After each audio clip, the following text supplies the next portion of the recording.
A chubby guy travels back in time to become an NBA player and even gets a PeakKobe Bryant experience card. At the Target Center in Minneapolis, the boos from Timberwolves fans were almost lifting the roof.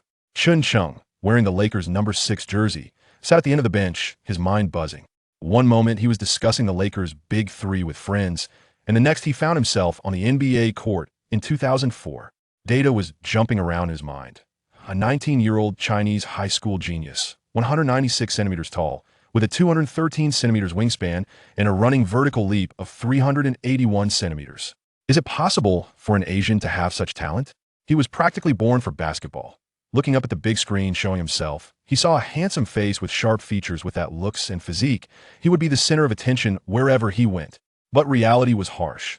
The Lakers were trailing 78-98, down by 20 points. Shaquille O'Neal and Karl Malone were both injured, and Kevin Garnett was dominating the paint, on track for a double-double. Kobe had scored 20 points but was booed and out of rhythm. Gary Payton was targeted by Sam Cassell, managing only 13 points. Phil Jackson called a timeout and substituted all the starters, clearly giving up.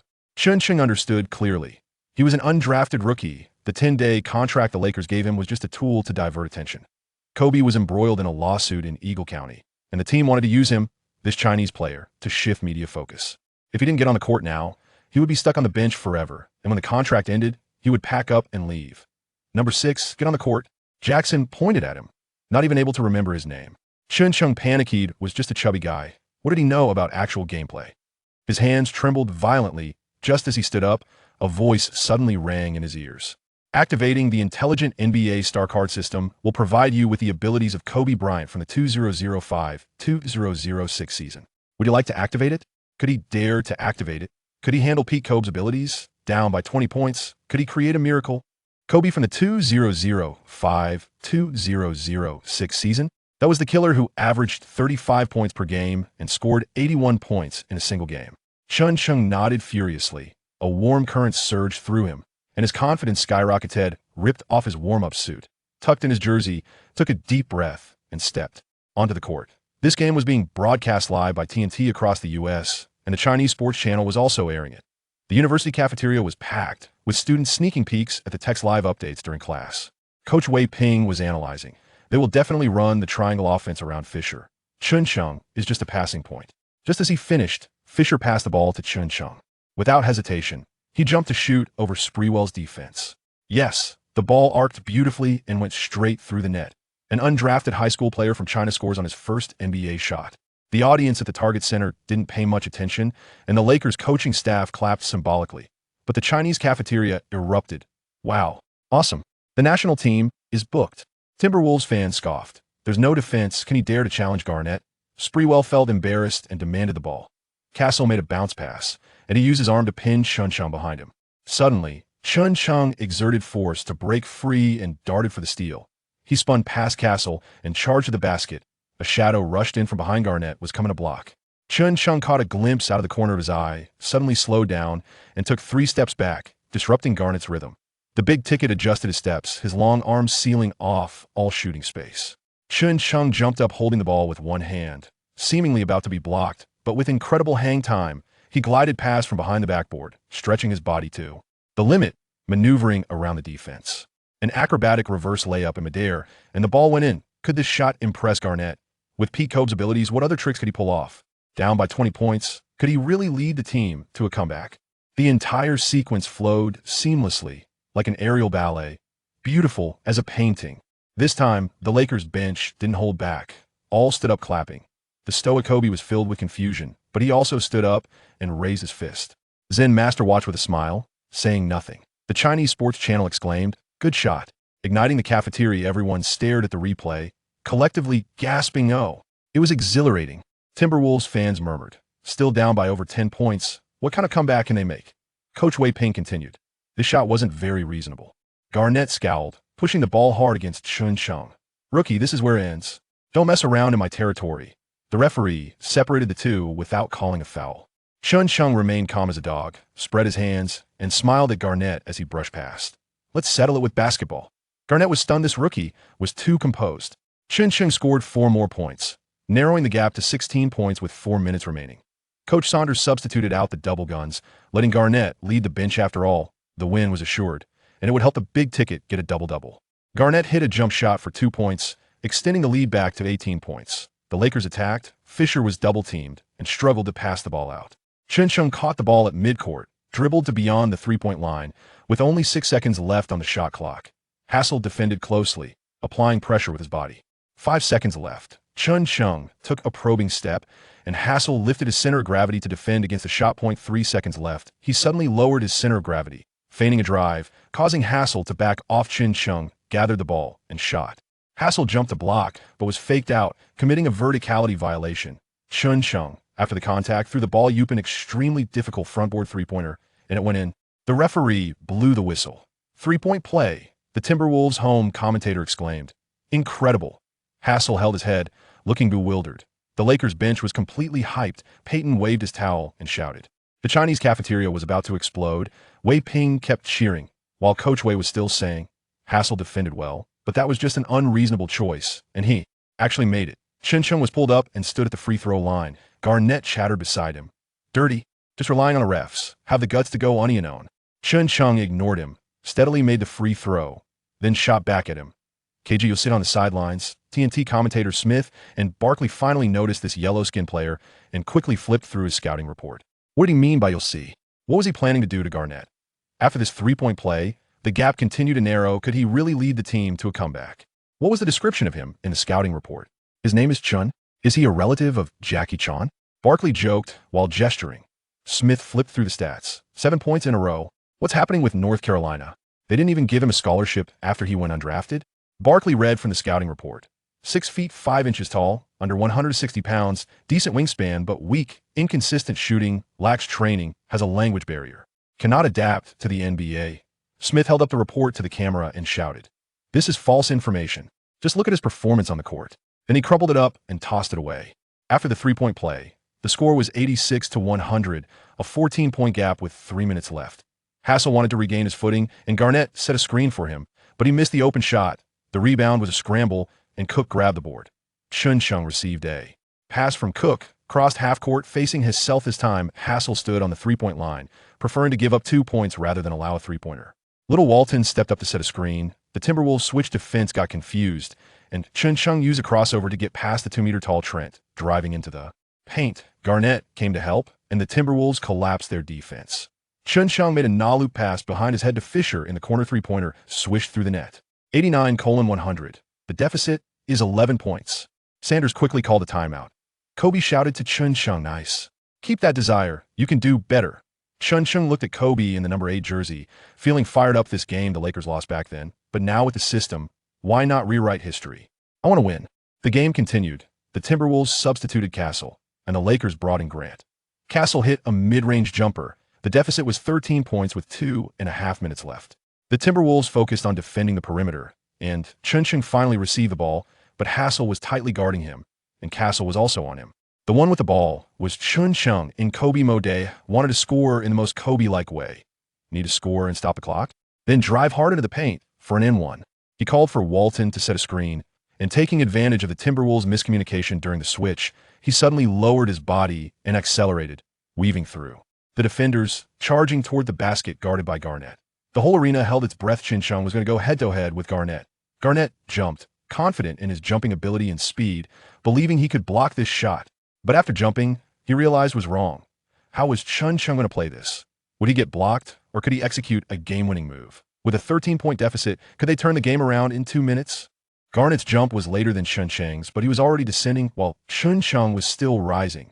With his arms high, gripping the basketball, his eyes nearly above the rim, the ball-handling hand quickly lowered. "He's going to dunk on me." Garnett instantly reacted. Getting dunked on by an Asian rookie? The face of the team would never allow that. As the powerful dunk was about to go in, Garnett, with no hope of blocking it, directly reached out and shoved Chen Cheng away in midair. Despite being off balance, Chen Cheng still managed to put the ball in the basket before crashing heavily to the ground. Thud. He curled up in pain, dizziness hitting him. The referee's whistle blew. 2 points counted. The baseline referee signaled a flagrant foul. Chinese fans erupted. "So dirty. What kind of wolf king is this?" He injured Chen Cheng. Blackball him until retirement. Coach Wei Ping said. Garnett lost his cool. This move was too dangerous. It could cause a concussion or even ruin his career. He must be punished severely. Smith from TNT cursed. Did KG learn this from Lambeer? This kind of move shouldn't be on the court, but Barkley shook his head. Not a flagrant foul, just teaching the rookie a lesson. You have to adapt to the NBA like this. Teammates rushed over, and the team doctor squatted down to ask, "Don't move. How are you feeling?" Grant confronted Garnett, but was pulled away by Castle and the referee. After a discussion, the referee called Garnett for a level 2 flagrant foul. The home crowd booed loudly, and Barkley took off his headset in protest. KG should appeal. Garnett glanced at the replay, picked up a towel to cover his head, tossed his finger sleeve to the fans, and went straight to the locker room, his stats frozen at 26 points and 19 rebounds, his double 20 night ruined by the Chinese rookie, and now he had to wait for the league's punishment. Chen Cheng felt satisfied inside 2 points counted, plus an extra free throw, and they still had possession, with time still running. He was helped up, holding onto the basket to move around. Fortunately, he hadn't injured his joints or head. Youthful body can take a fall. Vidi assessed him and patted his head. "Keep it up." Little Walton asked in shock. "You actually dared to challenge KG." His Ukrainian teammate, with broken English, complimented, "You almost dunked on him. So cool." Chen Cheng stood at the free throw line, calmly sinking the shot amidst boos. 92-102. The deficit is down to 10 points with 2.5 minutes left, and the Lakers still had possession. Sanders quickly gave Castle strategic advice, and the Timberwolves' defensive intensity surged, focusing on defending the three-pointer. Was that fall worth it for Chen Cheng? With Garnett gone, could the Lakers take advantage and turn the game around? What should he do next to completely rewrite the outcome of the game? Castle and Hassel were tightly guarding Fisher and Chen Cheng, and Madsen interfered with the inbound pass, forcing the Lakers to barely get the ball to Fisher at midcourt. Castle pressured with his body to waste time, while Hassel blocked Chen Cheng on the right. Sanders calculated that he favored his right hand, and Trent was waiting to double team. Chen Cheng saw through the defense and suddenly stopped the ball. Hassel stepped up to pressure, and Trent came for the double team, pivoted on the spot, and tossed the ball towards the backboard. Before the two realized what was happening, Chen Cheng burst through the gap, accelerated, caught the bouncing ball midair, and banked it in. 94-102. The deficit is down to 8 points with 2 minutes and 19 seconds left. As the big screen replayed the moment, gasps filled the arena, along with scattered applause. "Oh my God, that was incredible." Peyton shouted at him, "How did you think of that? Unbelievable." Barkley banged on the table. "Just luck. It won't always be like this." In the Chinese cafeteria, the clanging of pots and pans was deafening, more festive than New Year's. Sanders called a timeout, and Zen Master didn't substitute anyone, letting Chen Cheng take charge of the game. The student cafeteria was getting crowded during meal times, and no one was willing to go get food. High school fans rushed home at the bell, afraid of missing a second. The game continued. Fisher fouled to waste time, and the Timberwolves passed the ball to Castle. He dribbled down to 6 seconds left before attacking. Hassel set a screen, and Chen Cheng switched defense. Castle faked at the elbow, trying to trick Chen Cheng, suddenly pulling the ball back, confidently shooting. A purple figure flashed by Chen Cheng. He made a clean no-look block, slapping the ball down to the floor, landing and rushing to grab a ball. Castle exaggeratedly fell to the ground but did not get a whistle. Chen Cheng dribbled to the three-point line, stopped abruptly, jumped, and showed a three-pointer swish through the net. Barkley frowned and shouted at the camera. That was clearly a foul. Is a referee biased towards him? After that three-pointer, how much had the deficit shrunk? Could the Timberwolves hold their ground? Would Chen Cheng's luck really run out? The expressions on the faces of the spectators have gradually transformed from composure to a palpable sense of anxiety, even despair. They cannot fathom how a 20-point lead could evaporate in an instant, nearly overtaken by a rookie, whose name they struggle to recall, possessing yellow skin. His singular prowess has thrust the team into a defensive predicament, culminating in the ejection of their star player. At this juncture, their ire towards Chen Cheng has eclipsed even their resentment towards Kobe. Castle, bewildered, cannot comprehend how his feigned maneuver, which momentarily deceived Chen Cheng, was countered so swiftly, allowing for a block of his shot despite his shifted center of gravity. Meanwhile, Kobe, seated on the sidelines with his chin resting in his hand, fixates intently on the replay displayed on the large screen, observing with clarity. After Castle executed his deceptive move, Chen Cheng indeed responded with a defensive maneuver, one leg extended, and his hand reached out. However, he did not lunge for the ball, rather than Castle successfully tricking Chen Cheng. It could be argued that Chen Cheng's defensive feint ensnared Castle into releasing his shot prematurely. Castle believed he had gained an advantage over his defender, but in truth, Chen Cheng anticipated the play, leaping from behind Castle to block his attempt, subsequently completing a three-point shot in the ensuing fast break. This player possesses a remarkable strategic mind. Kobe mused inwardly. The surprises brought forth by Chen Cheng are ceaseless, as exclamations of astonishment ripple through the cafeteria. Seizing the moment while the Timberwolves call yet another timeout, students and faculty alike hastily gather their meals. Regardless of what delicacies lie before them, they prioritize filling their plates, for lunch is a daily affair. Yet such an exhilarating match is a rare occurrence. On their way home, the students abandon their usual leisurely pace, instead adopting a competitive spirit, energetically pedaling their bicycles, lamenting the inadequacy of their small wheels and short legs. Kenny Smith abruptly rises from his seat, retrieving the player report. Is he truly a rookie? One must remember he just secured a 10-day contract yesterday. Could it be he misrepresented his age? There are numerous such instances, I am aware, Charles Barkley remarked earnestly. Nevertheless, his performance has genuinely surpassed my expectations. If he continues on this trajectory, he may well blossom into a star player, Kenny countered. What is this? It is merely one game. The teams are still unfamiliar with him. If possible, let us focus on winning this match first, Mr. Chen. On the Lakers bench, Coach Phil Jackson, unusually, rises from his chair and offers a slight smile to Chen Cheng, saying, Chen, you are doing splendidly. I hope you continue to assist the team in the manner you deem appropriate. He then produces the tactical board to outline the forthcoming fouling strategy. On the Timberwolves side, Coach Saunders fervently marks the tactical board with a marker. Gentlemen, in the upcoming possession, the Lakers will undoubtedly employ a fouling strategy. Remember, the ball must be directed to Sam or Fred. Adhere to our baseline play strategy. Execute it, understood? Execute it. Go Wolves. As the game progresses, the Timberwolves make a personnel adjustment, substituting Fred Hoiberg for Hassel during their offensive turn. Coach Saunders has a clear objective.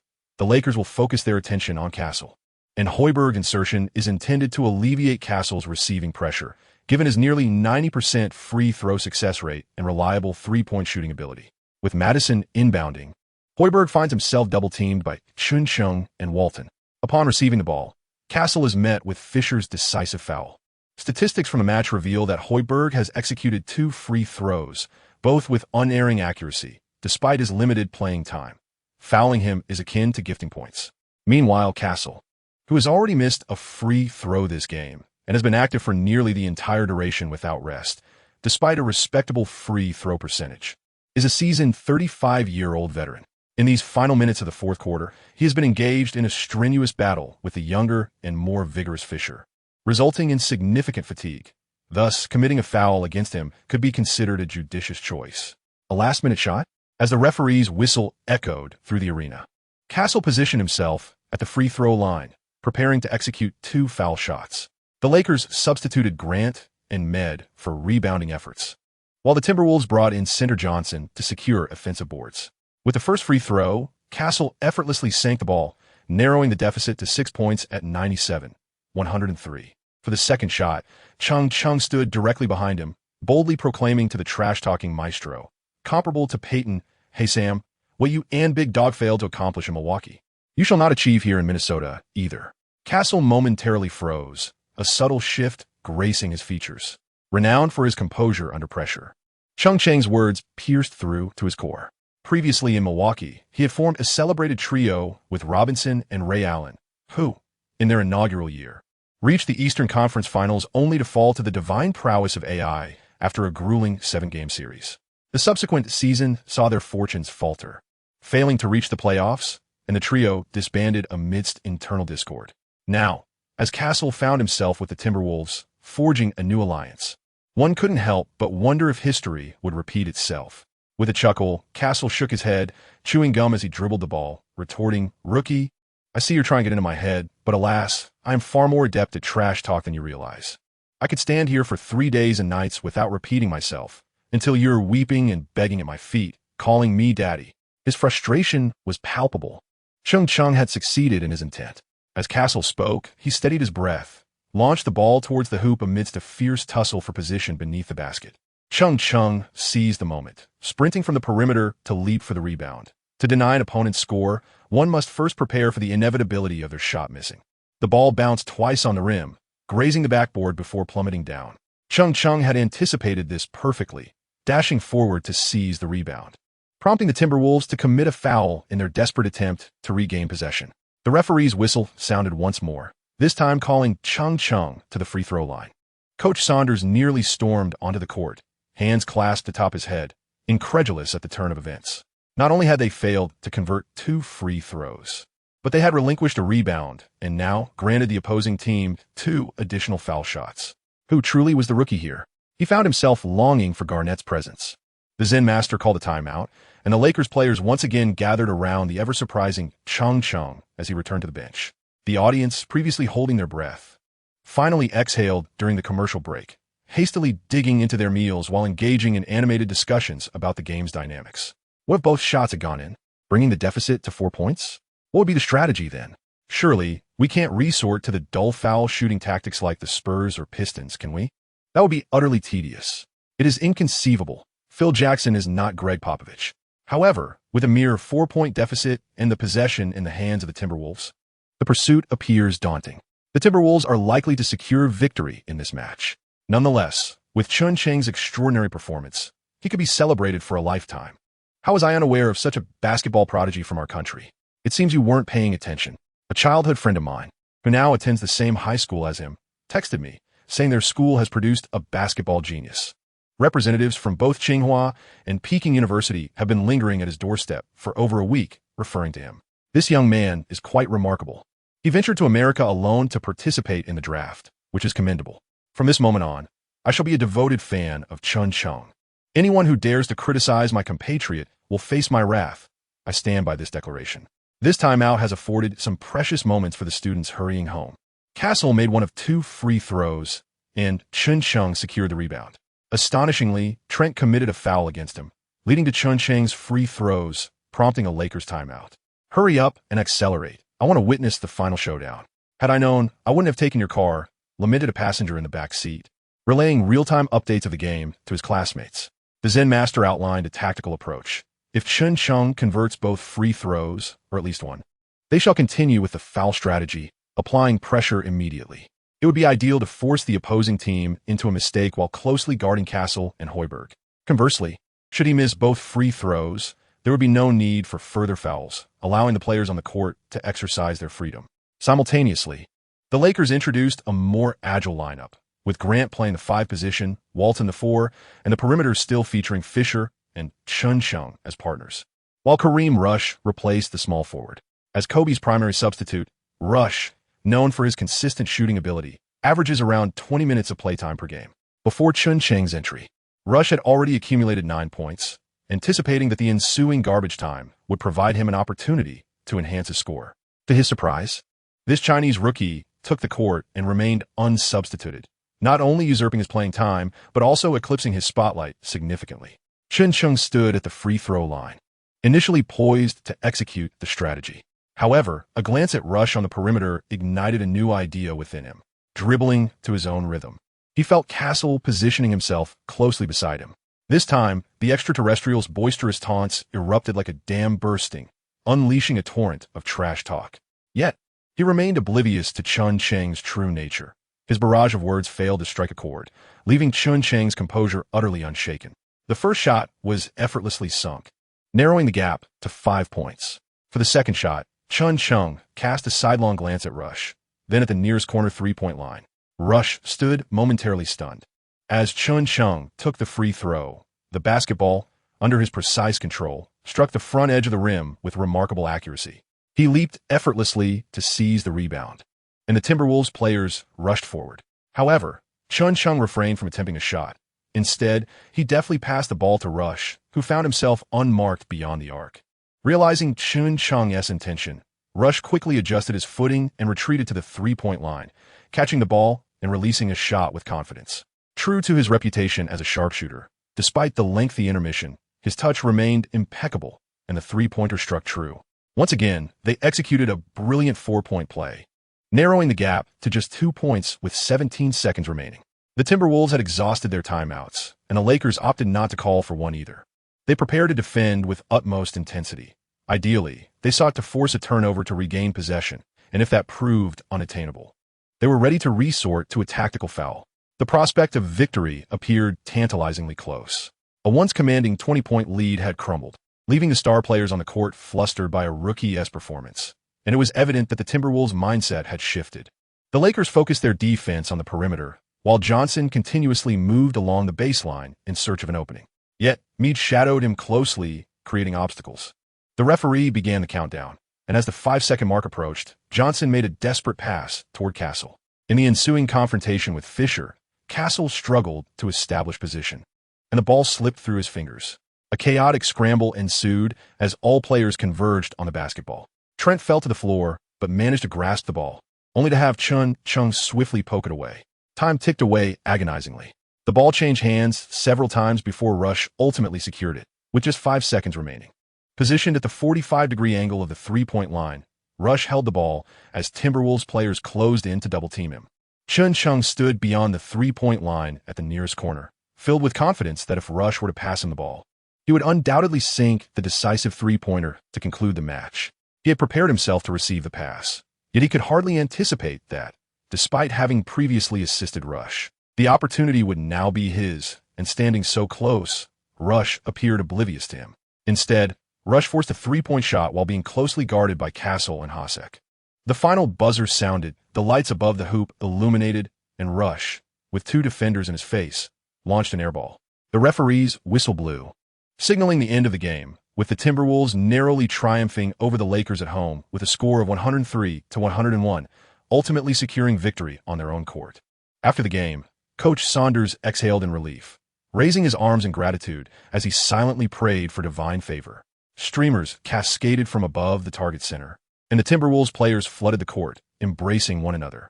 What had initially been a routine regular season game had transformed into an experience reminiscent of a Game 7 in the playoffs. Rush, visibly dejected, approached Chen Cheng and placed a hand on his shoulder. "I'm sorry, brother. I didn't see you in that position. Had I noticed, I would have surely given you that opportunity." If Chen Cheng were merely a headstrong young man, he would undoubtedly confront him directly about his dishonesty. They had just shared a moment of eye contact, and he clearly perceived his position on the court, yet he insisted on attempting a three-point shot despite being double-teamed. However, Chen Cheng now possesses the temperament of a middle-aged man, fully aware of the underlying dynamics at play and the intentions behind Rush's actions. Engaging in a battle of wits? You're still too inexperienced for that. A slight smile crossed Chen Cheng's face as he shook his head, continuing to exchange high-fives and embraces. "It's all right, Kareem. You did your best." Having said that, he turned and made his way to the bench, where the Zen master gave his shoulder a reassuring pat. "Your performance was quite impressive, Chun. There's no need for disappointment. It was merely a game, and we were just a bit short on luck." Beside him, Peyton draped a towel over Chen Cheng's shoulders, giving them a couple of light taps to ease the tension. "Damn, that was fantastic. It's a pity Kareem missed his opportunity. This was only your first NBA game. Rookie, keep pushing forward. However, your trash talk still needs some seasoning. I believe you could benefit from a mentor." Chen Cheng was amused by his words and retorted, "When I can afford a Ferrari, I will certainly flaunt it in front of you. Oh my fellows, look how quickly our novice is learning." Peyton grinned widely and playfully punched Chen Cheng in the arm. Grant also approached to fist bump and embrace him. "You have bestowed upon me an abundance of surprises. I have witnessed the artistry of true talent on the court, and apart from Michael and himself, few have evoked such feelings in me within this league." With that, Grant gestured toward Kobe with a nod. Kobe, wearing a broad smile, observed Chen Cheng with an inexplicable fondness. Perhaps he saw a reflection of his younger self in this budding talent from Huaguo. Without uttering a word, Kobe embraced him in encouragement. At this moment, Chen Cheng's heart surged with an overwhelming excitement. He yearned to vent his frustrations to someone, for he truly wished to secure victory not only for himself, but also for Kobe. In truth, I must mention that final opportunity. Kobe shook his head, signaling him to release his fixation on the outcome. "This is the NBA. This is the essence of the NBA, brother. You must learn to adapt to it." With that, he turned and departed. Along the passage, aside from a smattering of Lakers fans, the majority were supporters of the Timberwolves. Upon seeing Kobe pass by, they erupted into shouts, "Kobe trash, Kobe guilty." Kobe glanced up momentarily, then raised his palm to his ear, maintaining that posture as he strode towards the locker room. As the game concluded, the sports channel swiftly transitioned to a highlight segment, leaving countless fans in front of their televisions with a sense of unresolved discontent, as if their appetites had been spoiled mid-meal. What on earth is wrong with Rush's vision? How could he miss such an open shot and still attempt it? Facing 2 defenders? Does he think he's Kobe? Chen Cheng hasn't missed a shot yet in this game. I tell you, Rush is simply wary of Chen Cheng's impressive performance. Did you not notice? Throughout the latter half of the fourth quarter, he hardly played at all. Chen Cheng's exceptional display today will undoubtedly threaten his position in the future. You are overthinking it. Chen Cheng has merely signed a 10-day contract and played well for half a game. He is still a rookie, and the opposing team has yet to dissect his playing style. Just wait for the next game. Once other teams analyze him thoroughly, he will falter. Fans chimed in with their varied opinions, whether filled with admiration, blessings, or skepticism, their voices mingling in the air. Meanwhile, TNT's host, Barkley, grinned broadly, quite pleased. I have long asserted that he could not secure this victory. The real issue the Lakers need to address is managing Kobe's off-court affairs and his relationship with the team, rather than placing their hopes on an occasionally brilliant rookie. What do you think of these statistics? Kenny pointed to the screen displaying Chen Cheng's final numbers for the game. 17 points, 2 assists, 1 steal, 1 block, 2 rebounds, and 0 turnovers. Most astonishingly, his shooting accuracy was a perfect 100%, and all scoring in the final minutes was associated with Chen Cheng. Such records are truly unprecedented in the annals of NBA history. Barkley paused momentarily, reiterating, I have stated that without a victory, any statistics hold no significance. If you wish to convince me. He gestured towards the screen. Go win a game, kid. Trust that the MOP from Syracuse University will explain to you why he was a lottery pick, while you went undrafted. At the post-match press conference, the Zen Master was accompanied by Chen Cheng. The reporters momentarily set aside their inquiries regarding Kobe, redirecting their focus to this undrafted player who nearly led the team to a remarkable comeback. Coach, could you share your thoughts on Chen Cheng's performance in this match? The Zen Master smiled, crossing his hands before him as he leaned closer to the microphone. I must say, Chen has brought me numerous surprises and unexpected moments. As a newly minted member of the team, I still have much to learn about him, so his impressive performance today has truly astonished me. Do you believe the team will promptly sign Chen Cheng to a long-term contract? The Zen Master shrugged, offering a non-committal expression. That question is best directed to Mitch. He is the general manager of the team. Will you consider granting Chen Cheng more playing time in future matches? The Zen Master feigned contemplation for a moment before responding. Well, that will depend on his training condition moving forward and the chemistry he develops with the team. At this moment, I cannot draw any conclusions. Thank you. With that, he leaned back, distancing himself from the microphone. The reporters promptly shifted their inquiries towards Chen Cheng. Chen Cheng, are you satisfied with your performance? Also, did you anticipate having the opportunity to play today? At this moment, Chen Cheng was enveloped in a profound sense of fatigue. His limbs felt disjointed, as if they were no longer his own, and his entire body seemed on the verge of collapse. It was likely that the experience of the star player card had reached its expiration, and his slight frame had endured far too many actions that exceeded its physical capacity. All he yearned for was to retreat to the treatment room for a comprehensive relaxation session or to immerse himself in an ice bath to alleviate his bodily torment. He possessed neither the inclination nor the energy to partake in this press conference, which resembled an arduous English listening examination. Thus, he resolved to feign ignorance, pretending not to comprehend a single word, maintaining a facade of bewilderment throughout the event. The Lakers support staff had not anticipated such an exceptional display from Chen Cheng. They had hastily signed him and sent him on an away trip, even neglecting to provide a translator, which fortuitously played into Chen Cheng's hands. Positioned behind the press table, he gesticulated and spoke in a manner that rendered him oblivious to whatever was uttered by the reporters, none of whom could communicate in Chinese. The electronic dictionary failed to convey the intended meaning, leading to a cacophony of miscommunication, leaving the journalists with little to report. Ultimately, the press conference concluded rather abruptly. Phil Jackson observed the individual before him, one exuding a calm and cunning demeanor that belied his youthful age, and a knowing smile graced his lips. Upon returning to the locker room, Chen Cheng found his belongings still unpacked, while several large bags had already been arranged nearby. Come on, rookie. Stop seeking the limelight and focus on what you ought to be doing, remarked Kobe and Gary Payton, their arms crossed as they stood outside, grinning mischievously at Chen Cheng. Chen Cheng wore a pained expression as he struggled to lift his luggage, gritting his teeth as he hung it over his shoulder, slowly boarding the team bus. Following this match, the Lakers faced their third consecutive defeat on this arduous road trip.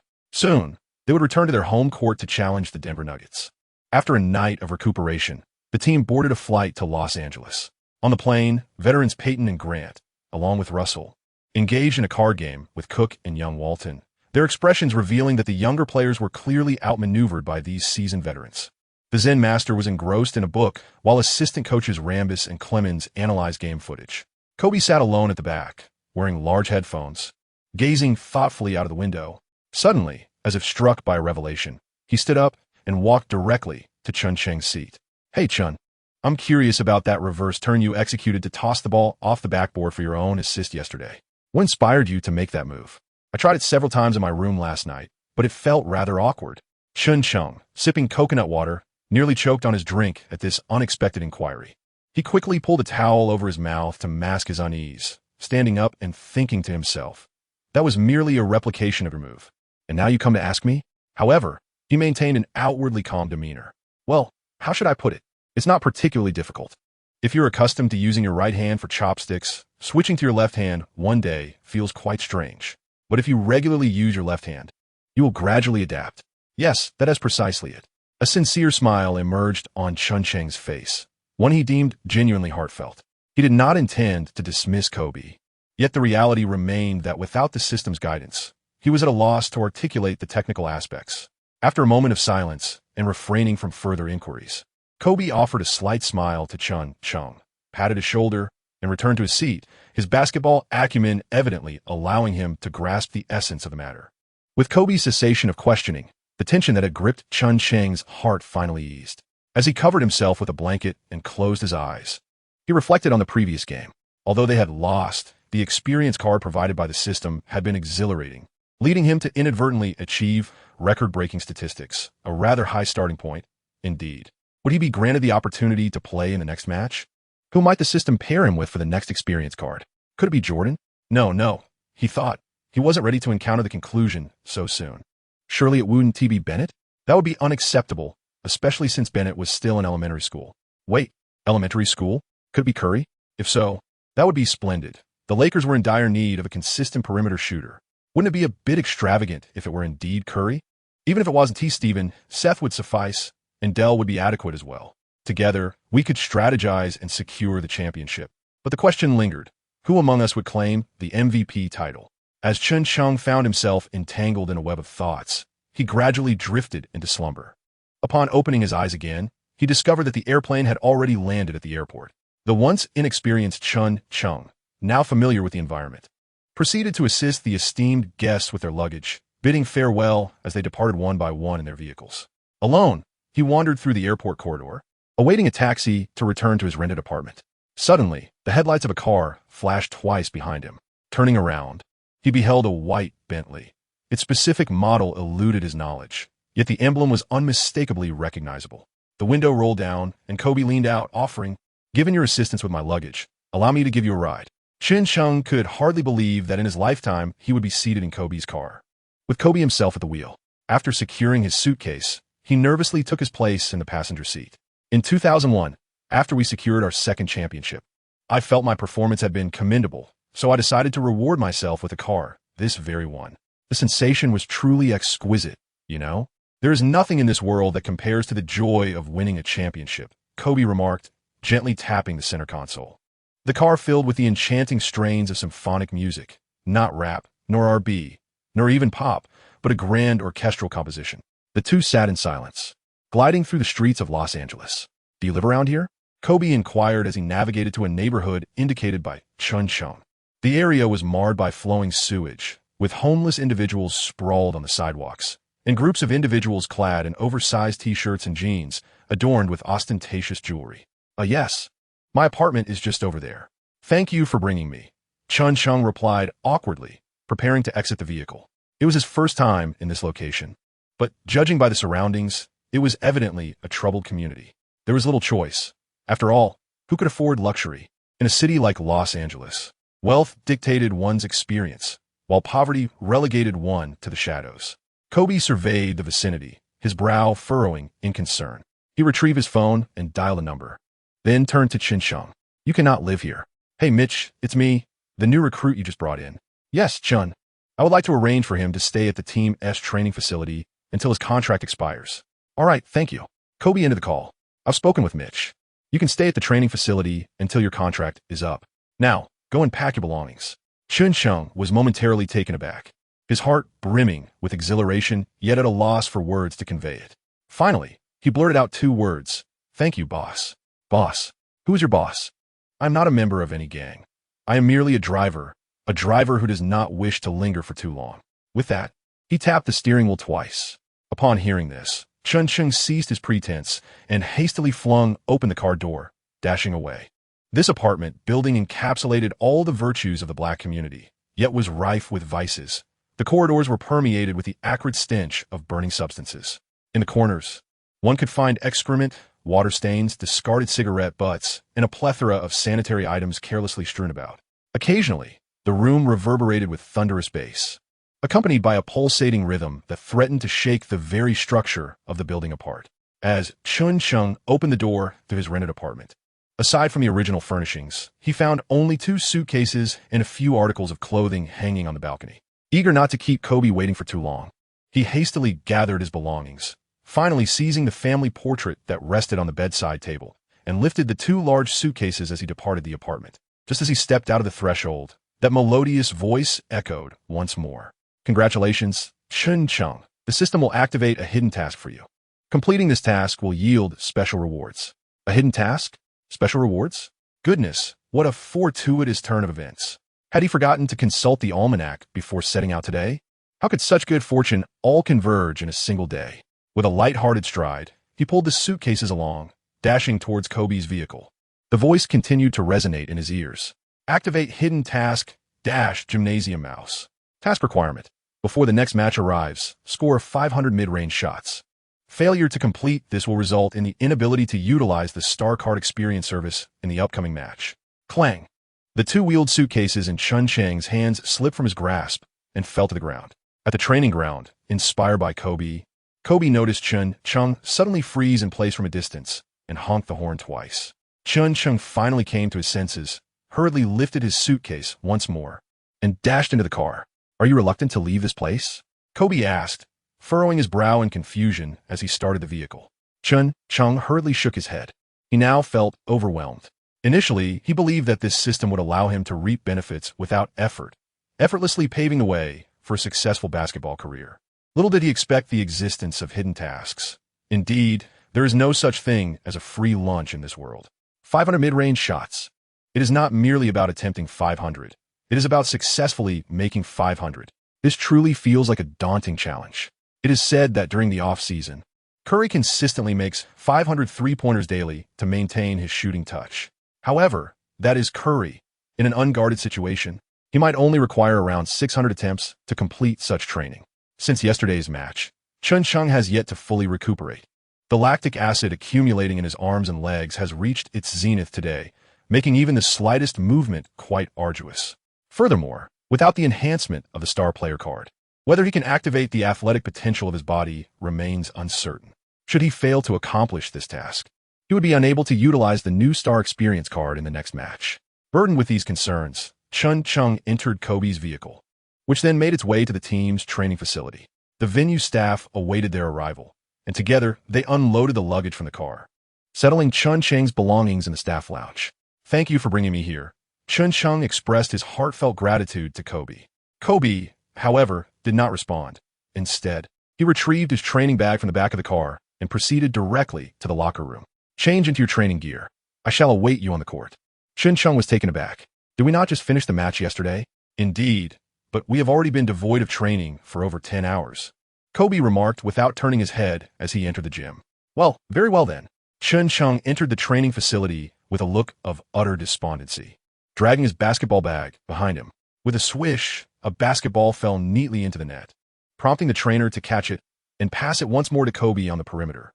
Kobe received the ball and executed yet another flawless jump shot, the ball sinking effortlessly through the hoop. Beneath his feet lay a vibrant floor of yellow and blue, adorned with the striking Lakers logo at its center. Behind him, 14 championship banners hung proudly on the wall, beneath which were the retired jerseys of legendary Lakers players. Chen Cheng stood by the sidelines with a foolish expression, watching, as if he were in a different world altogether. "I have seen the footage of your trials with other teams," Kobe remarked while dribbling. "Has he seen through me?" Suddenly hearing his words, Chen Cheng felt a tightness in his chest. Kobe executed a reverse turn and took a jump shot, the ball ricocheting off the rim. He shook his head and reached out for the ball once more. Your performance yesterday in the game was entirely different from what you exhibited during your trials. Your entire demeanor has transformed. How should I put it? There's an overwhelming sense of confidence, bordering on obsession. Hearing this, Chen Cheng finally relaxed, muttering to himself, "Isn't confidence and obsession? Whom did I take after?" I must admit, I was quite surprised, given your performance during the trials. Mickey would not have offered you a contract, yet he did, and your performance on the court certainly did not disappoint him. Kobe said, executing another reverse turn and successfully making the shot, a smile gracing his face as he turned to Chen Cheng. Moreover, you are unlike the other Chinese individuals I know. They tend to be reserved, shy, humble, and reluctant to engage, including Yao. But you're different. I am curious as to why that is. Are you, perchance, Clark Kent? Do you disguise yourself in everyday life, only to transform in a locker room before a game as if it were your phone booth? As he spoke, Kobe delivered a precise pass that landed in Chen Cheng's hands. Chen Cheng caught the ball without making any adjustments, raised his hand, and unleashed a flamboyant yet absurd air ball. I'm not a superhero, merely an ordinary high school graduate from Huaguo, and almost forgot, so are you. In Huaguo, individuals like us, with our level of education, if not playing basketball, can only seek employment in an electronics factory. Thus, I am acutely aware of my position. As I prepare to take the court, I envision myself as a dragon, the totem of the Huaguo, capable of summoning winds and rain, omnipotent. Upon entering the arena, I am simply myself, nothing more. In truth, these thoughts had long been brewing in Chen Cheng's mind.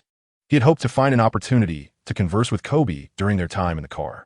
However, despite being teammates, they had known each other for less than 24 hours, and it seemed somewhat inappropriate to delve into heartfelt discussions about life and impart wisdom to the young Kobe.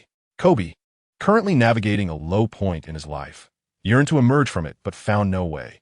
He spent nearly all his days shuttling between the courtroom and the arena, engaged solely in games and legal battles. Chen Cheng hopes to inspire himself, to facilitate the emergence of his inner black mamba and navigate through this challenging phase of his life. At last, the opportunity has presented itself. Upon hearing his words, Kobe abruptly paused his actions. A dragon? He mused. Indeed, you might also consider finding a substitute for yourself, while you attend to matters outside. This substitute can take the court and secure victory. Kobe's eyes widened in astonishment as he fixed his gaze upon Chen Cheng. Chen, your idea is absolutely brilliant, beyond remarkable. You have just alleviated a significant dilemma for me, my friend. I truly need such a substitute. Let me ponder this. Chen Cheng felt an overwhelming surge of excitement as he realized that his inspiration had profoundly impacted Kobe. He hastily continued to offer him further guidance.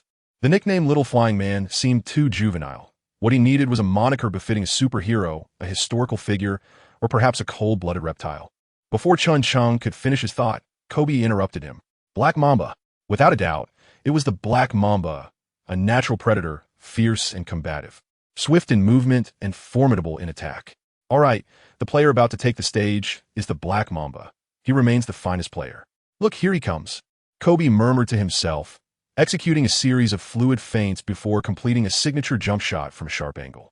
Just as Kobe reveled in this moment of brilliance, his phone rang. It was his agent, Rob Pelinka. After a brief conversation, Kobe's excitement faded, and he spread his arms. I must take my leave. The Black Mamba's performance concludes here. I need to handle some matters. Thank you, my friend. You have been a tremendous help. The culture of China is truly remarkable. I must ensure my children learn Chinese. You truly are just a high school graduate? He said, playfully pretending to rip open Chen Cheng's jersey to reveal the S emblem underneath. I look forward to your next game. With that, he patted Chen Cheng on the shoulder, picked up his bag, and turned to leave. Oh, I almost forgot. There's a game tomorrow. Chen Cheng quickly bent down to retrieve the basketball that had rolled away, dribbling a couple of times before attempting another wildly off-target jump shot. How long must he practice to improve? In the early 20th century NBA, influenced by Jordan's impact and the emergence of exceptional inside players, players placed immense emphasis on mid-range shooting rather than three-pointers. Each team might have one or two three-point specialists, akin to a football team's kicker, who only took the field at specific moments, such as when breaking through an opponent's zone defense. At that time, the three-point shot was not a conventional weapon, making the system's assignment of such tasks unsurprising. However, Chen Cheng's shooting was indeed remarkably poor. He not only had to overcome physical discomfort, but also needed to cultivate a rapport with his body. His physical attributes were commendable, standing nearly 2 meters tall with a wingspan exceeding 2 meters and large hands capable of effortlessly handling the ball with one hand. His calves were neither as slender as Tracy McGrady's nor as robust as Ray Allen's. Uniform in thickness with elongated Achilles tendons. However, his weight is undeniably on the lighter side, especially considering he is still in the developmental phase, leaving ample room for growth. In the previous match, had it not been for the exhaustion of his physical stamina, coupled with the formidable influence of a Kobe Bryant trading card, he would have been easily pushed out of bounds by Hasiel's imposing physique. As training commenced, Chen Cheng positioned himself at the free throw line to practice his shots. Although his athletic prowess leaves much to be desired, his youthful physique provides a solid foundation. Muscle memory has not entirely abandoned him, ensuring that his shooting form remains somewhat decent. Yet his accuracy is far from commendable, managing to score only 1 or 2 successful shots out of 10 attempts. After countless free throws, his shooting percentage barely reaches 20%. Chen Cheng stood before the free throw line, repeatedly launching the ball towards the net. Losing count of how many attempts it took to finally sink his 100th free throw, his fingers and wrists began to ache, his forearm throbbed, and even his shoulder felt uncooperative, leaving the right side of his body numb. He was acutely aware of the less glamorous side of professional sports, a stark contrast to the brilliance of the spotlight. The sweat shed on the court would eventually crystallize into ice, and only by stepping on these icy steps could one ascend to the pinnacle of achievement. The adage 1 minute on stage requires 10 years of practice behind the scenes held undeniable truth. Yet this monotonous free throw practice was indeed tedious, and he found himself empathizing with Shaquille O'Neal. No wonder O'Neal struggled with free throws. Perhaps he found the practice too dull compared to the thrill of a slam dunk. Seeking variety, Chen Cheng opted to stand near the free throw line, continually altering his shooting position to attempt jump shots. However, his efforts bore little fruit, with shots either wildly off target or resulting in air balls, failing to even graze the rim. This time, he couldn't even maintain a shooting percentage of 20%. The hoop in the training facility was nearly skewed from the relentless barrage, and the backboard was on the verge of collapse. The trainer, tasked with retrieving the balls, was dumbfounded. After years with the Lakers, he had never witnessed such outrageous shooting. Out of 10 attempts, merely 1 or 2 grazing the rim was commendable. Originally, he had come to assist Kobe and had no obligation to cater to a 10-day contract player like Chen Cheng. So he soon sought an excuse to attend to his own tasks. Without anyone to collect the balls, Chen Cheng found himself shooting and then sprinting back and forth to retrieve them, doubling his exertion. After a grueling series of mid-range shots, he felt on the verge of collapse, drenched in sweat without a moment's respite, oblivious to how much time had elapsed. Finally, the counter flickered to 200, 500. Yet he still needed to make 300 more to meet his target. However, his right arm had become utterly incapable of lifting itself, and he lay sprawled on the gym floor, gasping for breath, feeling as though his lungs might burst, with veins in his forearm bulging and muscles twitching involuntarily. The system allocated him a mere 15 minutes of rest, and once the time was up, he would have to commence the next round of shooting. Chen Cheng let out a long sigh, forcing himself to rise from the floor and retrieve the ball. Suddenly, a spark of inspiration struck him. Why not attempt a dunk? It could serve to boost his morale. In his younger years, he struggled even with layups, scoffing at those over 190 centimeters who failed to execute a dunk. He had often mocked such individuals, convinced that with a height of over 190 centimeters, dunking would be a trivial feat now, equipped with the necessary height and wingspan. He felt ready to challenge that notion. In the previous attempt, there was the endorsement of Kobe's basketball card, and moreover, it was marred by Garnett's interference, resulting in failure to complete the dunk. Why not seize the opportunity now to experience the exhilarating sensation of executing a dunk with your own hands? Upon this realization, Chen Cheng immediately felt invigorated. Grasping the basketball with one hand, he dribbled it a couple of times, sensing a pleasant rhythm. He then accelerated, propelling himself off the ground. His gaze fixed upon the hoop and leapt high into the air. With a resounding thud, he attempted a dunk, only to strike the rim instead.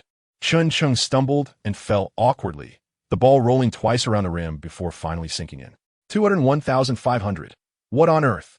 Is it possible that the system has mistakenly classified my spectacular dunk, reminiscent of a legendary feat, as merely a layup?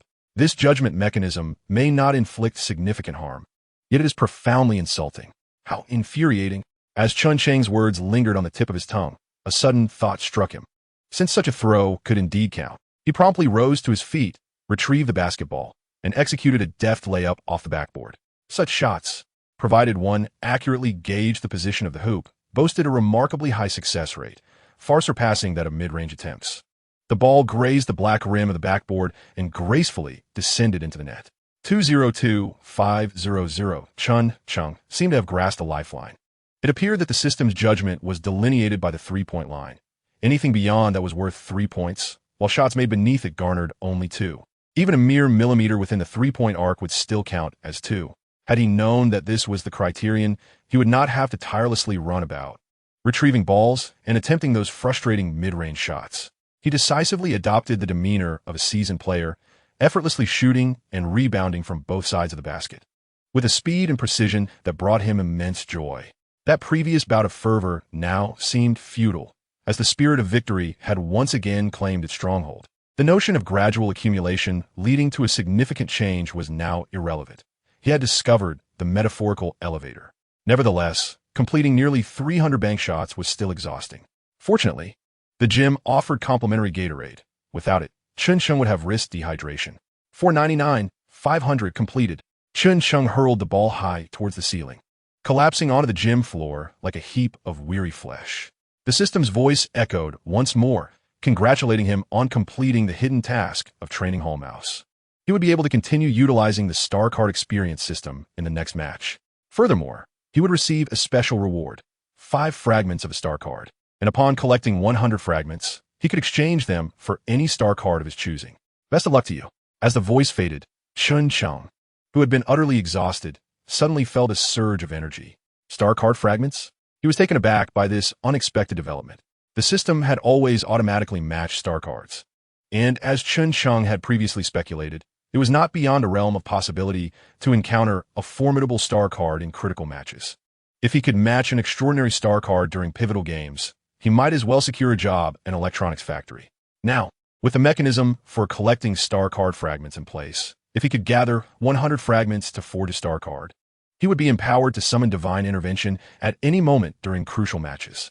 This brought him a step closer to realizing his aspirations.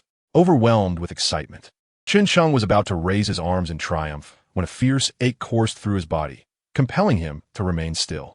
He lacked the strength even to walk to the lounge, so he shuffled over to a pile of towels at the sidelines and buried himself in them, drifting into a deep slumber. A brand new Star Experience card. Chen Cheng slumbered until the following day, and it was only when the staff discovered him that he groggily emerged from the pile of towels. After an entire day of grueling training, the lactic acid in his body had mostly dissipated. Aside from a slight soreness in his forearms, the discomfort in other areas was gradually fading away. Truly, the vigor of youth manifests in a remarkable ability to recover swiftly. The team had been engaged in away games for some time, and considering the presence of several veterans within the squad, the focus on physical recovery was paramount. Thus, the pre-match training session upon returning to their home ground to face the Denver Nuggets was relatively straightforward. Kobe, due to personal matters, regrettably missed yet another training session. Assistant coach Lambier merely guided the team through some tactical runs before they collectively reviewed game footage of their opponents, meticulously compiled by the coaching staff. Upon learning that Chen Cheng had devoted an entire day to practice, the coaching team expressed immense admiration for his dedication, hoping he would continue to display aggressiveness in the upcoming match. Conversely, Rush, who had faltered in a critical moment during the last game, exhibited particularly exceptional performance in today's training, demonstrating proactive engagement on both the offensive and defensive fronts. As training concluded, the entire team gathered at center court, united in a spirited chant, "Let us go, Lakers." As Chen Cheng's arm inadvertently brushed against Rush, he felt as though he had been jolted by electricity, swiftly retracting his hand to the opposite side. That evening, the match proceeded as scheduled, with Chen Cheng's name once again gracing the team's roster. The night at the Staples Center was never devoid of dazzling starlight, as countless social elites and celebrities gathered at the sidelines, amplifying the external attention on the game. Following Chen Cheng's extraordinary performance in the previous match, an increasing number of Chinese spectators flocked to the arena, eager to witness how their compatriot would assert his worth in the fiercely competitive realm of the NBA. The sidelines were also filled with Denver Nuggets fans, the majority of whom were drawn by the star player, Carmelo Anthony. After a disappointing season, the Nuggets had secured the coveted college sensation, nicknamed Sweet Melon, with the third overall pick in the 2003 draft. As a freshman at Syracuse University, Anthony shone brightly in the NCAA Finals, leading his team to victory over Kansas University and claiming the championship, while also being honored as the most outstanding player. This season, Nuggets general manager Kiki Vandeweghe acquired the renowned playmaker, Andre Miller, known for his steadiness, as well as the defensive stalwart and second overall pick of the 1996 draft, Marcus Camby. With the addition of the young Anthony, the Nuggets had completed their reconstruction, now possessing the capability to contend for the championship. Their playing style diverged from that of the previous Timberwolves. While Camby and Brazilian Nene Hilario exhibited average offensive prowess, their defensive capabilities were formidable. The team primarily focused on perimeter play, with starting point guard Miller and Anthony both boasting reliable mid-range shooting. Even their backup point guard, the league's shortest player, Earl Boykins, showcased a steady pull-up jumper.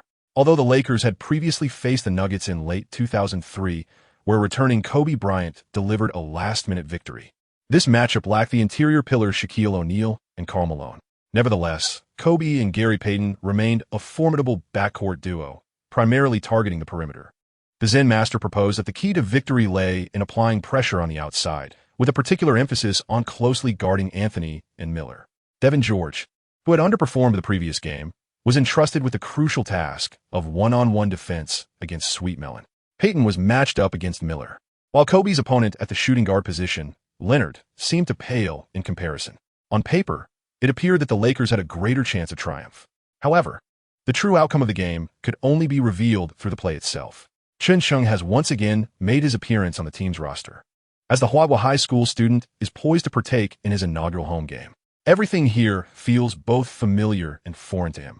The familiarity stems from having witnessed this scene multiple times on television, yet now he stands in the midst of it, the voice of the Lakers Live DJ resonating in his ears. And now, let us welcome, hailing from Huaguo, the Lakers' number 6 player, Chen Cheng. Chen Cheng followed closely behind Fisher's entrance, astonishingly receiving a cheer and applause that rivaled that of the champion himself. The illustrious actor Nicholson cupped his hands around his mouth and shouted exuberantly, "Come on, kid, just like you dealt with the Timberwolves. Take them down and give them a good thrashing." Chen Cheng was undoubtedly filled with immense anticipation for this match. In the previous game, despite his flawless performance being marred by Russia's interference, he was unable to secure a victory for his team. Now, returning to his home ground, he eagerly awaited the system to match him with a star card of explosive offensive prowess to rectify his previous shortcomings. Suddenly, that familiar and melodious voice resonated in his ears. Chen Cheng felt a surge of excitement as he perked up his ears to listen attentively.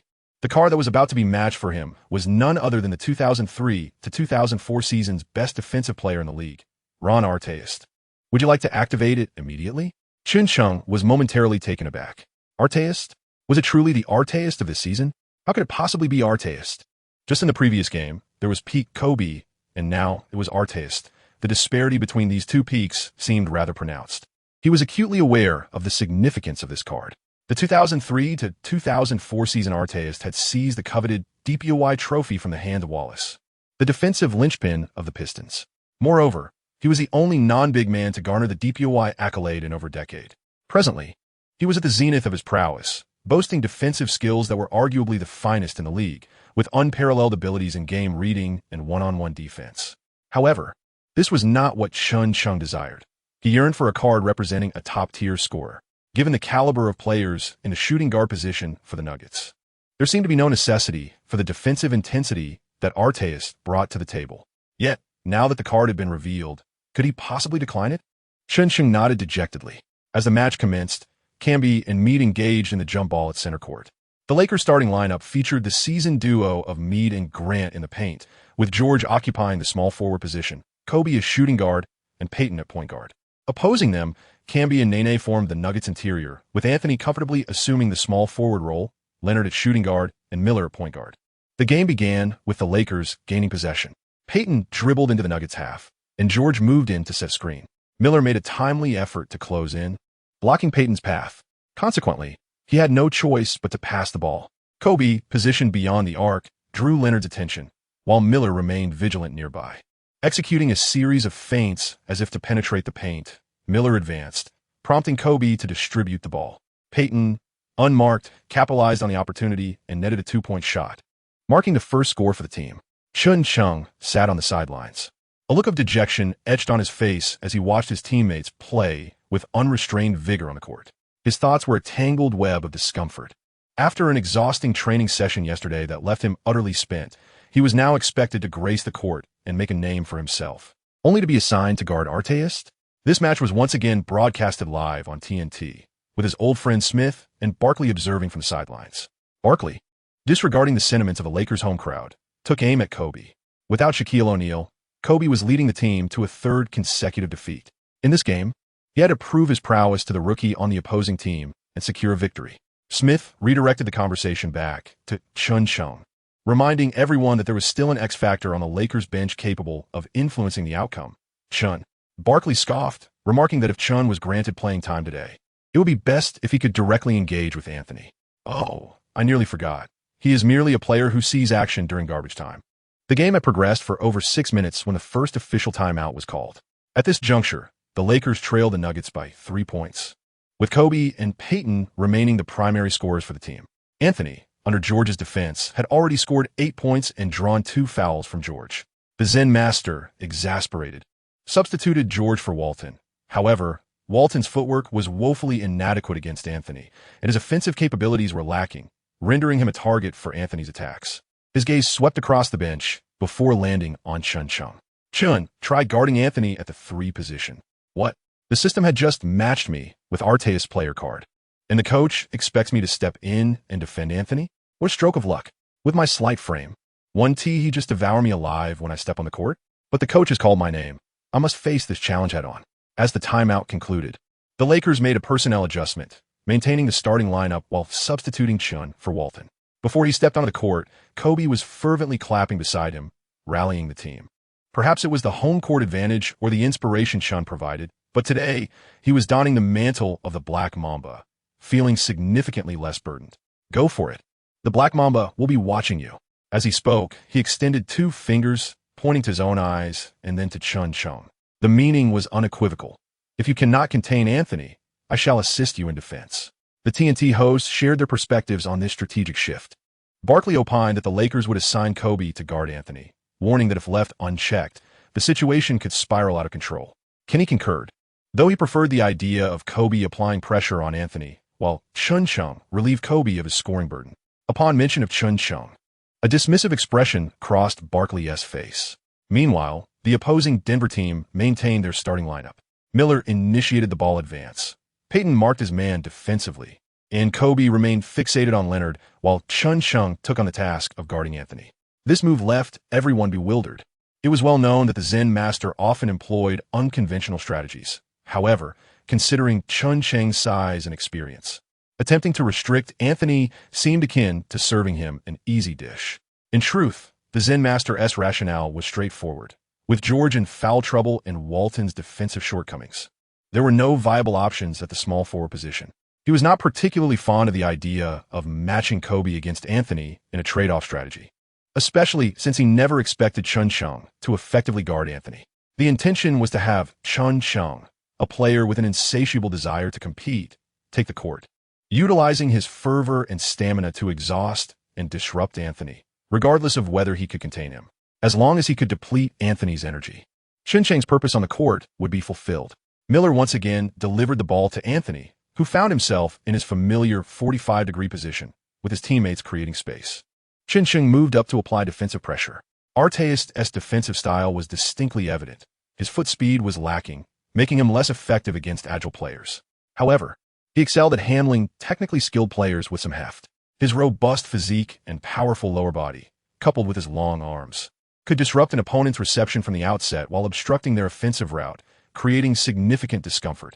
Anthony, being such a player, technically skilled and possessing a certain weight, relishing physical confrontations, viewed the unfamiliar and seemingly frail Chinese player with disdain at the tender age of 19. His focus was solely on Kobe, with a fervent desire to showcase his abilities in front of him, even longing for a direct matchup on the court. Thus, at the game's onset, Anthony unleashed his full arsenal of offensive maneuvers, leaving the veteran George struggling to keep pace and incurring 2 fouls in the process. Unexpectedly, The Lakers did not substitute Kobe to match up against him. Instead, they brought in a rookie, a fellow undrafted player on a mere 10-day contract. If they could not force Kobe into action, then they would exploit the current defender one by one. Anthony first took a tentative step, attempting to shake Chen Cheng's balance.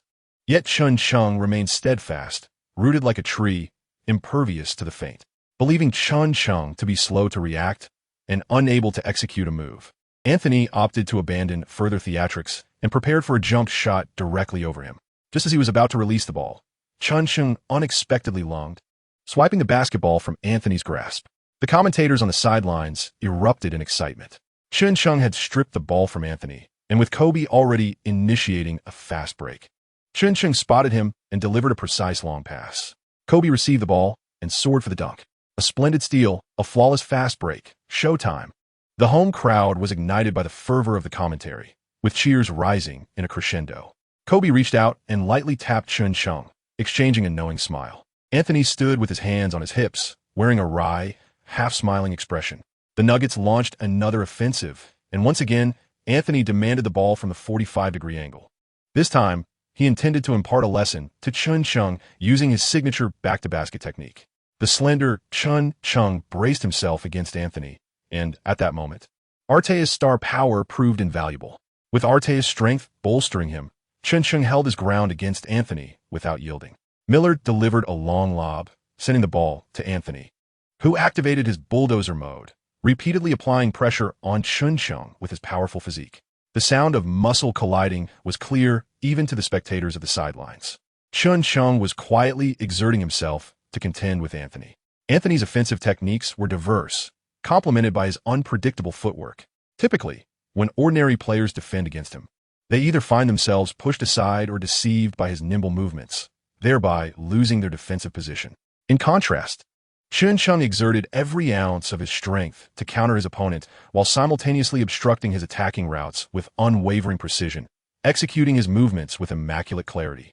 Devoid of any superfluous gestures, his defense was a testament to sheer force, rendering little Sweet Melon profoundly disoriented. The more he endeavored to break through Chen Cheng's defenses, the more he felt compelled to forcefully push him aside. Yet, the harder he tried, the more futile his efforts became. With each exertion, Anthony grew increasingly anxious. Oblivious to the wide-open opportunities presented by his teammates beyond the arc, fixated solely on proving himself against Chen Cheng. As Chen Cheng perceived the opportune moment, he abruptly exerted force before swiftly retreating, a tactic known as withdrawing the stool. This maneuver creates a deceptive illusion for the attacking player, suggesting that he is fully prepared to engage in a fierce confrontation, only to suddenly relent. If the opponent has not exerted excessive force, there remains room for adjustment upon retracting. However, the Sweet Melon was already caught up in a moment, exerting all his strength to advance. To his astonishment, Chen Cheng unexpectedly withdrew. The result was a stumble, his footing unsteady, culminating in his fall within the penalty area. Chen Cheng no longer hesitated. He threw himself to the floor in a desperate attempt to seize the loose ball. Observing this, Anthony swiftly secured the ball in his grasp and called for a timeout. The referee's whistle echoed, granting the timeout to the Nuggets. Anthony was lifted from the ground by his teammates, his gaze fixed menacingly on Chen Cheng as he forcefully slammed the basketball onto the court. Upon returning to the bench, still seething with frustration, he hurled the towel handed to him by the staff onto the floor. Every moment of this was captured by the cameras. The 13th pick in the draft is indeed sweet. Smith, witnessing Anthony's antics, began to taunt Barkley once more. I believe Chen's defense has posed significant challenges for Anthony. Despite the Nuggets being in the lead, his behavior suggests an undue urgency. Barkley incessantly clicked his pen. Anthony will adjust. It's merely a matter of 2 possessions. It's normal for a rookie to experience emotional fluctuations. Previously, they only needed to play 2 halves with ample offensive time. Now, in the NBA, they must contend with 4 quarters, shorter offensive durations, and a reduced number of fouls. These are all stages they must adapt to. His remarks were entirely evasive, failing to directly address Kenny's inquiry. I mean to say, he has not demonstrated the prowess expected of a 3rd overall pick in his duel with Chen. It is crucial to remember that he is the most outstanding player, while that high school student from Huaguo is merely an undrafted player. I have previously stated that Anthony will find his rhythm. He will retaliate. Chen's defense is fraught with issues. characterized by numerous subtle fouls and a lack of clarity in his hands, particularly given the home court advantage. Kenny successfully provoked Barkley's ire. He chuckled triumphantly while gesturing towards the officiating referee. That referee is Steve Harvey. In light of this, I hope Steve can render impartial judgments and not be swayed by the home crowd, Barkley defended. As the game resumed, Anthony donned his gear once more. With 2 minutes remaining in the first quarter, the Nuggets prepared for an inbounds pass. Hey, listen, you might manage to guard me for possession or two, but you want to be able to contain me for the entire game. I will make you pay, Anthony taunted Chen Cheng. Upon hearing his words, Chen Cheng merely raised an eyebrow, continuing to engage with Anthony, his lips remaining in motion. Is that so? I'm rather curious to see if a forcibly harvested fruit is truly sweet. Anthony began to maneuver along the perimeter, poised to receive the ball. During the previous dead ball, the coach had devised a strategy, designating this play for Anthony to spearhead the attack, as it was imperative to restore confidence in the team's leading scorer and deliver a formidable response to the opposition. Chen Cheng remained unwaveringly focused on Carmelo Anthony. As Anderson initiated the sideline throw-in, Anthony displayed newfound wisdom. Upon receiving the ball, instead of confronting Chen directly, he sought a screen. The imposing Nene quickly moved to assist. While Arteas possessed elite one-on-one defensive skills, his considerable bulk was a double-edged sword, weighing nearly 250 pounds. His physicality provided an advantage when defending most small forwards in the league. However, when faced with a high pick-and-roll, his relatively sluggish mobility became a glaring weakness. The head coach of the Nuggets promptly adjusted the offensive strategy, allowing Anthony to spearhead the attack while having an interior player set screens, thereby minimizing his entanglement with Chen. This approach aimed to conserve energy, particularly in the first quarter, with 3 more periods still to play. There was no need to expend excessive effort against a bench player. Additionally, this strategy would bolster Anthony's confidence. Yet, he underestimated Chen's quickness. Nene's broad frame indeed posed significant challenges for Chen's defense. Taking advantage of Nene's screen, Anthony swiftly maneuvered laterally. Locating an opening before executing a rapid dribble, turned to evade his defender. Cook, who had switched onto Anthony, was clearly unable to match his pace. Helplessly watching as Anthony approached the paint. Suddenly, a familiar yellow figure reemerged. Chen Cheng, unwavering in his resolve, firmly positioned himself in the path of Anthony's advance. Caught off guard, Anthony collided forcefully with Chen, who stood his ground and fell backward. The referee's whistle pierced the air, signaling an offensive foul against Anthony. His eyes widened in disbelief as he approached the referee to contest the call. That was clearly a blocking foul. You can't dictate the game this way. However, he received no sympathy from JV, who, with a whistle perched in his mouth, disregarded the complaints of the high-profile rookie. Growing increasingly agitated, Anthony began to rant, prompting his teammates to intervene and steer him away. If he continued to dispute the call, JV was certain to issue a technical foul against him. Meanwhile, Nuggets head coach George Karl made a personnel change, swiftly substituting Anthony out of the game. Chen Cheng was lifted from the ground by his teammates, who eagerly approached him for high fives. Once again, it was Chen Cheng, executing a clever defensive play that resulted in Anthony's offensive foul. His ability to read the game exceeded my expectations. The commentators on site were lavish in their praise. During the interlude of Chen Cheng's 2 free throws, TNT's 2-star commentators began to engage in playful banter once more. Kenny remained a steadfast supporter of Chen Cheng. Did you see his performance, Charles? He possesses exceptional defensive skills and anticipatory abilities, moving laterally with remarkable speed. Just moments ago, he navigated through Nene's screen, leading to Anthony's offensive foul. He has provided substantial support to the team on the defensive end today. Barkley shook his head, inevitably opposing his partner, who was quickly becoming a Chen enthusiast. It's merely 1 quarter of play. Should we really consider him for the All-Star selection and even vote him MVP based on just this one segment?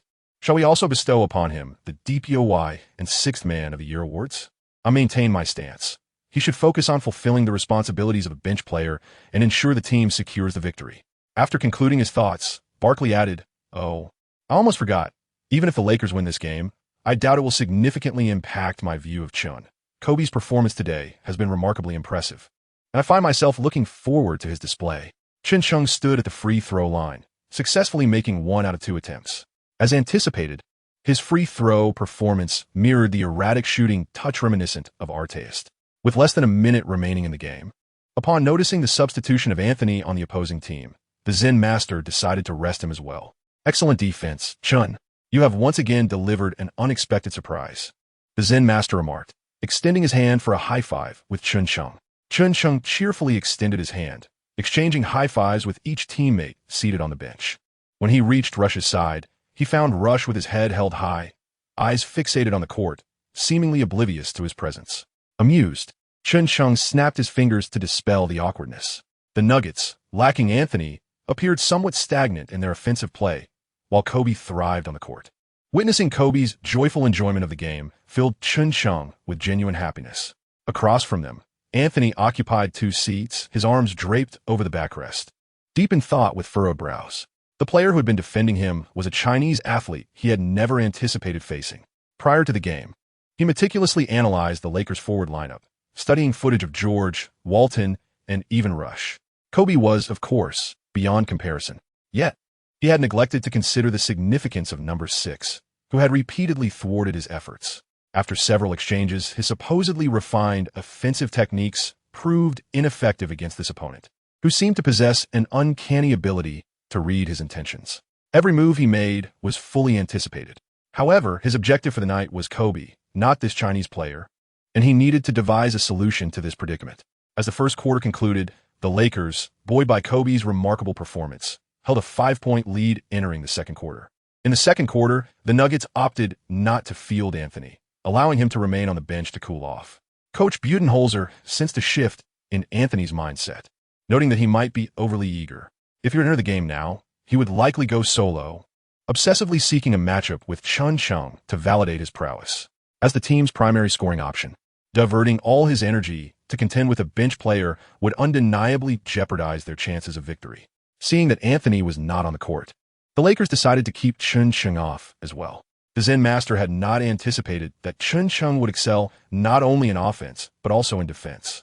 How had such a hidden gem come to be discovered by Kupchak? Now, Chen Cheng had become a crucial piece in his strategy. If the opponent did not field Anthony, the Lakers would refrain from using Chen Cheng. On the court, Kobe unleashed his alter ego, the Black Mamba, deftly maneuvering inside and out, leaving a trail of devastation on the Nuggets' defense, which was already struggling against Camby. Within just 3 minutes, he had widened the gap to 10 points, prompting the Nuggets to call another timeout. Marcus, Nene, it's time to make your moves and set screens for the perimeter players. Be resolute. Earl, take the point guard position. And Andre, you'll play shooting guard.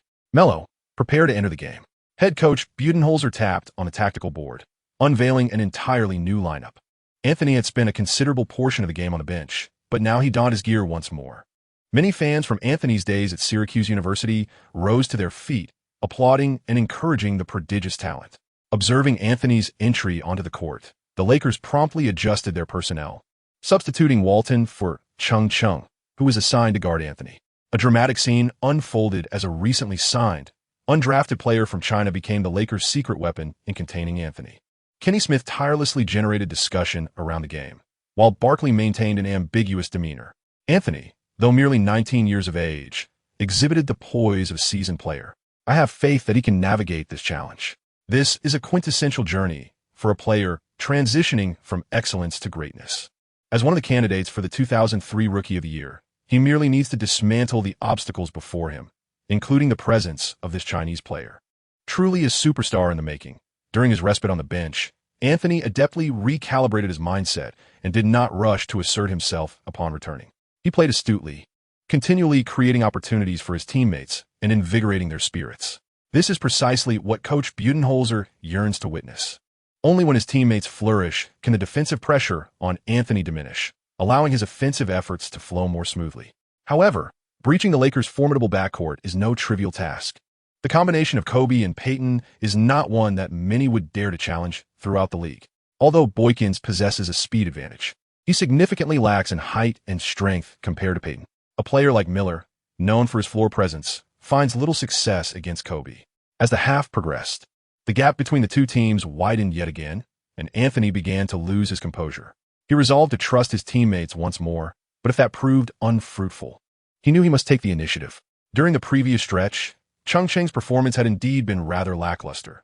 Whenever the ball found its way to Anthony's hands, he refrained from attacking. With Kobe on the court, the offensive responsibilities did not require excessive involvement. merely rehearsing back-and-forth runs. Now, Anthony began to assertively demand the ball. Chen Cheng felt invigorated. ComeBack emerged from the paint to set a screen for Anthony, with Med following closely behind.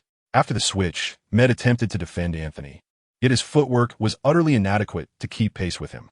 Anthony effortlessly maneuvered into the paint, closely pursued by Chen Cheng. Seizing the opportunity, Anthony passed the ball to ComeBack, who was momentarily unguarded. As ComeBack received the pass, he executed his signature leaner shot, the ball soaring with a considerable arc, albeit with a low success rate.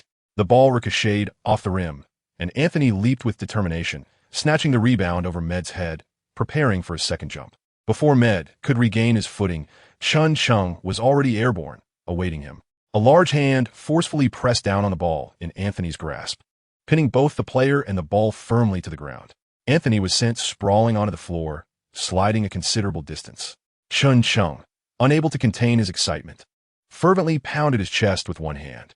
This sudden display took him by surprise, yet it ignited the enthusiasm of the fans present, elevating the atmosphere to a fever pitch. With a stunning block, Chen Cheng thwarted Anthony's attempt at a basket. Oh, the referee called for a jump ball? The arena's announcer appeared perplexed. The large screen replayed the previous moment, showcasing Chen's hand impeccably pressing against the ball, his body expertly positioned with minimal physical contact. The fans at the Staples Center were unforgiving. They cared little for the referee's decisions, expressing their discontent through a chorus of boos. Particularly vocal was the ever-present Jack Nicholson, who was adept at hurling barbs at the officials, leading the crowd in a raucous uproar. "Trash, Steve, trash!" Nicholson shouted at the referee. "Why don't you sit down and drink your beer quietly?" "Joker," JV retorted without hesitation. Amidst the boos from the home crowd, Anthony and Chen Cheng prepared for the jump ball. Anthony was the first to touch the ball, deftly directing it to Nene, who then received it and passed it back to Anthony, effectively blocking Chen Cheng in the process. Anthony caught the ball and executed a jump shot, sinking a three-pointer. He raised 3 fingers, adjusted his headband, and while retreating on defense, cast a disdainful and provocative glance at Chen Cheng, sensing that this Chinese player might be easily provoked. In this exchange, Chen Cheng had fulfilled half of his defensive duties, as players like Anthony, destined for greatness, shared a common trait, an exceptional ability to seize opportunities. The moment they are afforded even a sliver of space, they are poised to capitalize. As Chen Cheng gazed into Anthony's provocative eyes, he felt a surge of impulse akin to a bull spotting a red flag, a sudden desire to confront him face to face. Fortunately, his rational emotions seized control in time, preventing an eruption of anger. Yet, deep within, an inexplicable restlessness began to stir. Oh no! Could it be that Artea's trading card has some unintended side effects? It is well known that Ron Artest is infamous for his volatile temperament, having been a key participant in the notorious Malice at the Palace incident.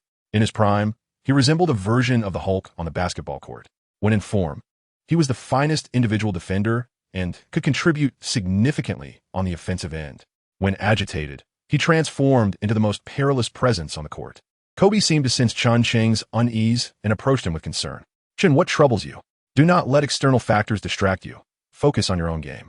Chen Cheng nodded and commenced executing the tactics delineated by his coach. Kobe, on the other hand, penetrated the paint, employing his signature technique, and once again unleashed a mid-range shot, successfully netting 2 points.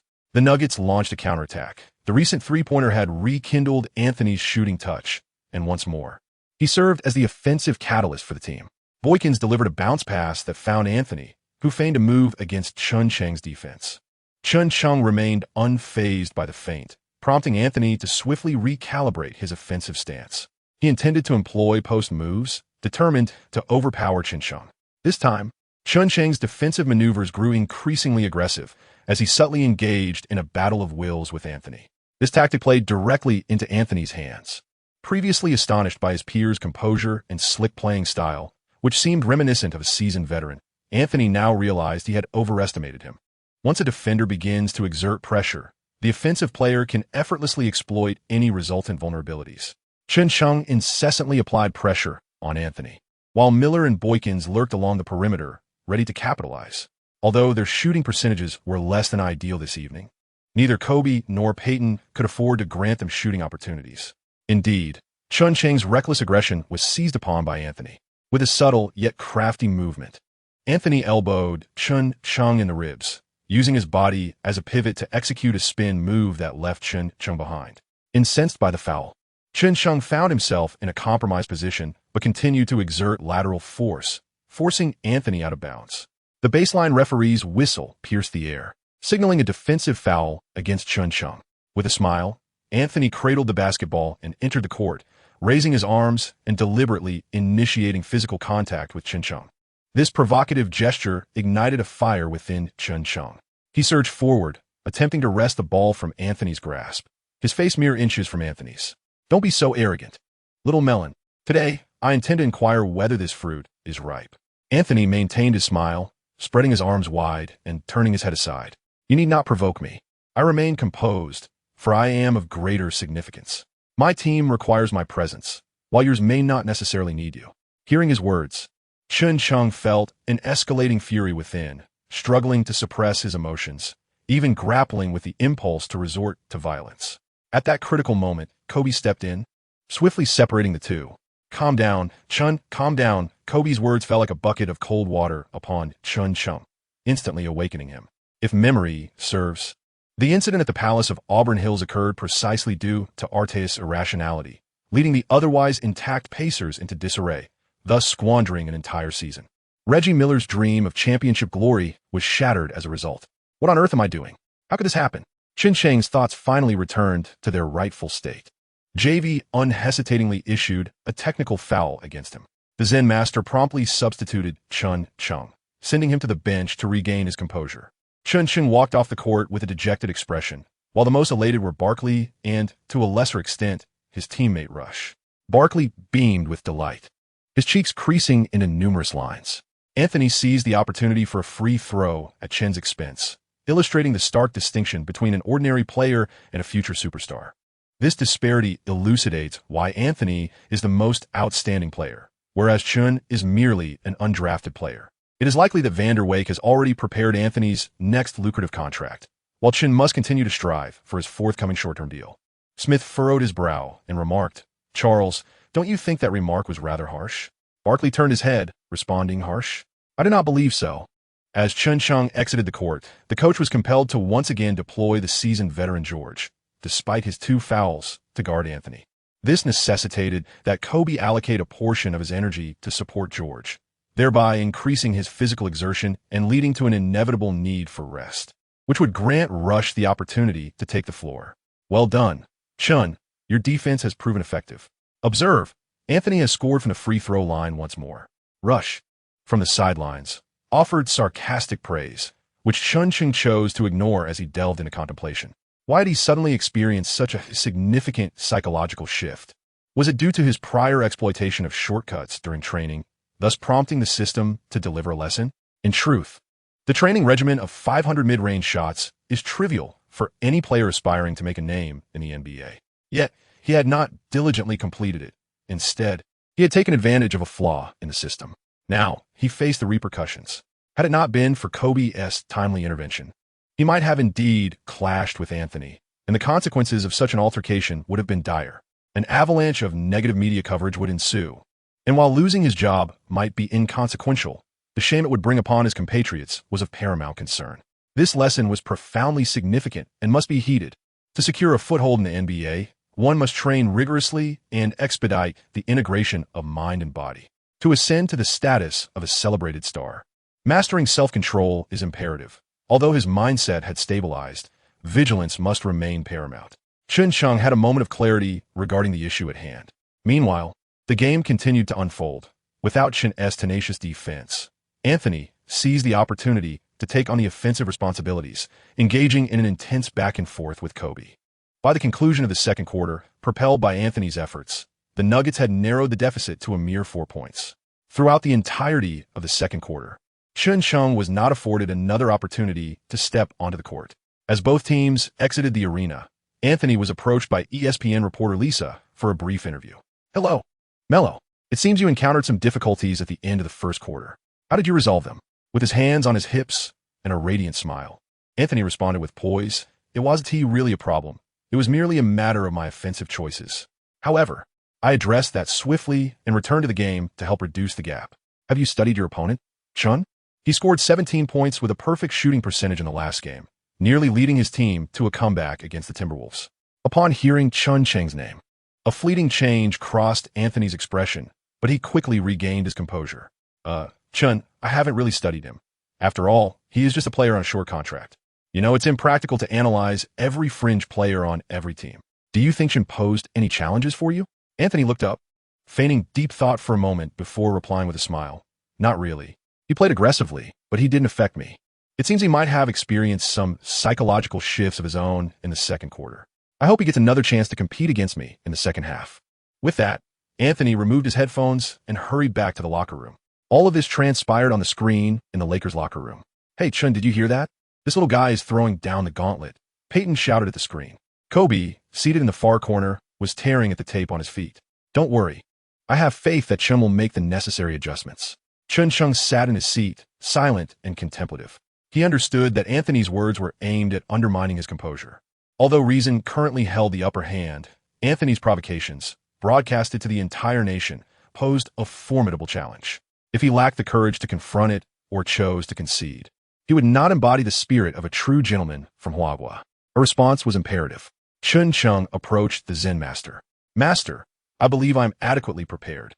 I wish to defend against Anthony. Observing Chen Cheng's proactive spirit, the Zen master felt a surge of joy. They cherished such indomitable character.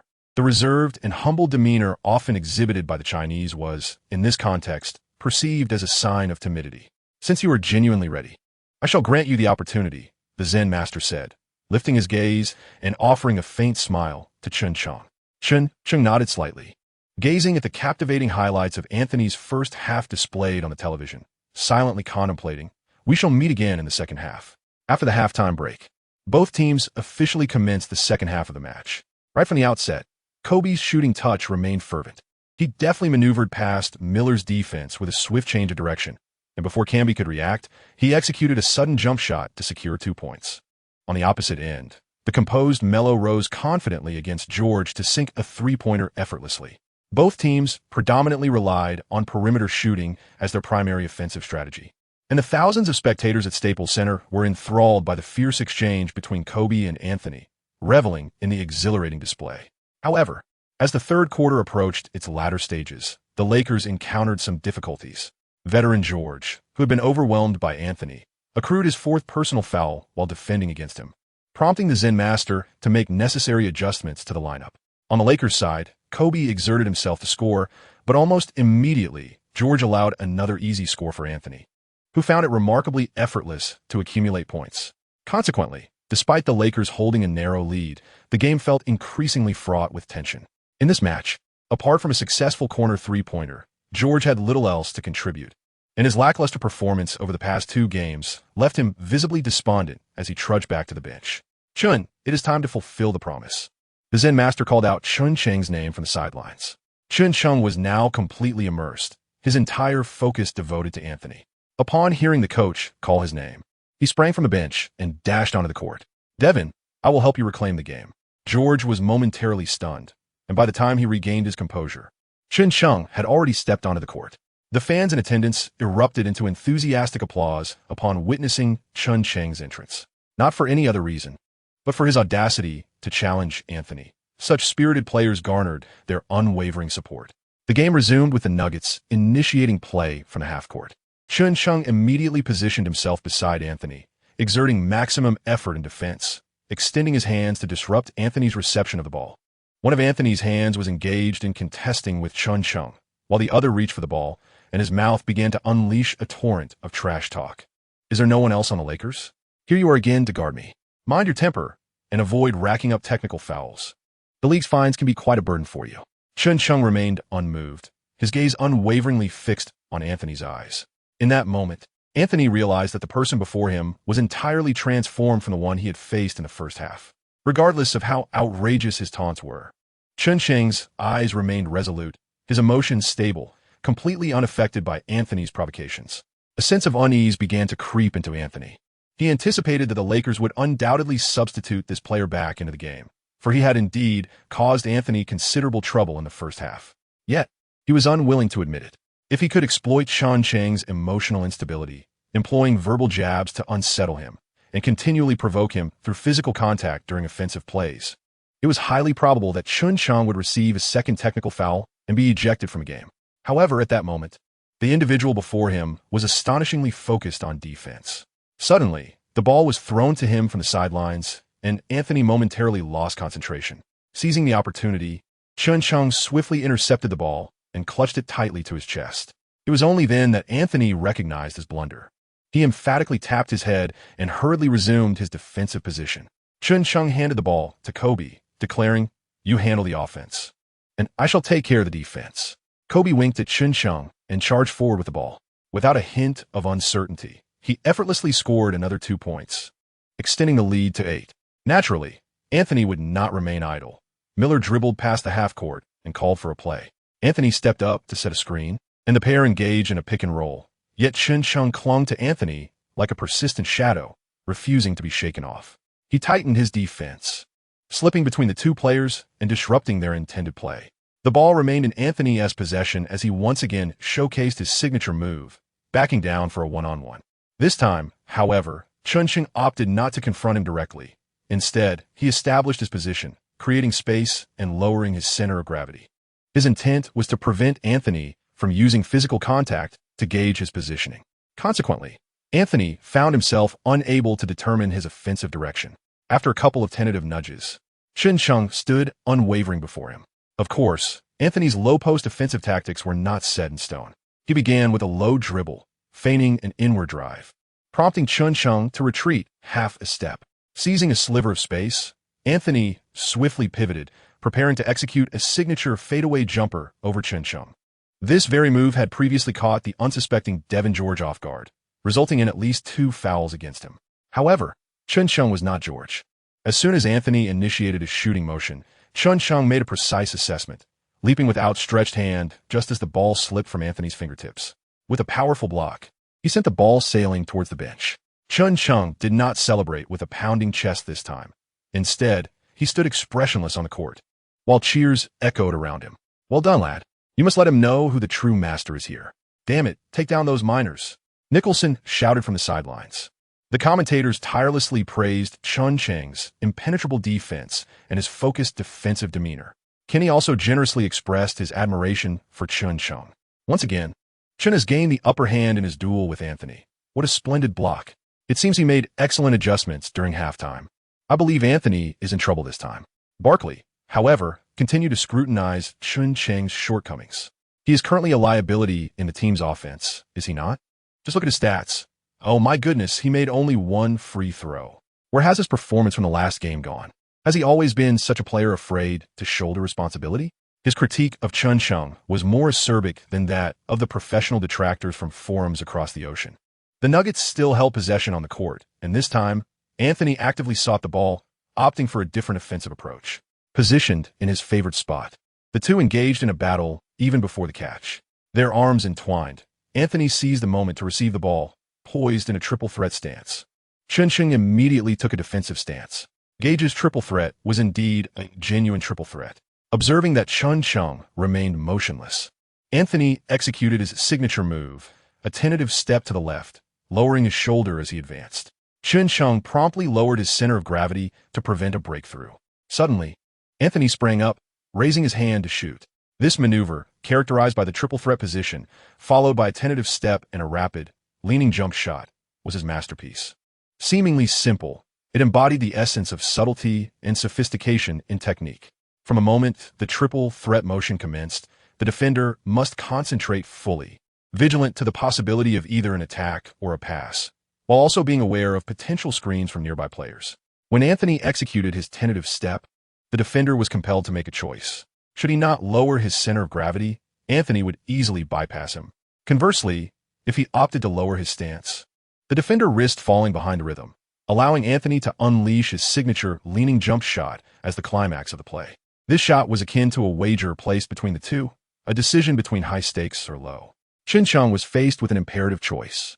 As the dealer in this scenario, Anthony had successfully made countless such shots before, and with Chen Cheng's center of gravity lowered, there remained a half-step distance between them. He could likely score even with his eyes closed. Yet for Chen Cheng, he thought, only children make choices. Tonight, I shall have it all. Chen Cheng exerted force from his position, propelling himself high into the air. His remarkable wingspan and large hands effectively obstructed Anthony's shot. With a resounding thud, Anthony's seemingly certain basket was once again thwarted by Chen Cheng's emphatic block. Such a clean and decisive rejection left the nearby referee astounded, unable to find any fault. As the play was halted, the Denver Nuggets quickly called for a timeout. Yet another exquisite block. Chen Cheng had already delivered 2 in the second half alone. As an outside player, facing a scoring titan like Anthony, his defensive prowess was nothing short of elite. Indeed, ComeBack should swiftly prepare a contract, ideally ready to sign him immediately after the game concludes. The commentary on-site brimmed with admiration for Chen Cheng. On the sidelines, Anthony appeared profoundly dejected. Having once dominated the NCAA tournament and played over 30 games in the NBA, he found himself in an unprecedentedly frustrating position. As one of the top rookies of 2003, how could he be reduced to a mere footnote against an undrafted player? Both of the shots he attempted were practically guaranteed to score, yet they were both denied. This was an immense blow for Anthony, who had entered the league with high expectations, eager to establish himself alongside the likes of the man from Cleveland. Anthony's style had always been a formidable weapon on the court. Those stronger than him lacked his speed, and those faster could not match his strength, while those who possessed both attributes often fell short in accuracy. In Kobe's words, Anthony was like a bear, strong enough to leave one sore for days after a matchup. Unfortunately for him, he encountered the formidable Chen Cheng, who, despite appearing slender, did not concede in strength. Those who expected him to be slow were mistaken, as his agility remained unaffected. It was assumed he would become distracted during offensive plays, yet he surprisingly refrained from engaging in offense altogether. Chen Cheng seems to be the perfect adversary crafted specifically for Anthony, causing him considerable distress. Upon resuming after the timeout, the Nuggets appear to be at a loss for effective strategies to counter Chen Cheng's defensive prowess. They attempted screens, picks, and switches. Yet throughout the latter half of the third quarter, Chen Cheng clung to Anthony like a second skin, solely focused on his defensive duties. This relentless pursuit only exacerbated the discomfort for the former, most outstanding player. Chen Cheng has mastered his emotions, determined not to exhibit the same impulsiveness as in the first half. He will refrain from physical altercations, retorts, and losing his temper. Everything will be resolved on the court. As the third quarter concluded, Anthony attempted 12 shots, successfully making only 1, while his free throws yielded 2 attempts, and he missed all 3 of his three-point shots. Chen Cheng contributed 2 blocks and 4 steals, yet did not manage to score a single point. His impact on the court transcended mere scoring. In contrast, the Lakers flourished, with 4 players achieving double digits, thereby widening the gap to 29 points. In the fourth quarter, Anthony made a cursory appearance for 3 minutes before being once again thwarted by Chen Cheng. Recognizing the futility of a comeback, he exited the game and did not return. The Nuggets deployed a purely substitute lineup, signaling the end of the contest. Ultimately, the score settled at 89-101, with the Lakers comfortably overcoming the visiting Nuggets. 5 players from the Lakers scored in double figures, with Kobe leading the team with a remarkable 28 points. However, it was widely acknowledged that the true hero of this victory was none other than Chen Cheng. In this match, Chen Cheng recorded only a single point, yet his defensive contributions provided immense support to the team, including a rejection of Boykins and a steal from Andre Miller, while also causing significant trouble for Anthony on the defensive end. Meanwhile, Rush took advantage of the garbage time to score an impressive 12 points, enthusiastically posing for photographs with family and fans along the sidelines.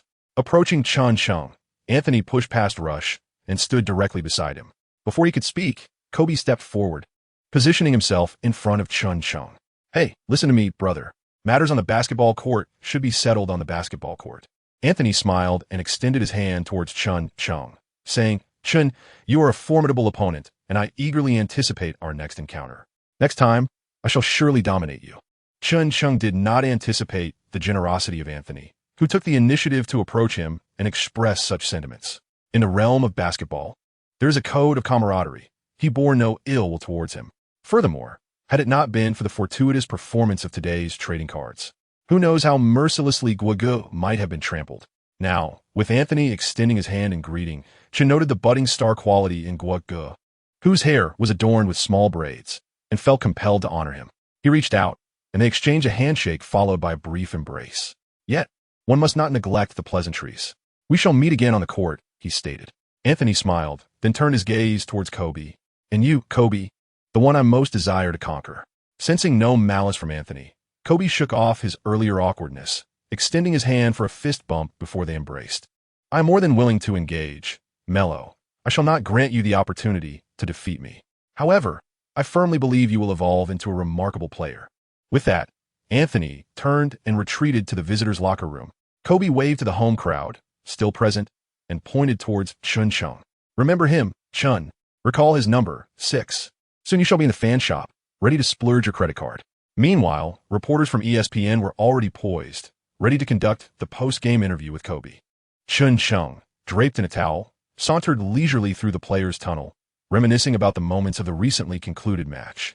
With the game over, the trial period for the star player cards had also come to a close, leaving him with that familiar ache, more pronounced than after his previous encounter. Battling against Anthony had proven to be a formidable challenge. As he traversed the tunnel, a youthful and exuberant voice overhead captured his attention. Hey, Chun. Hey, Chun. Look at me. Chen Cheng looked up to see a child with golden hair and glasses, fervently waving a flag emblazoned with the Lakers logo, striving to capture his attention. Could you please give me your autograph? Chun, I am your fan. Chen Cheng looked around in disbelief, then turned his gaze towards him. Do I actually have fans? My goodness, I can hardly believe I have fans now. Chen Cheng was so elated that he found himself at a loss for words. Having once been an ardent football fan, he was acutely aware of the anticipation and joy that fans experience in their adoration for their idols. He never imagined that one day he would become an object of admiration himself. The sensation was utterly enchanting. Chen Cheng took a marker and signed his name in Chinese on the flag, then handed it to the child. The child, as if having received a treasured possession, waved the flag incessantly before his parents, showcasing it proudly. Chen Cheng strode through the players' tunnel with a stern expression, and then raised his head to shout into the air, repeatedly clenching his fists. Wow, wow, wow, I finally have fans. This feeling is absolutely exhilarating. Chen Cheng shouted, only to realize something was amiss. As he focused his gaze, he discerned a tall Caucasian man with graying hair, clad in a suit and spectacles, standing at the opposite end of the corridor, accompanied by a young woman of Asian descent. May I ask, Miss Yang, what does Chen's earlier statement signify? Why does he incessantly exclaim, "What's up?" The speaker was none other than Bill, a renowned columnist for the local paper, the Los Angeles Times, who had been covering the Lakers since the era of Magic Johnson. The entire Lakers organization held him in high esteem, and players took pride in securing exclusive interviews with him. During a time when mobile media was not yet prevalent, the influence of print media was immensely powerful. Shaquille O'Neal, upon his arrival from the Magic to the Lakers, once purchased thousands of copies of a newspaper after an interview with Bill, distributing them across various communities. If a player earned Bill's admiration, they would swiftly become a favorite among the Los Angeles fan base. On a whim today, he sought to conduct an exclusive interview with Chen Cheng, enlisting a young woman from UCLA as his translator. This girl, appearing to be merely 18 or 19, had her long, raven hair elegantly styled atop her head. Yet her professional attire and high-heeled shoes rendered her remarkably poised. The youthful innocence of the girl harmonized with the sophistication of a career woman. With a statuesque figure, she exuded an air of vitality. Her features were striking, and her makeup was tastefully applied. A gray short skirt enveloped her lower body, accentuating her flawless silhouette. Evidently, she maintained a regular fitness regimen, as her legs, from the well-defined thighs down to the calves encased in stockings, were both proportionate and full. Overall, she radiated the exuberance of youth. Hello, Chen Cheng. It is as follows. Mr. Bill, the columnist from the Los Angeles Times, wishes to conduct an exclusive interview with you. I am his temporary assistant and translator. My name is Yang Yusin, hailing from UCLA. Chen Cheng, somewhat reserved, extended his hand and offered a gentle handshake. This is Mr. Bill, who will conduct a brief post-match interview with you. May I inquire if you have a moment to spare? Chen Cheng, feeling utterly flustered, nodded slightly, unsure why Bill had chosen this particular moment to conduct a personal interview with him.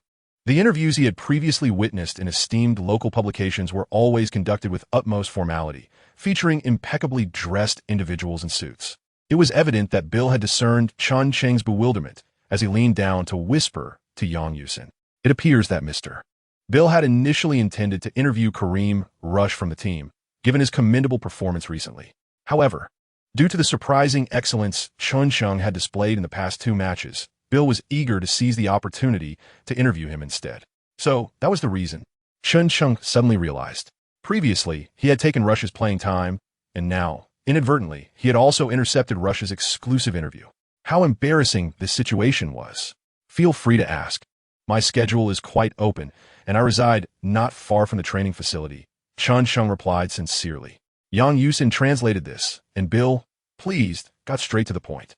I would like to ask you, Chen Cheng, after these 2 games, I believe you possess the caliber to be a first-round pick. However, why were you overlooked? The questions posed by the columnists were often laden with subtext. A moment's lapse in attention could lead to a trap, and their editorial finesse could easily paint an image of a presumptuous and ignorant Chinese individual. He reorganized his thoughts. I believe my performance during the tryouts may have played a role.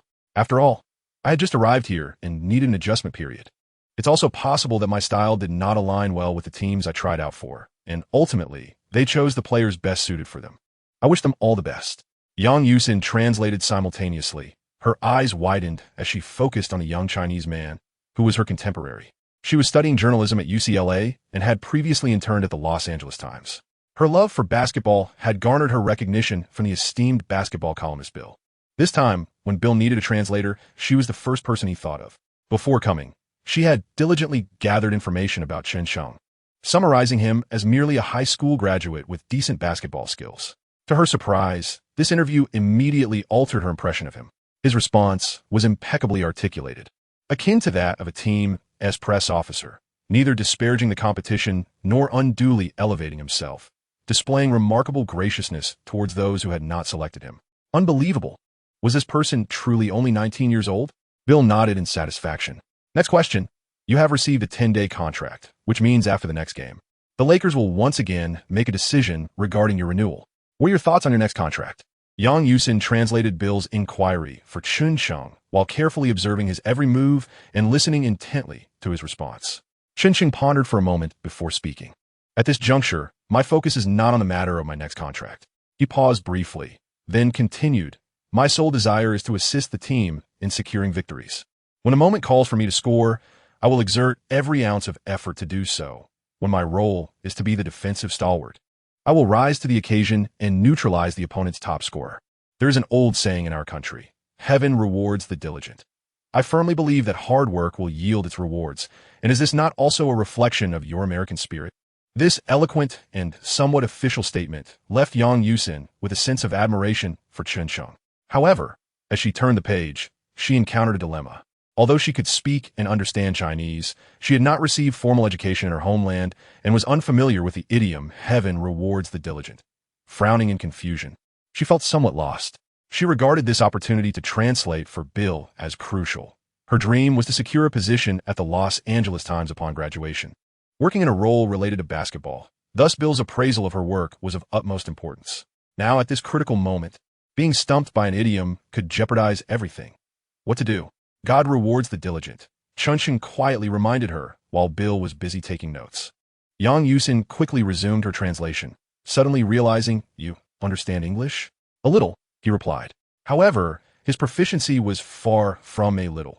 Years ago, in pursuit of basketball trading cards, he had invested considerable effort. He had passed English proficiency tests during college and later took every available IELTS and TOEFL exam. He even practiced speaking with card enthusiasts from various countries on eBay, becoming quite adept at haggling, though he had never traveled abroad. Conversing with foreigners posed no challenge for him. Yang Yusin felt a bit outwitted by this individual before her. Upon hearing Yang Yusin's translation, Bill could not contain his delight. Chun, that was fantastic. Your speech was remarkable. My goodness, you Chinese are truly born orators, just like Yao. Every interview with him brings me unexpected surprises. Now, for the final question, what performance do you anticipate in the upcoming challenge against the Atlanta Hawks? Chen Cheng raised his head and gazed at the ceiling, pondering deeply. I hope to achieve the statistics that the team manager expects of me. After all, my contract is still in his possession. Chen Cheng concluded the brief interview with a light-hearted jest. Although only 3 questions were posed, Bill, the seasoned journalist, could nearly compose an entire page based on Chen's performances in the 2 games. Meanwhile, Kareem Rush had completed his grooming and had chosen a meticulously tailored suit for the day, complemented by a top hat, scarf, brooch, and earrings, all impeccably coordinated. His shoes gleamed with a brilliant shine. Earlier in the locker room, Rush had boldly announced his intention to engage in an exclusive interview with Bill from the Los Angeles Times. Now, as he stepped out in splendid attire, he was met with a scene that caused his countenance to darken. Bill was engrossed in conversation with a lovely Chinese woman, clearly enjoying himself with Chen Cheng. Rush's expression soured, yet he endeavored to maintain an air of magnanimity. "Hey, Bill, how's the conversation with my new teammate going? He's quite the treasure trove of insights. Worthy of your exploration," he remarked, carefully draping his arm over Chen's shoulder, feigning an intimate camaraderie. Bill approached Rush, embracing him while introducing the enchanting Yang Yusin. Rush's eyes darted over Yang, sizing her up before addressing Bill once more. "So, are we to take this beautiful lady somewhere quiet for my exclusive interview now, Bill?" Bill closed his notebook and, with a tone of apology, replied, "Actually, I just conducted a brief interview with Chen, and I have already prepared the draft. I am eager to seize the moment and pin it for tomorrow's publication. If possible, I would like to postpone your interview to the next issue. What do you think?" Upon hearing this, jealousy surged within Rush, yet he could not express his frustration towards Bill and was compelled to maintain a facade of generosity. "Of course. No problem at all. I have ample time, unlike Chen, who may only have one game left." "Huh, I'm merely jesting. We enjoy this banter." After parting ways with Bill, who offered a few parting words to Yang Yusin before heading to the parking lot, Rush's demeanor darkened once more as he distanced himself. "Your performance is truly improving, Chen," Rush gritted through clenched teeth, his frustration manifesting as he kicked a trash can before turning to leave. The team corridor was rife with cameras and security, leaving him unable to vent his anger appropriately, forcing him to take it out on the nearby trash can. "Thank you, Chen." Yang Yusin graciously expressed her sincere gratitude to Chen Cheng. Her gesture left Chen somewhat taken aback. "What are you thanking me for?" "In truth, your command of English is sufficient for direct communication with Bill without me as a translator. Yet, you chose otherwise. And you even assisted me in translating that phrase. Heaven rewards diligence. Indeed, it is true that diligence is rewarded by the heavens. I shall remember this phrase. To express my gratitude, I would like to invite you to dinner, if it is convenient for you." Chen Cheng felt utterly bewildered.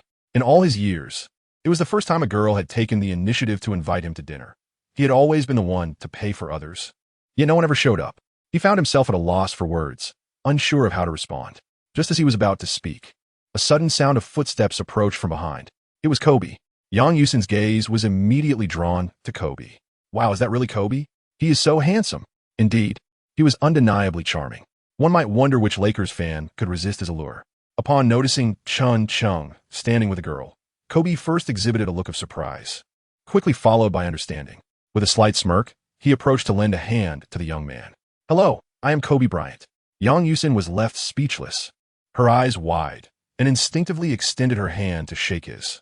"What you two up to?" Kobe inquired next. "Oh, I forgot to introduce her. This is Miss Yang, assistant to Bill, a columnist for the Los Angeles Times." Kobe furrowed his brow.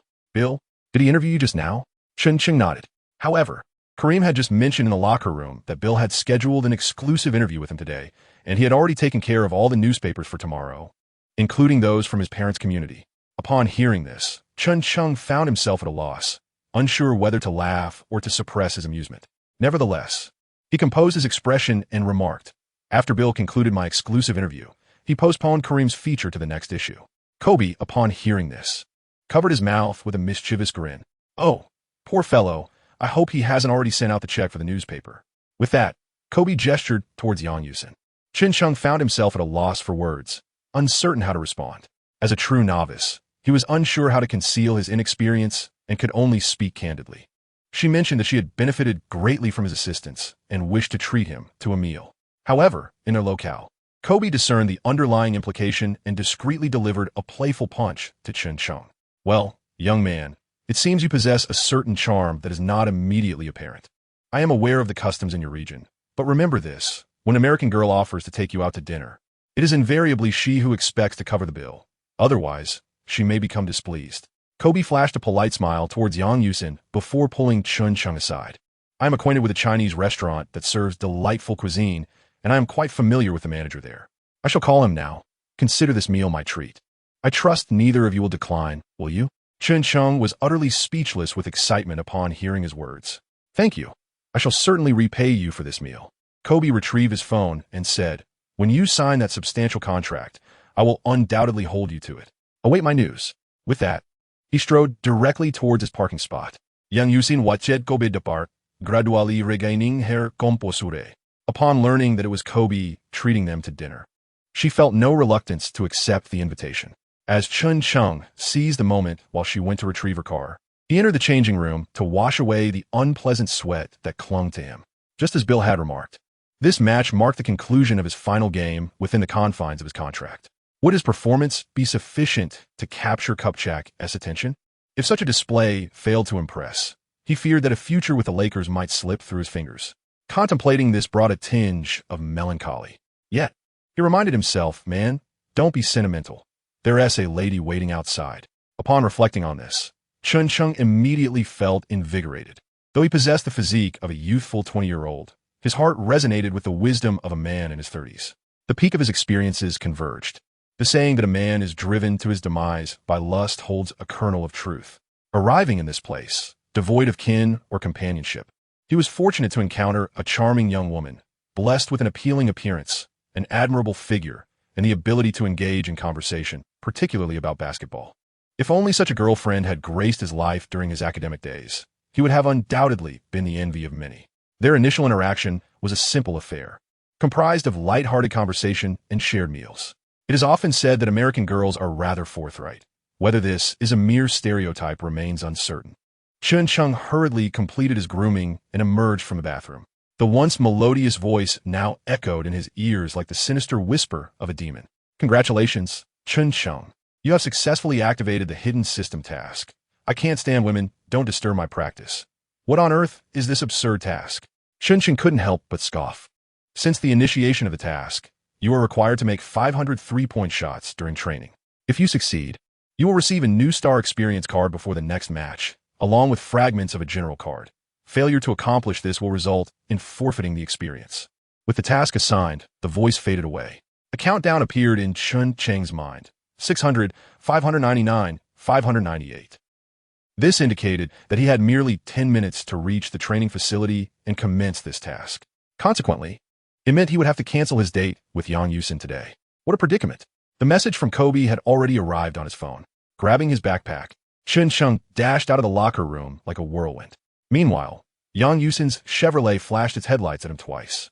Chen Cheng approached Yang Yusin's car window with a furrowed brow and a despondent expression, his backpack drooping at his side. Yang Yusin rolled down the window and said, "Get in.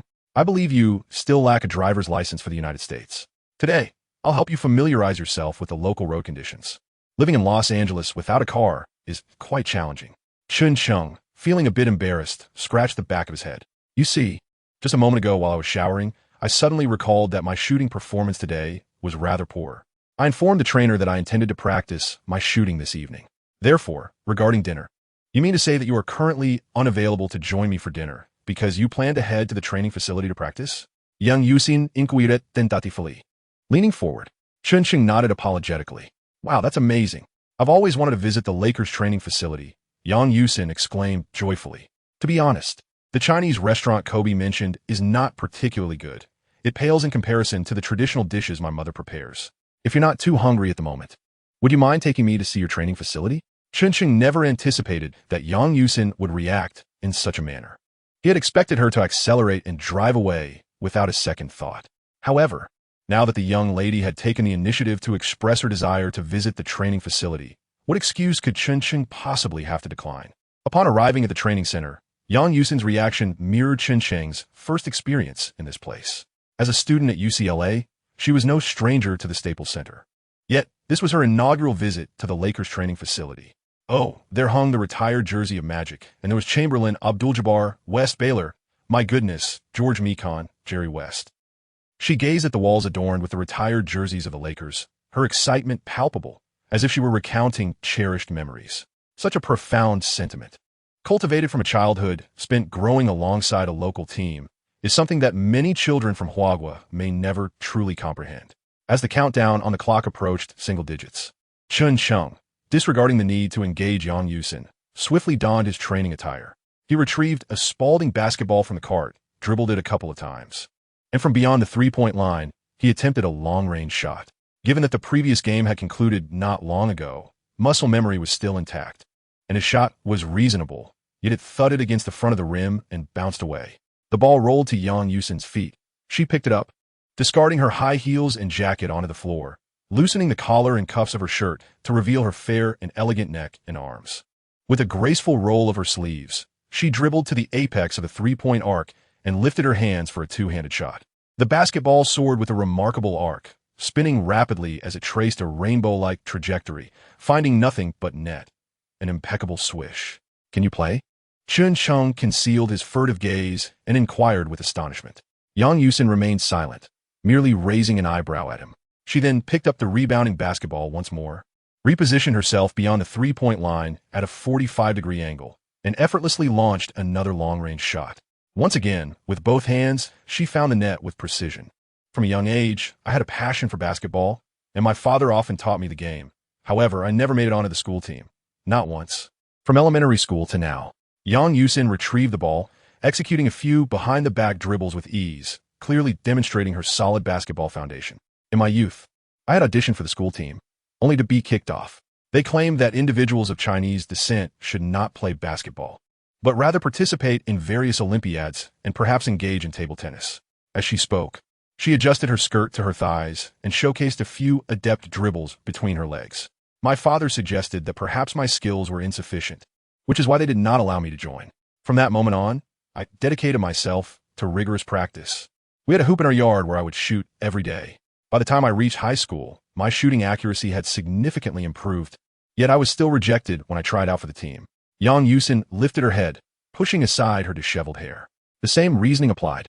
Individuals of Chinese descent are deemed unsuitable for this sport. With that, she dribbled the ball to the corner and executed another three-point attempt, this time with a single-arm shooting motion. The ball once again hit its mark. It wasn't until college that I specifically chose UCLA, a renowned basketball institution, with the dream of joining the team, competing in the NCAA Women's Basketball League, and eventually entering the draft to become a member of the Sparks. Yet once again, the same rationale led to my rejection. I have always dreamed of the day when someone of Chinese descent breaks into the NBA, proving to the Americans that we, too, can soar. As she spoke, Yang Yusin's voice grew slightly choked with emotion. Do you know how thrilled I was when I saw Yao Ming arrive in Dallas? How excited our entire family was. My father drove us all to the American Airlines Center to watch his game and cheer him on. Later, Jianlian came, and his performance was even more remarkable. Yang Yusin dribbled her way to Chen Cheng's side. His prowess compelled even Charles Barkley to take notice, to the point of him kissing a donkey's rear end. At this, she laughed heartily. Although I may not become a player myself, I aspire to use my pen to assist every individual of Chinese descent who dreams of making it to the NBA. Chen Cheng, having watched your performance today, I believe you possess the talent to make a name for yourself in the NBA. With that, she stepped forward and unexpectedly embraced Chen Cheng. Chen Cheng stood there, motionless, gradually shifting his hips to one side. Yang Yusin suddenly released her grip, stepping back a few paces to wipe the tears from her face. Yet, the tears left their mark upon her makeup, while two crimson clouds adorned her cheeks. I apologize for my moment of weakness. In any case, I sincerely hope you perform admirably in the upcoming matches, secure your place on the Lakers, and ultimately seize the championship. Lakers for the championship. As she spoke, she incessantly ran her fingers through her disheveled hair, inadvertently glancing at the watch on her wrist. Oh, it's already so late. Goodness, I've missed my father's curfew. I must hurry back to school. She urged, you must give it your all in the next match, Chen Cheng. With that, she hastily grabbed her jacket and high heels in one hand, and her bag in the other, neglecting to tidy her attire or makeup, and rushed out of the arena in disarray. The arena staff, just returning from a late-night snack, witnessed Yang Yusin burst out of the venue and dash into her car. Then they turned to see the innocent expression on Chen Cheng's face, each of them wearing an unmistakable smirk. Chen, you bad guy. Chen Cheng hurriedly clarified. It is not as you perceive. Allow me to elucidate. Yet, who among them would lend an ear to his explanation? Our saplings are on the verge of flourishing. Indeed, they're destined to grow into towering trees. Amidst their laughter, they retreated to their respective abodes. Chen Cheng could only helplessly spread her hands as she picked up the basketball, still imbued with the fragrant scent of Yang Yusin's perfume. The words she had just spoken surely resonated from the depths of her heart. Though she had grown up in this place, her Asian appearance had undoubtedly subjected her to numerous instances of unfair treatment. This young girl, in her pursuit of a basketball dream, had exerted inconceivable effort, only to be met with biting sarcasm and repeated rejections. Now, the competition she was participating in had transcended the realm of mere sport. She grasped the ball and approached the free throw line, taking aim at the hoop. This area could rightfully be deemed the ultimate battleground of the NBA. Countless superstars had risen to fame here, just as many souls had met their demise under its unforgiving glare. The most renowned among them was none other than her current teammate, Brian Russell. Even now, it remains a critical territory for the elite to score points. The task of executing a mid-range shot should have been accomplished in the previous game. However, due to Chen Cheng's opportunism, she had nearly faced a harsh lesson from the system. Having heard Yang Yusin's story, Chen Cheng resolved to complete the 500 mid-range shots she had failed to achieve yesterday. Furthermore, she intended to undertake today's new challenge, that wretched task concerning her disdain for women, which was a distraction from her practice. Yet, upon reflection, it seemed that bringing her to the training facility had proven far more beneficial than treating her to a meal at a Chinese restaurant. Chen Cheng shook his head with a smile, raising his hand for a jump shot, the basketball gracefully swishing through the net. He sensed that his connection with his body was steadily growing. Having completed the task of making 500 mid-range shots, his shooting accuracy had risen from an initial 20% to 50%. Although these attempts were made in an unguarded state, it was, for Chen Cheng, a commendable improvement. It was now past 2 a.m. Fortunately, the gym was well stocked with refreshments, and the air conditioning, which never required shutting off, ensured that logistical support was not an issue. However, after just finishing a game and coming to this intensive training session at night, his body indeed felt somewhat weary.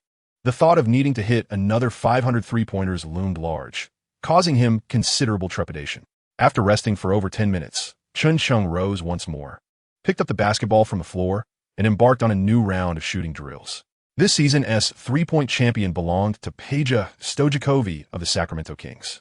Even so, throughout the regular season playoffs, he had only managed to sink a little over 273 pointers. It is worth noting that in the 2015 to 2016 season, Stephen Curry had made an astonishing 402 three-pointers in a single season. During a time when the small ball era had yet to dominate the league and when those epic-defining sharpshooters had not yet emerged, three-point shooting was not considered a conventional weapon. In an era that encouraged physical confrontation, opportunities to take three-point shots were scarce. The most lethal tactics involved either strong inside attacks or mid-range shots. Nevertheless, the system's arrangement of a specialized three-point training session must carry deeper significance. This conclusion stemmed from Chen Cheng's repeated interactions with the system. In essence, this system is viable. As his shooting became increasingly erratic, the basketball felt heavier in his hands.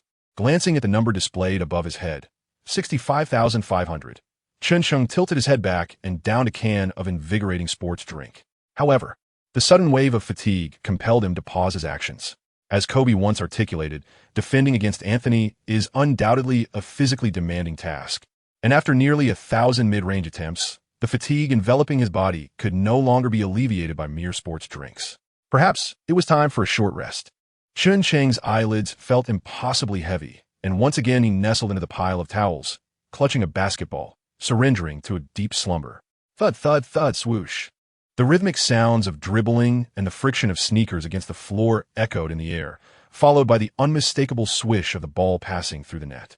These three sounds intertwined, rousing Chen Cheng from his dreams. In a daze, he caught sight of a figure practicing shooting not far from the court. Chen Cheng glanced up at the clock on the wall. It was already past 6 a.m. He rubbed his eyes and finally discerned the figure before him. It was Kobe, his training attire thoroughly soaked with perspiration. Chen Cheng quickly rose from the pile of towels.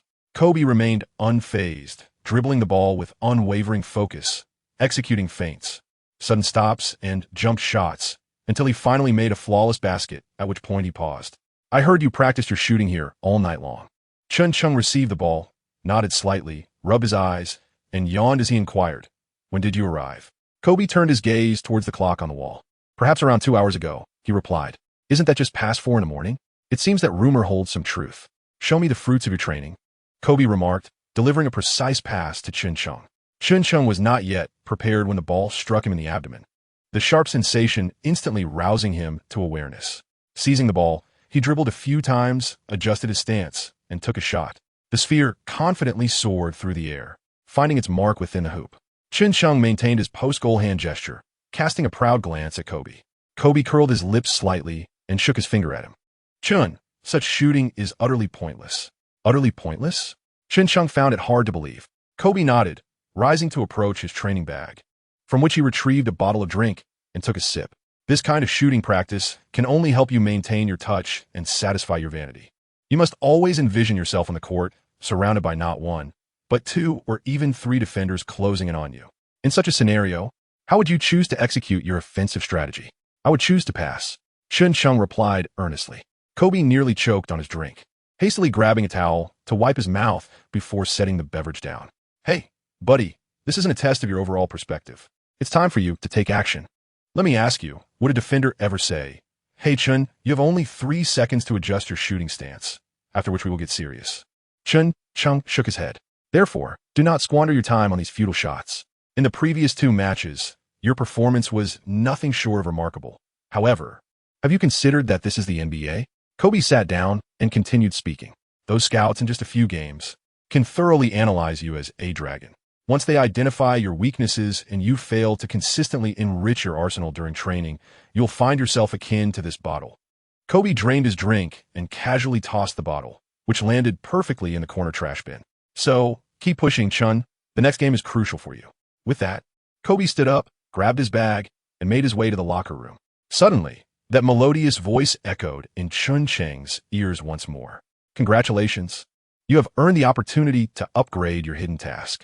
Should you choose to upgrade the task upon completion, the number of fragments you receive for the card will be doubled.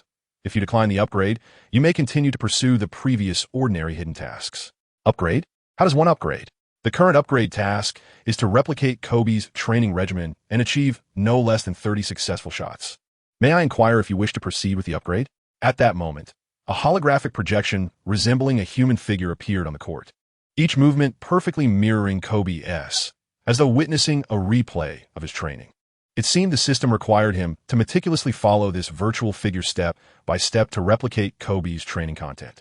Goodness, is it truly this absurd? To replicate Kobe's training? Is the system attempting to overwhelm me? Who isn't aware that Kobe is a training fanatic? After all, how else could he have devised that grueling 666 training regimen? The intensity of his training undoubtedly surpasses the effort of sinking hundreds of three-pointers.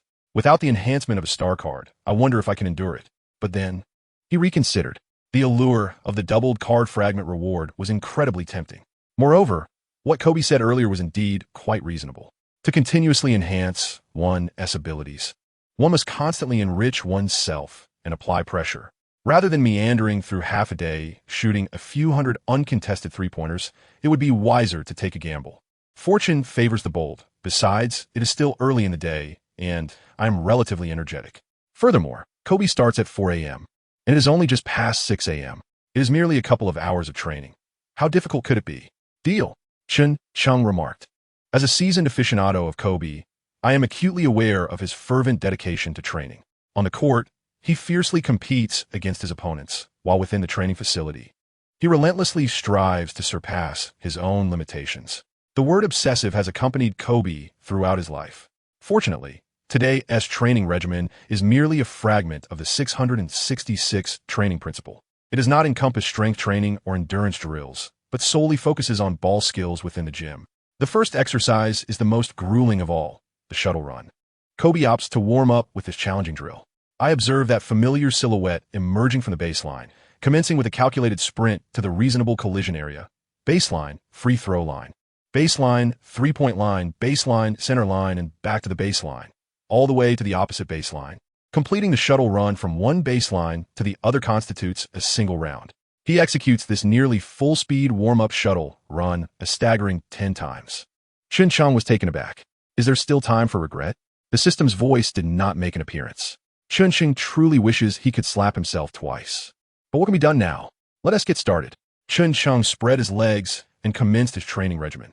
The monotonous and tedious shuttle runs are often regarded as the nightmare of every basketball player. Chen Cheng was no exception. After 2 rounds, his lungs felt as if they were about to burst. His head buzzed incessantly, and he sensed a profound lack of oxygen enveloping him. Yet that elusive figure, aside from resting for a mere 30 seconds between each round, commenced the shuttle runs anew, still dashing forth with unwavering vigor. Chen Cheng let out a thunderous roar, hastily following suit. The ethereal figure had long since completed its movements. Chen Cheng finally finished his shuttle run. Exhaustion enveloped him. His thighs, calves, and ankles all ached intensely. His body contorted into a shape resembling the character, with beads of sweat, akin to large pearls, cascading down his temples, merging into a stream that trickled into his ears.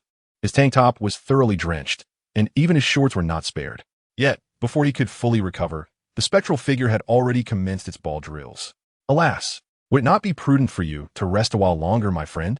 Chen Cheng forcefully struck the floor, propping himself up as he observed the phantom before him executing movements. Kobe's shooting practice bore a stark contrast to Chen Cheng's own. The complexities were worlds apart. His mid-range shots were not the leisurely, methodical attempts that characterized Chen Cheng's style, which involved a careful adjustment of breath before release. From the moment he received the ball, he envisioned various adversaries, evading defenders, contending with physical contact, double teams, and even fouls. His state of mind transitioned into a competitive mode the instant he acquired the ball. Although his stamina had not fully recovered, after several laps of running up and down the court, he had to receive the ball and score amidst the relentless pressure from defenders. This was the ultimate sensation he sought. He executed an array of feints, changes of pace, crossovers, step-backs, spins, and fadeaways, simulating all conceivable scenarios that could arise on the court. Breakthroughs, jump shots, sudden stops, pull-ups, and three-pointers were all part of the regimen. He even practiced improbable shots, such as a rebound shot, a three-pointer launched while leaping beyond the baseline, and a drifting horse-riding style shot that banked in from three-point range. He reveled in the intensity of the training, yet it proved arduous for Chen Cheng. Kobe's shooting demanded exceptionally high standards regarding speed of movement, angles of deception, acceleration, and timing. Even as Chen Cheng pressed his body against the specter, attempting to synchronize his movements in slow motion, executing the entire sequence proved to be exceedingly strenuous. When it came to the shooting phase, all that remained was the sound of clanking iron. Indeed, as Kobe had stated, the rigorous intensity of his previous shooting drills rendered any assurance of accuracy utterly unattainable. Even his free throw touch had grown remarkably unstable, leading to 2 air balls being thrown. After a few attempts, the specter merely rested, supporting itself with both hands on its knees, bending slightly at the waist. Chen Cheng had laid flat several times already. At this moment, he genuinely felt that his basketball awareness had indeed improved significantly. However, the activation level of his body was still far from sufficient. Not to mention any enhancement, he had yet to fully utilize the capabilities that his body should inherently possess. If in the beginning, his ability to maneuver this body was akin to that of a novice in basketball, he now barely qualified as a member of a high school team, and certainly not as a key player. If he did not hasten the integration of his physicality with his consciousness and swiftly achieve complete activation, he would inevitably falter during a training session without the support of a star card. With this thought in mind, Chen Cheng quickly rose from the ground and resumed his practice in a methodical manner. Fortunately, the system seemed lenient today, requiring him to achieve merely 30% of Kobe's shooting accuracy during training to pass. Even so, he had already spent 4 hours on what Kobe accomplished in 2. As he gradually worked through Kobe's training regimen, he unexpectedly noticed a marked improvement in his skills. Moreover, the rate of enhancement was evidently faster and more substantial than during his usual training. This instilled in Chen Cheng a considerable amount of confidence.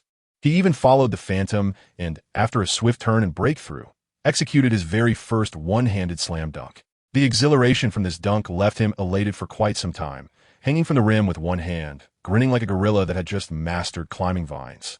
Compared to the last time he cautiously attempted a dunk and ended up with a feeble layup, the improvement was unmistakable. However, during this training session, Chen Cheng discerned some subtle clues. Kobe had specifically incorporated numerous three-point shots into this training, launching 20 attempts from corner to corner along the arc. Although three-point shooting was not typically one of Kobe's primary weapons, he had just set an NBA record last season with 12 three-pointers in a single game. He was more adept at penetrating defenses, driving to the rim to draw fouls, or executing mid-range jumpers while moving without the ball. Yet today, he dedicated a significant amount of time to specialized three-point shooting practice. The intention behind this was unclear, but the training content aligned closely with what the system had prescribed for him.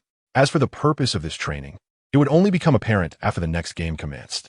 Just as before the previous match, when he practiced mid-range shots and was paired with Artea's star card, Had he diligently completed the tasks set forth by the system, the previous night would have surely been one of perfect contributions on both ends of the court, rather than a night where he scored a mere single point. Finally, as the training session drew to a close, Kobe began to shoot his graduation shot. Like all basketball enthusiasts, he insisted on making a shot that he deemed his farewell. The method and position chosen at the outset must be adhered to without deviation. Even an inch short or a step off would not suffice. This was an unwavering tenacity exclusive to basketball aficionados. Kobe opted for a stationary shot, raising his hand, and, suddenly, it seemed as though something obstructed his shoulder. He released the ball, cradling his right shoulder with his left hand, curling down as if in discomfort. This posture persisted for several minutes until he seemed to hear something, quickly returning to normal, retrieving the ball, and continuing to shoot, albeit noticeably less fluidly than before. Subsequently, Chen Cheng witnessed as Kobe showcased a series of moves before ultimately completing the shot. The training had officially concluded. With the successful completion of Chen Cheng's graduation shot, the system's upgrade task was finally fulfilled. A pleasant chime resonated once more. Congratulations on completing the task, Chen Cheng. You will continue to utilize the Star Card Experience service in the next game. Moreover, the system shall bestow upon you an additional reward for the completion of the upgrade task, 10 shards of the hero card. Presently, your possession of hero card shards stands at 15,100. The sound faded once more, and Chen Cheng found himself devoid of the energy to celebrate. This time, he was weighed down by both hunger and fatigue. The relentless intensity of matches and training demanded a hearty meal, followed by a restorative slumber. When he next opened his eyes, it was already 2 in the afternoon, fortunately aided by the alarm on his mobile phone. In half an hour, it would be time for the Team S training. Should he allow himself to sleep any longer, he might not awaken until tomorrow at this hour. Kobe, as was customary, was absent from the team practice today. The focus of the training session was on the offensive and defensive strategies. In 2001, the league was compelled to revise its rules to curtail Shaquille O'Neal's dominance, thereby unleashing the defensive prowess of his own defense. Additionally, the 3-second defensive rule was established. Even though O'Neal had been sidelined due to injury in recent games, any team facing the Lakers adopted the zone defense as their standard tactic. When both O'Neal and Malone were on the court, the zone defense posed little challenge. After all, not every team possessed the capability, like the Spurs and Pistons, to match the Lakers' might with 2 formidable interior players. As long as O'Neal remained healthy, he remained indisputably the most formidable offensive force in the league. However now, with both O'Neal and Malone injured, the interior presence offered by players like Medvedenko was insufficient to compare with their earlier prowess. Consequently, the Lakers had transformed into a team primarily focused on perimeter offense. Due to Chen Cheng's exceptional defensive performance in the previous game, he was elevated to the starting lineup, taking Kobe's position. Meanwhile, the stable shooting ability of Rush made him the primary offensive option off the bench.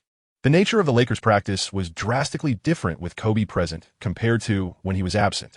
When Kobe took the court, the intensity of the training escalated sharply. In his absence, the players merely completed the training tasks with an unspoken understanding. Phil Jackson, ever the enigmatic figure, sat at the sidelines with a smile. Lane Beer, with a whistle in his mouth, orchestrated the players on both ends of the court. Having previously replicated Kobe's individual training, Chen Cheng was reluctant to shoot again. Feeling a sense of nausea at the sight of the hoop, he resolved to conserve his offensive ambition for the evening's game. In contrast, Rush appeared exceedingly exuberant, particularly when shooting three-pointers. His decisiveness was striking, and his accuracy remarkably high. Especially when matched against Chen Cheng, Rush actively sought the ball, often disregarding tactical arrangements to launch his shots, and he was indeed successful. Chen Cheng was acutely aware of the fervent efforts displayed by Rush and the underlying motivations behind them. Rush's remarkable performance had drastically reduced his own playing time, effectively threatening his livelihood. Furthermore, he had also usurped the exclusive interview with the Los Angeles Times that was rightfully his. As Kobe once remarked, he might find himself shelling out a hefty sum for newspapers to be distributed at various kiosks in the community. He would remain unperturbed under such circumstances. Wouldn't he seek to regain some dignity in the face of Chen Cheng? Yet, Chen Cheng truly wished to refrain from squandering his energy in a confrontation with Rush. At this juncture, a little encouragement would only serve to enhance his brilliance. However, should tensions escalate, it might lead to inevitable conflict. As long as he maintained his footing, a symbolic defense would suffice, allowing Rush to revel in his moment. Meanwhile, Rush grew increasingly exhilarated, his shooting rhythm becoming ever more fluid. "Wow, today the hoop seems as expansive as the ocean," he exclaimed, sprinting across the court with exuberance. The Zen master could only nod in approval. The evening's match was once again held at the Lakers' home ground, the Staples Center. A growing number of Chinese fans had come to recognize Chen Cheng. They brought their families along, adorned in his number 6 jersey, flocking to the arena. This game marked the final outing of Chen Cheng's short-term contract.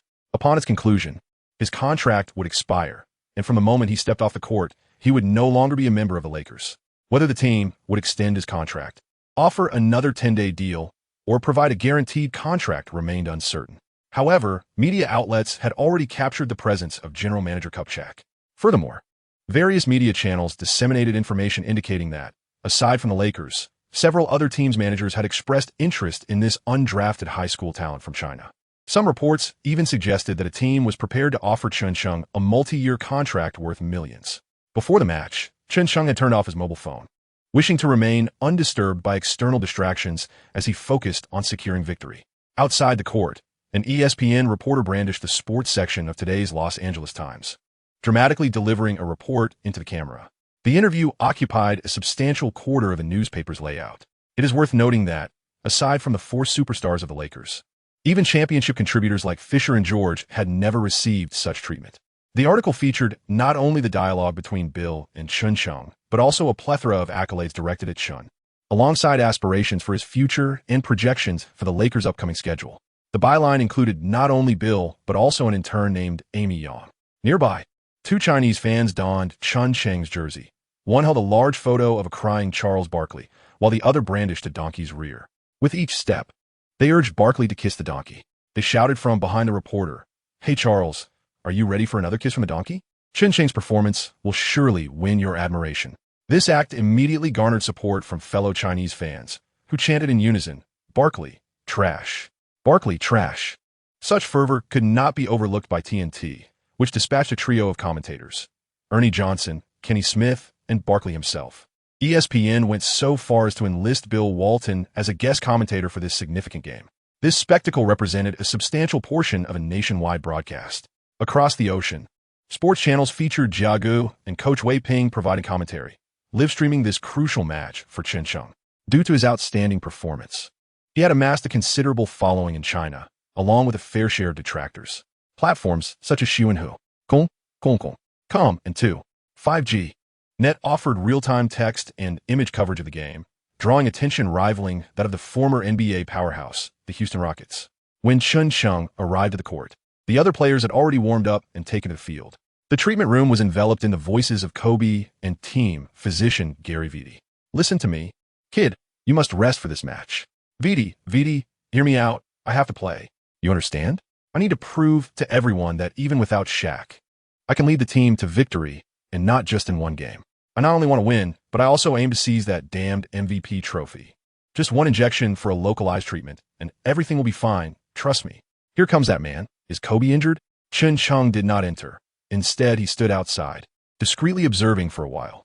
Gary Vitti appeared to have been persuaded by Kobe, as he helplessly shook his head. After retrieving a medical kit and donning gloves, he took out a disinfectant set and proceeded to sanitize the area around Kobe's shoulder joint. He then extracted a syringe and administered an injection. The pain caused Kobe to grimace, cold sweat pouring down his face as he pounded his left hand against the armrest of the therapy bed. Yet he uttered not a single sound. Once the injection was completed, Vitti gently patted Kobe's head, his eyes filled with compassion. Kobe nodded in acknowledgement and slowly reclined. Vitti tidied up the medical kit and exited the therapy room. Chen Cheng feigned ignorance as he stepped inside. "Hey, Kobe, why are you still here?"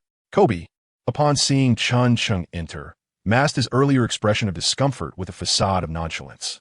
"It's nothing. Perhaps the pre-game meal was a bit too cold, and my stomach feels somewhat uneasy. Gary provided me with some tablets to ease the discomfort. After all, compared to you, I am already a seasoned player."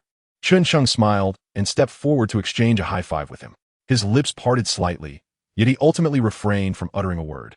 "I apologize for any disturbance," said a team staff member, appearing at the doorway with a hint of regret, "but Miss Yang requested that I deliver this to Chen." Chen Cheng hurriedly approached. A staff member handed him a paper bag, within which lay a black wristband, embellished with an embroidered brown bear, the mascot of UCLA Joe.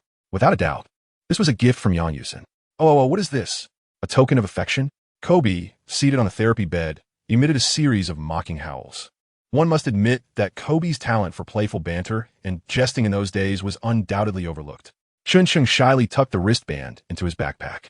Put on quickly. This wristband is sure to bring you good fortune, Kobe urged from beside him. I will, he replied. Tonight, the Lakers were set to face the Atlanta Hawks at home. The Hawks had only managed a record of 10 wins and 26 losses in the Eastern Conference, a stark contrast to the Lakers' impressive 22 wins and 10 losses. However, in the NBA, there are no weak teams. It is not uncommon for so-called strong teams to falter against weaker opponents. As the entrance ceremony commenced, the Staples Center was filled to capacity, with over 18,000 seats occupied. Chen Cheng's entrance once again elicited a thunderous roar from the home crowd, his popularity rivaling that of Kobe Bryant. As a host from Huaguo, I couldn't help but cheer for him.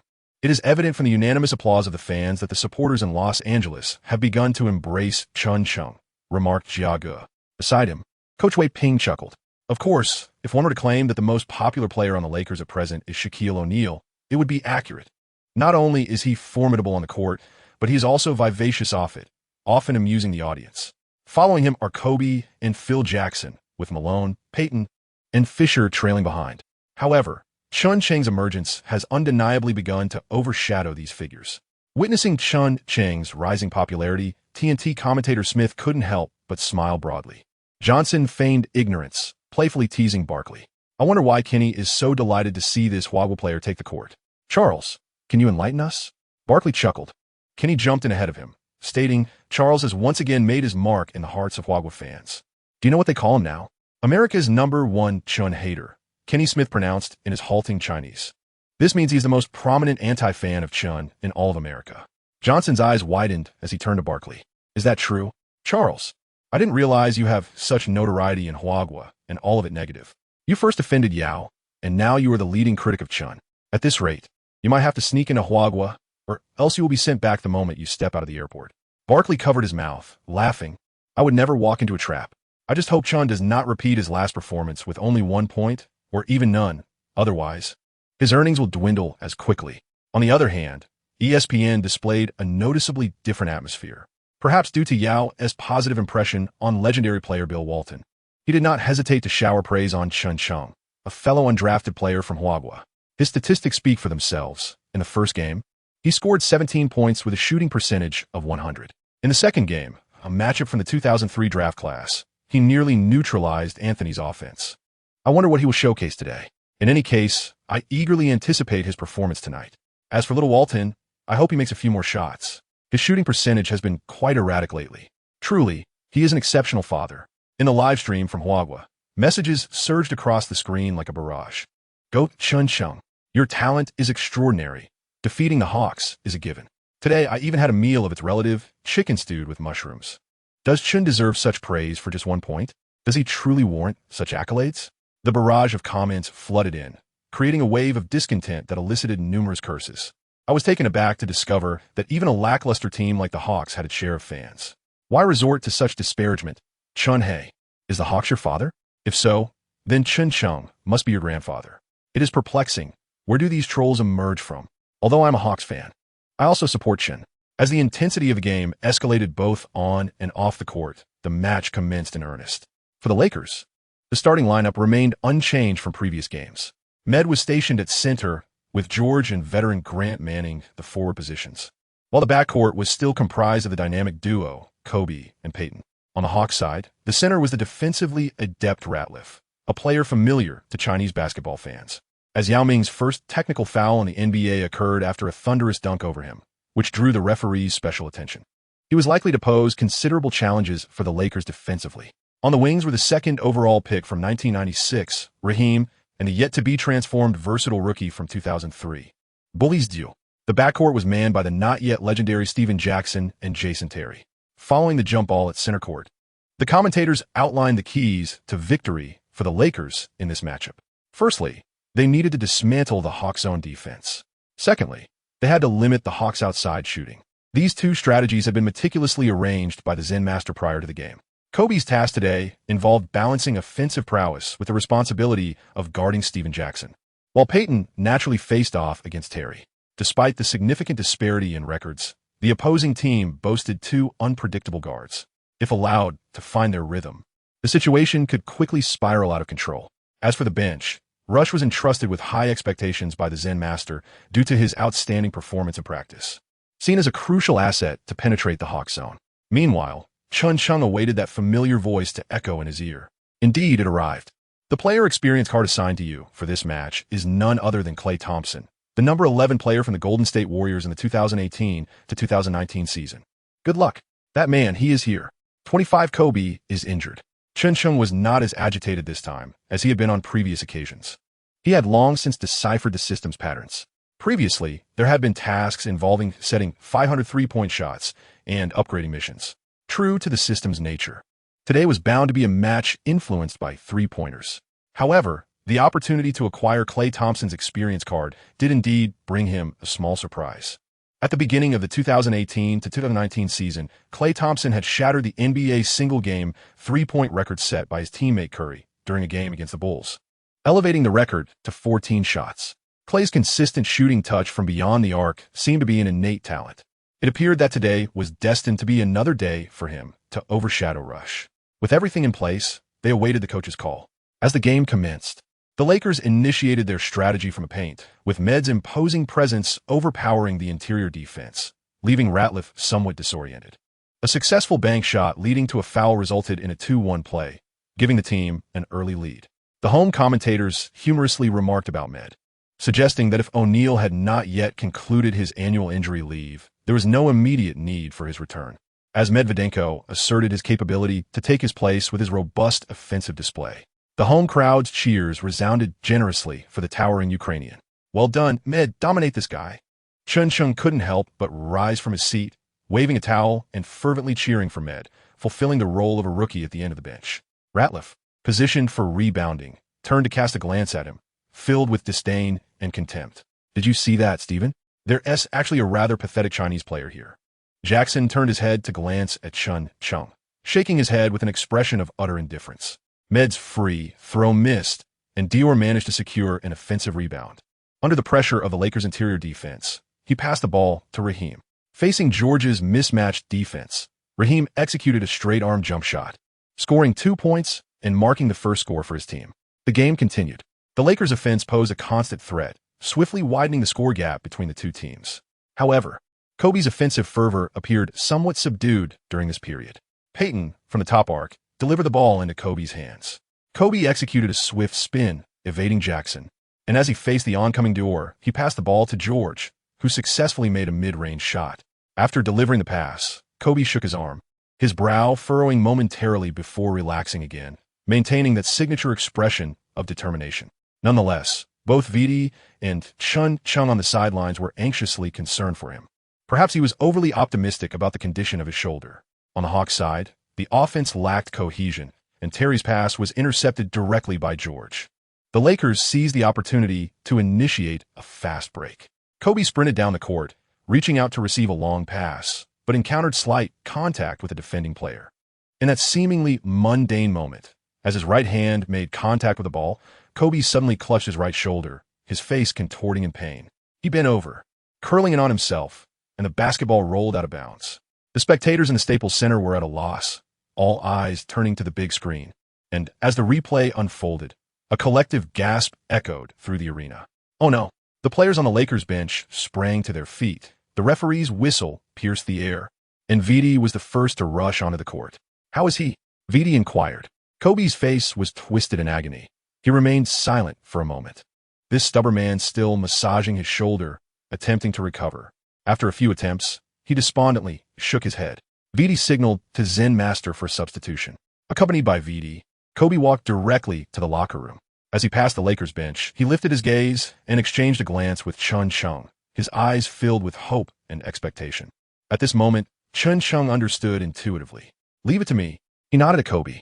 Coach. As Chen Cheng's words remained unspoken, the Zen Master swiftly enacted a substitution. Kareem entered the game. Rash let out a derisive chuckle directed at Chen Cheng as he shed his training attire to take the court. The Zen Master returned to his seat once more. This outcome took him somewhat by surprise, yet upon reflection, it became clear. During the afternoon training session, his lackadaisical defense and lackluster offense had undoubtedly influenced the head coach's assessment. The Zen master perceived that this rookie had begun to exhibit signs of arrogance, with his attitude towards training becoming problematic. In contrast, Rash showcased an impressive offensive drive and shooting finesse during practice. As the head coach, there was no justification for denying such a player an opportunity. Observing this adjustment, the screens of Huaguo fans were awash with a flurry of discontented comments. One absurd coach. It is utterly ridiculous that at this moment, he opts to substitute in Rash instead of Chen Cheng. Who exactly is Rash? A mere role player? Does he possess the capability to play shooting guard? Substitute Chen Cheng. Substitute Chen Cheng. Substitute Chen Cheng. Enough of the shouting. One should simply watch the game. The head coach cannot hear the cries, so what purpose does it serve? I will shout regardless. If you disagree, come at me through the internet. Upon witnessing Kobe's exit, Hawks head coach Stotts immediately called out to his players on the court. With Kobe off the floor, we must seize this moment to score. Steven Jason, your time has come. Be decisive in taking those three-point shots. Go Hawks.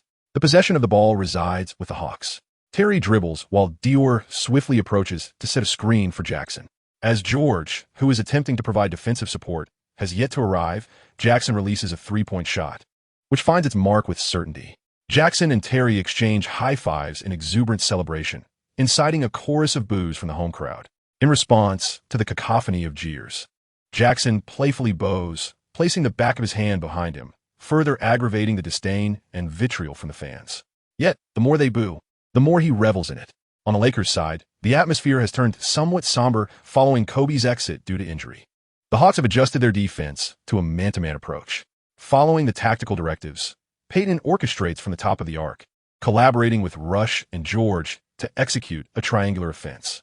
Through deft off-ball movement, Rush finds space and attempts a three-pointer, which ricochets off the front of the rim, landing far from the basket and into Terry's hands. Seizing the opportunity, Terry initiates a fast break, and without waiting for his teammates to position themselves, he halts abruptly beyond the arc and sinks a jump shot from three-point range. The jet-like Terry unfurls his wings, soaring amidst the crowd's boos in the Staples Center. The Lakers strive to mount another offensive foray, still aiming to utilize Rush as their focal point. However, he appears a mere shadow of himself compared to his performance during the afternoon's practice. Despite being granted 3 shooting opportunities, he fails to convert even once, allowing the Hawks to capitalize on the situation as Jackson and Terry continue to score relentlessly. The duo frolics on the court like children, endlessly inventing new ways to celebrate. With the perimeter opening up, interior scoring becomes increasingly effortless, as Raheem and Dior both find success beneath the basket. The Lakers' defense is in tatters. Phil Jackson, in a moment of desperation, brings Fisher onto the court to implement a 3-guard lineup, yet the results remain dismal. Rush proves ineffective on the offensive end and becomes a target on defense. Even veteran Brian Russell, a mere background player, is brought in from the bench in an attempt to change the tide, yet to no avail. The Lakers find themselves relying heavily on Peyton to initiate plays from the backcourt, hoping for a difficult path to scoring. As the Hawks unleash a brief surge of 15-2, Phil Jackson decisively calls for a timeout. Rush exits the court with a scowl, pulling a towel over his face, his mood sullen and silent. Jackson finds himself in a predicament with few viable options left. The atmosphere within the team is exceedingly oppressive. The Lakers' offense grapples with significant challenges, desperately needing someone to step up and uplift the morale to respond on the court, as remarked by the home commentary. Chen Cheng stood up abruptly and approached the Zen master directly. "Coach, please trust me once more. The performance has only just begun." The Zen master glanced up at him. "Are you certain you are truly prepared, Chen? Your attitude during this afternoon's training session was quite disappointing." Chen Cheng resolutely declared, "Coach, you may trust me once more. I assure you, this time I shall not let you down." The Zen master gazed into his eyes and nodded. Throughout his illustrious coaching career, he had encountered a myriad of players, from the unparalleled Jordan to the unruly Rodman, from the temperamental O'Neal to the obsessively driven Kobe. He possessed profound insights into the art of nurturing such distinct personalities. Chen Cheng, a newcomer of this caliber, must have his ambitions tempered, while simultaneously balancing the psychological state of the veteran players in the locker room. He understands that the current Chen Cheng resembles a famished beast, and if unleashed now, he would wreak havoc. Go ahead, change the dynamics of this situation. Show your true skills, rookie, and assert your dominance over this flock of fledglings. Peyton encouraged Chen Cheng loudly. The appearance of Chen Cheng did not garner much attention from the home fans. His previous performance yielded a mere single point, leading many to perceive him as merely a contributor to defensive intensity. However, the long-silent TNT commentary team recognized a walking talking point. The Hawks had unleashed a 15-2 surge in the last 2 minutes, while the Kobe-less Lakers struggled mightily. Rush, who came off the bench, disappointed the head coach with his inability to penetrate the Hawks' own defense, instead becoming a liability on the defensive end. What strategies would Chen employ upon his entry to address the unfolding situation? Johnson pondered aloud. Kenny seized his pen, gesturing in the air as he remarked, "I believe Chen can provide the team with stable outside shooting, invigorating the offense, and creating opportunities, as he has already demonstrated in the match against the Timberwolves." "Are you referring to the one-point wonder?" Barkley interjected. "Charles, is that your new nickname for Chen?" "Indeed, I find that moniker quite fitting." Has the Lakers situation truly deteriorated to relying on a 10-day contract one-point wonder to salvage their season? As soon as Barkley finished speaking, Chen Cheng, with a stern expression, stood just outside the three-point arc, receiving a direct pass from Peyton. Without any adjustment, he launched the shot. Jackson's hand had only just risen when the ball soared over his head. The net rippled as the three-pointer found its mark. Chen Cheng's shot was remarkable. He immediately halted the team's downward spiral. Unbelievable. Did he not require any adjustment for that shot?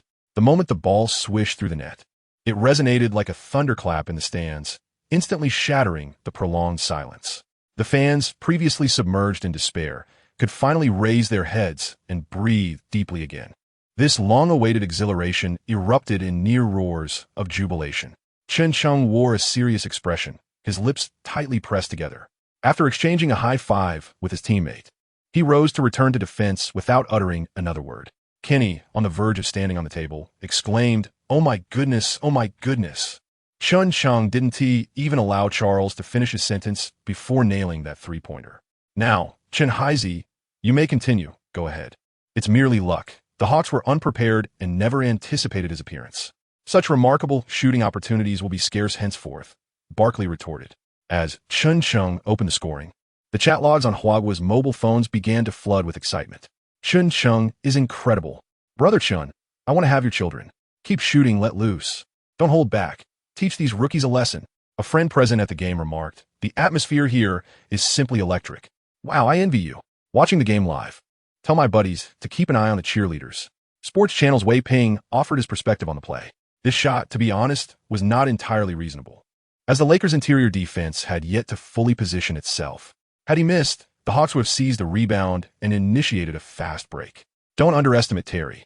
Despite his youth, he is relentless. His trailing three-pointer is formidable, and with Kobe absent, we cannot afford such reckless shots. Huaguo seemed to hold a differing opinion from Wei Ping. "I actually believe he executed that shot with commendable decisiveness." "Decisive, indeed, but you're a bench player.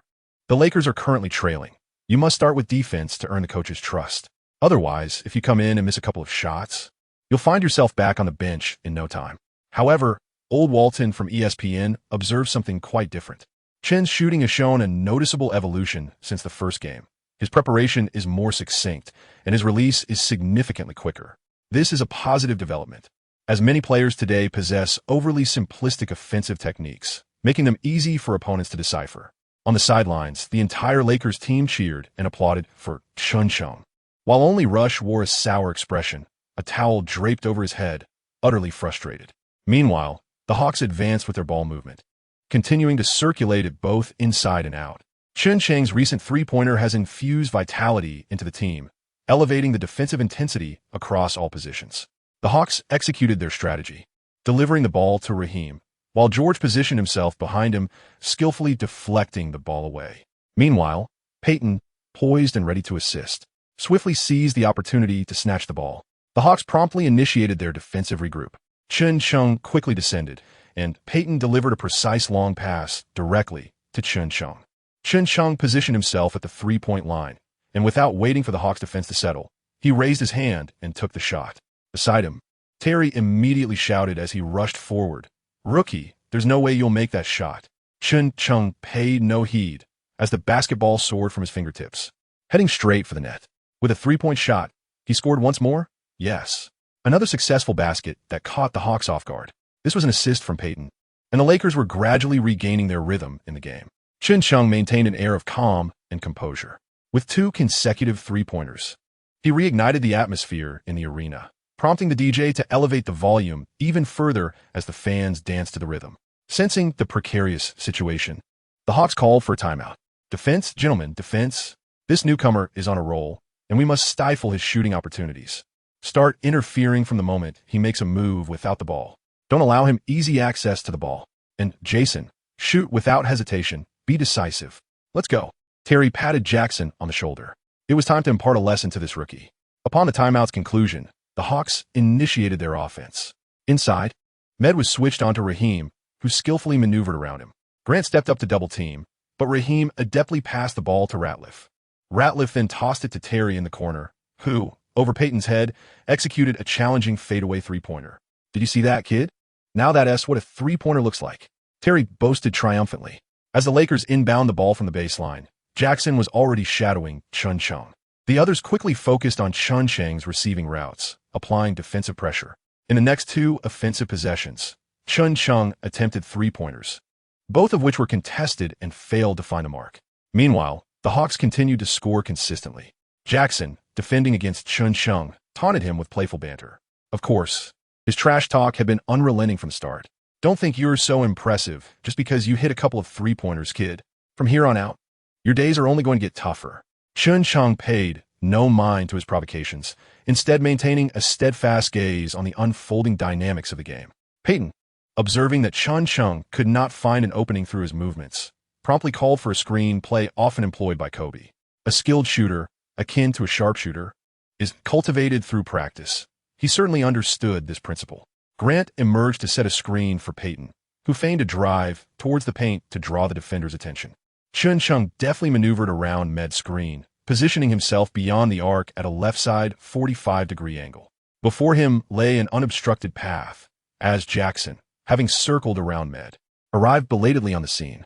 Without hesitation, Chen Cheng swiftly released the ball, executing yet another three-point shot. Indeed, he has made another three-pointer, showcasing his remarkable adjustment with a commendable record of 3 successful shots out of 5 attempts. Following this match, he is poised to receive a contract offer from the Lakers, as well as a potential invitation to the All-Star three-point contest. The home commentator unabashedly praised him, saying, "I didn't see it before, but you do possess some talent. Young man, however, just wait, and I shall show you how a true NBA sharpshooter scores." Jackson's banter continued unabated. Chen Cheng maintained his stoic demeanor, paying no heed to the provocations, much to Jackson's chagrin. Having traversed the competitive landscape for many years, Jackson had encountered a plethora of players. His most adept strategy was to taunt his adversaries, for he himself was a provocateur. If his opponent engaged in verbal sparring, it was precisely what he relished. In the midst of a ceaseless exchange of barbs, he would seek out the opponent's vulnerabilities and launch relentless assaults upon them.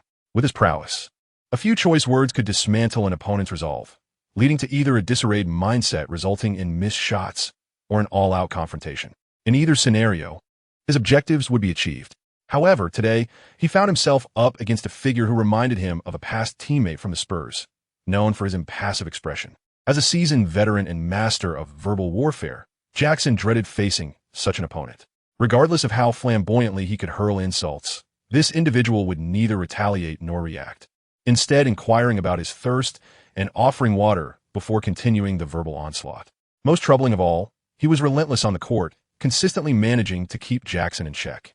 On the Hawks side, Chen Cheng's three-point shooting had evidently disrupted their offensive rhythm, leading to a poor shot selection from Terry, which resulted in the ball ricocheting off the rim. Grant secured the rebound, and the Lakers initiated another fast break, with Terry closely shadowing Chen Cheng. If Jackson's height and wingspan posed a slight challenge for Chen Cheng, Terry was, in his eyes, no obstacle at all.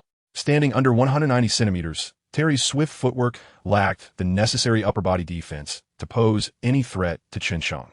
Peyton, advancing from a left side at a 45-degree angle, attracted a double team, leaving George open in the right corner. The ball sailed smoothly through the gap between the defenders and found George.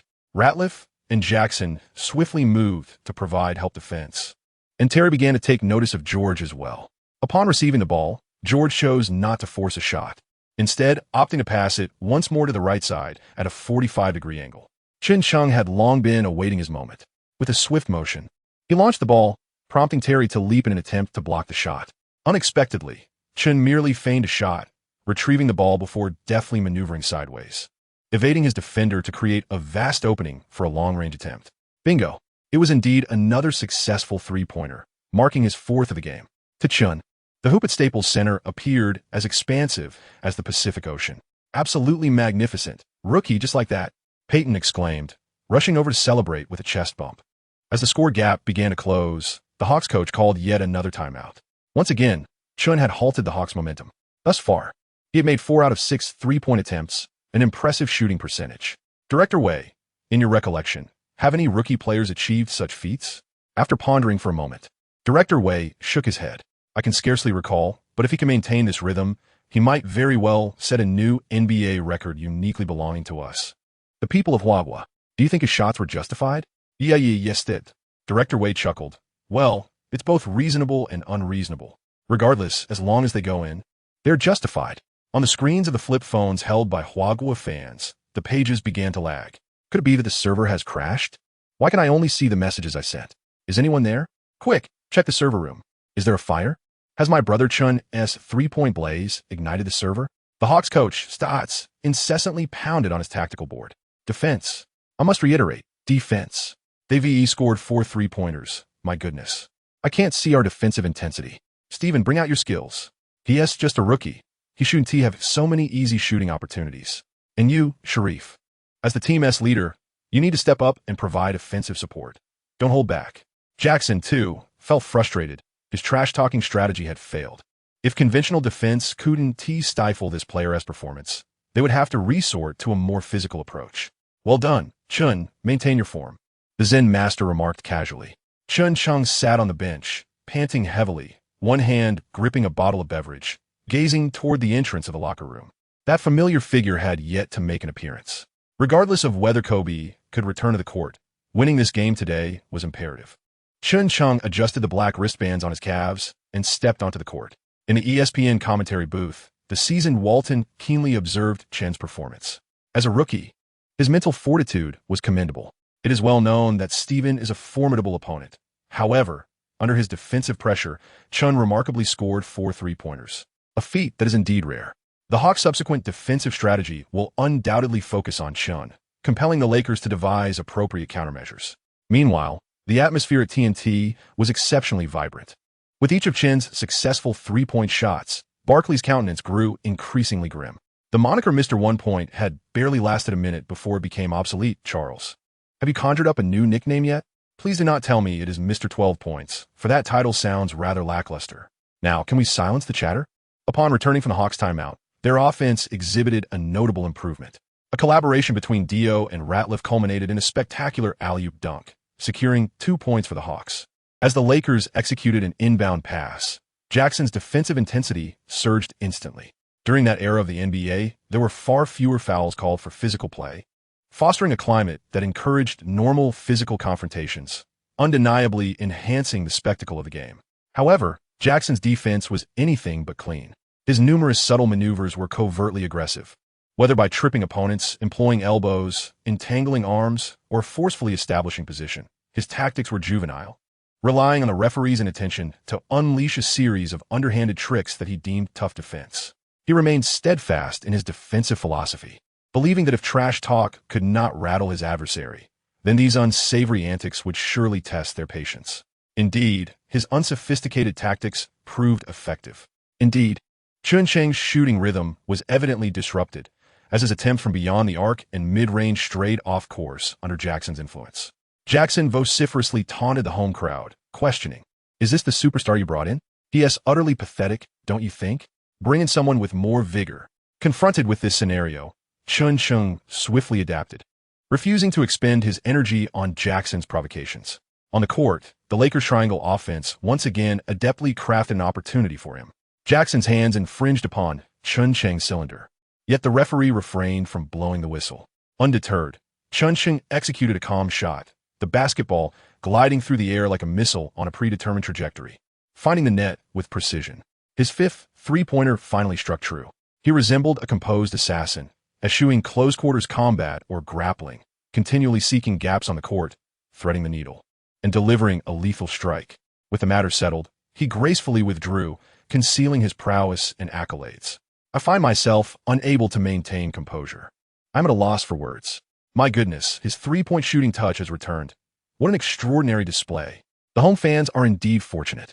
Chen Cheng's performance is undoubtedly worth the price of admission. Jackson, exasperated, raised his hands in a gesture of helplessness towards Terry, his expression reflecting, "I've done all I could. How can he still score?" Terry frowned in concern. He longed to showcase his skills in this game at the Staples Center, even having donned the Lakers shorts to sleep just 2 days prior. In this star-studded arena, he relished the attention. However, since Kobe's injury, this rookie had surged unexpectedly, rendering everyone else on the court pale in comparison. To capture the crowd's attention, one must focus on this rookie. "Hey man, your defense is giving him too much space. I'll take him next round," Terry mumbled to Jackson. In the Lakers treatment room, Kobe sat on the therapy table as VD had already bandaged and stabilized the shoulder. Yet, he chose not to head to the hospital for an MRI, opting instead to remain engaged with the game. "Kobe, do you think this kid might break your record?" Someone inquired. "I don't know, but he has already nailed 5 three-pointers. If I were out there, I'd certainly leverage three-pointers to dismantle the Hawks." With Chen Cheng's successful three-pointer, the Lakers took the lead, with just over 2 minutes remaining in the first quarter. Another three-pointer found its mark. My heavens, an undrafted rookie. In his third game, sinking 5 three-pointers. I wonder if such a feat is unprecedented in the NBA. I sense that Chen Cheng is poised to create a significant event tonight. His performance is exceptionally radiant, making him the brightest star in the Staples Center. "Hey, Mickey, is your contract ready?" The dynamic dialogue between the two commentators once again elevated the atmosphere of the venue to a crescendo. The camera adeptly captured the serious expression of the team's general manager, ComeBack, seated near the luxury box, his chin resting on one hand as he glanced up at the large screen and waved. A sense of anxiety enveloped him, for his available assets were limited. The more exceptional Chen Cheng's performance on the court, the more his tension escalated. While he remained attuned to the unfolding game, he frequently glanced down at his phone. Across the ocean, online forums erupted in debate over Chen Cheng's remarkable three-pointer. Unbelievable. Absolutely incredible. Every shot he takes finds its mark, more accurate than Reggie Miller. Miller has aged. Ray Allen is currently the most precise shooter. Dare to dispute that? Am I not worthy of recognition? Peja, I demand that my name, Mobley, be acknowledged. Step aside. Everyone, Brother Chen is about to seize the game. Just watch. If Chen Cheng is absent from this year's NBA All-Star three-point contest, I shall not watch. It's a promise. Before the first quarter had even concluded, Chen Cheng's name unexpectedly joined the ranks of the league's elite shooters. The Hawks maintained a deliberate pace in their offense, though they wished to accelerate. Doing so risked turnovers that the Lakers would capitalize on in fast breaks.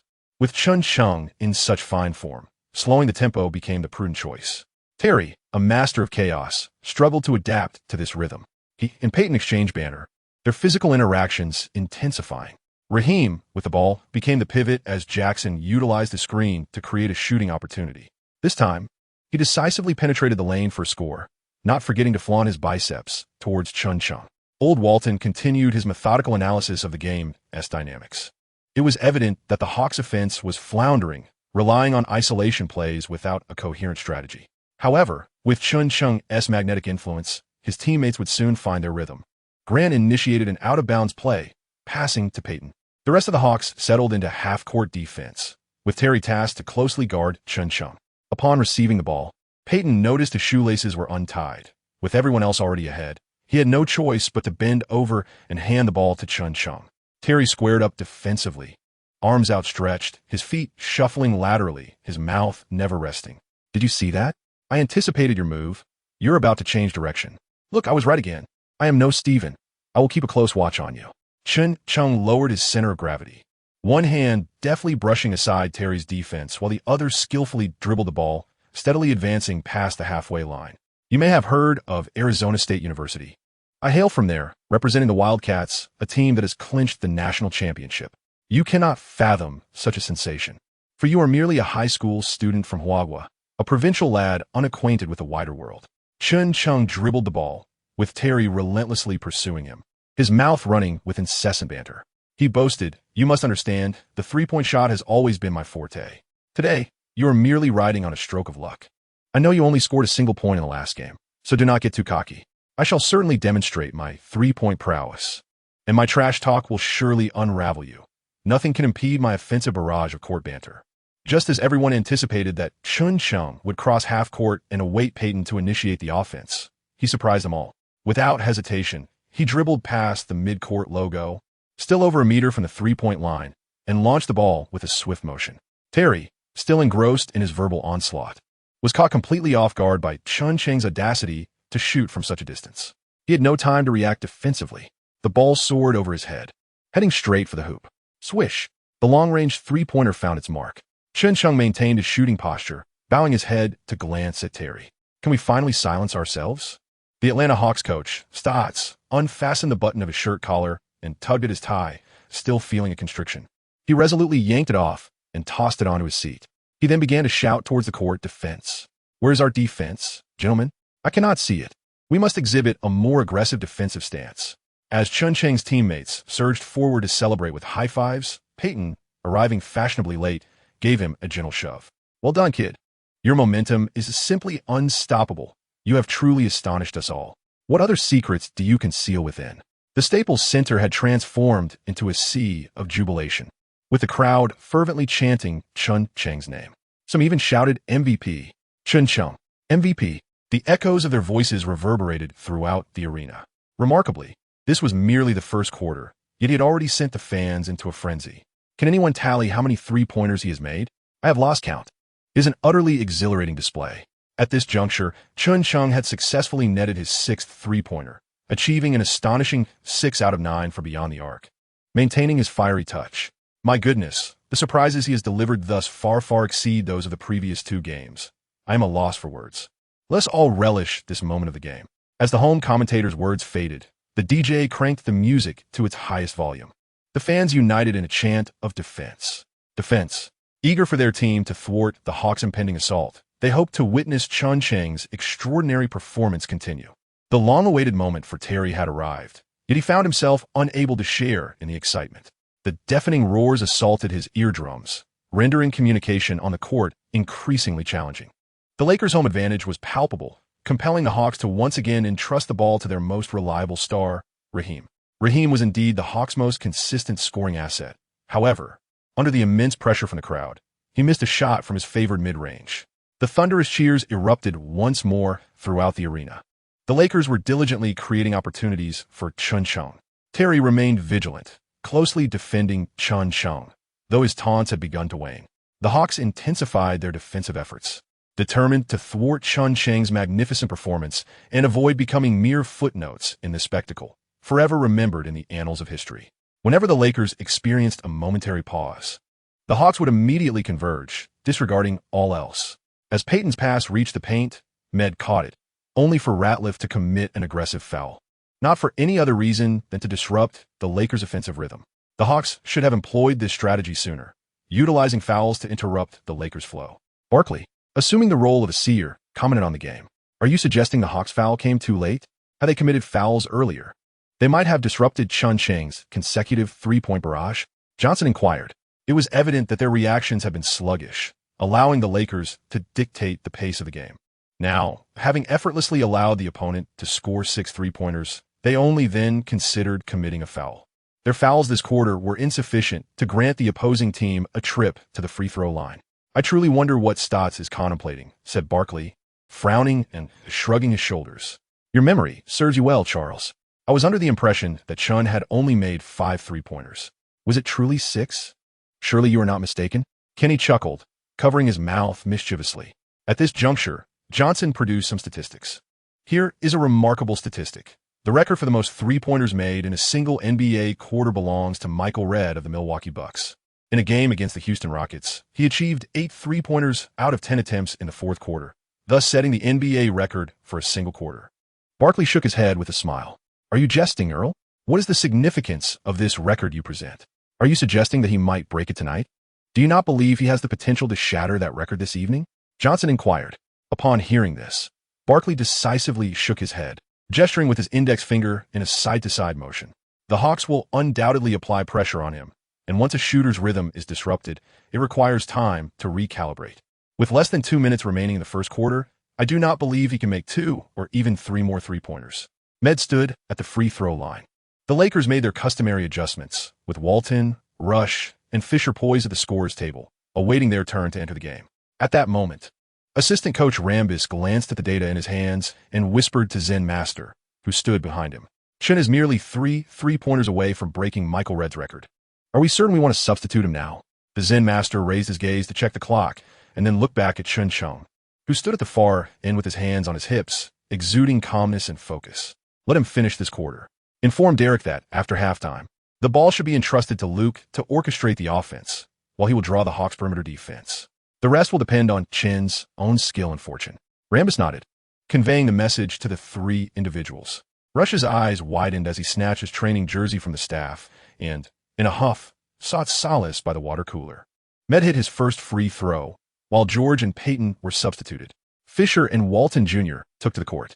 In accordance with Zen Master's strategic intentions, Fisher was tasked with alleviating the defensive pressure from the Hawks on Chen Cheng's perimeter, while Walton Jr., inheriting his father's basketball IQ, orchestrated the offense from the free throw line, creating further shooting opportunities for Chen Cheng.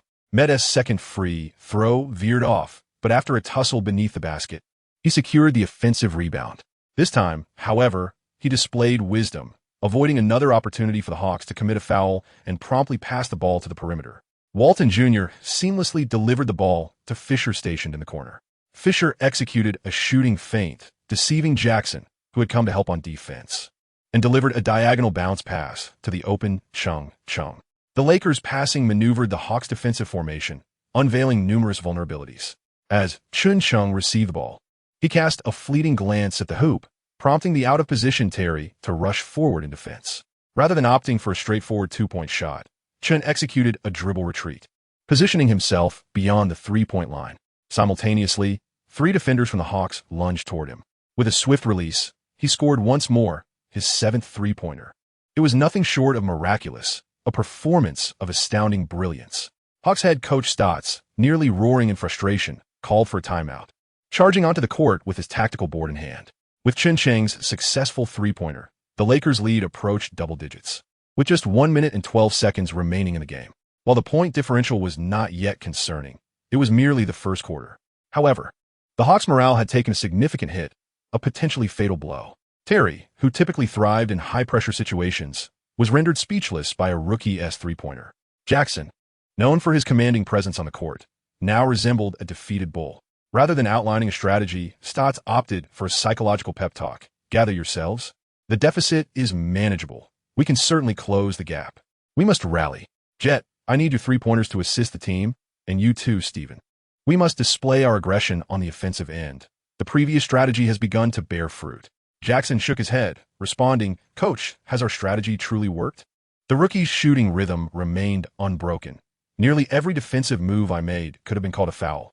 Yet he still sank 7 three-pointers, his accuracy surpassing even that of my training sessions. Do not be disheartened, gentlemen. This is merely the first quarter, and the game is far from over. Remember, he is neither Kobe nor Jordan. He is simply an undrafted rookie who has exploited our unfamiliarity with his style. Stotts, animated and fervent in his timeout speech, found little resonance among his players, who merely went through the motions of joining hands before trudging back onto the court, eager to escape this nightmarish game. As the first quarter drew to a close, Chen Cheng remained on the court, partnering with Fisher in the backcourt. Jiaji's voice brimmed with barely contained excitement. Could this signify that the Lakers are intentionally positioning Chen Cheng to break the NBA record for three-pointers in a single quarter? Director Wei? Director Wei nodded in agreement. I believe that is indeed the case, for Chen has already made 7 three-pointers, just 1 shy of tying the record and 2 from breaking it. Let us facilitate his achievement. Do you think Chen Cheng has a chance to break this record today? Director Wei chuckled. I estimate it might be a stretch, as the dynamics on an NBA court shift rapidly, and with just over a minute remaining. If the Hawks play each possession tightly, there may not be enough offensive opportunities.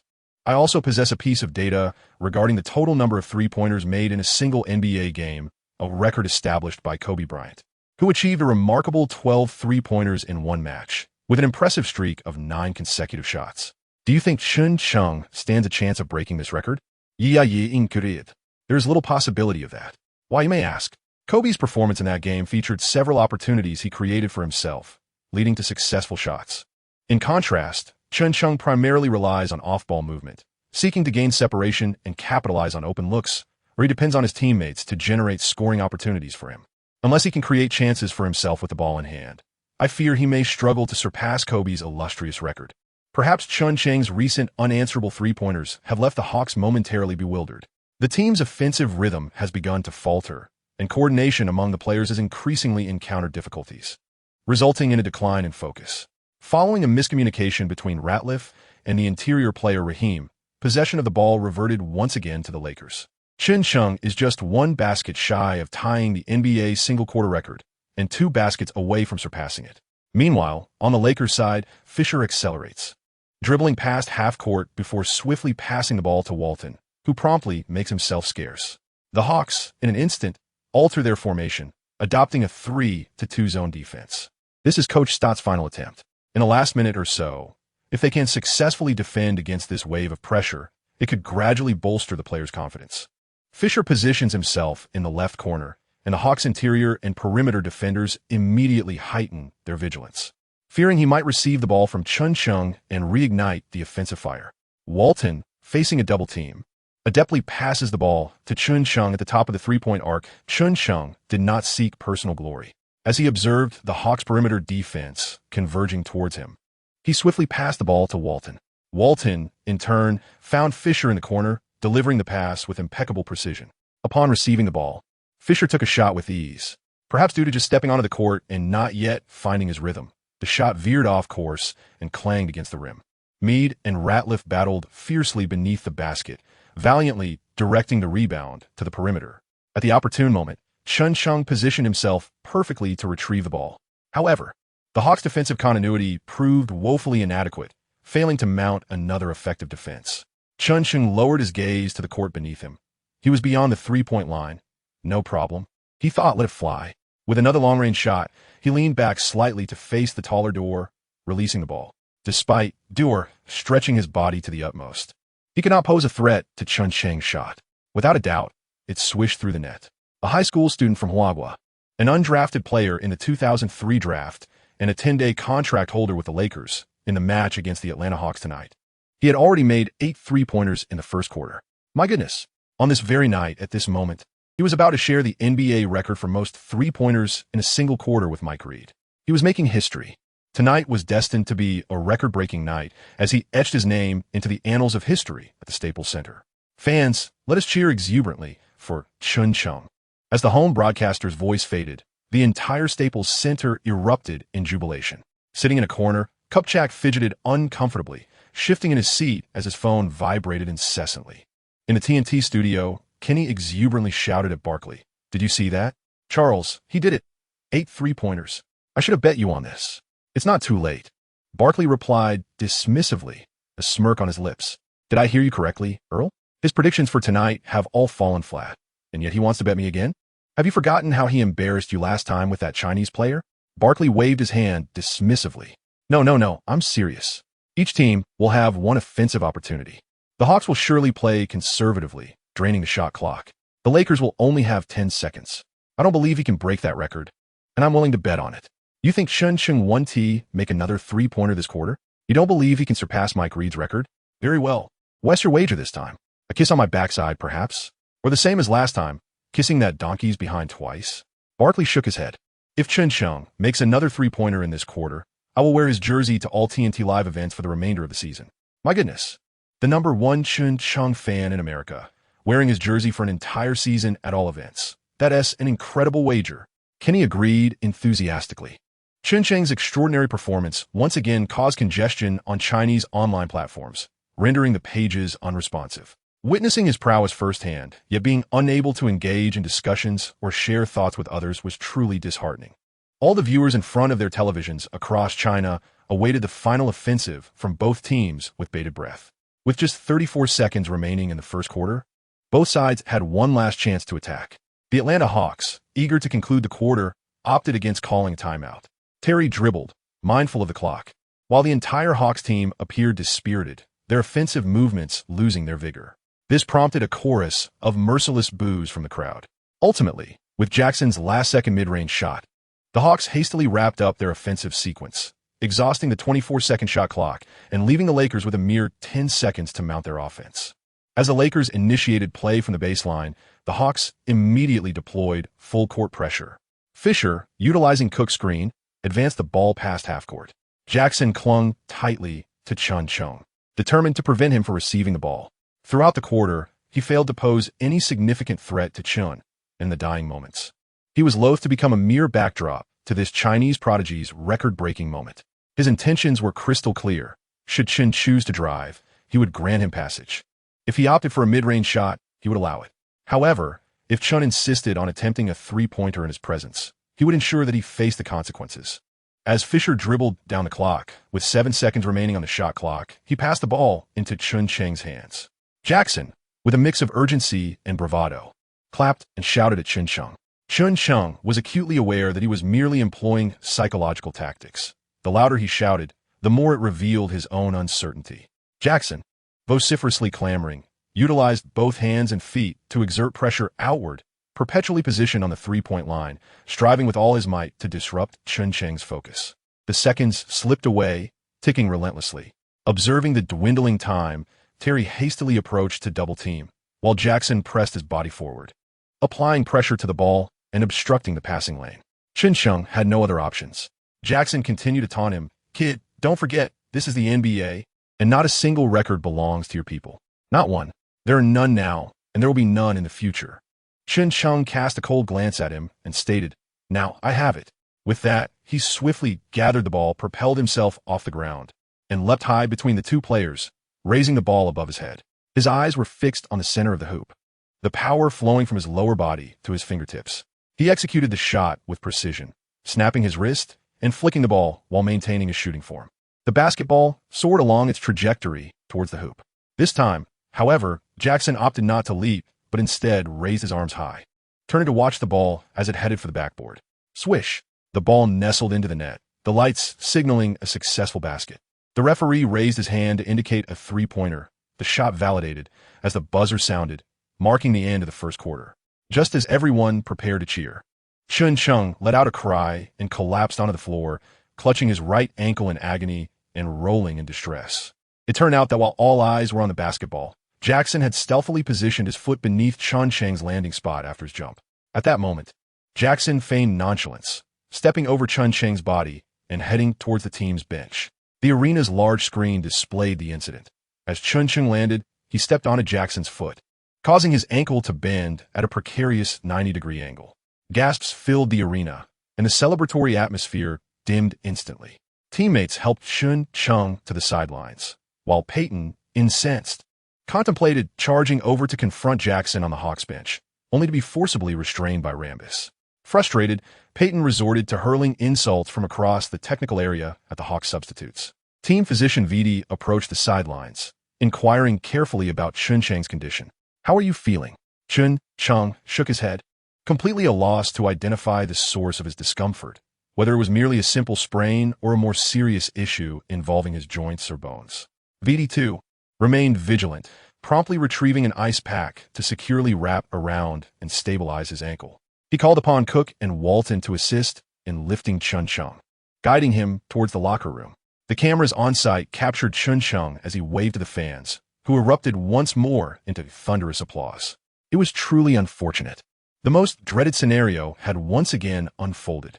However, we must extend our heartfelt congratulations to Chen Cheng for shattering the NBA record for the most three-pointers made in a single quarter. This remarkable achievement marks the first time a record of this nature has been set by a Chinese national in NBA history. Let us cheer for Chen Cheng. Under the encouragement of the on-site host, the home crowd collectively chanted his name, Chen Cheng, MVP. Chen Cheng could not help but feel a surge of excitement in the face of this scene. Perhaps this is the very reason an athlete is willing to dedicate a lifetime of effort.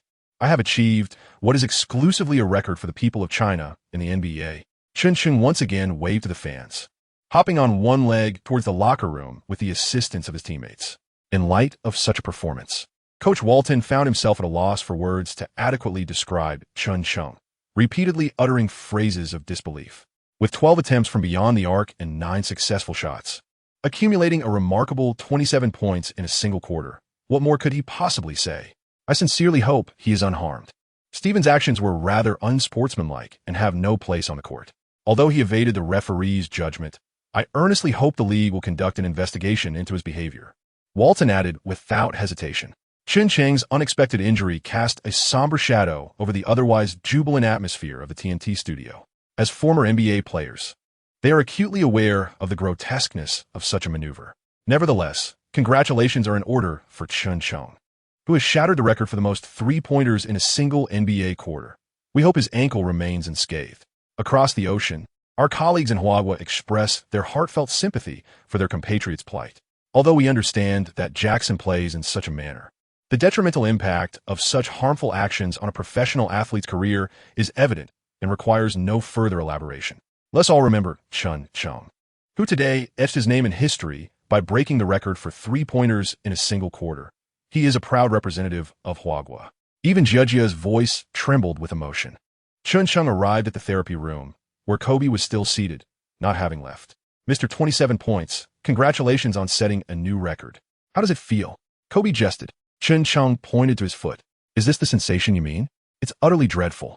As he spoke, he climbed onto the therapy bed, resting his arms beneath his head. If it weren't for this, I could have continued to perform and subsequently shattered your single-game three-point record, Chen Cheng said, feigning seriousness with a grave expression. Upon hearing this, Kobe erupted in laughter and tossed a pillow at him. Oh my God, I now must send a bouquet to that rascal Steven, thanking him for helping me preserve my three-point record. Chen Cheng, seizing the moment, placed the pillow beneath his head. To be honest, when I landed, I thought my foot was going to break. However, it seems I have merely sprained it. I certainly cannot continue in the upcoming match, and your record remains intact. Kobe raised his middle finger at him, then pointed to the black wristband on his calf. I'm not mistaken, am I? This item is indeed a harbinger of good fortune. Tell me, what does it feel like to be hailed as MVP by the entire crowd? Chen Cheng turned over, facing Kobe. How should I put it? This sensation is extraordinarily delightful, and it possesses an addictive quality that is hard to resist. Do you aspire to be the MVP? Kobe suddenly inquired. Of course, who wouldn't want to be the MVP? Chen Cheng replied without hesitation. A brief silence enveloped the two. Very well. To achieve the status of MVP, one must exert considerable effort. Keep it up, my friend. Kobe extended his hand towards Chen Cheng, who, momentarily taken aback, promptly shook it. Hey, I hope I haven't interrupted you, Chen. How are you feeling? Lakers general manager Kupchak pushed the door open and entered. In negotiations with Kupchak, he noticed Kobe on another therapy table, paused for a moment, and then approached him for a handshake and embrace. How are you feeling, Kobe? What did Gary say about your shoulder? I feel quite well for now, but I want to know the final results until after the MRI. Kobe replied with a relaxed expression, glancing at Kupchak and then at Chen Cheng. My driver has been waiting for me for quite a while. I need to head to the hospital for an examination. I'll take my leave now. Kobe stood up, shook hands with both men, and turned to glance at the game updates on the television mounted on the wall before departing with a sense of satisfaction. He understood that Kupchak was there to discuss a contract with Chen Cheng, and his presence was not suitable for this particular occasion. Kupchak's decision to appear in the therapy room at this moment, rather than after the game, was driven by a clear purpose, to engage in a strategic negotiation with Chen Cheng. The recent performances of Chen Cheng have been nothing short of remarkable, particularly today, when he managed to sink 9 three-pointers in a single quarter. For a player of his caliber, securing a place in the NBA should pose no challenge whatsoever. If he were to step off the court now, he would undoubtedly find himself surrounded by a multitude of agents and team managers eagerly brandishing blank checks, merely awaiting his signature. However, despite the Lakers possessing a degree of leverage, their current salary cap constraints limit their ability to offer an enticing deal. Consequently, they have opted to exploit Chen Cheng's injury as a means to persuade him, utilizing persuasive rhetoric to sway his decision. With Kobe now sidelined, the team is in dire need of retaining Chen Cheng, and Kupchak's strategy revolves around securing his services for the least financial outlay possible. This is, after all, the nature of a businessman. Before entering the vehicle, Kobe cast a fleeting glance towards the treatment room. Should Chen Cheng ultimately decide not to remain with the Lakers, he would not be taken aback. He has heard the murmurs surrounding him, for who would willingly turn their back on financial gain? At just 19 years of age, he has already demonstrated astonishing talent, and the road ahead is still long. There is no need to rush into clinging to someone else's success in pursuit of a championship. Moreover, he possesses a maturity and distinctive aura that belies his youth. With this thought in mind, Kobe turned and stepped into the car. Chen Cheng was well aware of the reason behind Kupchak's presence at that moment. Nevertheless, he was eager to hear how one of the architects of the Lakers dynasty intended to persuade him.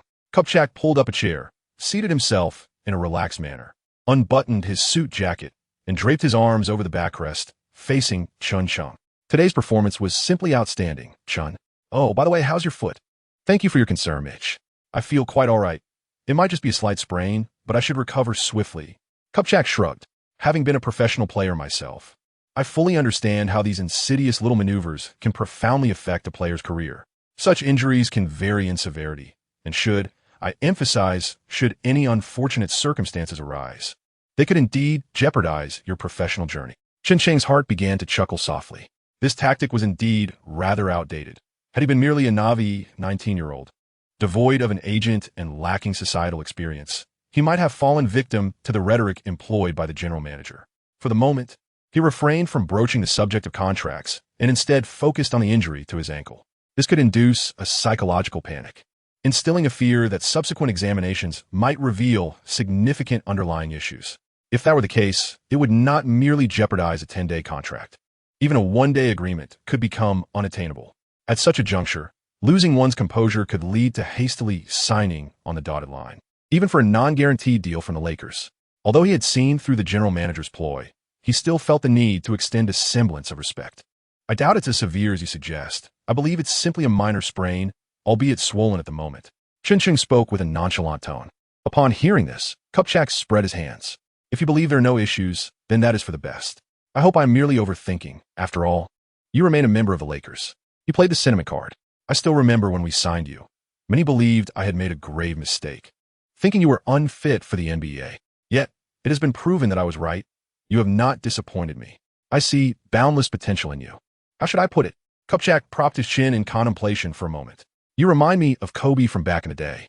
You evoke the same feeling he did. He raised his head, reminiscing about the past. I was merely an assistant to Jerry West when he defied the odds to acquire a high schooler named Kobe, a decision I struggled to comprehend at the time. Yet, Kobe's performance validated Jerry's vision, and you're no different. Your performance has proven that I did not err in my judgment. Remarkably, the art of flattery can transcend all, and this intricate display of nostalgia was indeed masterful. However, Chen Cheng had no other cards to play and was devoid of any flaws. Moreover, he lacked the inclination to continue listening. The game outside was still in progress, and with Kupchak present, he could not focus on the match. Mr. Kupchak, are you here to discuss matters regarding my contract? Upon hearing this, Kupchak was momentarily taken aback before donning a familiar smile. Indeed, that is the case. Once this game concludes, your 10-day contract with the Lakers will expire, and if you wish to remain with the team, a new contract must be signed. Truly, experience is invaluable. His words swiftly turned the tide of the conversation. Chen Cheng remained unhurried. He retrieved a bottle of beverage from the nearby table, took a sip, and gazed at Mr. Koo, inquiring, if the Lakers wished to extend my contract, what terms might they offer? Kupchak did not respond directly. Instead, he countered with a question. What kind of contract do you believe the Lakers would propose? Chen Cheng smiled as he retrieved his mobile phone. If I were to press the power button on my phone now, how many messages do you think my voicemail would have received? And how many texts will be waiting in my inbox? I must admit, I am quite curious. I wonder if those media outlets are speaking the truth. Mr. Kupchak, is it indeed the case that a team is willing to extend a contract worth millions annually to me, an undrafted player? As he spoke, his finger hovered over the power button. Observing this, Kupchak immediately tensed up, rising from his chair and stepping over to the treatment table. Listen, Chen Cheng, please put your phone away and allow me to speak. Chen Cheng stifled a laugh and tucked his phone away. The standoff between the two resembled a scene from a crime thriller, where a negotiation expert confronts a robber. He found himself simultaneously playing the role of both hostage and criminal, with the phone serving as a weapon, a device that instilled considerable trepidation in the other party. Indeed, the team space is rather limited, Kupchak candidly remarked. However, should you choose to remain with the Lakers, there lies the potential to secure your inaugural NBA championship trophy.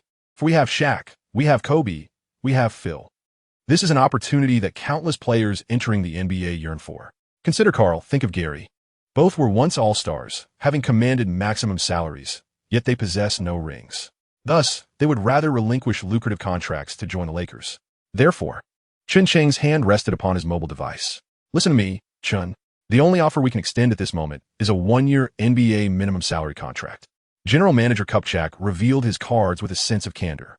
He was somewhat astonished at how this young man had skillfully probed him for his true intentions. The initiative now lay entirely in Chen's hands. ComeBack felt an overwhelming urgency to secure Chen Cheng's signature. The necessity had intensified following Kobe's injury.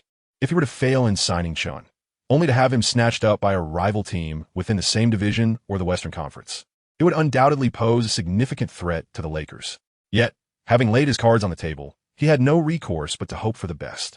Chen Cheng remained silent, his gaze averted from ComeBack as he rested his hand upon his forehead, feigning contemplation. In truth, he was struggling to suppress a laugh, for the Lakers would always be his foremost choice. Moreover, he was acutely aware of the Lakers' salary cap situation. Last summer, the team had allocated a veteran contract to Peyton, while Malone had merely signed for the minimum salary. This maneuver had long been the envy of other teams' managers and coaches. Yet what could they do? After all, who possessed the legendary duo of O'Neal and Kobe? Thus, should he wish to remain with the Lakers, the only offer they could extend would be that of a minimum contract. However, the reason Chen Cheng hesitated to accept outright was rooted in his reservations. His current skill level was limited and his physical activation was insufficient.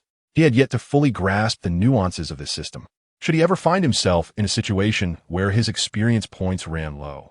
How could he ensure that the Lakers would not trade him away during crucial moments when he needed to perform at his best?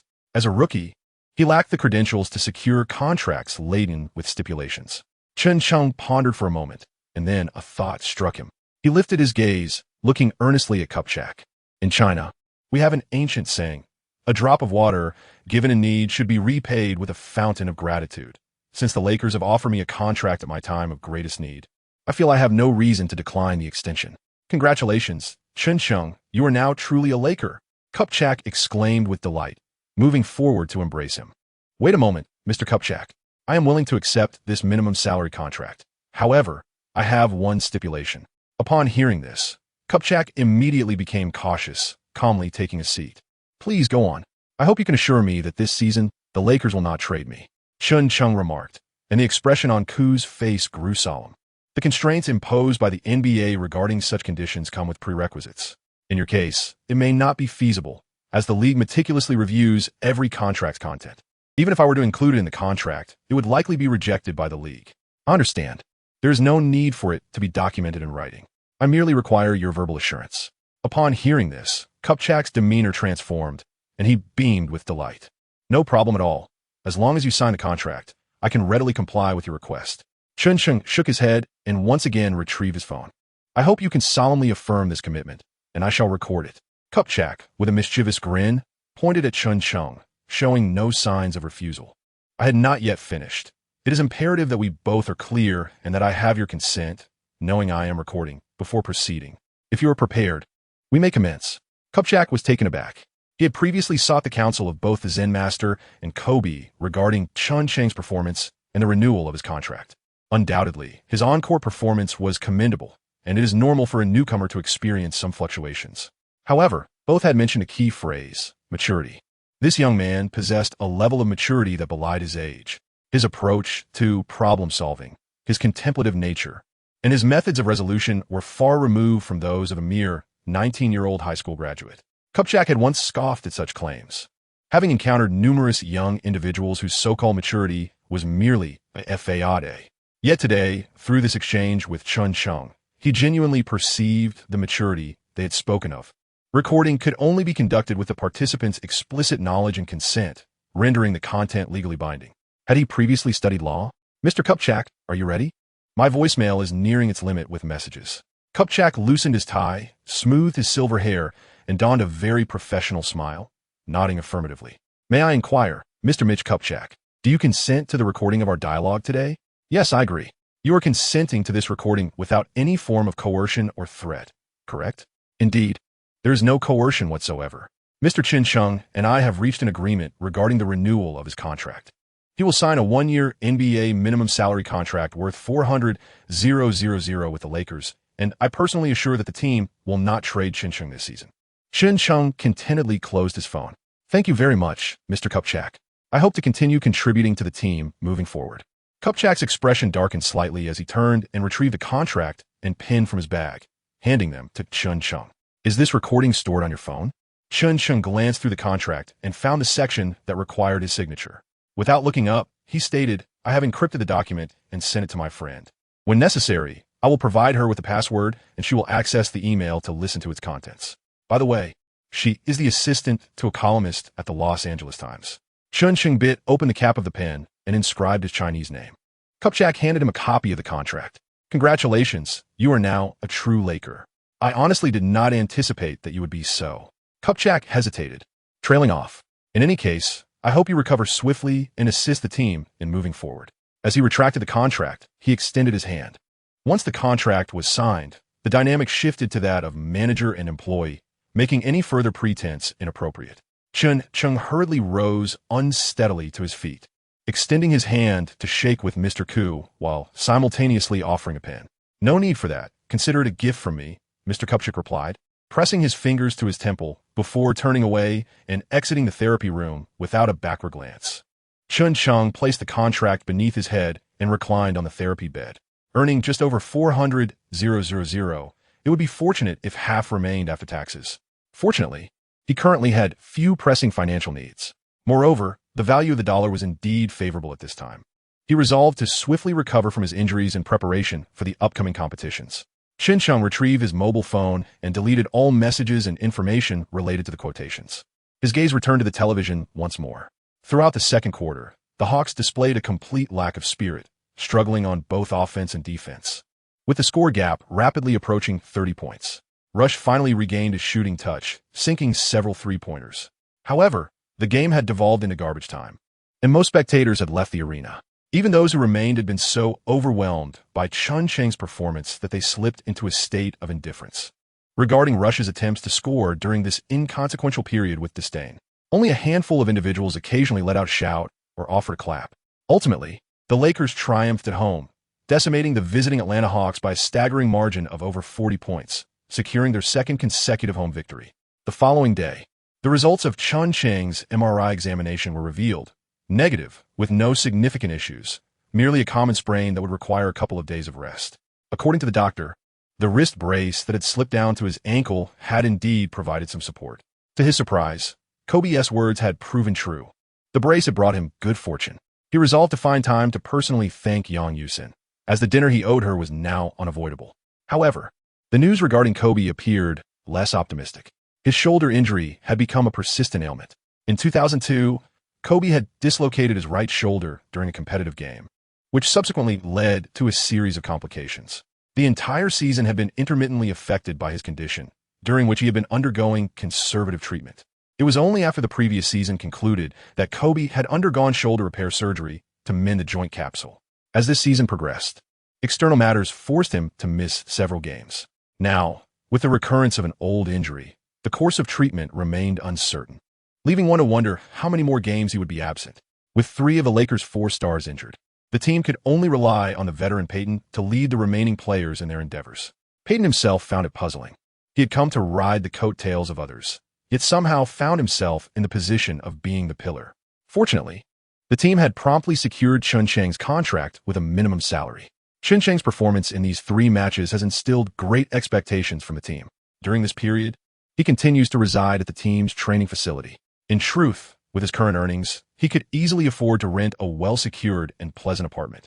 However, to brace for the occasional unpredictable tasks imposed by the system, he ultimately opted to remain at the arena. The match against the Cleveland Cavaliers is scheduled in 4 days, providing ample time for rest, with only one group training session arranged. Given the team's congested schedule and the number of injured players, there is a concern that frequent training might lead to additional non-combatant casualties. Chen Cheng was fortunate to have a rare moment of respite.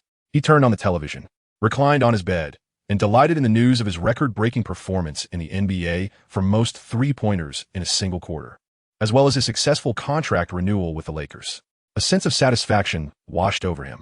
He momentarily fantasized that if not for that reckless fellow Jackson, who impulsively tripped him, he might have shattered the single-game three-point record the previous night. Nevertheless, there lies a long journey ahead. The regular season is just a little over one-third complete, and he has yet to face formidable opponents. The Team's veterans have yet to return, leaving uncertainty about what new challenges may arise. Although he had sustained a minor injury, it posed no hindrance to his training. He lay there, indulging in popcorn while relishing his prowess on the court. He savored these idyllic moments, taking each day as it comes.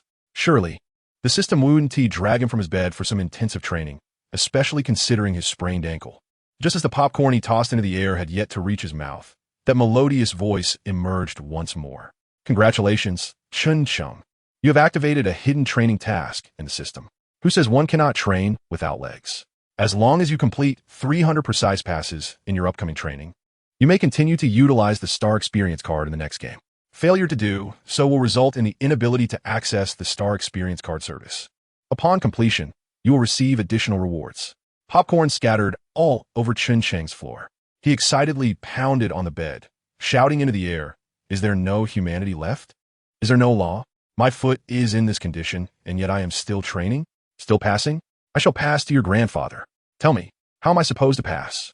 I can barely stand. My hand are needed to support myself with crutches."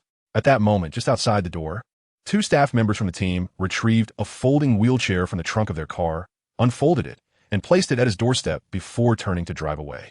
Such a tragedy. This system is utterly infuriating. Chen Cheng, on the verge of tears, reluctantly released his cane and hopped on one foot to the wheelchair, obediently taking a seat. With both hands gripping the armrests, he set off towards the arena. The familiar venue greeted him once more, yet remained eerily deserted. Chen Cheng retrieved a basketball and, seated in his wheelchair, attempted a shot. Indeed, it was a flawless swish from beyond the arc. However, without the support of his lower limbs, relying solely on the strength of his upper body, to complete the shot proved quite challenging. He felt a sense of relief. For today's task was not shooting, but rather passing. The system had already designated virtual targets at several locations on the court for the passing exercise. Chen Cheng must accurately pass the ball in his possession to the bullseye at the designated location. At that moment, the bullseye will illuminate a green light, signifying a successful pass. However, if the ball deviates from the bullseye, even by an inch, a red light will flash, indicating a failed attempt, regardless of whether the ball reaches its destination. At first, Chen Cheng perceived the training as utterly mundane, devoid of any significant challenge. However, after a few passes, he realized that the difficulty of this training was exponentially greater than that of simply making a basket. Precision in passing emerged as the fundamental requirement. Yet, the parameters set by the system were exceedingly demanding. The target center was scarcely larger than the diameter of the hoop itself. Furthermore, according to the stipulations, each of his passes had to unerringly strike the target center. It was akin to a lateral shot, with the stipulation that it must be a clean hit. Neither the hoop nor the backboard could be touched. Any contact would be deemed a failure. Moreover, since Chen Cheng undertook this task, he began to experience a pronounced physical discomfort. Strangely, his body instinctively reacted with resistance. Unlike the previous two shooting training sessions, where he felt fatigue but no such aversion, this time was markedly different. At first, Chen Cheng felt somewhat puzzled, but he soon grasped the underlying reasons. As a teenager, he was at that age where one craves the spotlight and yearns to showcase their abilities. With talents far surpassing his peers, he inevitably aimed for stardom on the court. Dominating the game and executing a solo offensive play had become second nature. Engaging in one-on-one situations was trivial. Being double-teamed by opponents was the true measure of prowess. When faced with a robust defense, he could not afford to back down. He must decisively assert his dominance. Passing? What need was there for that? The basketball was certainly not too hot to handle. Rather, his hands were indeed ablaze with fervor.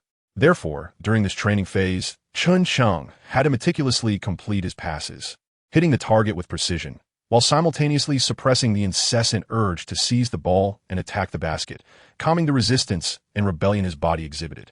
Completing the previous system upgrade task, Kobe's training, had not been as arduous or awkward as this. Yet, no matter how challenging, he had to grit his teeth and persevere. In the upcoming match, with Kobe absent, he must rise to the occasion and maintain the momentum of their winning streak. The first 100 passes required Chen Cheng to execute direct passes from a seated position to the target with either one or both hands.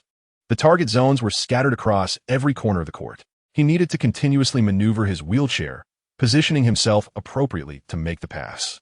Frankly, pushing the wheelchair to run into position for a pass was an exhausting endeavor, perhaps even more taxing than shuttle runs. After barely completing 20 passes, his hands were nearly worn raw against the wheelchair's armrests.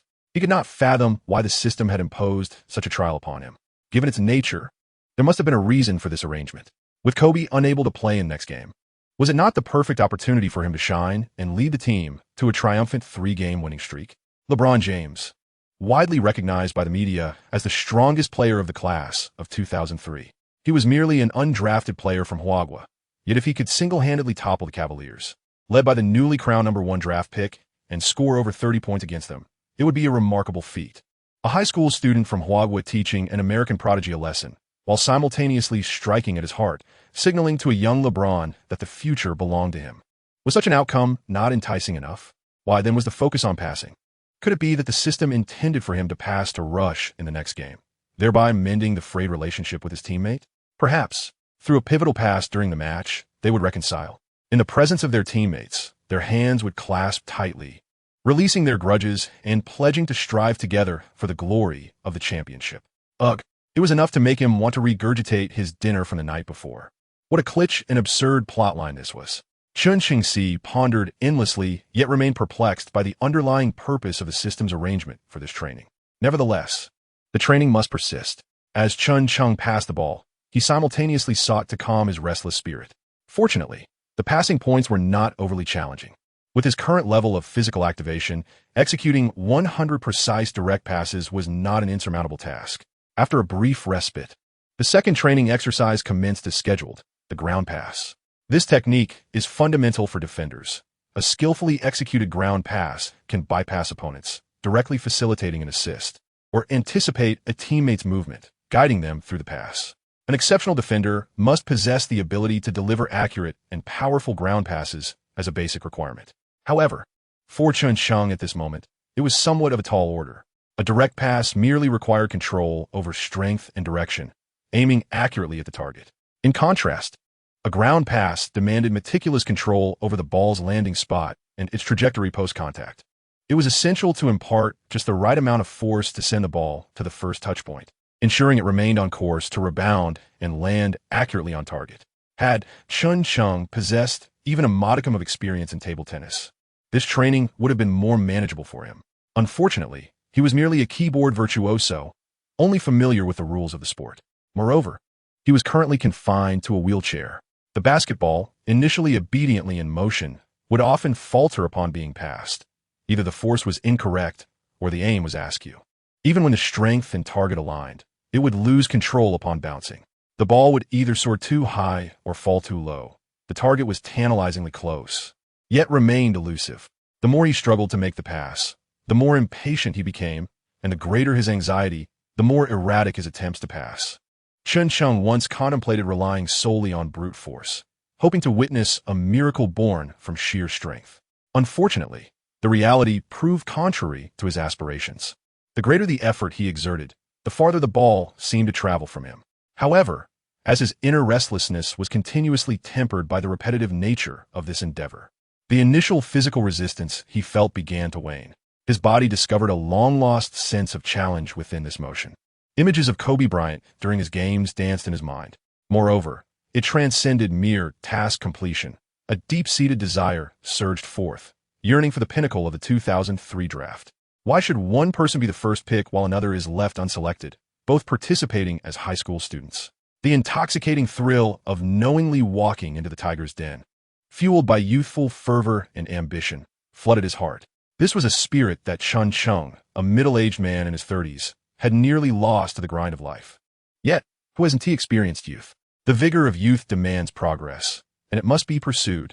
Once the alignment of body and spirit reached equilibrium, training transformed into a source of enjoyment for him.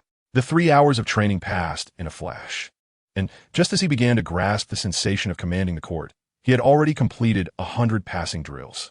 The final task of 100 passes was dictated by the system's randomness, either a cross pass, a bounce pass, a lob, or a low pass. Having navigated the initial stages, this phase was much closer to practical application. The first 2 passes targeted stationary targets, while the last 100 aimed at moving ones.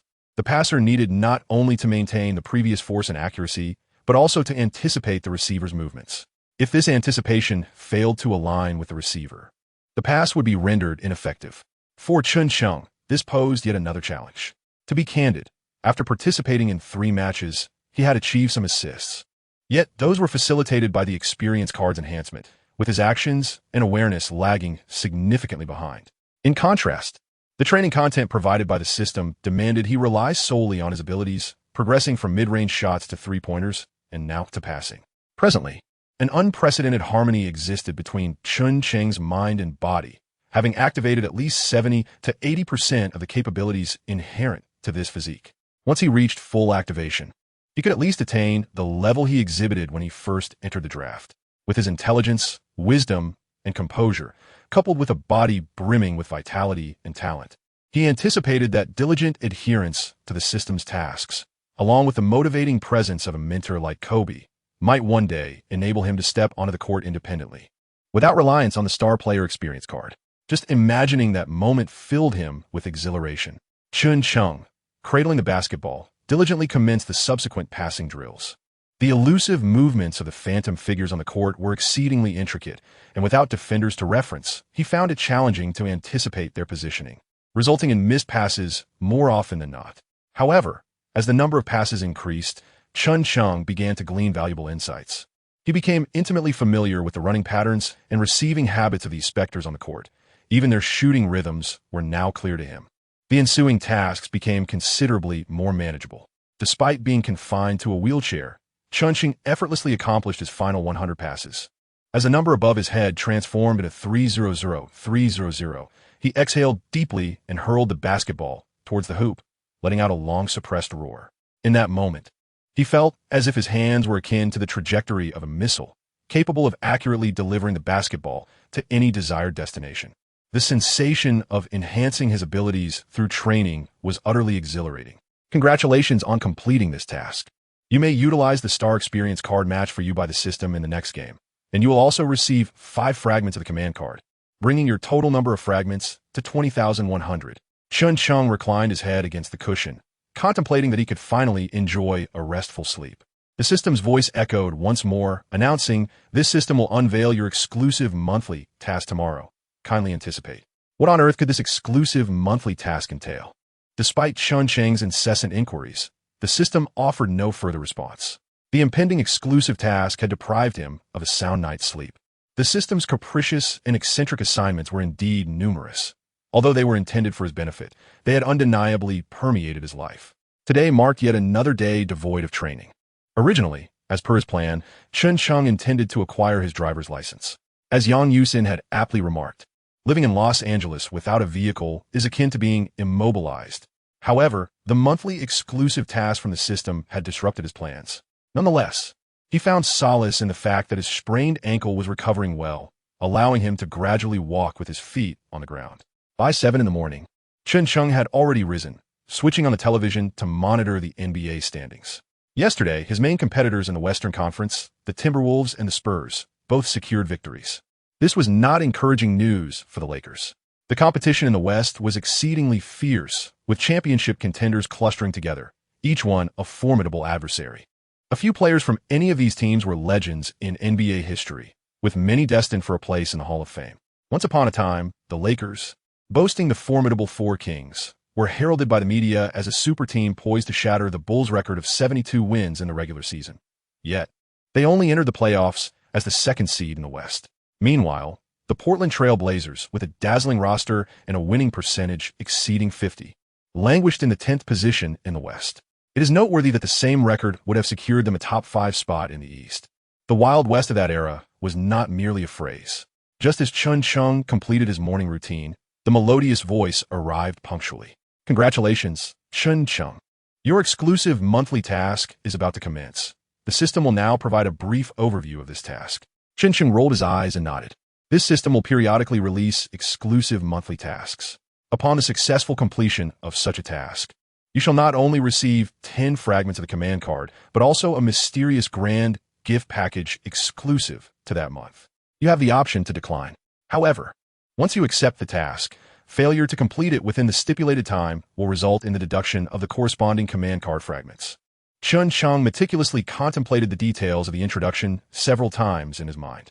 After weighing the pros and cons, he ultimately decided to accept the task. The allure of this so-called grand gift was indeed quite enticing.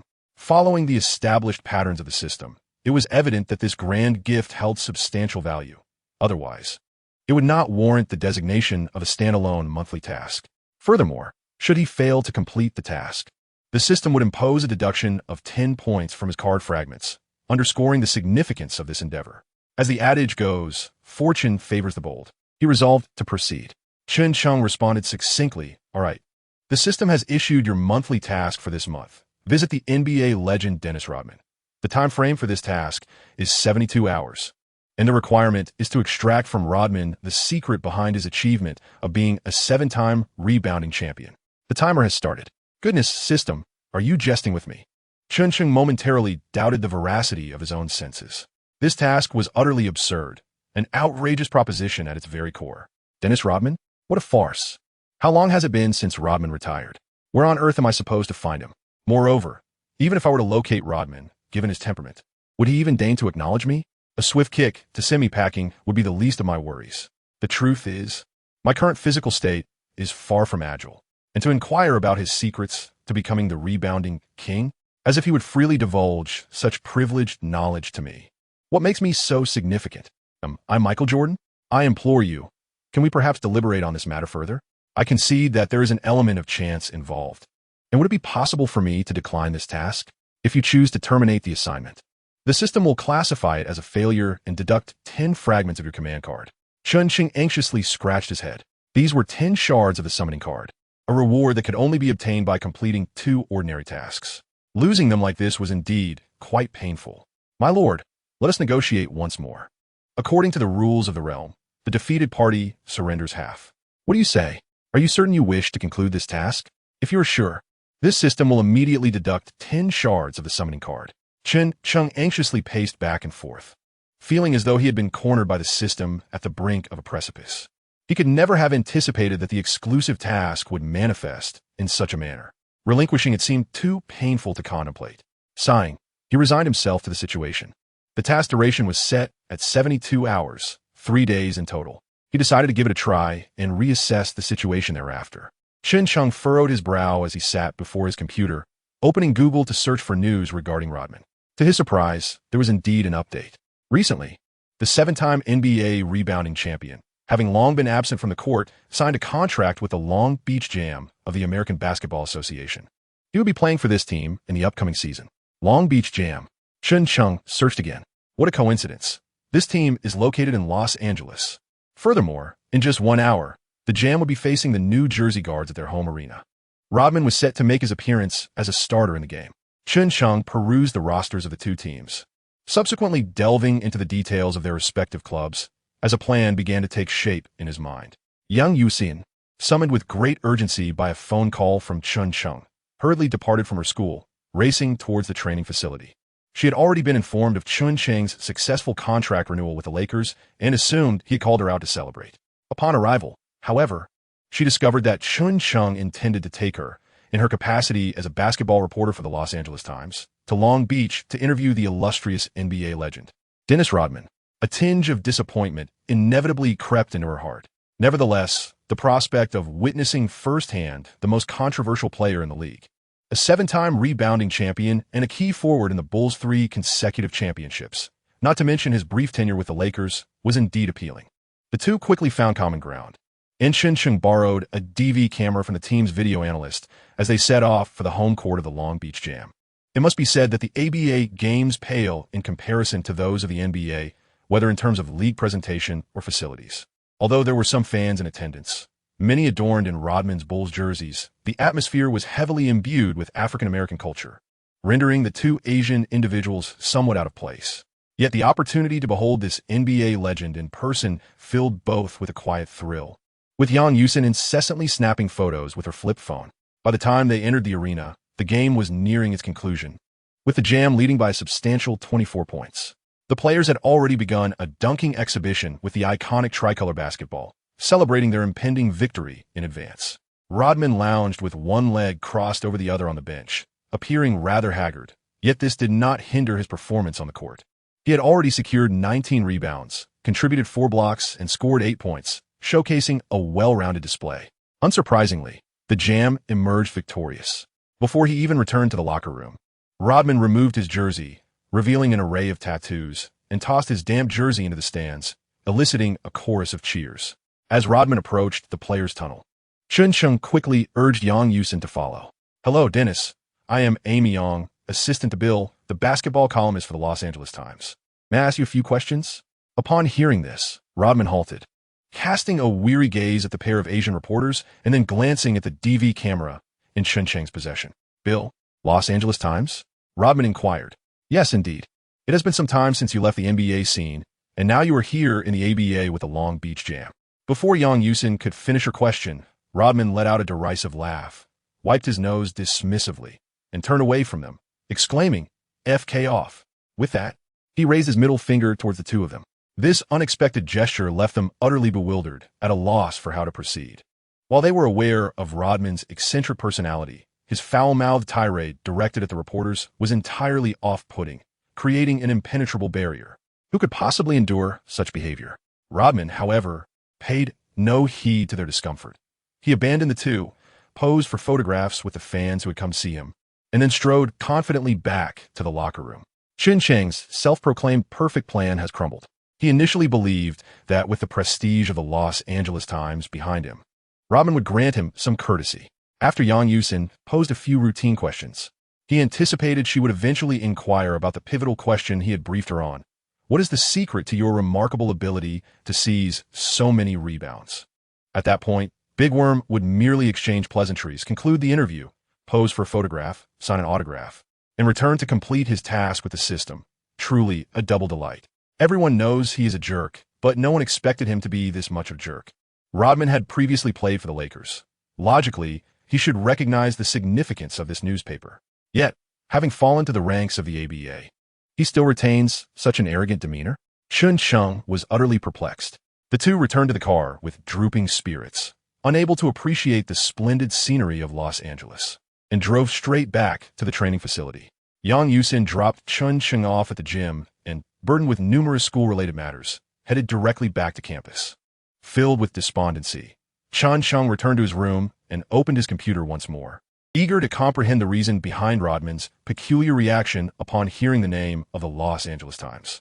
Indeed, in this age of information, answers are but a fingertip away. As it turns out, during the 1998-99 season, at the behest of head coach Silver Fox Harris, general manager Jerry West procured the rebounding powerhouse Rodman from the free market, aiming to alleviate the rebounding pressure on Shaquille O'Neal. Although Rodman was in the twilight of his career, he arrived at the team providing substantial support, averaging 15 rebounds per game. Just when everyone believed the Lakers had struck gold, Rodman began to spiral out of control. Initially, he engaged in a clandestine romance with the team owner's daughter, Jeannie, while simultaneously fueling rumors about his relationship with O'Neal in the media. Subsequently, he began to miss team practices and even games for various reasons. Ultimately, after a mere 51 days of collaboration, Rodman was dismissed by the Lakers and gradually faded from the NBA scene. All of the negative news surrounding him was disseminated through the basketball column of the Los Angeles Times, penned by none other than the columnist Bill, Yang Yusin's superior. Chen Cheng abruptly pushed aside his keyboard and struck his forehead with palpable frustration. "How careless of me. I underestimated the situation. I had no inkling of the profound connection between Rodman and the Lakers. What I presumed to be the most prudent plan has unexpectedly evaporated in a thin air. It appears this task is indeed fraught with challenges. The greater the difficulty, the more valuable this grand opportunity becomes. Thankfully, time is still on my side. Now that I am aware of Rodman's whereabouts, I must deliberate carefully on the next steps. However, the most pressing concern at present is to prepare for the upcoming match against the Cavaliers." During the afternoon practice session, Coach Jackson personally attended, and even the long-absent lead assistant, the inventor of the triangle offense, Winter, graced the training facility with his presence. With numerous injuries plaguing the team and a lack of star players to provide stable offensive support, this visit from Winter is crucial. He aims to impart the essence of the triangle offense to the young players, enabling them to swiftly assume the mantle of offensive leadership during this critical period. When the teammates learned of Chen Cheng's decision to re-sign with the Lakers for the minimum salary, they were met with a mix of confusion and joy. They were puzzled as to why he would forego a more lucrative contract, opting instead for a minimum salary renewal with the Lakers. Is there truly someone who would turn away from financial gain? Fortunately, the team has secured a formidable bench player at a crucial juncture, one who can continue to provide offensive support. The afternoon's training primarily focused on offensive drills, specifically tailored to counter the Cavaliers' defensive style, including a series of coordinated plays both inside and outside the arc, as well as exercises for pick-and-roll scenarios. Although the Cavaliers are still in a rebuilding phase with inconsistent results, they should not be underestimated. The team made a significant leap in strength when they selected the prodigious high school talent, LeBron James, as the first overall pick in the 2003 NBA draft. James lived up to the immense expectations, delivering a remarkable debut performance in the NBA with 25 points, 6 rebounds, 9 assists, and 4 steals, astonishing the entire league. He and the Nuggets' Carmelo Anthony are often compared to the legendary duel between Magic Johnson and Larry Bird. As the season progresses, cornerstone player Ricky Davis has been traded, and the team's focus has shifted entirely towards elevating the young king to prominence. With strong interior players like Zydrunas Ilgauskas and Carlos Boozer, James's court management and playmaking can indeed pose considerable challenges to a Lakers team beset by injuries. Coupled with the Cavaliers' home court advantage, the Lakers must approach this matchup with utmost seriousness. Given that Chen Cheng's foot injury has not fully healed, he was not allowed to participate in running drills. During the half-court offensive segment, he acted as a pivotal facilitator, occasionally stepping out to take outside shots to maintain his shooting rhythm. Building on the foundation laid in the previous day's passing drills, Chen Cheng's passing during today's session was remarkably precise and delivered with comfortable force, significantly improving his teammates' shooting percentages upon receiving the ball. His passing even played a pivotal role in directing the team's offense during the half-court scenarios, catching Coach Wentz's attention. To be candid, the team's current point guards, Gary Payton and Earl Boykins, are not Wentz's ideal choices for the position. The triangle offense is inherently a versatile tactical system that requires players with a certain finesse to truly thrive. Boykins' organization is adequate but lacks creativity when executing the triangle offense. Payton, while aggressive and defensively adept, has a modest assist average of only 6.7 throughout his long career. Moreover, after over a decade in the league, many of his habits are unlikely to change overnight. The player most suited to executing the triangle offense, Kobe Bryant, is currently sidelined due to injury. Remarkably, this somewhat less mobile young talent from Huaguo has managed to orchestrate the team's offense with remarkable clarity even while remaining stationary on the court. Furthermore, he is rumored to have contributed a reliable outside shooting performance in the last game. This has undoubtedly piqued Wentz's interest, as he perceives this player as the optimal choice for the triangle offense. Phil, what are your thoughts on this young man? Winter summoned the Zen Master, inquiring with reverence befitting the architect of the triangle offense, Phil Jackson, a pivotal figure in the championship triumphs of both the Bulls and the Lakers. Leaning in, he followed Winter's pointing finger, witnessing Chen Cheng execute a masterful bounce pass that guided Cook into position, culminating in a splendid backdoor cut and a successful layup. This young lad never ceases to astonish me. Although his scoring in the previous 3 games has been inconsistent, today his playmaking has revealed something entirely different. Winter smiled and nodded thoughtfully. What do you think about having him orchestrate the offense, given Paul Silas's habitual approach to player roles tonight? That lad from Akron should serve as their offensive orchestrator and initiator. Are you suggesting we completely liberate Gary's offensive role, allowing him to enhance the scoring prowess at the shooting guard position, while entrusting Chen with the responsibility of orchestrating the offense? I believe this could yield unexpected results. Winter remarked confidently, his eyes narrowing with conviction. The Zen Master did not immediately endorse Winter's perspective. He continued to scrutinize the unfolding dynamics on the court. Chen Cheng stood at the top arc, distributing cards as his teammates engaged in intricate movements, executing their tactics with remarkable agility. The communication among teammates flowed seamlessly. This triangular offense truly embodied the essence of the game. I shall give your suggestion due consideration, Texas.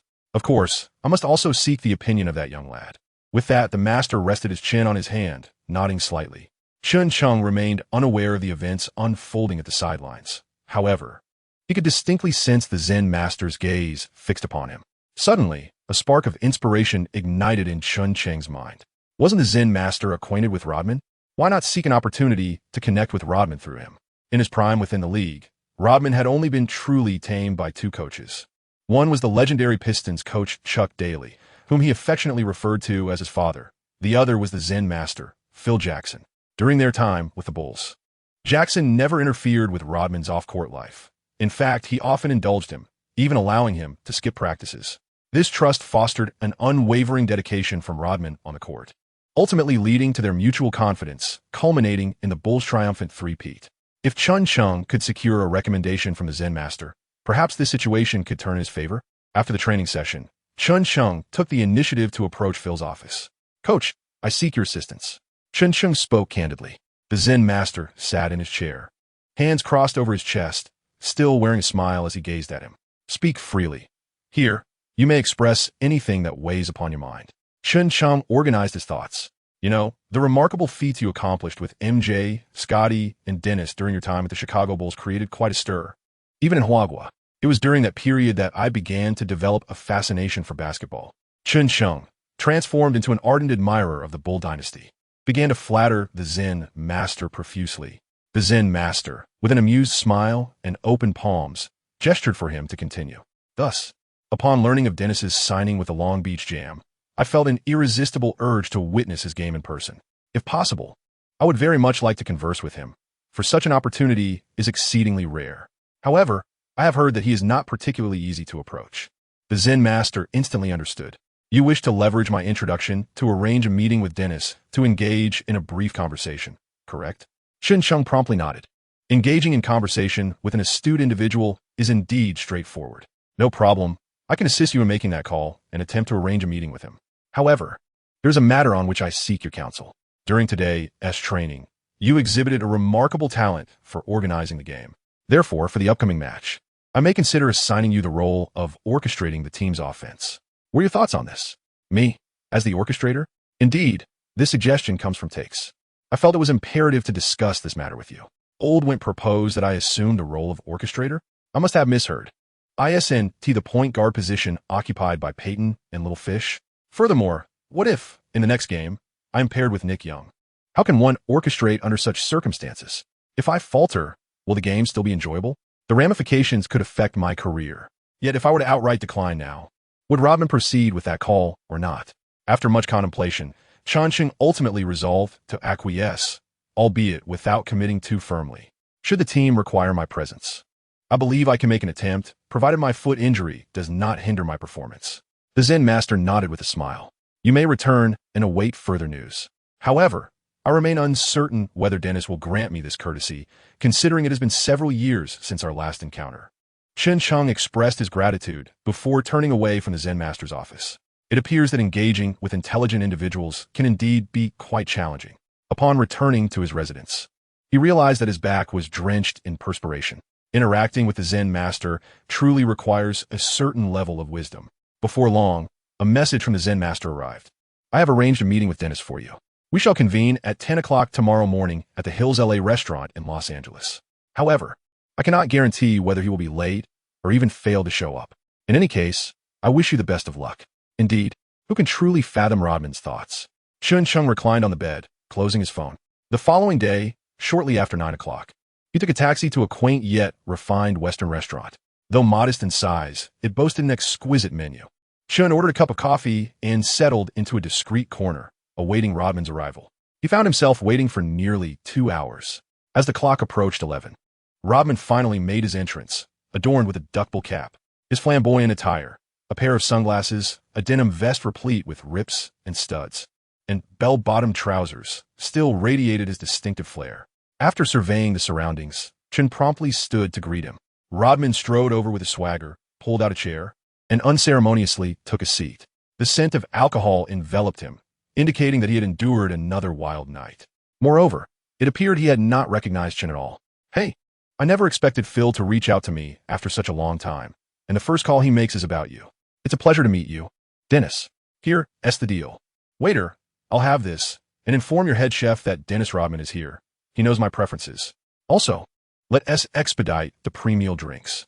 Before Chen Cheng could finish his words, Rodman promptly began to order. Speak up, what is your concern? After placing his order, Rodman casually propped his feet upon the table, accepted the aperitif offered by the waiter, and downed it in one swift motion. Thereafter, idly toying with the glass in his hand. Upon observing his demeanor, which exuded an air of aloofness, Chen Cheng chose not to engage in any superficial pleasantries or flattery. He approached the matter directly. Dennis, I am genuinely curious about how you managed to secure such a remarkable number of rebounds during your time in the NBA. What is your secret? Rodman smirked disdainfully, curling his lip as he adjusted his sunglasses. Is that really the question you wish to pose to me? You must be joking. Go back and peruse the newspapers and magazines you've collected.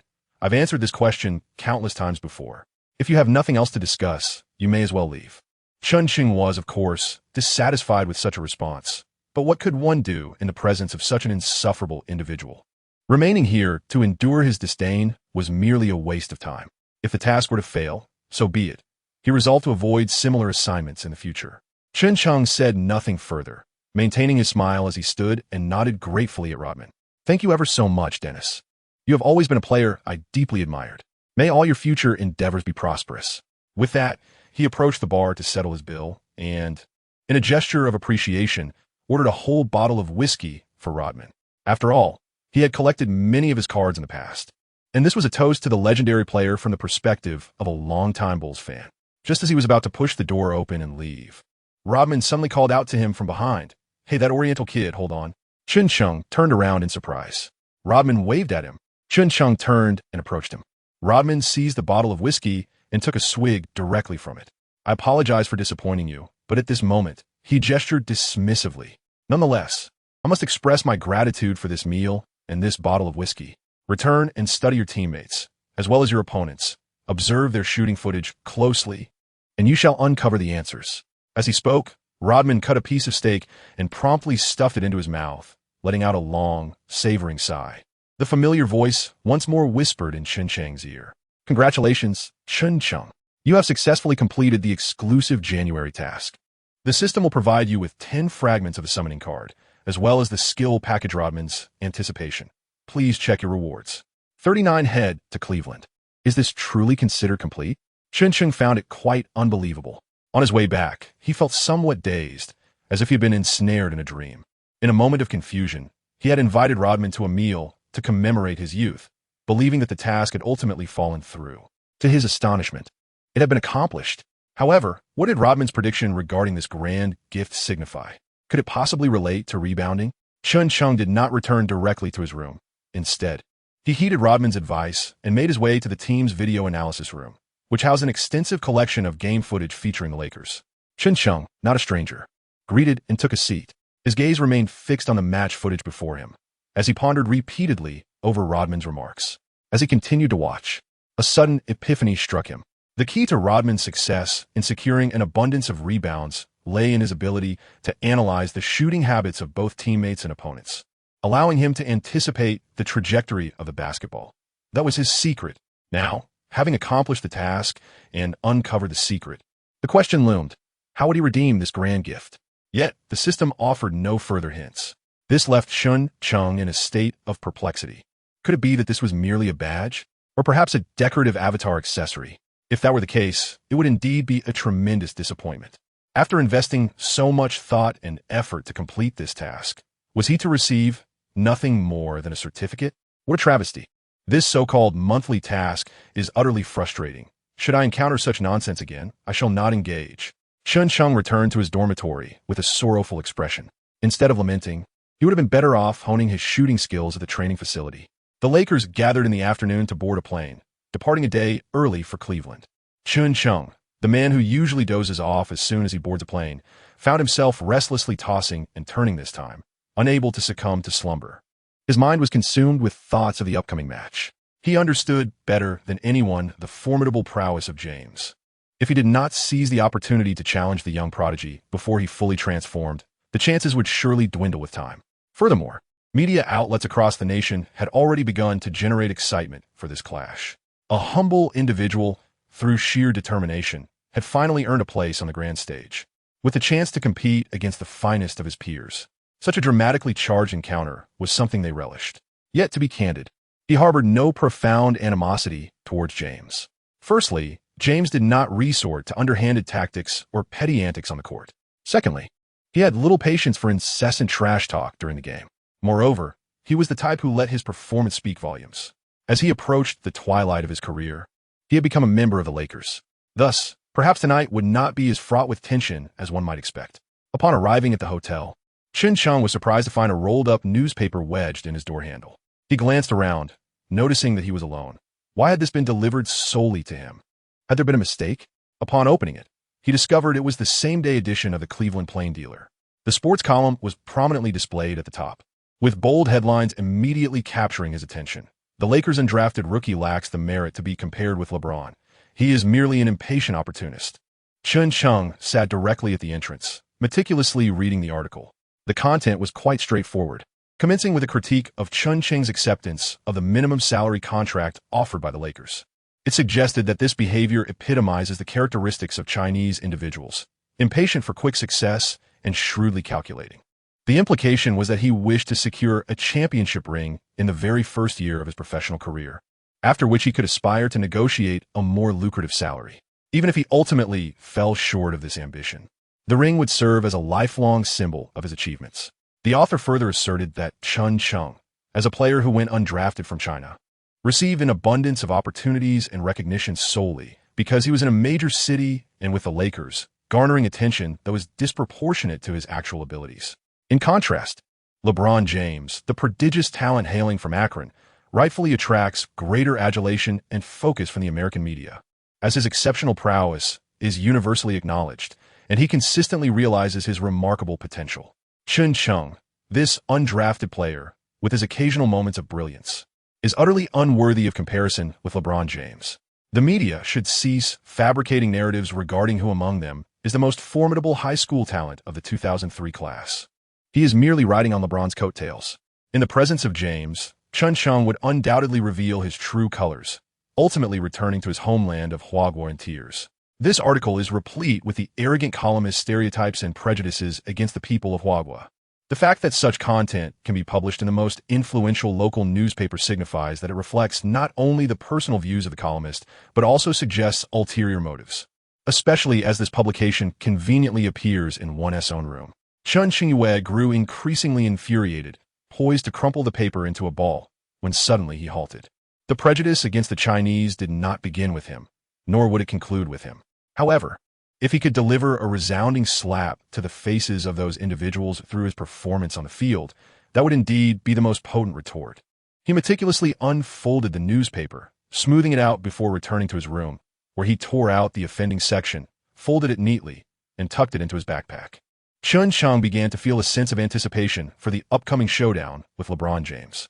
The following day, rather than mingling with his fellow rookies, he sequestered himself in his room, collaborating with the team's video analyst to scrutinize the Cavaliers' game footage for an entire day. It was not until just before the game that he descended with bloodshot eyes and unkempt hair, ready to join his team. As the start of the match approached, NBA TV had already commenced its pre-game coverage, continuously displaying the records of both teams alongside a comparison of Chen Cheng's statistics against James over the last 3 games. Intermittently, highlights of James' remarkable performances this season were aired, alongside Chen Cheng's own impressive showing, including a record-breaking 9 three-pointers. On this very day, outside the Cleveland Cavaliers home court at the Rocket Mortgage Field House, a brand-new, colossal poster featuring none other than LeBron James was unveiled. At the entrance, an increasing number of fans donned James' iconic number 23 jersey. Renowned sports journalist Lisa Salters stood outside, initiating impromptu interviews with the fans. Do you believe that Chen can pose any challenges to the Cavaliers led by James tonight? Not a chance. LeBron is the strongest player of the 2003 draft class. Thank goodness the Cavaliers didn't squander their number 1 pick. Thank you, Gordon Gunt. You're incredible, shouted a white fan clad in the Cavaliers' home number 23 jersey. Several fans behind him, also in James jerseys, eagerly joined in, asserting confidently, just watch, LeBron will teach this arrogant fellow from China a lesson. Indeed, LeBron is the chosen one. They echoed, proudly chanting slogans in support of Cleveland as they strode into the arena. At that moment, a group of Chinese fans wearing Chen Cheng's Lakers number 6 jersey, equipped with homemade props, entered and gathered around Lisa. Their creative props caught her attention. She invited one slender young man wearing glasses to join her. Are you from China? Yes, I hail from China and am an international student at Ohio State University. I'm a fan of Chen Cheng and came here to support my compatriot today. Go Chen Cheng, he exclaimed, energetically waving his cardboard prop. Could you tell us about your cheering prop? It looks quite unique. The young man beamed with pride as he removed the prop and showcased it for the camera. This is my depiction of the Great Wall of China. The pronunciation of Chen Cheng closely resembles our word for Great Wall, which inspired our Chen Cheng Chinese fan club's idea. We hope this can become his nickname. The Great Wall? Lisa wore an expression of disbelief. Indeed, the Great Wall. It is robust, reliable, and can withstand all external invasions. The young man asserted with unwavering conviction. Oh, this is simply astounding. What a magnificent nickname, the Great Wall, after merely participating in 3 NBA games. Chen Cheng has already acquired such a cool moniker. I hope tonight, this nickname resonates throughout the Gund Arena. As Lisa spoke to the camera, a group of tall Caucasian men clad in Cavaliers jerseys abruptly stormed through the gathered Chinese fans, shouting, Cavaliers number 1, LeBron James número 1, Chinese Chen garbage. They carelessly knocked over the carefully crafted cheer props, even stepping on them with blatant disregard. Members of the Chinese fan organization immediately confronted them, leading to a heated exchange of words. Security personnel rushed in to separate the two groups, striving to prevent further escalation of the conflict. Observing this from his seat on the bus, Chen Cheng watched the unfolding scene. Behind him, Rush leapt to his feet, pointing out the window and exclaiming, Look, Chun, your compatriots, they are as slender as you. Oh my, they stand no chance against those men. Would you not like to lend them a hand?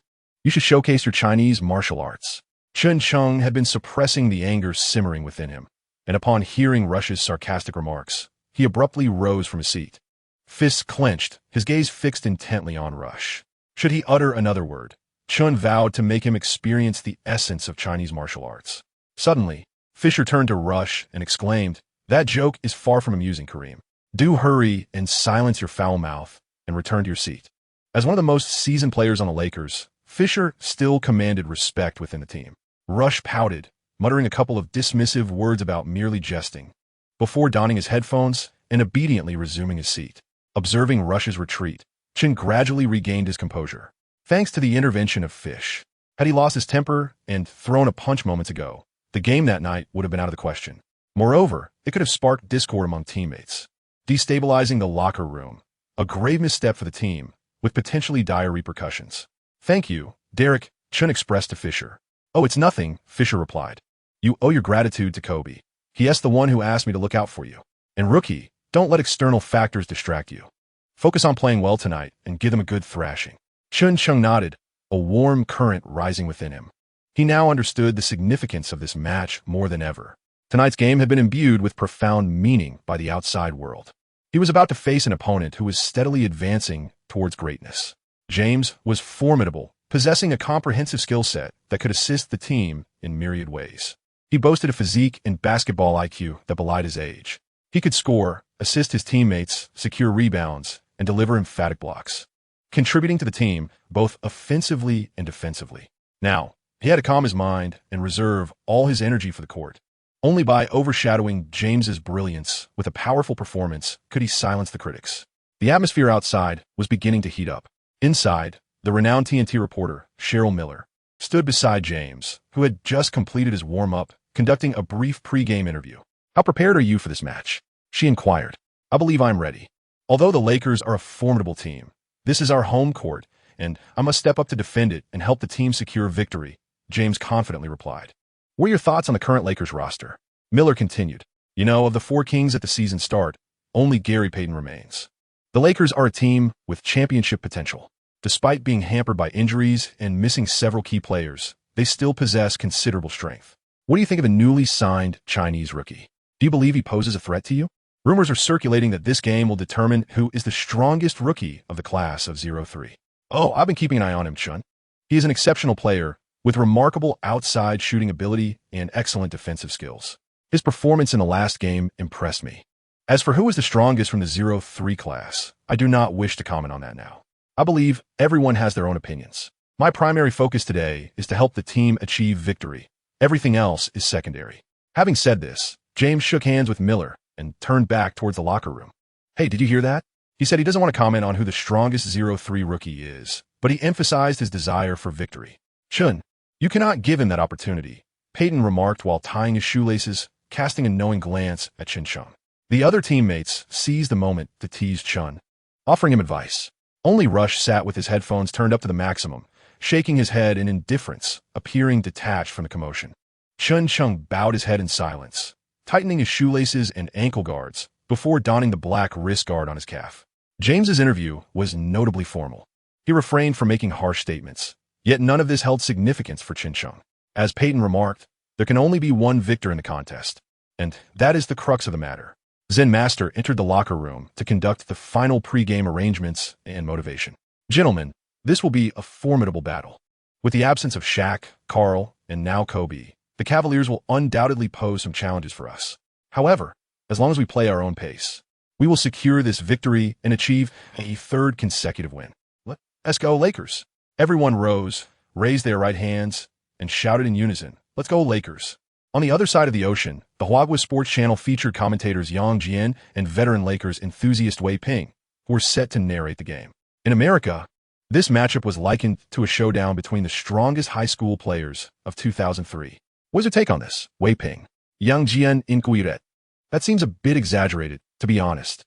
They relish creating such sensationalism. Only by generating buzz can they attract viewership. Chen Cheng possesses a certain level of skill, yet he's currently unable to overshadow the momentum of James through a single game. Wei Ping replied. Do you believe Chen Cheng's abilities are insufficient? Wei Ping shook his head. Not at all. Chen Cheng's scoring prowess is remarkable. However, James is an exceedingly versatile player. To claim superiority over him, one must first surpass his scoring. By the time you match his points, he would have already tallied double-digit assists. And when you achieve a double-double, he would have snatched over 10 rebounds, securing a triple-double. Like chasing shadows? Yang Jian edit. Precisely, and what more, James's statistics demand ball possession. He is currently the leader of the Cavaliers, calling the shots on the court. Chen Cheng, on the other hand, cannot even guarantee his playing time, let alone his share of the ball. Therefore, there is no need for Chen Cheng to compete with James on that front. He should focus on fulfilling his role and contributing to the team's success. The Huaguo online streaming platform was abuzz with a multitude of fans and viewers sharing their opinions. Chen Cheng must rise to the occasion today. Otherwise, it would be a disservice to the risks I took, skipping class to watch him play at the internet's AF. Indeed, I dare say Chen Cheng will be even more accurate than the last game. The Lakers will undoubtedly secure an easy victory. Just wait and see. I can't fathom why the Lakers managed to acquire Chen Cheng for a minimum salary. Is there something wrong with his ankle that they took advantage of to drive down the price? Shut your mouth. Haven't you seen the news? It was just a sprained ankle, hardly a significant injury. Jackson's underhanded tactics couldn't he possibly harm my brother Chen. Besides, didn't he participate in training with the team yesterday? They're touting the opposing team as the best high school players in America. Can someone provide an introduction? I haven't followed the Cavaliers closely. Let us refrain from extolling the prowess of the so-called strongest high school student in America. We are not unfamiliar with the caliber of Kwame Brown. Aside from that bald, towering figure and the individual with a rather peculiar shooting form, the Cavaliers have but one standout player left. The young monarch himself is not as formidable as it appears. One might wonder if there are also age exaggerations in America. LeBron James certainly appears more aged than my father. If one had a father capable of earning millions of dollars effortlessly within a year, one can only imagine the heights of success attained. Where are you, my friend? Share your location, so we may converse face to face. I refuse to believe that your mouth can be silenced. The chatroom was instantly filled with an exuberant atmosphere. In the TNT studio, the ambience had reached a crescendo. The wager between Barkley and Smith was about to be fulfilled. During the previous game, Barkley was adamant that Chen Cheng could not surpass the single-quarter three-point record held by Reed, yet the world witnessed otherwise. In the closing moments of the first quarter, he made that record-breaking three-pointer, once again delivering a slap in the face to the foremost critic of America, Chen. Today marks the moment for Barkley to honor his word. Come on, Charles, don Chen's jersey and commence today's endeavors. Kenny smiled as he produced a beautifully wrapped gift box from behind him. According to the wager set forth by Barkley, he would henceforth don Chen Cheng's jersey for the entirety of the season's commentary and television-related activities. Barkley, laughing heartily while covering his face, accepted the gift box from Kenny and unveiled it before everyone's eyes. Inside were two jerseys from Chen Cheng's Los Angeles Lakers, one home and one away, bearing the name on the back, U.S. #1 Chen Critic. However, that was not the most amusing part. The sizes of these jerseys were not tailored to Barkley, but rather to Chen Cheng himself. He had fallen once more into Kenny's trap. Holding the jerseys with a furrowed brow, Barkley displayed them before the camera, attempting to drape them over his own frame. The jerseys failed to encompass his ample physique. Under Kenny's relentless encouragement, Barkley made an effort to squeeze himself into the jerseys on camera. His appearance was utterly comical, resembling a beast ready for slaughter after being bound. Kenny and Johnson could hardly contain their laughter, finding the scene uproarious. Good heavens! He looked as though he had donned a shrunken bikini over his suit. The garments were far too small for him. It seemed as if Charles could hardly breathe. The unsightly bulges were downright grotesque. If this continued, our program would surely be relegated to the PG-13 time slot. Barkley looked down at his attire, stifling laughter with his hand over his mouth, and the comedic effect soared to new heights. Now all pre-game theatrics had concluded, and it was finally time for the main attraction of today's match to take the stage. Chen Cheng followed closely behind Fisher as he took the stage. When the Cavaliers DJ announced his name, the arena erupted with a cacophony of deafening boos, interspersed with some unsavory insults.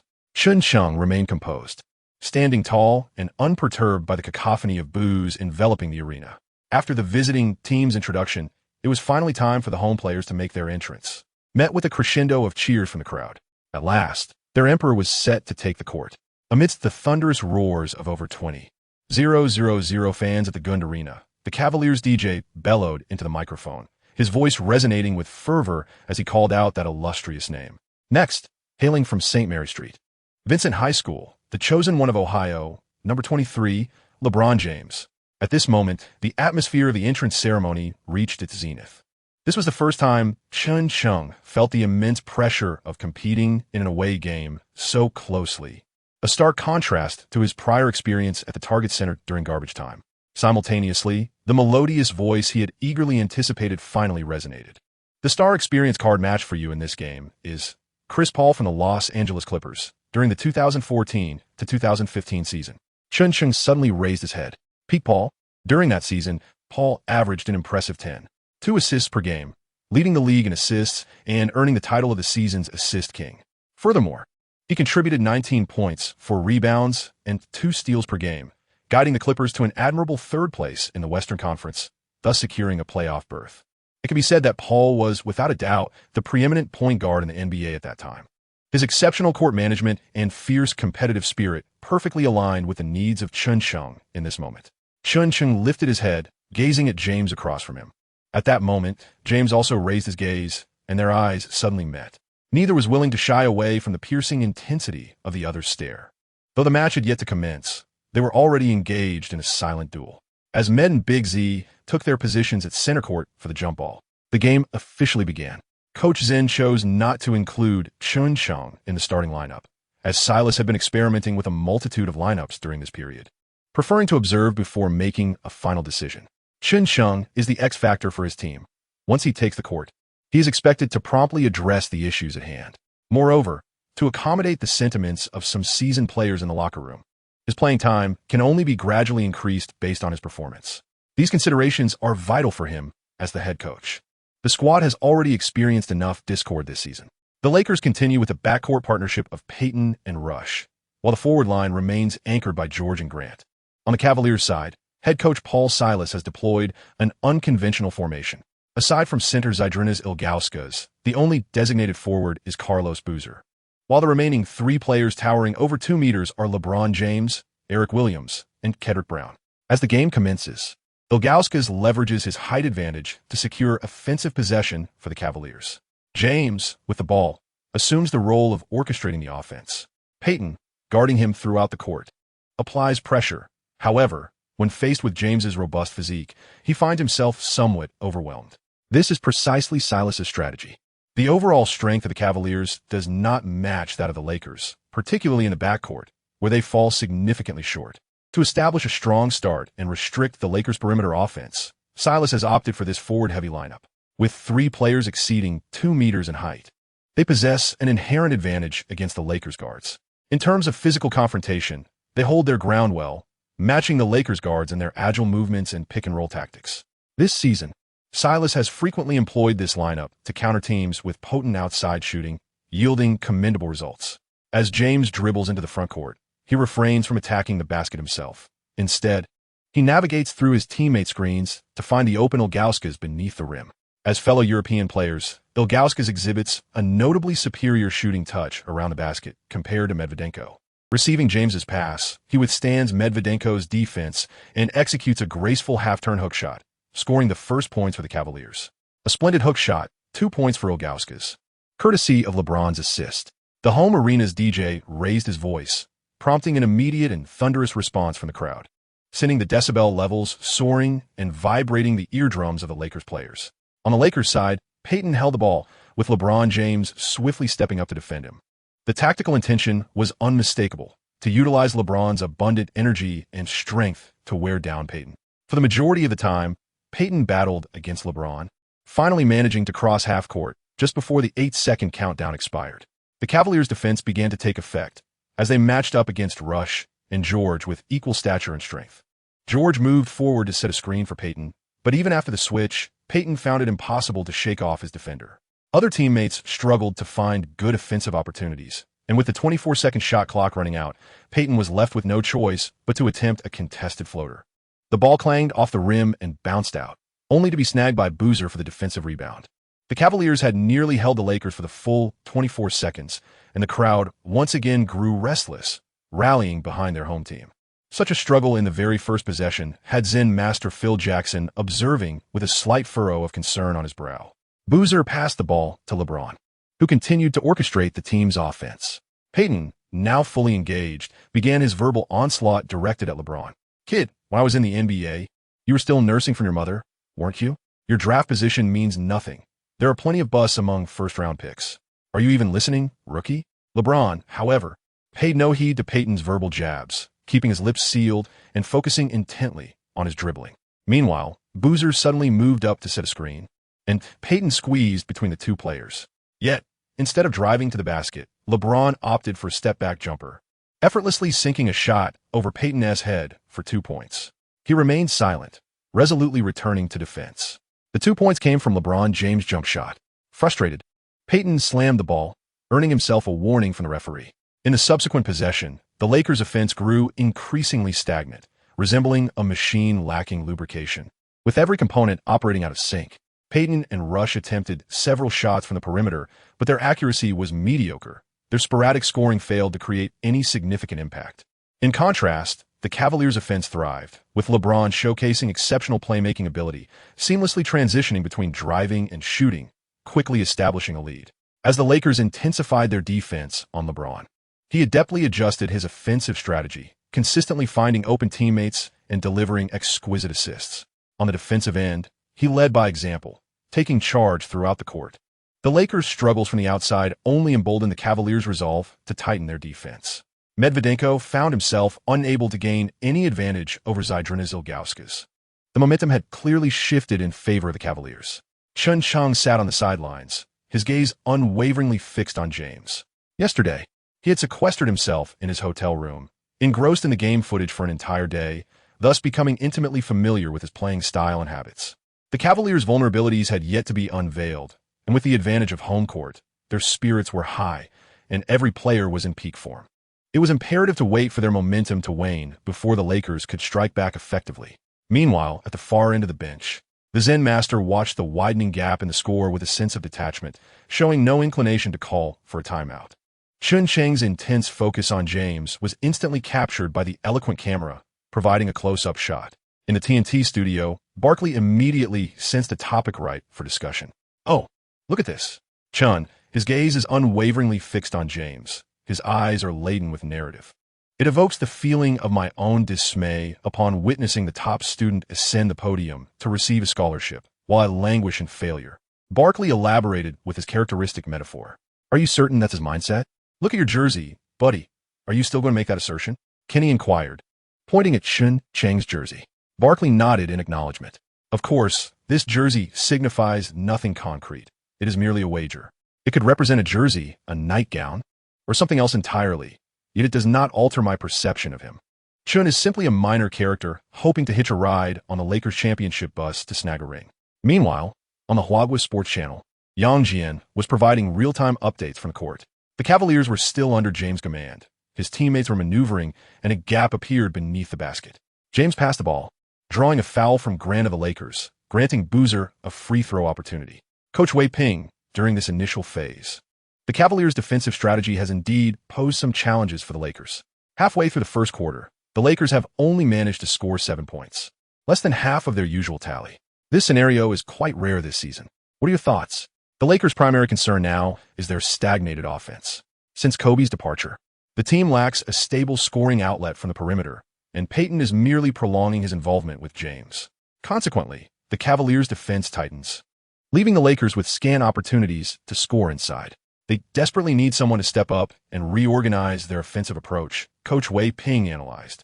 The Zen master turned his attention. It is time for him to take the court. As the first quarter concluded and the official timeout commenced, the Lakers returned to the bench, each player panting and wearing solemn expressions. Evidently, the current style of play was taxing both their offense and defense. The Zen master refrained from outlining any specific tactics and instead opted for a personnel change. Gary, you will play the shooting guard position next.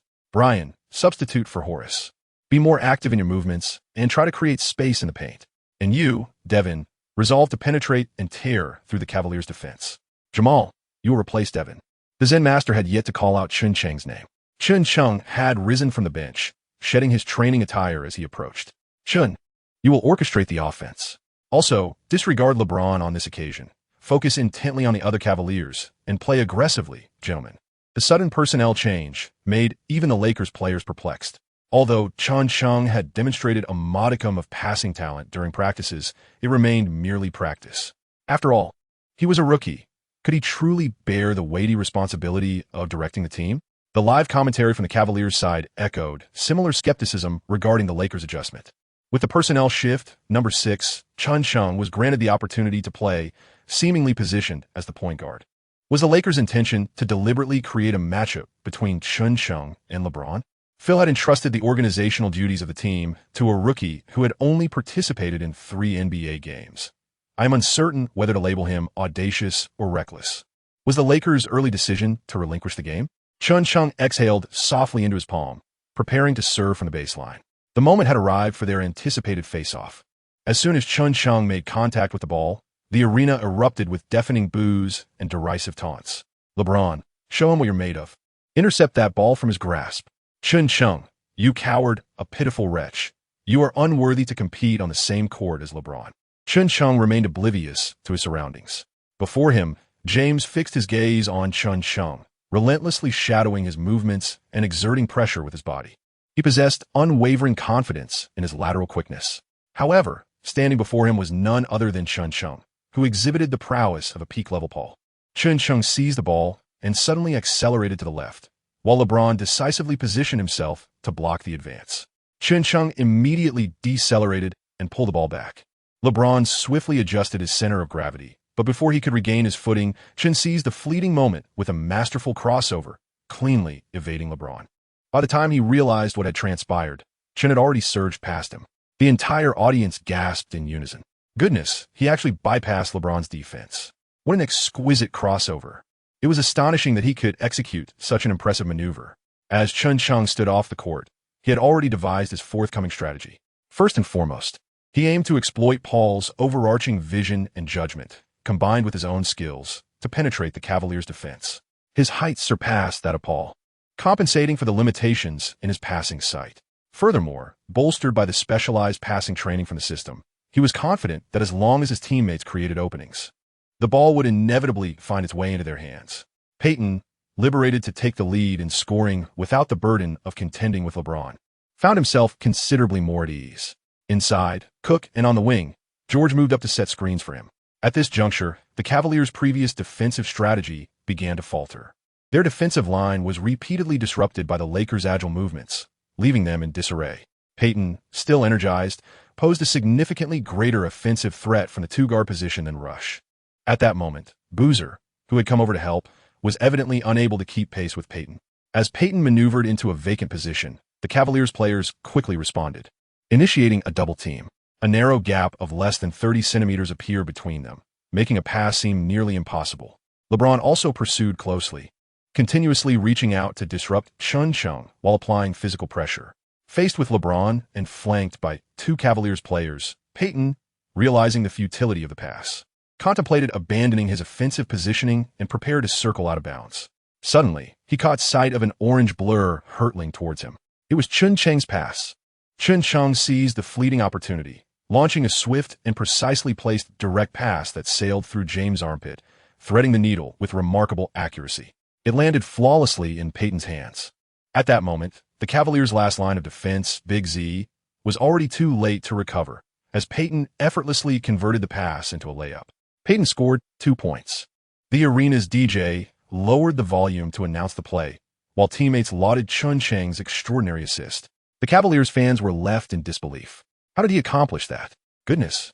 It was a pass brimming with creativity, executed with surgical precision. This remarkable player from Huaguo is simply astonishing. That minuscule gap. Only Tom Brady could deliver such an exact pass. How was it possible? Fans gestured animatedly, their expressions exaggerated. As Peyton landed, he turned promptly, pointing directly at Chen Cheng. Eyes wide, nodding fervently. This exquisite threaded pass instantly dispelled any doubts among his teammates. It was the Cavaliers' turn to attack. Fans in the stands shouted loudly at James. He is challenging you. It is time for you to respond, King James. James furrowed his brow, wiped his hands on his jersey, and received the inbound pass from his teammate, advancing the ball down the court. Chen Cheng did not engage in prolonged confrontation. He only offered symbolic resistance. Grappling with James was not a prudent choice. It was essential to conserve his stamina to endure the entirety of the match.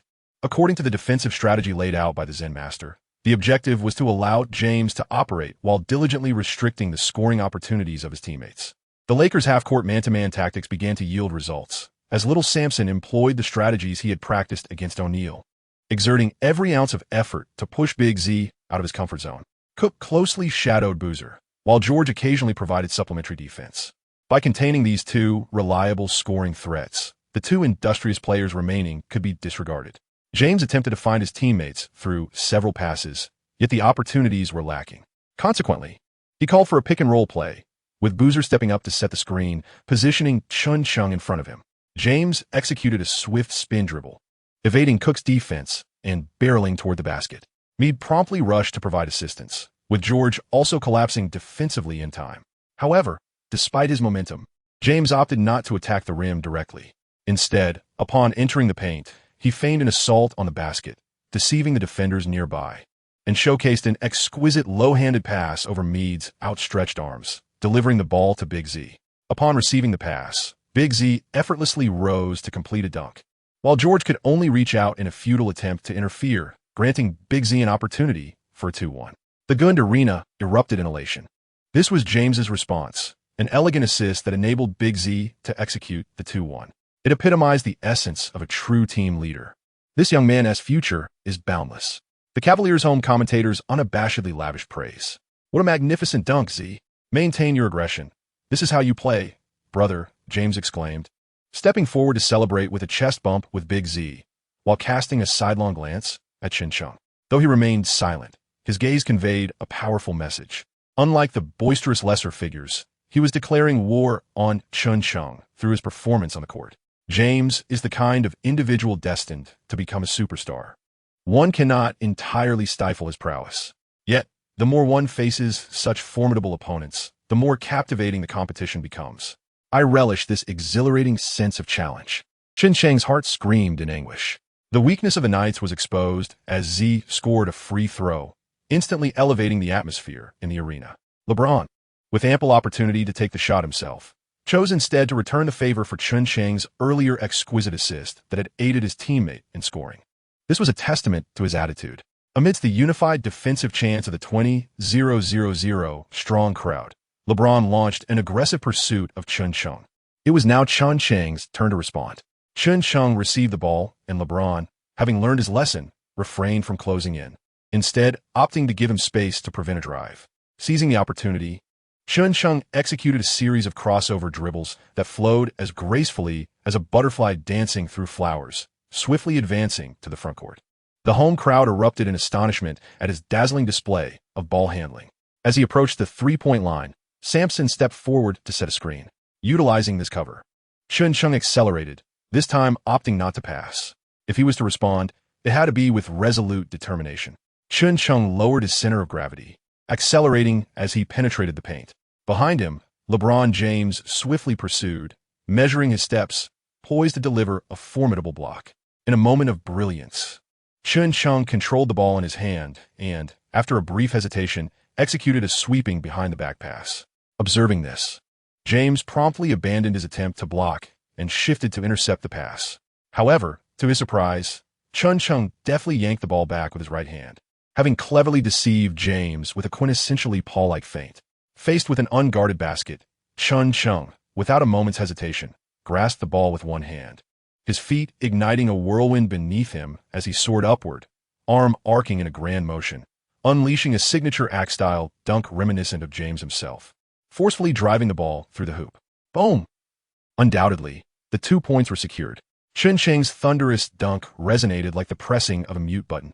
The once cacophonous Gund arena fell into an unexpected stillness as the crowd was left in a state of bewilderment by his sudden display of athleticism.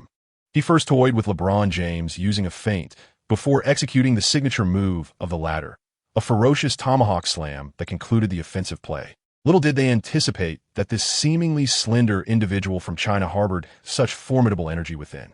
Fans began to ponder whether this Chinese athlete truly possessed the mettle to challenge King James for his throne. The home commentator found himself momentarily at a loss for words, eventually piecing together his thoughts. If memory serves, this marks Chen's inaugural dunk in the NBA arena. Indeed, it was a stunning dunk, a quintessentially LBJ moment, prompting LeBron, as the team's unequivocal leader, to respond with vigor, ensuring that the Lakers' number 6 could not continue his brazen display unchallenged. Sports Channel's Wei Ping also weighed in on the remarkable play, noting that the execution was impeccably rational. In the preceding possessions, Chen had initiated a quick pass, followed by LeBron's own swift response, creating a captivating back-and-forth dynamic. With Chen's dunk now etched in the annals of the game, the comment section of the Chinese live stream erupted in a flurry of excitement. "Wow, that was breathtaking, even more so than Carter's windmill," declared one fan, asserting it as the top play of the day. Forget the dunk. The behind-the-back feint was simply exquisite. Clearly, Chen's ankle injury from the previous match has had no bearing. Today, he is undoubtedly ready to match the pace of the young emperor. Brother Chen, class of 03, is the most formidable. Mark my words if you disagree. Keep it to yourself. Meanwhile, on the Cavaliers' side, Boozer swiftly prepared to inbound the ball, as LeBron seized it and instantly accelerated. Chen Cheng was undoubtedly aware of his intentions. The more critical the moment, the more imperative it became to thwart his ascent. Once he ignited, the situation would spiral beyond control. Chen Cheng wisely chose to follow his rhythm rather than obstruct him. Once unleashed, James resembled a Hummer with the accelerator fully pressed. Who could possibly impede his momentum? Lakers players Sampson and Cook promptly converged to safeguard the basket. At that moment, James paid no heed to who stood before him. He took a grand stride, leaping from just inside the free throw line, soaring high as if descending from the heavens, summoning all his strength to deliver a thunderous dunk upon the rim. Sampson and Cook could only attempt to leap and extend their arms in a futile effort to disrupt him. The spectators were brimming with anticipation, envisioning the imminent scene of these two underdog Lakers players being posterized by James. They awaited the ball's descent into the net, their cheers ready to erupt. Suddenly, a ghostly figure emerged behind James, leaping almost in tandem with him, twisting midair, poised to intercept the moment James released the ball. Extending a hand, he delivered a resounding block, sending the nearly dunked ball crashing against the backboard. In a reflexive act of self-preservation, James grasped the rim while quickly turning to discern who had thwarted his dunk. Indeed, it was Chen Cheng once more, possessing the keen insight of a maestro. He had anticipated James's release, opting against a direct confrontation. Instead, he seized the opportunity created by his teammates' distractions, ascending from behind to await James's pass, ultimately delivering a spectacular rejection. The crowd, on the brink of erupting in cheers, was silenced by Chen Cheng's emphatic block. The Lakers bench, however, was exuberant, singing and dancing, with veteran Russell leading the charge, tossing towels and celebrating with fervor. This was a rejection from Chen, a player of Asian descent, displaying astonishing athleticism. Was there truly no foul committed? The home commentators ignited fresh hope among the audience, redirecting their frustrations toward the referees. He couldn't have blocked LeBron. It's impossible for him to jump that high. He lacks the genetics for such feats, they lamented. "Referee, you're blind. That was a clear foul. Don't be deceived by this sly player from China." How could a relatively unknown, slender Asian guard have just delivered such a monumental rejection to their star? They were exceedingly reluctant to accept this reality. Regrettably, they were once again met with disappointment. A review on the large screen revealed that the referee had made no erroneous judgment. It was an impeccably clean block. There was no unnecessary physical contact, no pushing, no tripping, and no pulling. Chen Cheng's hand had precisely struck the ball. The commentators on site opted to silence their microphones, and the fans' outcries gradually subsided. This was Chen Cheng's strategy, to capture the king by first subduing him. He aimed to instill a sense of dread in LeBron James, to diminish the Cavaliers' home court dominance, making subsequent matters more manageable. As the Cavaliers' other players witnessed their star, LeBron James, faltering against an undrafted player from Huaguo, their morale began to waver, leading to a disarray within their ranks. The defensive strategy devised by the Zen master began to bear fruit. The Lakers' stringent defense against the Cavaliers' other players resulted in a sharp decline in their shooting percentage. The opportunity that Chen Cheng had been awaiting finally presented itself. The Cavaliers had undergone a transformation, and during his analysis of their game footage the previous day, he discerned that when their other players were effectively contained, they ceased to exhibit any offensive prowess. The basketball appeared to be nothing more than a hot potato in their hands, with a singular desire to hastily pass it to LeBron James. Moreover, their primary scoring asset in the interior, Big Z, was highly susceptible to fatigue. Once the pace of the game quickened, he struggled to keep up. Thus, this moment represented the most opportune time for the Lakers to establish a decisive advantage. Chen Cheng directed his teammates on the court, resolutely double-teaming whenever LeBron James acquired the ball. His strategy yielded immediate results, as LeBron, faced with the dual pressure, could only seek to pass the ball. However, his teammates hesitated upon receiving it, leading to a disjointed offense fraught with errors and a dismal shooting percentage. In stark contrast, Chen Cheng exhibited Paul's remarkable court vision and astute judgment, skillfully delivering a series of precise assists to his teammates. Notably, he executed a ground pass through LeBron's legs, setting up Cook for a powerful dunk. Peyton, benefiting from Chen Cheng's passes, consistently nailed long-range shots, compelling the Cavaliers forwards to refrain from compressing their defense. With the interior space widened, Chen Cheng's passes, delivered from various unexpected angles, consistently found teammates in optimal scoring positions, invigorating their movement on the court. Under his leadership, the Lakers synchronized their efforts, dismantling the defensive front the Cavaliers had established at the outset, rendering it utterly ineffective. As the home team's performance waned, the cheers from the Gund Arena crowd diminished, and the enthusiasm of the home commentators began to wane as well. Even Barkley in the TNT studio abandoned his analysis of Chen Cheng to offer advice to the Cavaliers. Meanwhile, fans from Huaguo united, chanting in their native tongue, brandishing props resembling the Great Wall, undaunted by the overwhelming presence of the home crowd, and collectively rallied behind Chen Cheng with fervent support. No matter how formidable the Cavaliers, they could not breach the defenses akin to the Great Wall. "Go, Chen Cheng!" Chen Cheng lifted his head, gesturing with a clenched fist towards them, and then pounded his chest. Everything was unfolding according to his meticulous plan, disrupting the Knights' rhythm, and what followed would be the shattering of the Knights' offensive trident. The current Lakers embodied a nimble and agile style of play. From the point guard to the power forward, each player possessed the capability of shooting from beyond the arc, their footwork remarkably swift. The center, young Sampson, inherited the remarkable height, long reach, and athletic prowess of his father, the Skywalker, fulfilling all the responsibilities expected of a diligent blue-collar player. Chen Cheng adeptly initiated his breakthrough mode, relentlessly penetrating the paint. On the Cavaliers' side, the interior offensive stronghold, Big Z, found himself merely engaging in a relentless practice of shuttle runs as the pace of the game quickened.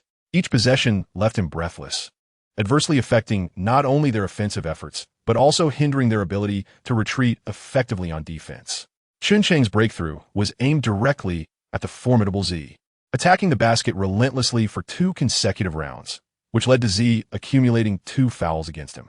This sequence undoubtedly featured the signature move of Cannon Brother, a powerful hanging arm reverse.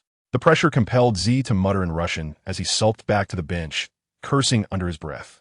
The Cavaliers' offensive trident appeared to have been rendered ineffective, as James could not pose a threat to Chen Cheng on the defensive end, and the offense gradually lost its rhythm under the double team.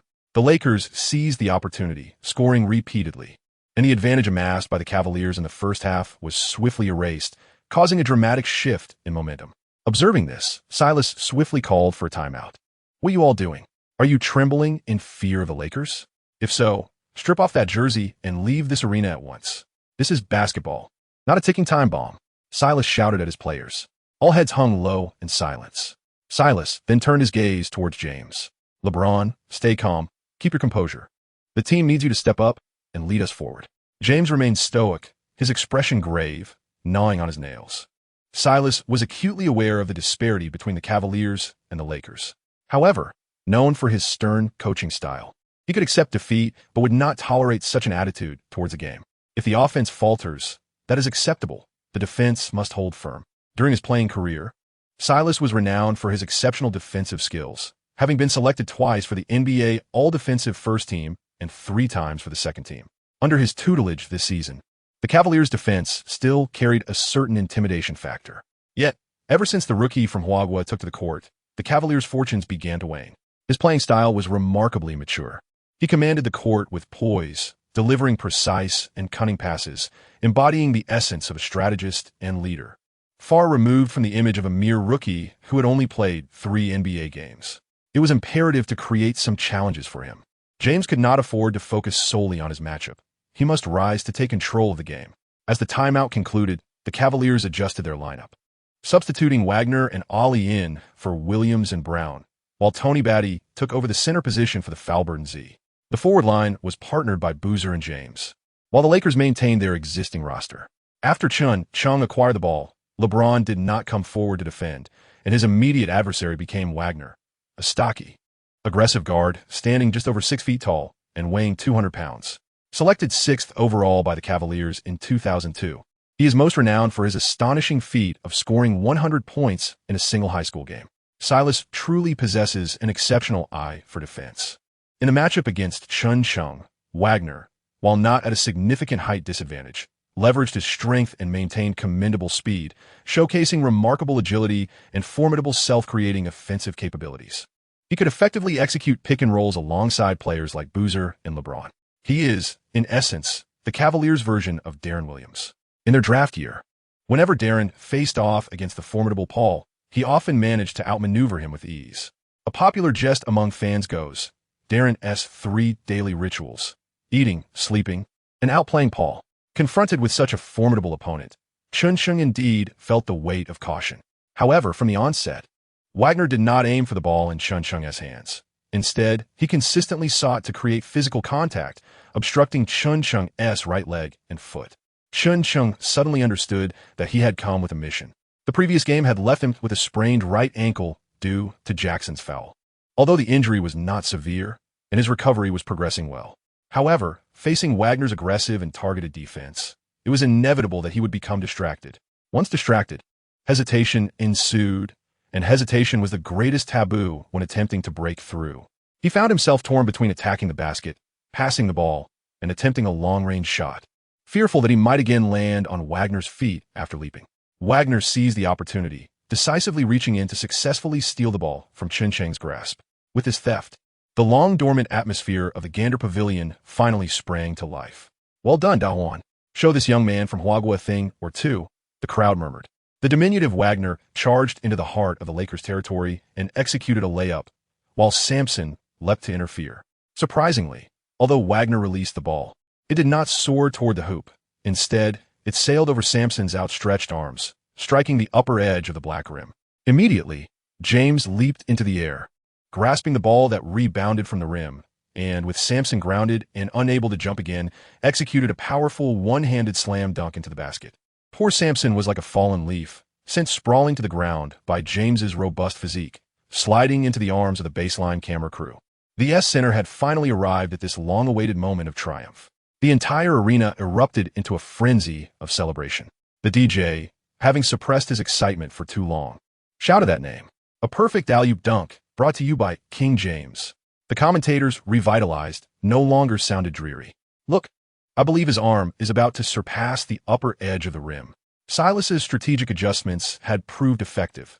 Wagner's containment of Chen was successful, and the splendid alley-oop was the result we had all yearned to witness. Indeed, for a coach like Silas, who excelled in defense, it was relatively easy to identify the weaknesses in a player like Chen. LeBron would seize this opportunity to lead the team in establishing an advantage. With little time remaining in the first quarter, the Zen master noticed Chen Cheng's indecision and swiftly substituted him out for Fisher. "What happened, Chen?" the Zen master inquired. "It's nothing, coach. I might need a moment to rest." Chen Cheng, feeling a twinge of fear, pulled a towel over his head. His apprehension was not directed toward Wagner, but rather towards the condition of his right foot. Deep down, he was aware that the injury had healed, yet he couldn't shake the anxiety of possibly stepping on Wagner's foot again or twisting his ankle during a confrontation. Opposite him, James was poised to take control of the game, and the team desperately needed him to step up at this critical moment. The momentum they had fought so hard to build was on the verge of being overturned. After all the effort he had put in, and with so many supporters watching this match, the thought of performing poorly due to his foot injury, losing the game, being overwhelmed by James, and subsequently facing ridicule from the media and scorn from domestic fans filled him with dread. Overwhelmed by such thoughts, Chen Cheng felt a whirlwind of emotions and wished to cocoon himself tightly in the towel. As the first quarter concluded, the lead established by the Lakers began to dwindle after Chen Cheng left the court, with James leading the charge to close the gap. Teammates passing by offered encouraging pats on his head, bewildered by the sudden despondency of this otherwise exceptional young talent. During the break, the statistics of both Chen Cheng and James were displayed on the screen. James had already amassed 10 points, along with 3 assists for rebounds, 2 steals, and 1 block in just the first quarter, showcasing a well-rounded performance. Chen Cheng recorded 5 points, 5 assists, 1 block, and 1 steal. From the statistics, it is evident that Chen was firmly overshadowed by James. After nearly an entire quarter of restraint, Barkley, now armed with data, suddenly found his voice to critique. "Do you see this, gentlemen? Data does not lie. I must concede, Chen's performance today was commendable." Kenny quickly seized upon his words to jest. "Are you joking? How can such a statement emanate from the mouth of the foremost Chen critic in America?" "Let me finish," Barkley interjected. "What I mean is, he is merely a decent player, not as exceptional as the public portrays him to be, all right?" When James began to assert control over the game, Chen was visibly flustered. "Did you not notice?" Barkley turned to face the camera, declaring, "I have long stated that he is but a minor character seeking to reap the rewards without effort. Do not set your expectations too high for him, or disappointment shall be your only outcome." Despite having previously lost a bet, Barkley achieved the objective he desired. Chen Cheng, an overlooked high school student from Huaguo, finds himself amidst the dynasty team in a bustling metropolis. Behind him stands a legion of millions of fans, alongside countless compatriots offering their unwavering support, rendering the backlash against him rather lucrative. Following several recent matches, the name Barkley has ascended to the top 10 of searches on Huaguo search engines. Even those with little interest in basketball are aware of a certain Barkley, known for his unrestrained remarks and habitual criticism of Huaguo players. Some members of the Chinese community have even petitioned the White House, demanding an apology from Barkley for his statements. In America, Barkley's unabashed critiques of foreign players and his pointed inquiries have catapulted him to the forefront of sports commentary, making him a darling among the redneck populace, leading to new advertising endorsements. Today, as the game unfolds, the more controversy he stirs, the more it tantalizes the fans, driving up viewership. Advertisers have grown particularly fond of commentators like him. As the second quarter commences, Chen Cheng remains seated at the far end of the bench, enveloped in silence. The Zen master continues to deploy the lineup from the end of the first quarter. Approaching Chen Cheng, he gently pats the young man's head, reassuring him, "It's all right. I believe you will find your rhythm again. Even Kobe had to endure this." Kobe. A vivid image suddenly flashed through Chen Cheng's mind. Kobe Bryant, during a past interview, was asked by the host how he managed to return to the court and successfully make free throws after suffering an Achilles tendon rupture. He responded by saying that if your Achilles tendon were to rupture while your home was engulfed in flames at that moment, you would undoubtedly forget about your injury and the pain it entails, driven solely by the instinct to rescue your family.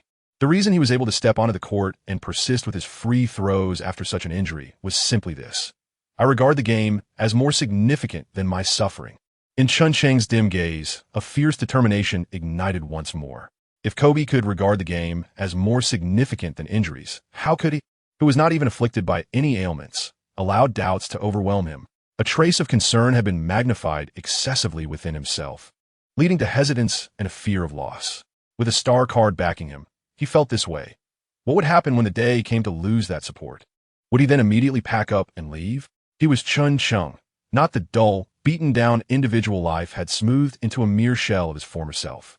At 19, he was a young man with boundless potential, unafraid in the pursuit of his dreams. If such minor difficulties could bring him down, how could he dare to speak of aiding Kobe in his quest for a championship? With this thought, Chen Cheng rose in indignation, delivering 2 sharp slaps to his own face. He tore the towel from his head and approached the sidelines, fervently rallying his teammates. The Zen master observed with a smile. With a dead ball, Chen Cheng was granted another opportunity to take the court. The long-absent jeers echoed once more in the air of the Moda Center. A glimmer of amusement crossed Wagner's face. It seemed he had discerned Chen Cheng's weaknesses, immediately applying pressure to his right leg. However, this time, Chen Cheng paid no heed to Wagner's antics, playing entirely to his own rhythm. Wagner's provocations lost their potency, and regardless of how he interfered with Chen Cheng's lower body, pushing, pulling, and employing various underhanded tactics, Chen Cheng's hands remained unaffected, delivering precise and powerful passes.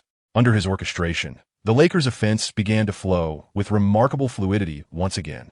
Wagner could hardly fathom that this young man from Huaguo had, just days prior, completed 300 intricate passes from a wheelchair. Now, even with Wagner clinging to his legs, he could still deliver assists as accurate as missiles. Moreover, his challenges were never rooted in his physicality.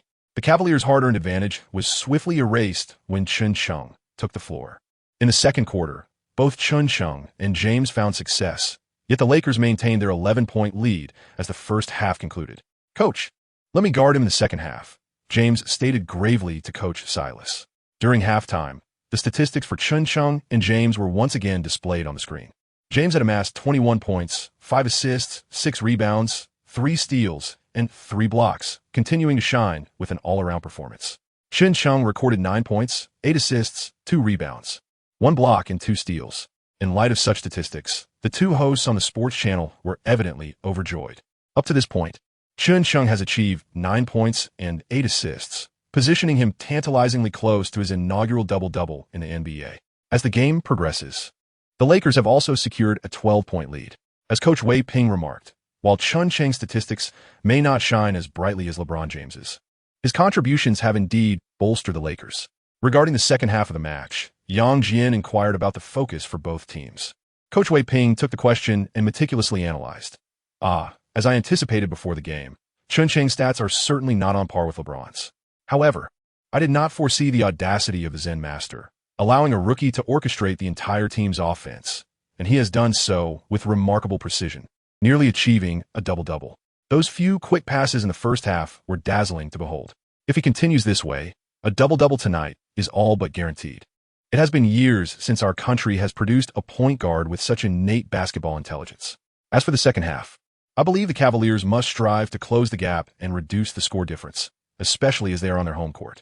Furthermore, they must resolutely pursue drives to the basket, for only by getting closer to the rim can they improve their shooting percentage and create opportunities for fouls. Their outside shooting has been subpar today. Additionally, LeBron must be more assertive in his attacks. Standing still to pass lacks impact. He needs to drive, as once he penetrates, he can draw double teams, making his subsequent passes far more threatening. As for the Lakers, maintaining their current form will suffice. As Coach Wei Ping noted, Chen Cheng may not surpass LeBron in statistics, yet his presence has genuinely aided the team. For a bench player who has participated in merely 3.5 NBA games, nearing an economical double-double is commendable. However, Chen Cheng's ambitions reach far beyond this. In the first half, his focus was solely on orchestrating the team's offense and defense. In the second half, he aims not only to seize victory from LeBron on his home turf in Cleveland, but also to overshadow him statistically, proving his worth with a flawless performance that shatters all doubts. During halftime, Silas once again invigorated the team with his impassioned speech in the locker room. He is fervently eager to secure this victory. Although this Lakers squad is missing several key players and is somewhat diminished, winning against a former dynasty team would undoubtedly provide an unparalleled experience for the young Cavaliers. As for LeBron, he has no words left. He has accomplished all he can. And what more can a coach demand of him? Moreover, he once again stepped forward, expressing his desire to defend against the opposing team's star player. Such a responsible young man holds boundless potential for the future. The speedy lone center, rightfully earning its reputation as a formidable home court, reverberated with the cheers of fans as the second half commenced. The Cavaliers deployed their most formidable lineup, with Big Z returning to the court, accompanied by power forward Boozer. Small forward the budget version of KG, Miles, and a backcourt duo of James and Wagner. On the Lakers side, Chen Cheng and Peyton formed the backcourt, while the forward line featured George and Grant, with Med taking the center position. As the second half began, the Zen Master anticipated that James would unleash his aggressive driving mode, opting for the most reliable offensive strategy to relentlessly assault the interior. The combination of Med and Grant ensured that the Lakers' defense in the paint would not falter. As for the team's overall offense, it was entrusted to Chen Cheng. Indeed, at the onset of the second half, James displayed an overwhelming desire to score, refusing to grant Chen Cheng even a moment of one-on-one defense as he charged towards the basket. However, with Med and Grant guarding the Lakers' paint, they were determined to disrupt James's rhythm, even resorting to fouls to do so. Unfortunately, James's free throw shooting proved to be erratic, hampering the team's offensive momentum. On the Lakers' end, Chen Cheng, having liberated himself from his inner constraints, fully embraced his potential. The energy of the point guard god was unleashed, and his prior diligent practice in mid-range and long-range shooting, fueled by Paul's skills, once again bore fruit. This rendered James's defense exceedingly passive. Should James closely guard him, Chen Cheng would employ an array of dazzling dribbling techniques and rhythm changes to break through his defense, leading to either floaters, layups, or assists to teammates. Conversely, if James allowed space, Chen Cheng's deadly fadeaway jumper would find its mark, effortlessly scoring from within a meter of the three-point line, without the need for adjustment, consistently accumulating points. The synergy between Peyton and Chen Cheng grew increasingly refined, with Peyton occasionally reciprocating by passing back to Chen Cheng. Chen Cheng stood resolutely at the perimeter, launching unexpected long-range shots that left the Cavaliers in a state of disarray. Since the commencement of the third quarter, it has been nothing short of a grand exhibition of his recent training achievements, showcasing mid-range shots, three-pointers, assists, and defensive prowess, leaving no aspect unrepresented. Silas paced restlessly along the sidelines, arms crossed, utterly helpless. Despite several timeouts called, none proved effective. The Cavaliers even rotated multiple players in an attempt to contain Chen Cheng. Yet the results remained unsatisfactory. Fearful of his exceptional ball-handling skills, they dared not double-team him. Unable to defend effectively and struggling to score, the Cavaliers found themselves increasingly on the back foot. Chen Cheng surged into the fray, like Zhao Zilong breaching the enemy camp, cutting through adversaries with relentless fervor, leaving a trail of blood in his wake, and proving insurmountable. He resembled the indomitable Michael, leaving the Cavaliers utterly helpless against his prowess. I must concede that I previously underestimated this Chinese athlete. His strength is formidable and should not be dismissed. Should he maintain such stellar performances, he will undoubtedly emerge as a strong contender for the Rookie of the Year award. The home commentators were profoundly captivated by Chen Cheng's display. The roars of the fans at the Rocket Mortgage Fieldhouse dwindled, yet the shouts of encouragement in Mandarin from the corners grew ever more fervent. In the TNT studio, whenever Kenny mentioned Chen Cheng's performance, Barkley would veer off into unrelated banter, deliberately avoiding any commentary on Chen Cheng's remarkable feats. As the third quarter concluded, the statistics of both players once again illuminated the screen. LeBron James, 29 points, 8 assists, 7 rebounds, 3 steals, and 3 blocks. Chen Cheng delivered an impressive performance, amassing 29 points, 12 assists, 5 rebounds, 1 block, and 4 steals. Such a well-rounded display, especially considering his height limitations as an outside player, is commendable. He only fell short of LeBron James in rebounds by a mere 2. However, this achievement does not represent the ultimate goal that Chen Cheng aspires to reach. On the night of his potential triple-double, the Cavaliers' morale plummeted to an all-time low by the end of the third quarter. Despite their efforts to narrow the deficit during one segment of the game, they found themselves further behind as Chen Cheng unleashed a scoring barrage, extending the gap to over 20 points. Silas recognized that victory was beyond their grasp and refrained from further tactical discussions, merely advising his players to play with confidence. Conversely, Big Z gathered everyone together to strategize. Listen up, everyone. At this stage of the game, we have no retreat. If, and I stress if, we cannot secure a win, we must ensure that LeBron achieves a triple-double. His stats must surpass that rookie from Huaguo, understood? The Cavaliers nodded in agreement, feeling the weight of their frustration. Since the moment the Lakers introduced this newcomer with a yellow skin, the team's performance had declined sharply. He invigorated the squad in the first half and then activated his scoring prowess in the second, rendering him virtually unstoppable. Although a comeback seemed improbable, they were determined to secure a statistical victory for LeBron, their final stand. For the Lakers, Chen Cheng's statistics were already dazzling. He once again emerged as the team's leading scorer with 29 points, accompanied by 12 assists and 4 rebounds, a testament to his contribution. With a 20-point lead, barring any unforeseen circumstances, he would likely only need to play an additional 5 minutes to maintain the situation and then could leave Cleveland with a victory. Yet, Chen Cheng yearned for a triple-double. This topic was also broached by the two commentators on the sports channel. As of now, LeBron was just 2 assists and 3 rebounds shy of his triple-double, while Chen Cheng had already achieved a team high of 29 points, along with 12 assists and 4 rebounds. What are your thoughts, Coach Wei? Do you believe he still has a chance to reach a triple-double? Coach Wei shook his head. To be honest, it seems a bit precarious. The statistics he has achieved thus far have surpassed my expectations. A double-double of 29 and 12 is remarkable, comparable to LeBron's output, considering he is a guard and LeBron is a forward, making the rebounding discrepancy understandable. Furthermore, a guard must rely on both instinct and the willingness of teammates to allow for rebounds.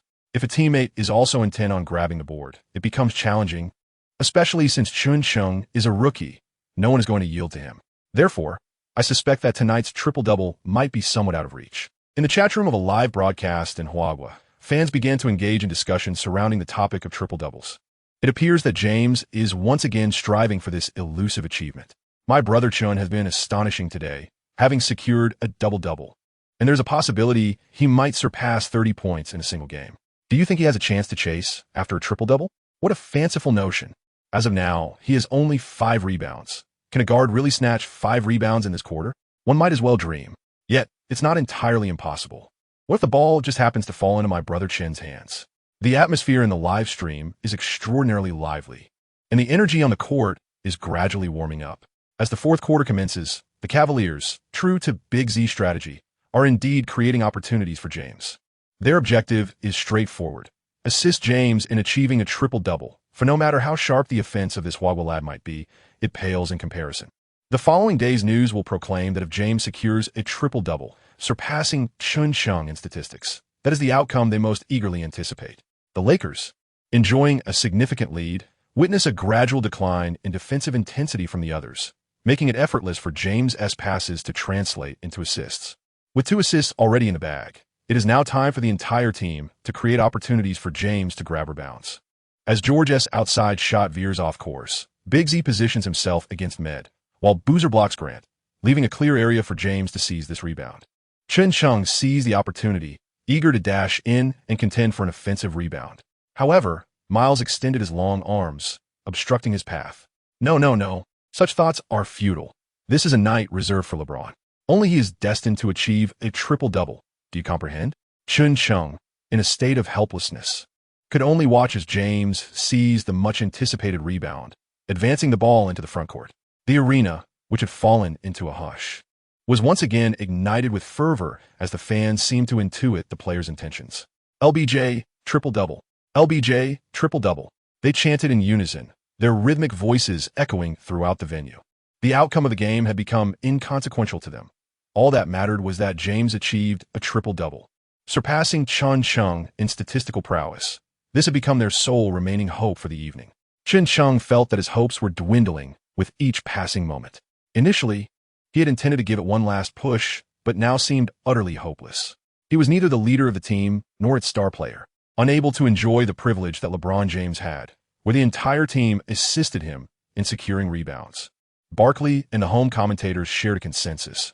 While Chen Cheng and the Lakers might clinch victory, it was LeBron who would garner the statistics. Moreover, Barkley added, "Even in my prime, I wouldn't dare to claim 5 rebounds in a single quarter." Chen Cheng, as a guard, he shouldn't even entertain such thoughts. While the other Lakers players were preparing to clock out, the opposing team unexpectedly ramped up their intensity. Peyton, ever the seasoned veteran, quickly discerned their intentions. "Guys, they're trying to help that rookie boost his stats. Shouldn't we do something for our rookie as well?" Upon hearing this, the trio on the front line exchanged knowing glances, nodding vigorously at Peyton, a sly smile creeping across their faces. Tonight, they were determined to ensure that Chen Cheng was well fed. This opportunity was not only plentiful, but also satisfying. It was now time for them to reciprocate Chen Cheng's efforts.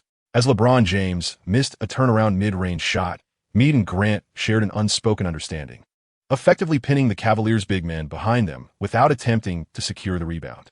George pulled Chen Cheng, who was still lingering on the perimeter, into the fray.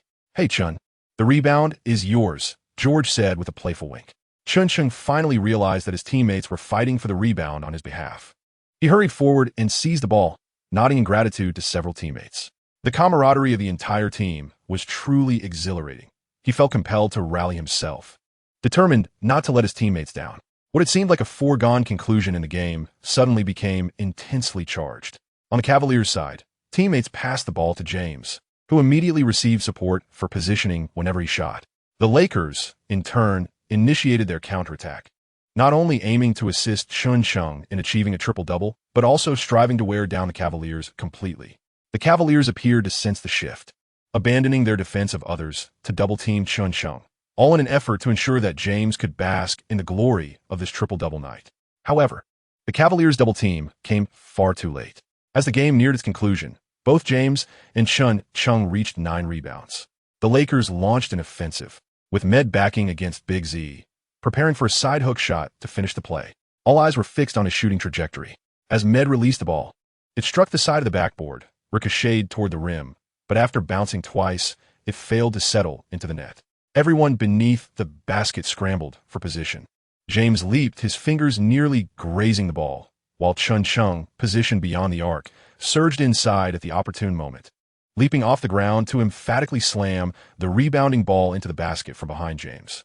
A follow-up dunk, a rebound +1, and the triple-double was achieved.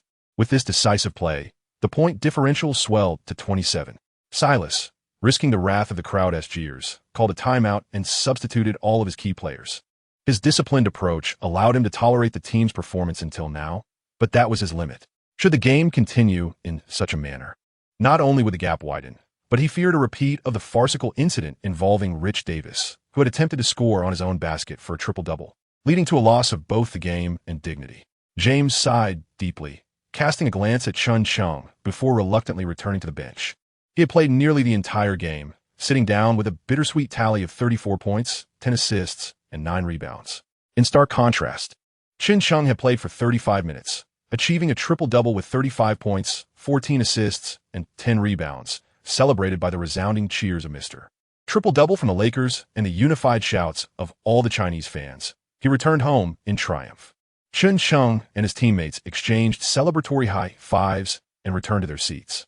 Before they could fully savor the moment, that familiar and melodious voice echoed once more. "Your Star Card trial period has ended. To continue enjoying our services, please renew promptly. The future belongs to whom? Is all but a ruse."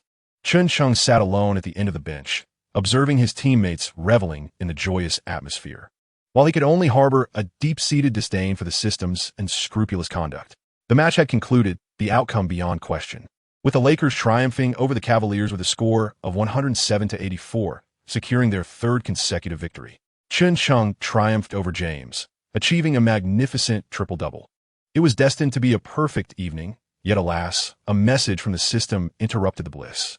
Chen Cheng prided himself on being a seasoned veteran, yet he discovered that even the most experienced can stumble unexpectedly. His mind was filled with the iconic expressions of Little Horse, reminiscent of a world-renowned masterpiece. Throughout his life, he had encountered numerous lessons, but he never anticipated being outmaneuvered by the system. As he sat on the bench, vivid memories of 4 matches flashed through his mind. In the first match, the peak of Kobe's prowess activated a belief within him, akin to a divine being descending, achieving a near-perfect shooting percentage that nearly led his team to a remarkable comeback. The second match showcased the zenith of Artist, whose fierce attitude, despite his own tactical missteps diminishing his effectiveness, managed to contain the formidable Melo. The third match witnessed the peak of Clay, whose sensational shooting delivered 9 three-pointers in a single quarter, etching his name in NBA history. The fourth match highlighted the pinnacle of Paul, whose indomitable spirit secured a triple-double on the home court of the rookie sensation, LeBron, leading his team to an away victory. Each match left an indelible mark, and every star card had bestowed upon Chen Cheng unparalleled experiences. He had prepared for this moment, or else he wouldn't have engaged in tactics with General Ku to secure a verbal contract. However, he never expected this day would arrive so swiftly. Frankly, competing under the influence of star cards was exhilarating. Who would aspire to be a player like Kobe? With an elegant playing style, explosive scoring ability, and an unwavering thirst for victory, he was the epitome of excellence. Imagine possessing Arte's ability to neutralize an opponent's key player, defending from 1 to 5. Becoming a nightmare for countless players, that thought alone was exhilarating. If only he could wield Clay's consistent three-point shooting, raining threes from every corner of the court, it would be a dream come true. With a mind as strategic as Paul's, possessing masterful ball control and an unyielding fighting spirit, he would undoubtedly become every coach's favorite player. However, those aspirations were now mere remnants of the past. Before Chen Cheng could ponder further, players from the Cavaliers approached the Lakers, exchanging warm embraces. LeBron, exuding the aura of a true leader, walked directly to Chen Cheng. Melo texted me earlier, saying you're a formidable player, so I should be cautious. Your performance today has indeed impressed me. You executed a flawless game. I hope you maintain this form. Please send my regards to your family, Chen. Faced with the humble and courteous young LeBron, Chen Cheng found himself at a loss for words. Honestly, it was the star card that had allowed him to triumph over LeBron. It was best not to feign superiority at this moment. Yet, the phrase "the future is yours" had to be spoken. Thank you, LeBron. You will undoubtedly become a great player, and you will achieve your dreams. The future is yours. LeBron paused, seemingly contemplative, before nodding and stepping forward to embrace Chen Cheng. Thank you, Chen. The future is also yours. With that, he patted Chen Cheng on the shoulder and made his way to the locker room. Chen Cheng was taken aback. Little Jean's rebound play was remarkably skillful. Upon returning to the locker room, Peyton handed Chen Cheng the game ball, only to have a bucket of ice-cold water poured over him moments later. The bewildered Chen Cheng was instantly roused. Instead of celebrating with his teammates, he could only force a smile, joining them in their elation over the victory. At the post-game press conference, Zen Master once again brought Chen Cheng along. He methodically answered the same questions he had addressed countless times before, then allocated the remaining time to Chen Cheng, the true star of the evening. This time, the journalists were evidently well prepared, posing increasingly incisive inquiries. Hello, Chen Cheng. Prior to this match, you signed a minimum salary contract with the Lakers extending through the end of this season. Given your recent performance, why did you agree to such a contract? Is it true, as rumored, that it is because the Lakers possess championship potential? Chen Cheng was well aware that someone would inevitably pose this question. He had meticulously prepared himself, determined to offer a positive response to the topic at hand, having thoroughly acquainted himself with it beforehand. There's an ancient saying in our homeland: the grace of being appreciated should be repaid with a spring of gratitude. During a time when I was least favored by the outside world, it was the Lakers who extended a short contract to me, allowing me the opportunity to showcase my talents on the NBA stage. Thus, when my abilities garnered the team's recognition and general manager Ku approached me for a renewal, I gladly accepted the minimum salary contract. My desire is to remain with the Lakers and continue contributing to the team's success. As for whether I am merely riding on someone else's coattails, I trust that my future performances will provide the answer. Moving on to the next question. The ancient proverb caught the reporters off guard once again. Chen Cheng, tonight you achieved a triple-double and led your team to victory. Do you believe you have now supplanted Kobe's position within the team? The reporter posed a question powerful enough to set the locker room ablaze. Without a moment's hesitation, Chen Cheng shook his head. It is impossible for me to replace Kobe, for he is an extraordinary player of immense strength. I can never fill his shoes. My sole aspiration is to contribute effectively on the court and meet the expectations of my coach. Another reporter then posed a question. We observed that Phil Jackson positioned you as the starting point guard tonight, and you indeed invigorated the team's offense. Does this not suggest that you are more suited than Gary Payton to assume the role of the starting point guard for the team? Chen Cheng waved his hand dismissively. As a rookie player, I must adhere to the coach's directives and fulfill the tasks he assigns. I shall not concern myself with anything beyond that. Gary is an exceptional player destined for the Hall of Fame. No one is more suited to assume the role of starting point guard for the Lakers than he. Reflect on your performance today.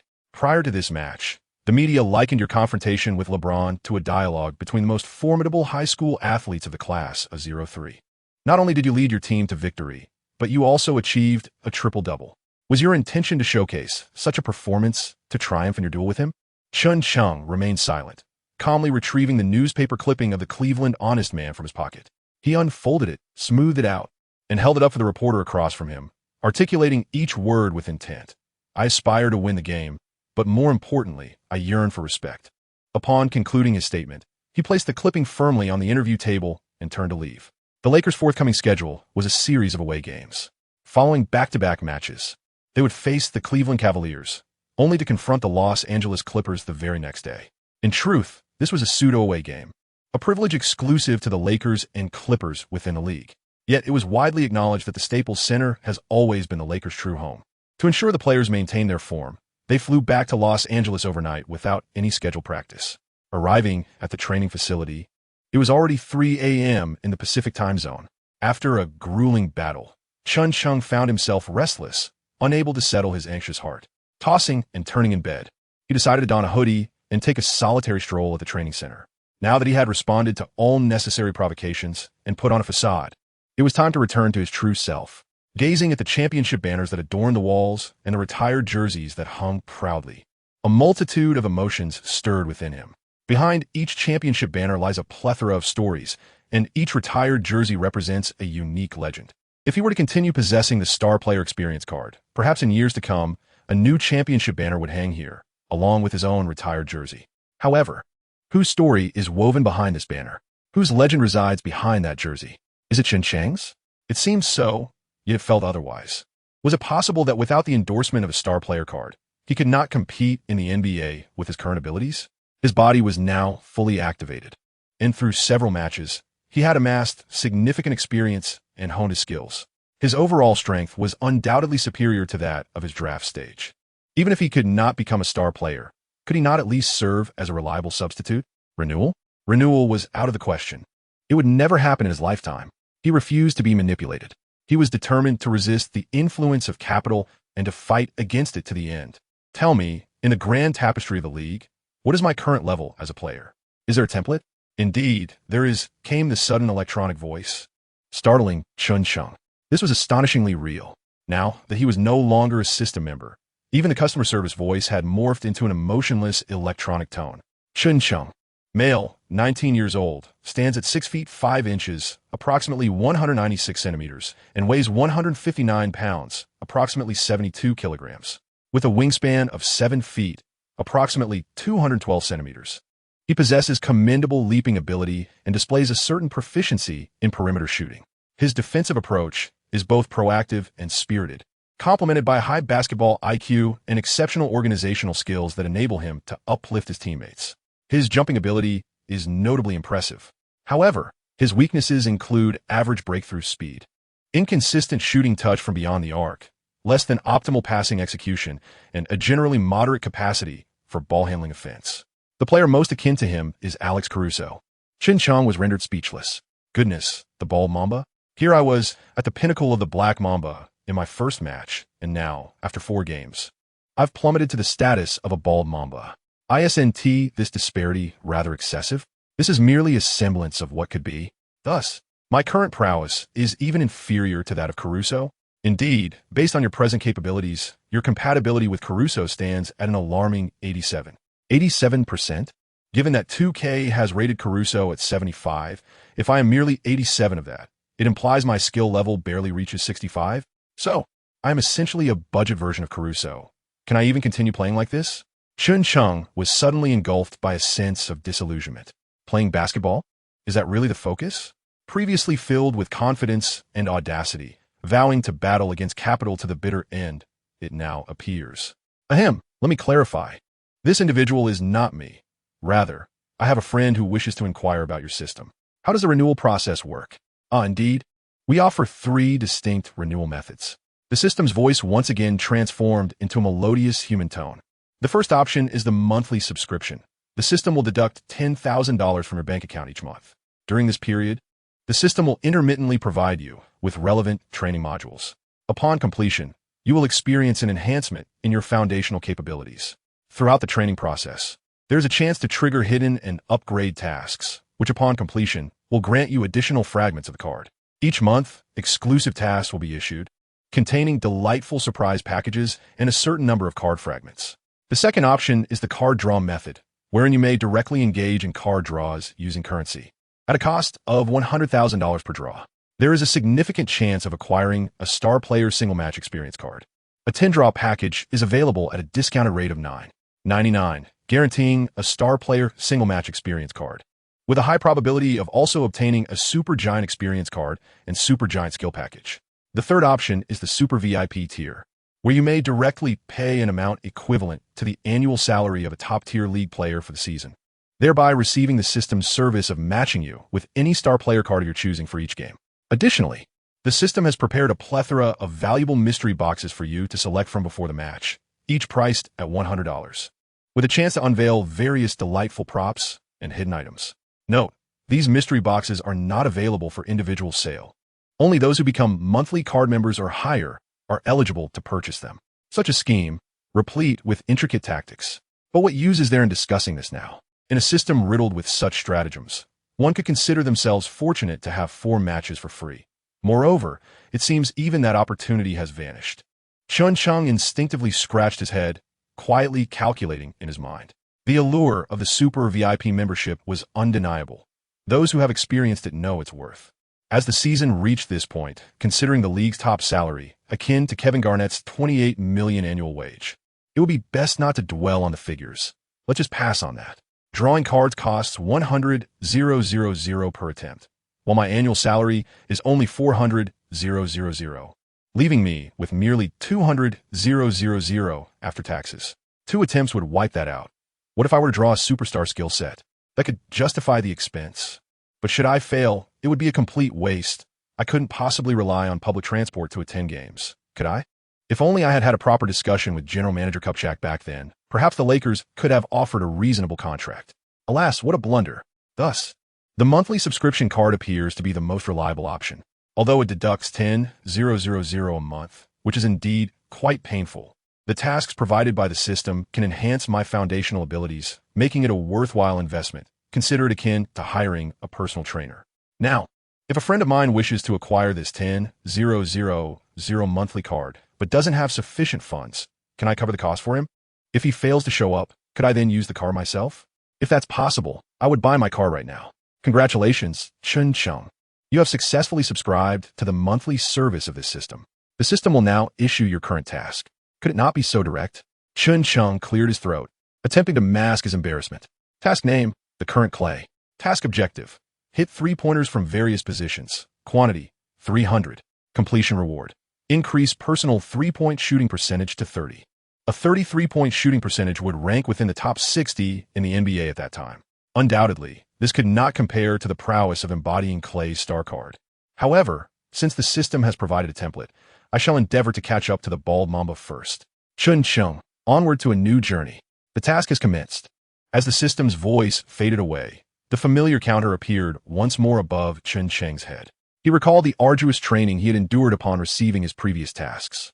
Now, with his body fully activated and abilities enhanced, his 3-point shooting percentage, when unguarded, is indeed quite commendable. Chen Cheng's hoodie was thoroughly soaked, so he decided to continue shooting with his bare arms.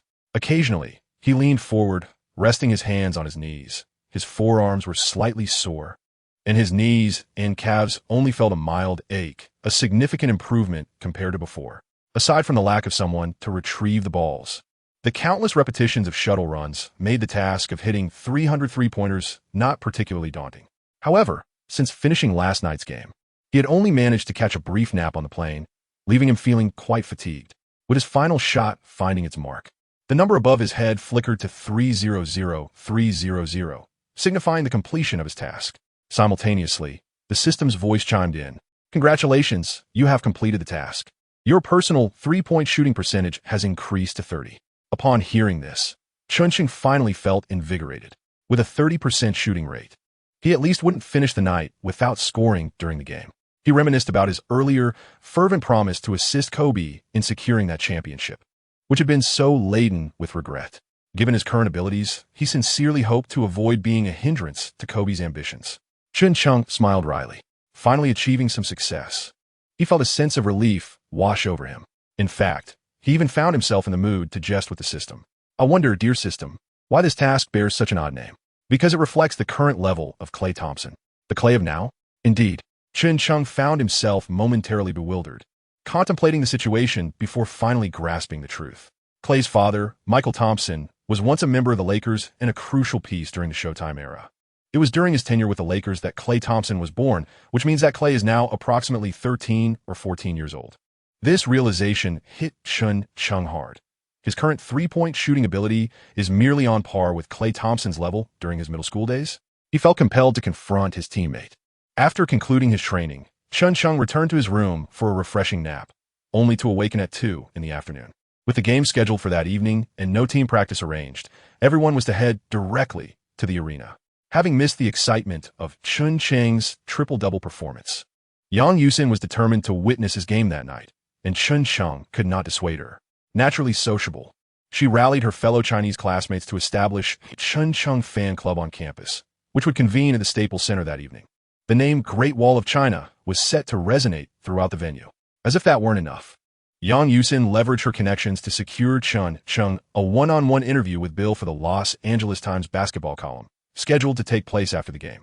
This interview promised to be even more formal and grand than the last, with rumors of a special guest in attendance. Chen Cheng is truly feeling overwhelmed. The expectations from the outside world have become a significant source of pressure for him. While Caruso is indeed a commendable player, one cannot reasonably expect him to deliver Kobe-like statistics in every game. Furthermore, it is worth noting that Chen is currently not performing at Caruso's level. Upon Chen Cheng's arrival at the arena, he was greeted with both delightful tidings and disheartening news. The delightful news was that Kobe was making his much-anticipated return, ready to participate in the Los Angeles Derby, which meant that Chen Cheng would not have to endure the lengthy minutes he faced in the previous game. However, the disheartening news was that TNT reporter Sherry Miller was awaiting him at the players' tunnel for a pre-game interview. As he stepped into the locker room, he found Kobe seated at his designated spot, calling out to him with exuberance. "Look who it is, our triple-double maestro. What splendid performance shall you bestow upon the Los Angeles fans tonight?" The other members of the locker room joined in the playful banter. Chen Cheng shook his head with a wry smile and stepped forward to embrace Kobe. Unintentionally, he brushed against the protective gear on Kobe's shoulder. "Has your shoulder injury not healed?" he inquired. Kobe shook his head in response. "I merely had some fluid drained," he explained. "Gary said I could play, but I shouldn't be on the court for too long each game. I think he is being overly cautious. However, after witnessing your performance in the last 2 games, I wonder if I should take a few more days to rest." Chen Cheng suddenly paused. "Do not harbor any illusions, young man. The Black Mamba has returned, and your good days are over." Kobe chuckled as he playfully punched Chen Cheng twice. "Indeed, the Black Mamba has returned, and I shall transform into the Water Mamba." Chen Cheng's expression was somewhat awkward. Noticing this, Kobe reached out and affectionately ruffled his hair, saying, "Hey, what's the matter with you? I was merely jesting. I'm counting on you to deliver some exquisite assists tonight, so we can ascend to the ranks of the NBA's top 5 plays. You must remember, yesterday you truly stole the spotlight, securing 2 of those coveted spots yourself." As he spoke, Kobe pointed towards the television mounted on the wall. The screen was showcasing the highlights from yesterday's remarkable plays, including his own one-handed slam dunk after skillfully dribbling past LeBron James, as well as the decisive putback that clinched his triple-double. Observing the contrast between his past performance and his current state felt like comparing heaven and earth. "Tonight, I fear I may not reach the heights I previously attained." Chen Cheng spoke in a halting manner. "This is quite normal. Even if you score no points today, it remains entirely acceptable." Kobe, while adjusting his hanger, remarked nonchalantly, "This is the NBA, and you have already participated in 4 games. You must understand that countless individuals analyze your game footage daily, scrutinizing your playing style. Rookies are often easily targeted. I experienced this myself in my early days." As he spoke, Kobe turned towards Peyton's locker. "Hey, Gary, do you recall the scene from our first encounter?" Peyton rolled his eyes towards the ceiling, pondering for a moment. "I can't remember, as I have faced far too many rookies who have been humbled by me. Ha!" He laughed, pointing at Kobe. Kobe shook his head in exasperation. "I remember it vividly. In our previous game against the Warriors, I was matched up against Chris Mullin. You know, he was an all-star, a member of the Dream Team, renowned for his exceptional 3-point shooting. That night, however, he only scored 14 points, while I managed to secure 17. It's remarkable that you still recall such details after all this time," Peyton remarked. Chen Cheng inquired with a hint of surprise. Kobe nodded. "Of course. I will remember every significant game I have experienced. Please do not interrupt me, my friend. Let me finish my thoughts. That day, I felt as though I had triumphed over Mullen, and I successfully contained God's left hand. I was simply exceptional. However, 2 days later, we visited Seattle, and it was this guy. Kobe pointed at Peyton. Under his defense, I managed to score only 7 points throughout the entire game. 7 points. Peyton, grinning widely, leaned in to join the conversation. I recalled that in that match, Dralev and I conspired to teach this rookie from the Lakers a lesson. He was so arrogant. It was almost unbearable, and I had to show him a thing or two. So, do not harbor any doubts. There are numerous seasoned players in the NBA eager to teach you a lesson on the court, and countless rookies determined to prove themselves at your expense. This is a process you must undergo for your growth, my friend. Buck up, for we are the kings of Los Angeles.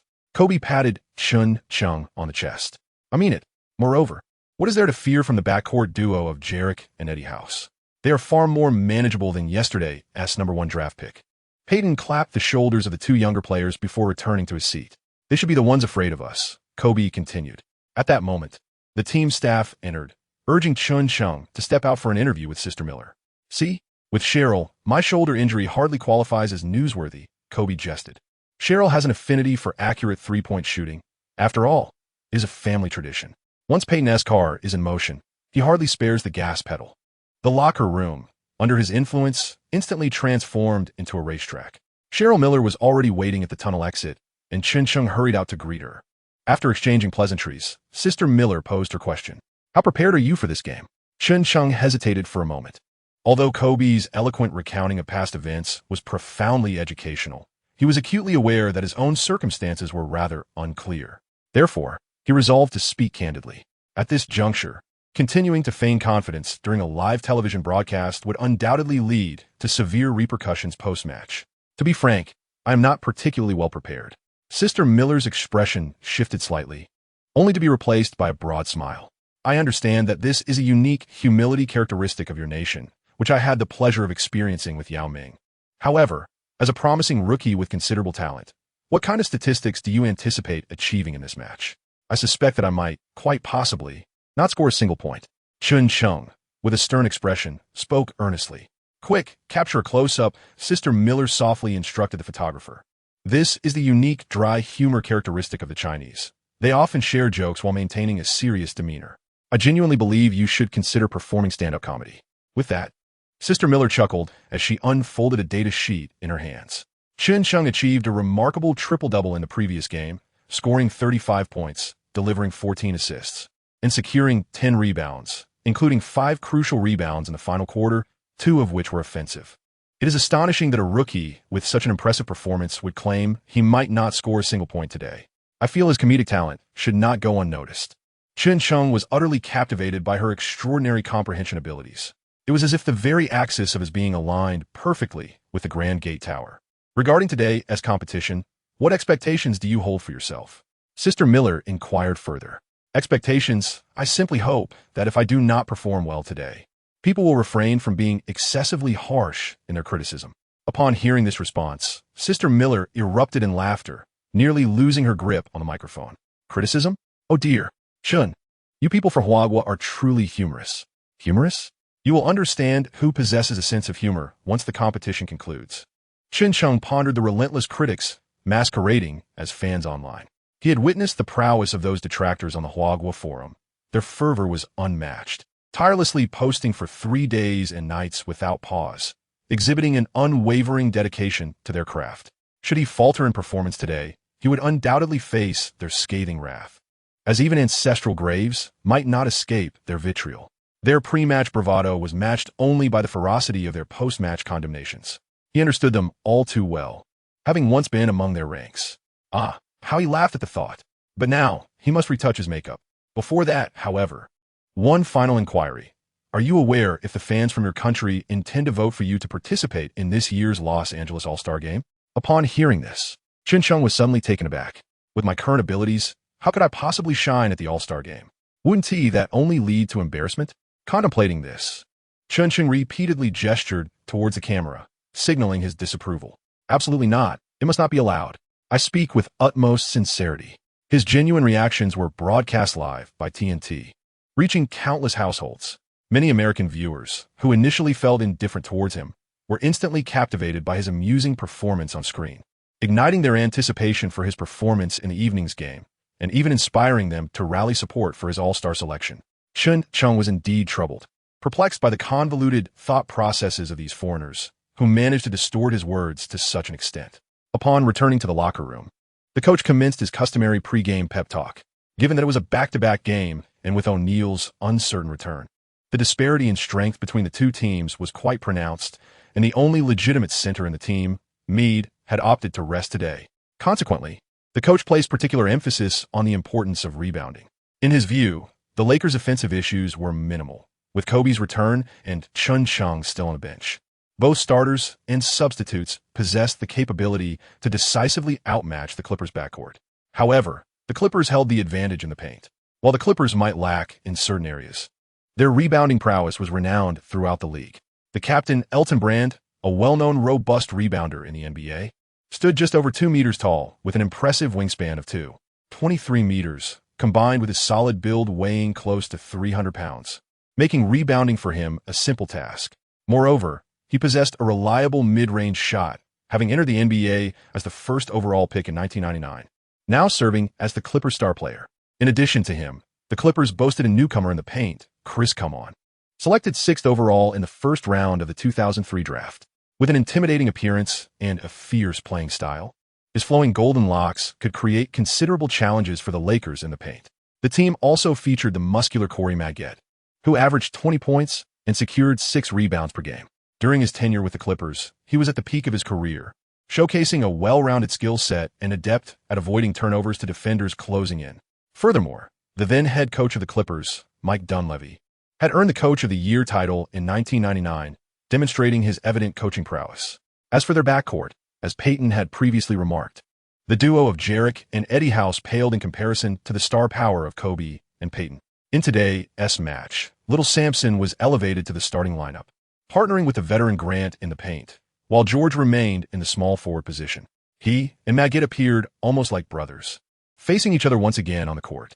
Naturally, the backcourt was still comprised of the duo of Kobe and Peyton. On the bench, Chen Cheng's position drew increasingly closer to that of the head coach, while Kobe's former key substitute, Rush, found himself relegated further down the roster. His once stable rotation spot was gradually being overshadowed by an undrafted player from China. Initially, with Kobe absent for these 2 games and facing a team with a low winning percentage, it was an opportune moment for him to rack up points. Unfortunately, he found himself continuously upstaged by Chen Cheng. Coupled with their previous conflicts, he harbored a smoldering frustration, seeking an outlet for his pent-up energy. Today, he was determined to seize the opportunity to showcase his talents. As the Clippers DJ introduced the players, Chen Cheng once again found himself standing on the hardwood of the Staples Center. Despite being the visiting team, he was met with cheers and shouts that rivaled those of a home game, along with a nearly deafening chorus of Mandarin support. However, unlike before, that melodious voice he had anticipated was conspicuously absent. In its place was the voice of another young girl. The pre-game mystery box had been prepared. Would you dare to test your luck? With a mere investment of $100, you shall seize the opportunity to acquire a delightful surprise prop. The pre-match blind box is now unveiled. Oh, I almost neglected to mention the existence of the blind box. That sweet voice continued. Within today's pre-match blind box lies a guaranteed 3-point card, valid for 3 attempts. Would you care to test your luck? Chen Cheng's eyes immediately lit up. A guaranteed 3-point card? 3 times? This meant that with this card, he could ensure a minimum of 9 points today. Moreover, when paired with his current 3-point shooting percentage, it might indeed yield extraordinary results. The price of $100 was entirely acceptable to him. If fortune smiled upon him, and he were to draw a small item, it would be an incredible boon in the game. He decided to draw. You have a total of 9 opportunities, and you can also opt for the box. Simply pay $900, and you will instantly possess this guaranteed card. Chen Cheng quietly calculated a sum in his mind. This card must be among the 9 blind boxes. While directly opening a box might seem to offer a greater chance of success, it is not particularly cost-effective, especially since the system did not present any hidden items today. It would be wiser to test his luck first. He decided to draw for a value of 200 yuan. After the crisp sound of the transaction, 2 vividly colored boxes appeared before him. Upon opening both boxes simultaneously, one of them radiated a golden light. Congratulations! You have drawn a surprise item. The card has been placed in your skill backpack and can be accessed at any time during the competition. Wow, his luck was astonishing. He had actually won. Chen Cheng's heart surged with excitement. This contraption was indeed a paragon of achieving great things with minimal expenditure. In a word, it was a bargain. As for the Q version Kobe Bryant commemorative card that emerged from another box, it immediately reignited Chen Cheng's passion for card collecting. The system provided a card display pack, which he decided to keep for now, as assembling a complete collection would be delightful. At last, a faint smile blossomed on Chen Cheng's face. It seemed that today was yet another day to savor tea while safeguarding the ancestral grave of the Chen family. As the game commenced, little Samson lived up to expectations, snatching the ball from Come On and passing it to Peyton on the perimeter. The Lakers initiated the offense first. The arena was filled with over 70% Lakers fans, their cheers resonating throughout. Clippers owner Sterling, seated in the back row, rose to his feet and shouted at the fans, "Traitors. You are all traitors. This is the Clippers' home court, not the Lakers." Regardless of the fervent shouts from the crowd, the fans continued to rally behind the Lakers. This is the allure of the Lakers. After all, they have a storied legacy and remain affluent to this day. The Clippers may conceal the championship banners, yet they cannot silence the loyal supporters. The Lakers began the game with fluidity, with Kobe, having been sidelined for several days, attacking with remarkable ferocity and resolve. The backcourt of the Clippers simply could not contend with the Lakers' dynamic duo. Dunleavy could only assign Magette to match up against Kobe. Magette's robust physique indeed posed significant challenges for Kobe, who still seemed affected by a shoulder injury. As Kobe's offensive efforts momentarily waned, the Clippers decisively sought to create opportunities within the paint. The combination of the veterans Sampson and Grant was unable to gain any advantage against the youthful Clippers. Brand, exploiting Grant's age, utilized his deft footwork and mid-range shooting to score repeatedly.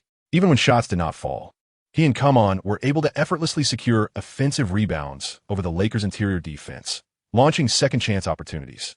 The early lead established by Kobe for the Lakers was swiftly erased as Brand led his team in pursuit. Today, Peyton's shooting touch was lacking. Perhaps fatigue from the closely spaced games contributed, as he had nearly played the entire previous match. His attempt from beyond the arc yielded only one successful shot out of 4, while Kobe battled against Magette and contended with occasional double teams from Jarek and House. He struggled to score amidst the defensive pressure. Meanwhile, the Lakers' interior defense faltered, allowing the Clippers to capitalize with successive counterattacks. Ultimately, Brand managed to score over the smaller Sampson, drawing a foul in the process. During an official timeout, Kobe, with an unyielding demeanor, returned to the bench without a word to his teammates, his expression dark. A staff member offered him a towel, which he flung to the ground in frustration. This was a dismal performance. If he possessed even half of his father's talent, they would not be facing such adversity. With his considerable height advantage, why could he not secure that elusive rebound? Sitting on the bench, Sampson dared not breathe, his wide, terrified eyes flickering about, avoiding direct contact with Kobe. The seasoned Grant remained silent beside him, understanding that at this moment, discretion was the better part of valor, adept at navigating the temperament of such a superstar. Yet, it appeared that Kobe was not inclined to extend any mercy. Is this how you play alongside MJ? Do you comprehend why the Bulls chose Rodman for their final championship run? I believe MJ's decision to withhold sustenance from you was indeed a most astute one. Every utterance from Kobe strikes at Grant's sore spot. The seasoned veteran, who joined the Lakers in 2000, has worked alongside Kobe for 4 years and is acutely aware of his temperament. He holds the game in high regard, and on the court, he could be a ruthless figure, indifferent to familial bonds. Yet, he refrains from unleashing his frustration on his teammates without cause. Thus, despite the simmering anger within, he chooses to endure, particularly after witnessing his opponent snatch 3 offensive rebounds right above his and Sam's heads during the previous play, culminating in a 2-1. Such a scenario would provoke ire in anyone. This game is still being broadcasted by TNT, perhaps influenced by the recent momentum of the Chinese community's boycott against Barkley, or perhaps as a response to Chen Cheng's assertive remarks during the previous post-game press conference. TNT has unexpectedly altered their broadcasting arrangement. The commentary has shifted to the duo of Marv Albert and Steve Kerr. I sense that the Lakers are currently grappling with some issues. They are struggling to secure rebounds in the paint. Was Horace facing similar challenges during his time with the Bulls? Steve Kerr chuckled and shook his head. Certainly not. He was a formidable presence in the paint back then. Had he performed in such a manner, Michael would have undoubtedly cast him aside, tossing him into the trash. Observing the seething Kobe, Phil said little.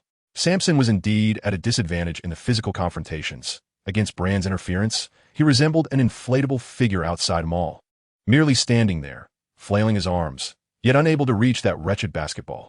Grant possesses ample bulk, yet his footwork is sluggish. Brand and Come On are in their prime, while the veteran struggles to make an impact. However, with the team's inside offensive firepower lacking and Kobe's emotions in flux, leading to hasty attacks, it will be prudent for both him and Peyton to take a breather. Phil gestured towards Chen Cheng. Next, you and Fish will create some trouble for the Clippers' perimeter, alleviating some pressure from the inside. Fisher extended his right hand, exchanging a high five with Chen Cheng. Go forth, my friend. The moment has arrived for you to shine. Showcase your prowess and give the Clippers a taste of their own medicine. The entrance of Chen Cheng instantly elicited a wave of cheers from the Staples Center. Even the bench players of the Clippers couldn't help but cast sidelong glances in his direction. This fellow, merely an undrafted rookie from China, has inexplicably become the topic of conversation among everyone around me. Today, we must impart a lesson to this novice. Eddie House, while stealing a glance at Chen Cheng, discreetly covered his mouth with his hand and whispered to his teammates. Los Angeles has never been in short supply of starlight, particularly at night within the Staples Center. Behind Clippers owner Sterling sat Paris Hilton, the heiress of the Hilton Group, alongside her close companion, Kim Kardashian. This marked her first appearance at the Staples Center since last year's infamous video scandal. Once debuting as a model, she has since carved out her own niche in Hollywood. Yet, for her, this is far from sufficient. She yearns for more attention, a greater share of the spotlight. Tonight's game is not merely a showcase for socialites. It serves as a hunting ground for this young heiress. Despite her current status as the girlfriend of Backstreet Boys member Nick Carter, her restless spirit surely prevents her from focusing solely on him. Her circle of friends has informed her of a Serbian player on the Clippers worth her attention. For reasons unknown, they perceive Yari as possessing an ineffable charm. Since his appearance on the court, Paris's gaze has remained fixated on him. Paris, do you see the guy with the yellow skin? He seems to be quite popular lately. He just recorded a triple-double in the last game, Kim Kardashian commented, pointing at the newly entered Chen Cheng. Hilton, while gracefully waving to fans taking photographs nearby, discreetly observed with her peripheral vision. Triple-double? What is that? Kardashian inquired, shaking her head. I have no idea, but sounds impressive. Find out what it means and let me know later. Otherwise, we might appear ignorant. Hilton reprimanded her softly, adding, and you know I have no interest in Easterners. As Brand made his free throw, possession returned to the Lakers. Fisher took the ball, with Yari defending closely, while House approached Chen Cheng. Listen up, kid. Don't think you can act out here. This is the Clippers' home court, and I'll be keeping a close watch on you.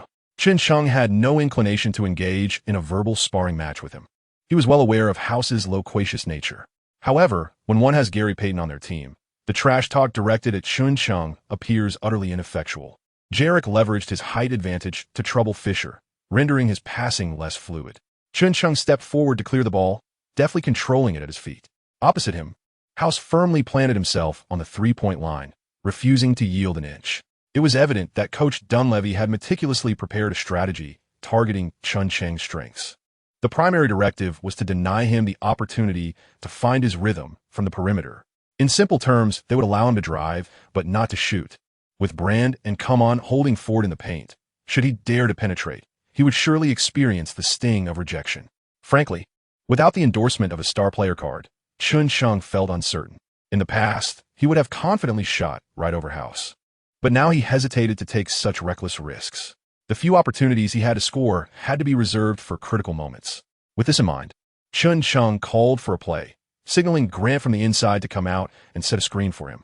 Chen Cheng sought to seize this opportunity to turn a small advantage into a significant one, hoping to discover a moment of vulnerability. However, regret washed over him as the Clippers executed a defensive switch. Now he found himself matched against Brand, whose foot speed may not have been swift, yet his long arms flailed about, effectively sealing off nearly every conceivable path around him. Brand's positioning also allowed him to guard against any potential drives. Meanwhile, House swiftly closed in, and as the shot clock dwindled, Chen Cheng had no choice but to hastily release the ball. The moment it left his hands, he sensed its impending failure. The ball struck the front of the rim, ricocheting away. Chen Cheng contemplated a means to atone for his previous missteps and promptly initiated a charge towards the offensive rebound. To his surprise, Brand effortlessly executed a pivot, using his formidable physique to firmly pin Chen Cheng behind him. The memories of his encounters with KG lingered vividly in Chen Cheng's mind. Kage, blessed with a natural height advantage and endowed with exceptionally long arms, possessed a remarkable leaping ability that allowed him to effortlessly secure rebounds beneath the basket. In contrast, Brand was not as tall, and his vertical leap could only be described as adequate. However, his powerful lower body, combined with his long arms, rendered him a formidable presence. If KG resembled a towering crane, then Brand was akin to a robust excavator. Chen Cheng watched in astonishment as he effortlessly secured the rebound, delivering a long pass that soared beyond his fingertips and found Jarek. He had often seen discussions in basketball forums where enthusiasts referred to the 4 deadly weapons of streetball, but now he truly understood the essence of a formidable, stocky rebounder. The Clippers executed a successful defense, resulting in the Lakers' offensive failure. Clearly, Coach Dunleavy had devised a strategic plan to counter the rising star of the Lakers. Indeed, in this round, his offense lacked the same decisiveness as before. The pressure exerted by Brand and Come On in the paint was palpable. I can only imagine how much they longed for Shaquille O'Neal. The commentator chuckled as he remarked on the situation. Kobe stood up, moving to the sidelines, clapping enthusiastically to rally his teammate. Come on, Chen Cheng. It's just one ball. It's nothing. Remember my words. The king of Los Angeles can only be the Lakers. Defense. Chen Cheng nodded. Defense is a thankless task. Yet for him, there was no turning back. It was the only aspect he could present from his analytical report, a proactive defensive stance. Since he aspired to rise from a mere 3D position, he must ensure that D remained on the court today. With this thought in mind, he immediately focused on House and pursued him. Upon noticing Chen Cheng's defensive approach, House began to clap, signaling Jarek to pass the ball, which Jarek swiftly tossed over. I made a bet with Marco. If we land a 3-pointer over your head tonight, we'll donate $100 to a local charity in Los Angeles. So, scoring on you is akin to doing a good deed, House declared, suddenly launching a 3-pointer under Chen Cheng's defense. Chen Cheng maintained his position and leaped almost simultaneously with House. However, House's shot had a slight lean back, barely grazing Chen Cheng's fingertips as it soared away. Certainly not a wise offensive choice.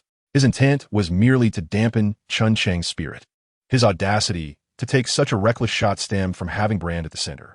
Indeed, the shot missed, but Brand's long arm secured the rebound with ease, leaving Grant utterly unable to assert his position.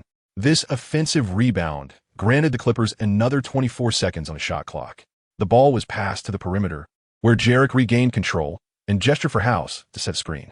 Last time, House took the shot in front of Chen Cheng. Now, it was his turn. House understood the cue and stepped forward, while Fisher moved alongside him, leaving Jarek to face Chen Cheng directly. You should know, Slavs are born to play basketball. Everyone is a natural shooter, Jarek remarked, exploiting the opening created by House's screen to attempt another 3-pointer.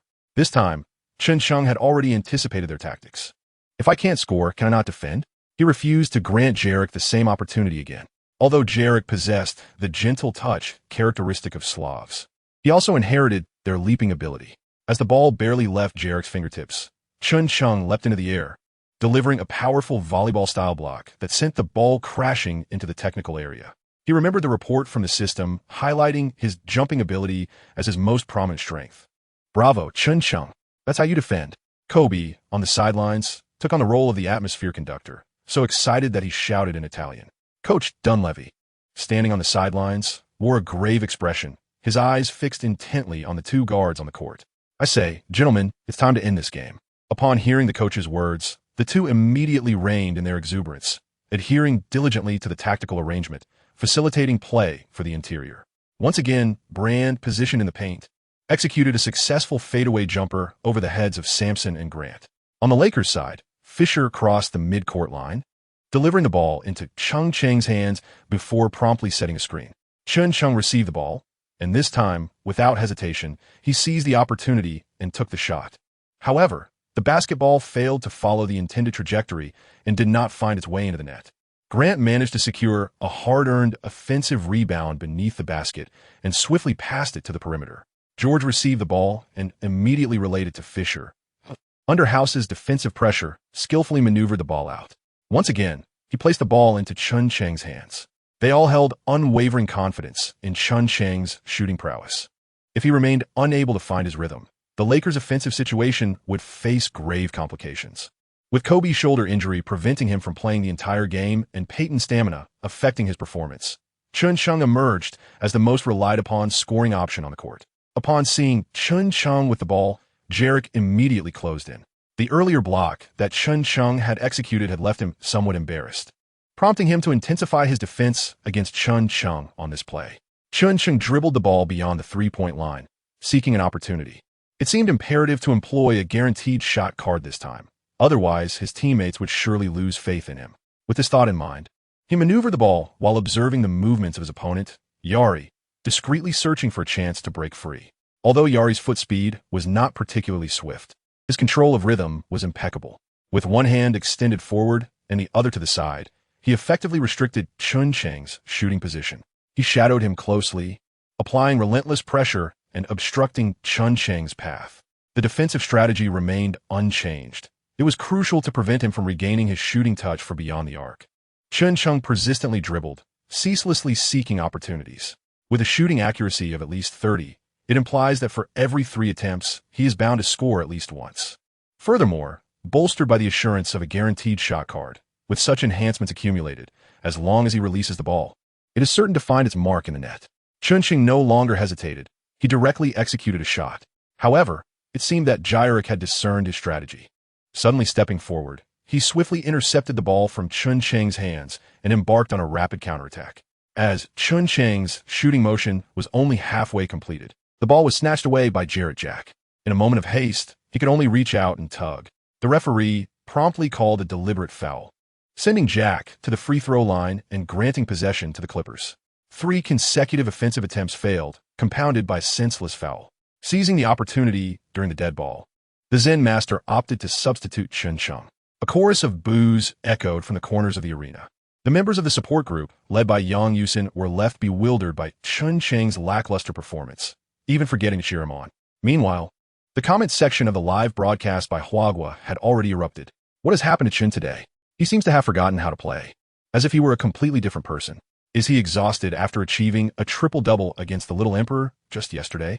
That seems unlikely. It appears he has encountered the rookie wall. It has long been said that he is not up to par, having played a few good games and then becoming overly arrogant. Indeed, the coaching staff of other teams is not naive either. They have thoroughly analyzed him. I watched the game late. Is this what you refer to as the Chen whirlwind? What is going on today? The wind seems to have died down. Chen Cheng bowed his head and returned to the bench, while the coach made strategic substitutions, granting Rash the opportunity to take the court. Kobe approached and gently patted his head, reassuring him, "It's all right. You must learn to adapt to this feeling." Chen Cheng returned to his position in silence. Today, his performance was somewhat erratic. He hesitated in his shots, and his innate abilities in offense and organization remained unexpressed. "Steve, what do you think he's struggling with?"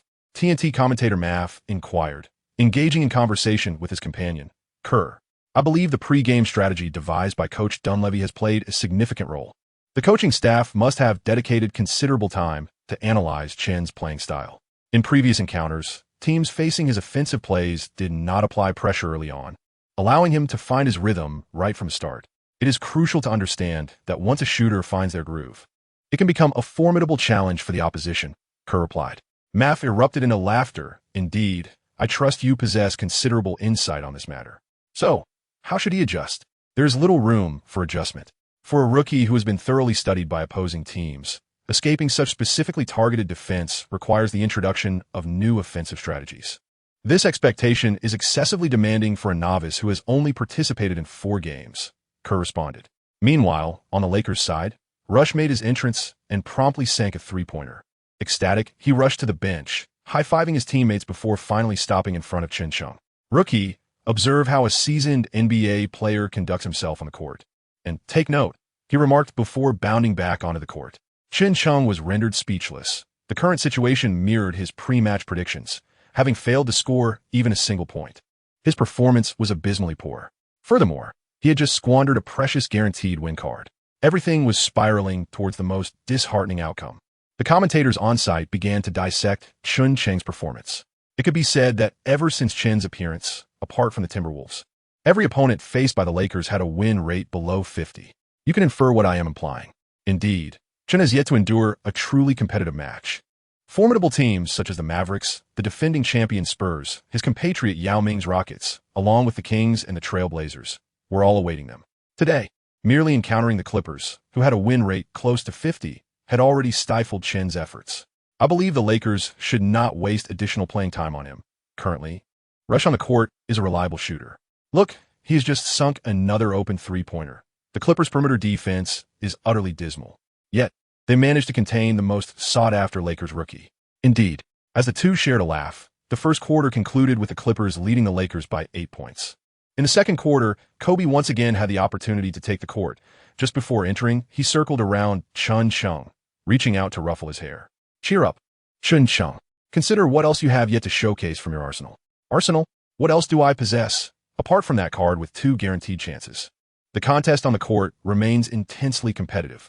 Since Kobe's return, the Lakers have been relentlessly closing the gap with their inside and outside plays. However, the Clippers are evidently unwilling to concede easily.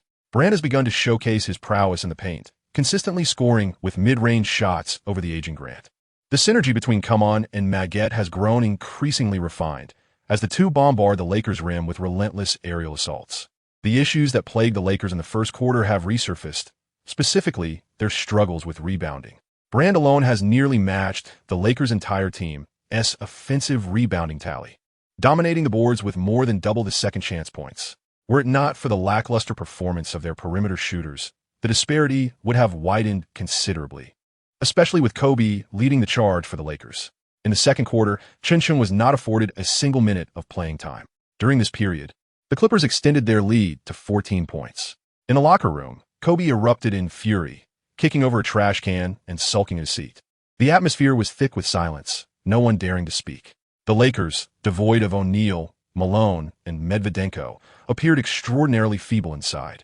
The Zen master deployed his available players in succession, even calling upon the rarely used Cook and Walton to grab rebounds. Unfortunately, they were up against the Clippers, who dominated the paint. By halftime, the Lakers found themselves trailing by 12 in the rebounding department.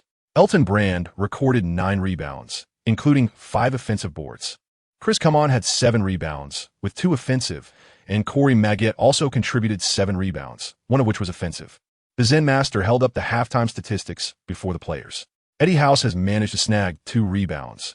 If he gets one more, he'll be right up there with you, Devin, he remarked. George clasped his head in despair. The Zen Master approached Sampson and Grant. I know you've given your all, kid. 6 rebounds is commendable, but I expect more from you. And you, Horace, that first overall pick from the Bulls hasn't shown you any respect. It's your duty to teach him to honor the veterans.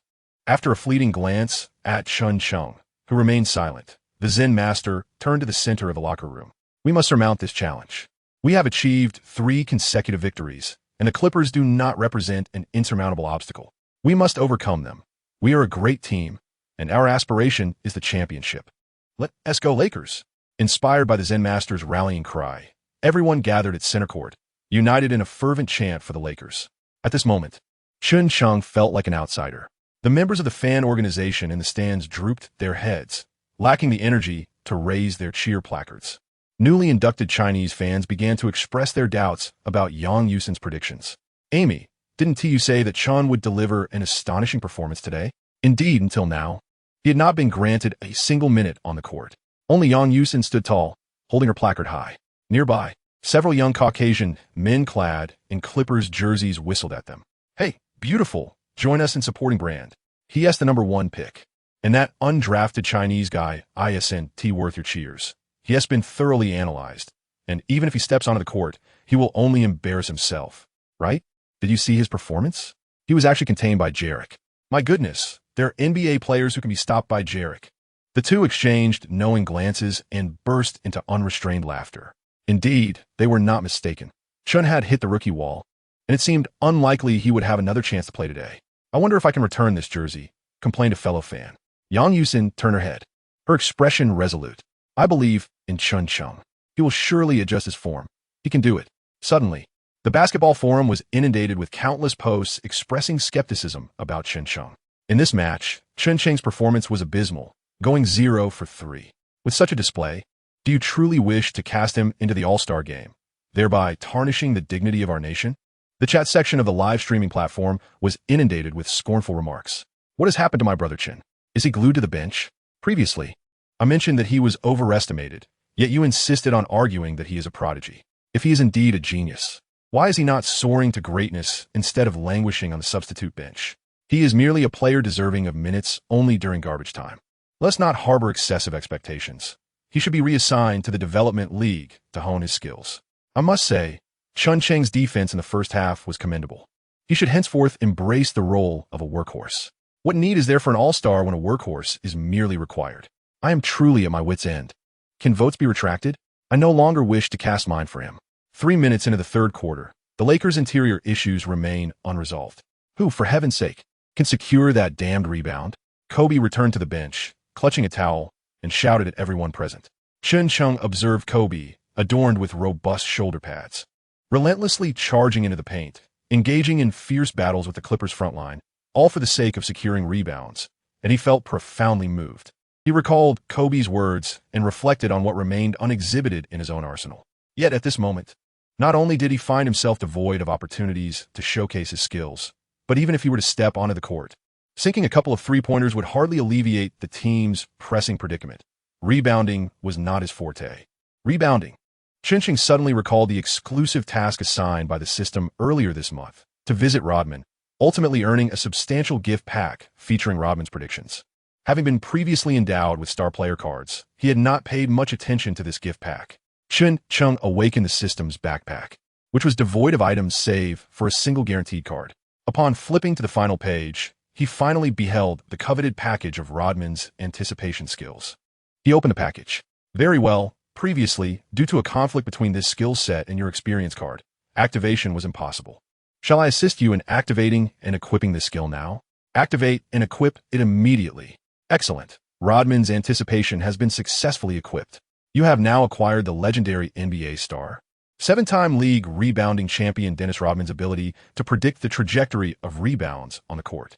Additionally, your 1v1 defensive capability has been enhanced by 25, with a provocation value at max, as part of the initial activation reward. Wishing you the best of luck. Rodman's prediction regarding rebounds? With a heart full of trepidation, Chen Cheng gazed into the arena.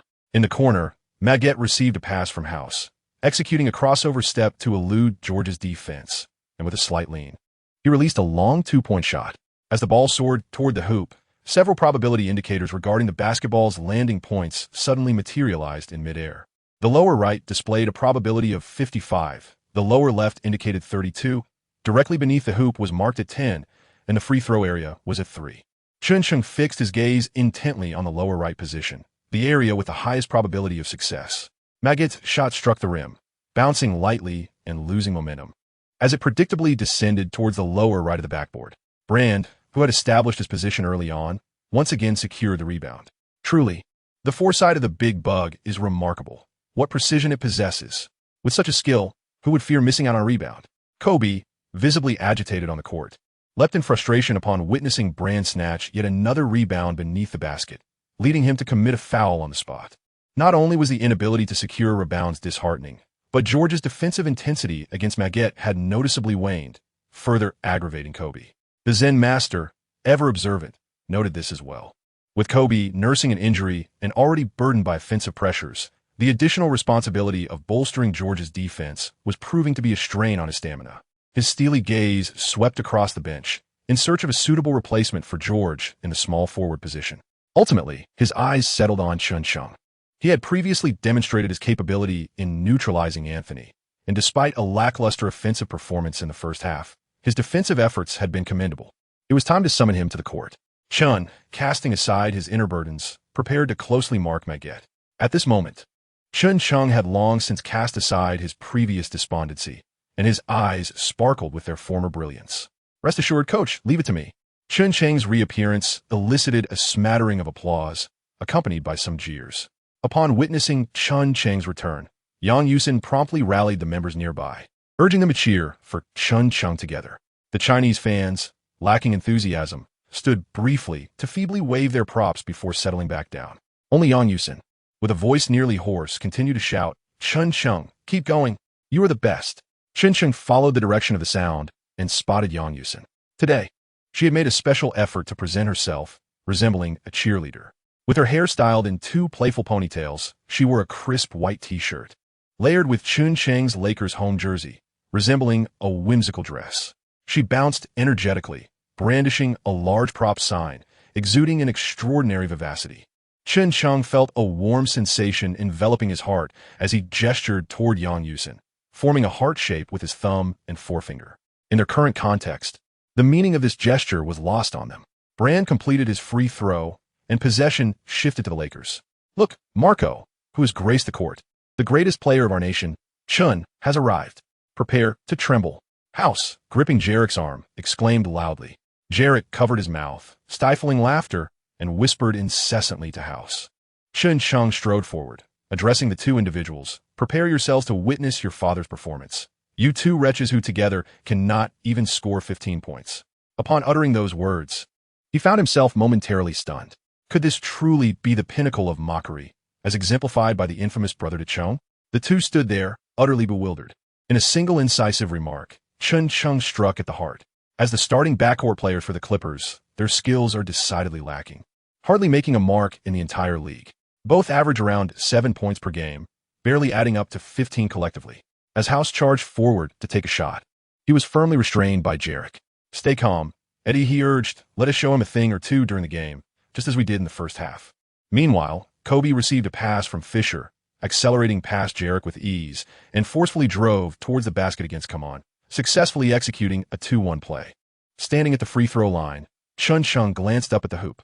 Kobe's free throw shooting is typically reliable. Nevertheless, the towering figure, Big Worm, still calculated the trajectory, determining that the probability of the ball landing directly beneath the basket was a striking 78%. This indicated a potential opportunity to snatch the rebound midair and execute a subsequent offensive play. Brand and Maggette grappled with Grant near the free throw line, while ComeBack held his ground against Sampson. Kobe released the ball. Its trajectory was straight, yet its landing point was slightly misaligned.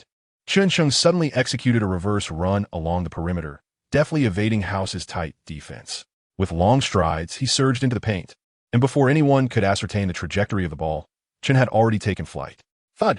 The rim resonated with a reverberating hum as Chen, in midair, seized the rebound with one hand and, with a forceful dunk, overpowered the towering Clippers' inside men, decisively slamming the ball through the hoop. He hung momentarily from the rim, swaying gently before leisurely descending to the court. The Lakers fans at the Staples Center were instantaneously roused by this electrifying play as thunderous cheers once again filled the arena. Chen Cheng soared into the air with a powerful slam dunk, unequivocally expressing his determination. See, I knew he could do it. He truly possesses that ability. Didn't I tell you? Yang Yusin spoke, her voice trembling with emotion as tears streamed down her face. Nevertheless, she continued to fervently cheer for Chen Cheng. Chen Cheng's previous struggles had long been observed by her, yet her stubborn heart was reluctant to accept this reality. Now, the confident Chen Cheng, whose eyes sparkled with brilliance, has made a triumphant return. The exquisite dunk suggests that Chen may be awakening, and her timely adjustment of form warrants caution from the Clippers, as the commentators aptly noted. Kobe charged in and forcefully pushed Chen Cheng forward. That was incredible. Well done, Chen Cheng. Chen Cheng broke into a broad smile. What is this? The beauty is yet to come. Just wait for my performance. Kobe was momentarily taken aback, but he quickly grinned widely, his teeth shining. This is not quite your usual style, yet it embodies the essence of the king of Los Angeles. With a resounding clap, he brought his hands together. Jarek advanced with the ball, and Kobe immediately moved in to apply tight defense. He hastily passed the ball to Maggette. Chen Cheng immediately reached out to disrupt, while Maggette skillfully secured the ball. This marked the first instance of their direct matchup in the game, yet Maggette had already sensed the defensive pressure exerted by Chen Cheng. His subtle maneuvers were numerous, yet deftly concealed, allowing him to evade the referee's scrutiny. This predicament left him quite uncomfortable, as he had to dribble with one hand while continuously fending off Chen Cheng's intrusive defense with the other. Reluctantly, he opted to pass the ball back to Jarek. Hey, don't even think about attempting a shot. Your aim is completely askew. Meanwhile, Chen Cheng was not only focused on guarding Maggette, but also persistently taunting Jarek with words. It is said that one should not insult without striking at the heart, Yet Brother Chang's provocative nature lay precisely in his talent for delivering barbs. The skills he honed during his time with the bad boys of the Pistons were surely not to be left unutilized. The cacophonous provocation from Chen Cheng left Jarek in a state of profound disarray, compelling him to hastily pass the ball to Brand in the post. Brand, positioned deep within the paint, received the ball and executed a swift turnaround jump shot. However, the captain's attempt was thwarted by Sampson's interference, resulting in a missed shot that ricocheted off the backboard, failing to find its way into the net. Chen Cheng had long since determined the trajectory, using his hands to push aside Maggette, leaping high from behind Come-On, and with an almost level gaze, seized the rebound with one arm amidst the collective gaze of all.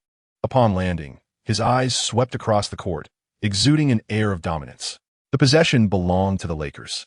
With Kobe on the court, he was the primary option for the Lakers' offense. Kobe, receiving the ball on the right side, executed a fluid and picturesque series of moves to toy with Jarek before launching a turnaround fadeaway jumper. Perhaps his shoulder injury had indeed affected his shooting touch, for as soon as he released the ball, Kobe sensed it would miss and decisively charged in to reclaim the rebound. However, this time, although Chen Cheng anticipated the trajectory, Brand was firmly positioned to the spot, leaving no room to maneuver. Yet, Chen Cheng still soared high, both players nearly touching the ball simultaneously. Brand aimed to secure the ball, but Chen Cheng merely sought to tap it away. He understood that while Brand possessed long arms, his leaping ability was his Achilles heel. Conversely, Chen Cheng's jumping prowess and speed were his advantages. Such a play required merely a tap to displace the ball from Brand's control, ensuring success. Indeed, as Chen Cheng had surmised, he elevated to tap the ball higher, and as Brand returned to the ground, attempting to reassert control, Chen Cheng once again leapt ahead to redirect the ball. With 3 consecutive vertical leaps, maintaining both height and speed, he finally propelled the ball to the free throw line area, once more securing the rebound firmly in his grasp. He then executed a long pass to Kobe on the perimeter. This time, Kobe did not squander the hard-earned rebound and assist from Chen Cheng. Confidently nailing the shot from beyond the arc, coach Dunleavy quickly called for a timeout. Kobe and Chen Cheng celebrated with a high leap and a chest bump. The expected release time of 12:30 had encountered a glitch, but it was now being resent, and the audience had been patient. Those who cherished the NBA were thrilled to receive the PeakKobe experience card, observing Chen Cheng's resolute performance in response to criticism. The comment section of the Huaguo live stream erupted once more. Wow, a true rebounding fanatic. His jumping ability is astounding. That elevation, that continuous leaping, that speed, he must enter the dunk contest. Facing a stocky rebounding opponent, Chen Cheng transformed into a slender rebounding specter. His retrieval of the ball was uncanny, exuding an aura of enigma. That rebound was incredibly forceful. Who was it that criticized my brother Chen earlier? Everyone should line up to apologize to him. I'll go first. Brother Chen, I'm sorry. Brother Chen, I'm sorry. Brother Chen, I'm sorry. Witnessing Chen Cheng's sequence of remarkable plays, Malf turned to Cole beside him and remarked, "Isn't it somewhat unexpected, Steve? Who would have thought he could dispel the doubts of others in such a manner?" Cole chuckled and remarked, "Indeed, perhaps I should consider donning one of his jerseys." Yet, on another note, his rebounding technique and attitude evoke thoughts of a particular individual, a sentiment that is indeed quite nuanced. Seated behind the Clippers bench, owner Sterling could no longer contain himself. "What are you all doing? How can you tolerate that yellow-skinned Chinese player defecating on your heads? I hired you to play basketball, not to serve as spectators on the court." Mid-sentence, Sterling suddenly realized his error and forcefully swallowed back the derogatory term. Coach Dunleavy pulled out the tactical board, simultaneously outlining strategies and stating, "Listen up, fellows. We cannot afford to relinquish these rebounds. They are our advantage. Chris Elton, you must not allow so much space in the paint, and Corey, keep a close watch on Kobe." Chen Cheng returned to his seat, exchanging shoulder bumps and high-fives with his teammates in jubilant celebration. Rush's previously arrogant demeanor had once again dimmed. The Zen master observed Chen Cheng, shaking his head in quiet disbelief. This individual had once more delivered boundless surprises. Initially, there was hope that he would alleviate some of Kobe's defensive burdens. However, upon his entrance, he astonishingly resolved the Lakers' most pressing issue of the game, rebounding. Despite his height of less than 2 meters, he repeatedly secured rebounds in the congested paint, demonstrating remarkable judgment in his positioning. On the court, he transformed from his former reserved demeanor into one of flamboyance and exuberance. He was akin to a yellow-skinned Dennis Rodman. Perhaps it was the encouragement from the spectators or his dissatisfaction with his own performance that ignited his competitive spirit. In any case, the team was now firmly on the right track. The score now stood at 66-60, with the Clippers maintaining their lead. And Chen's entrance had indeed posed some challenges for the team. Indeed, Coach Dunleavy's timeout was perfectly timed. The Clippers should continue to assertively attack the interior, as their advantage in the paint remained evident, and they must not allow a few lost rebounds to disrupt their rhythm, as the commentators noted. Upon resuming play, it was still Jarek orchestrating the offense, with Fisher pressing forward to create physical contact. Jarek passed the ball to House, who, faced with Kobe's defense, kept the ball moving before passing it to Maggette.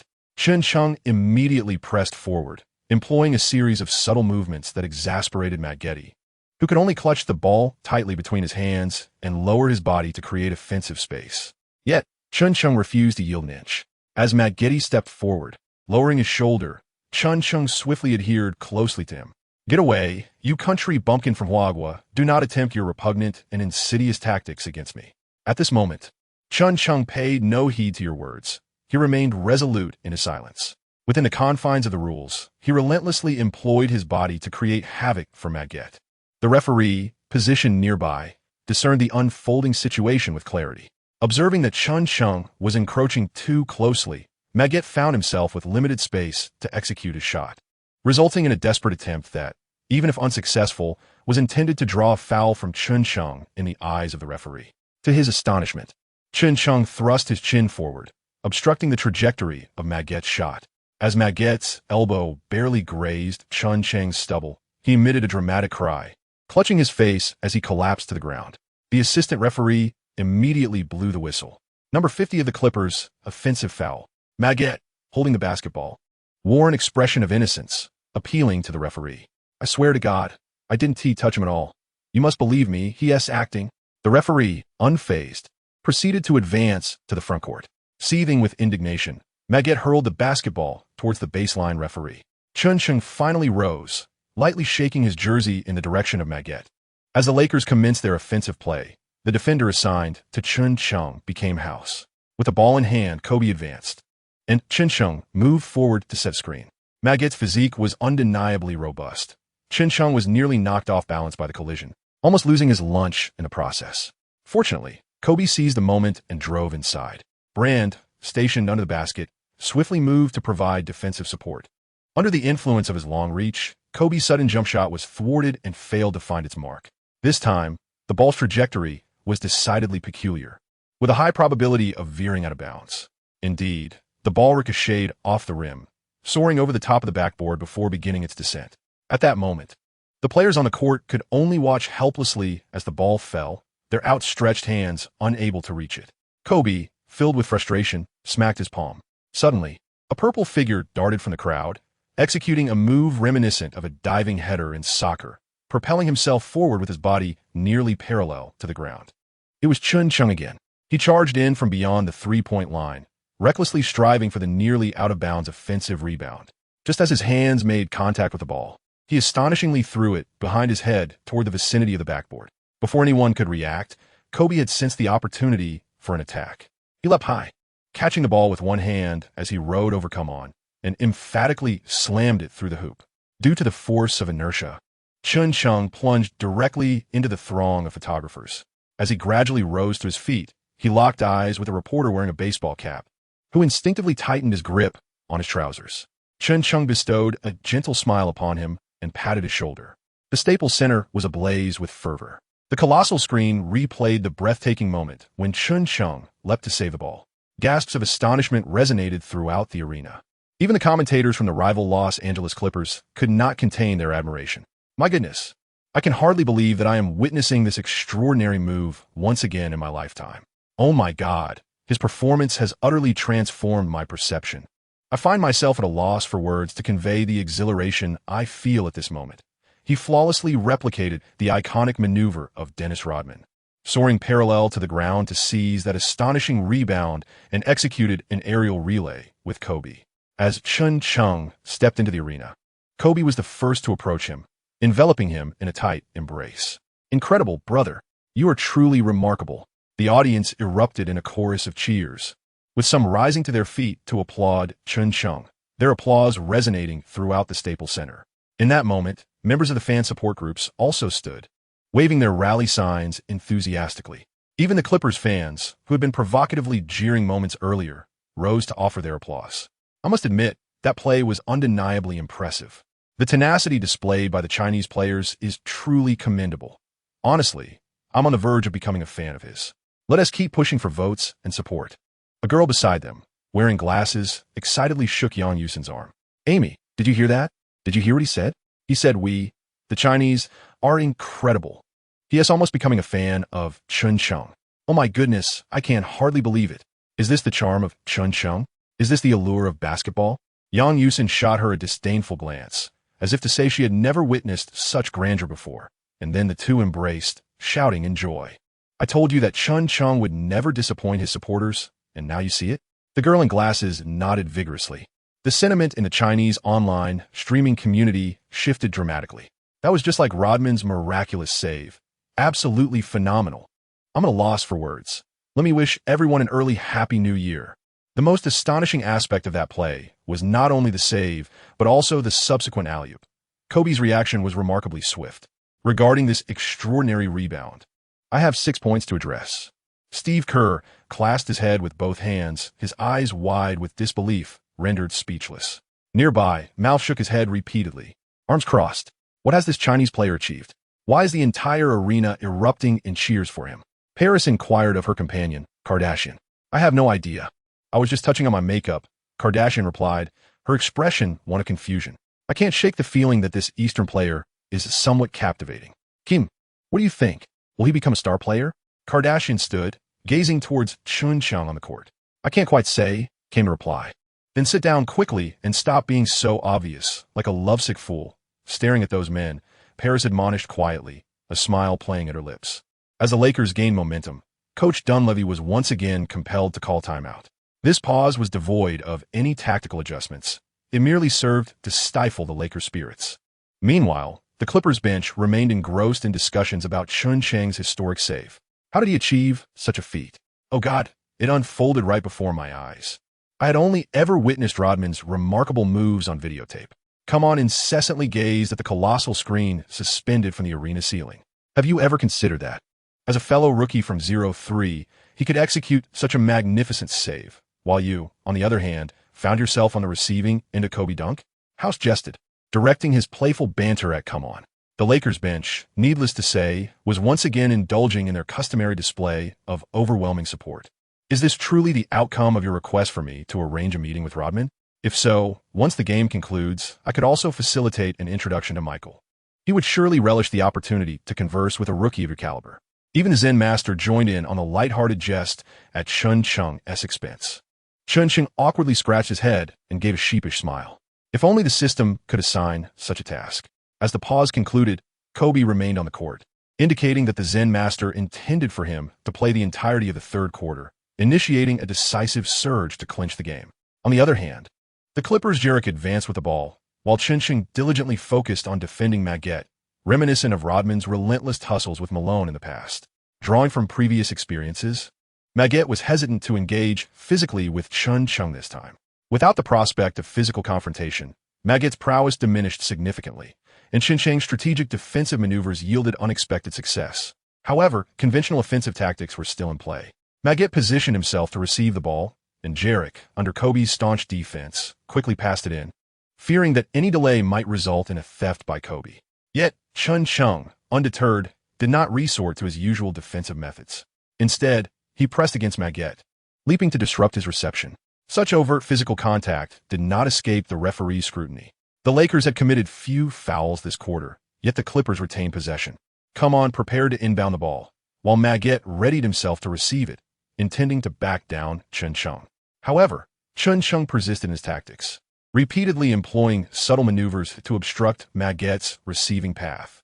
His actions were not driven by confidence in disrupting Maggette's catch, but rather aimed at unsettling his mindset.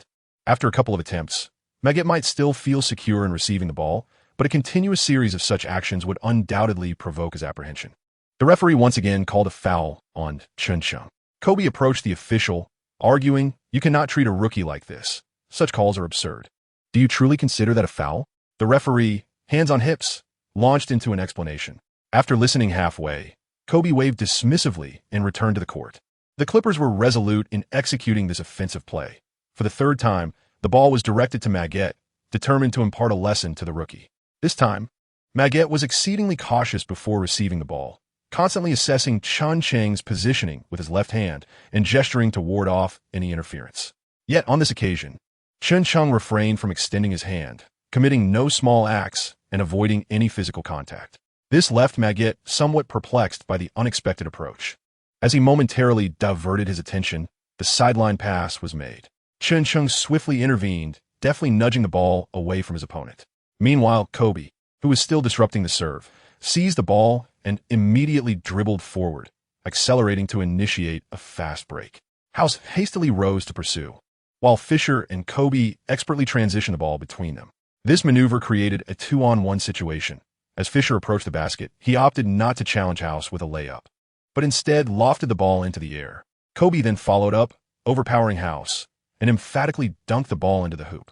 Chen Cheng executed a steal, swiftly passing to Kobe, who completed a magnificent dunk, rendering the entire offensive sequence as fluid as mercury spilling onto the ground. Even the home commentators began to jest about their own team. Showtime had once again graced the Staples Center, with the Lakers as the protagonists. Though today belonged to the Clippers. It is indeed a lamentable tale. Clippers, it is high time for you to act.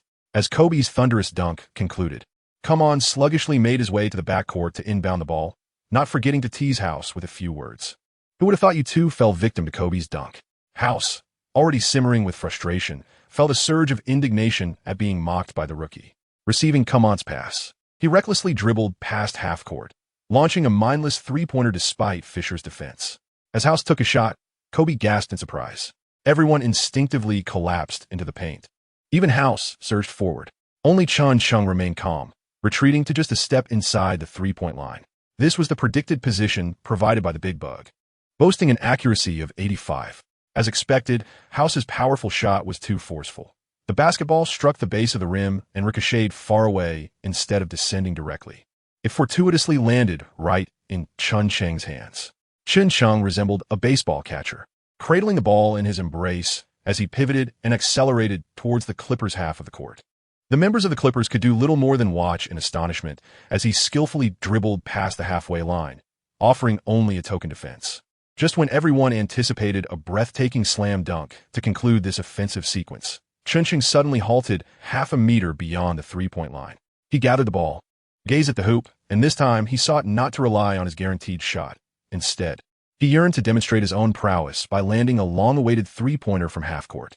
He secured the ball, regulated his breath, bent his knees, propelled himself off the ground, tightened his core, stabilized his posture, raised his arm, and released the ball with a precise flick of his wrist. Everything unfolded as it had during his training sessions. The basketball, infused with Chen Cheng's unwavering confidence, followed the trajectory he had meticulously crafted, soaring steadily toward the net. Swish!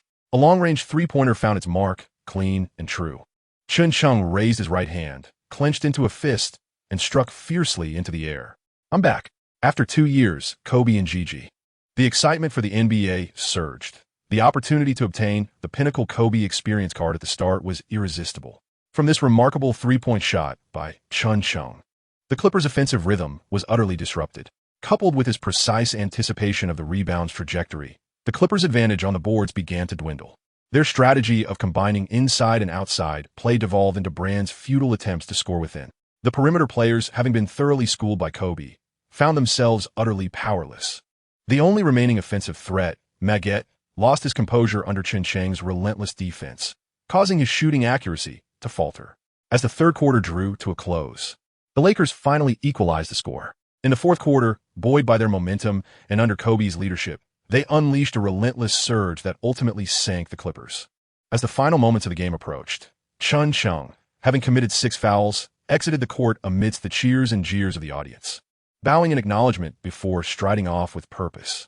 In this match, he failed to score a single point in the first half, managing only 1 block. However, he made a resounding comeback in the second half, seizing 14 rebounds in the paint, including 6 offensive boards, along with 3 steals and 8 points. Although his scoring was not as explosive as in previous games, he rose to the occasion when his team needed him most, demonstrating his formidable rebounding prowess to help the Lakers navigate through adversity. Ultimately, the Lakers triumphed over their city rivals, the Clippers, with a score of 101-89, marking their fourth consecutive victory. The two hosts of TNT proceeded with their post-game analysis. Let us discuss this game, Steve. I feel you were rather reticent during the second half, which hardly seems fitting for the salary TNT pays you, Marv remarked with a smile. Cole shook his head. I'm recalling what Chen Cheng said during his pre-game interview with Cheryl. These Chinese players always have a penchant for veiled meanings. Not only did he score more than the 0 he predicted, but he also contributed a crucial 8 points. Most astonishingly, this 6'5" guard managed to secure 14 rebounds in this match. Across the court, Brand had delivered a phenomenal 30-20 performance. Yet, that seemed secondary. The key takeaway was that whenever Chen Cheng and Kobe were on the floor together, they consistently sparked better chemistry. If I were Phil, I would strive to have them on the court together more frequently. That's indeed a splendid idea. Let us hope Phil considers your advice from back in the day. Congratulations to the Lakers on their 4-game winning streak. They will next face the Sacramento Kings in 2 days, marking their first encounter with a team boasting a winning percentage higher than their own since this streak began. The Lakers embraced one another in camaraderie, while Yang Yusin in the stands repeatedly called out Chen Cheng's name. Though her ticket did not grant her access to the court, Chen signaled to the staff to allow her through. To his surprise, Paris Hilton and her sidekick Kim Kardashian approached first. The heiress of the Hilton Empire had initially come to see Jarrich, but she suddenly found herself drawn to the inexplicable charm of this young man from the East.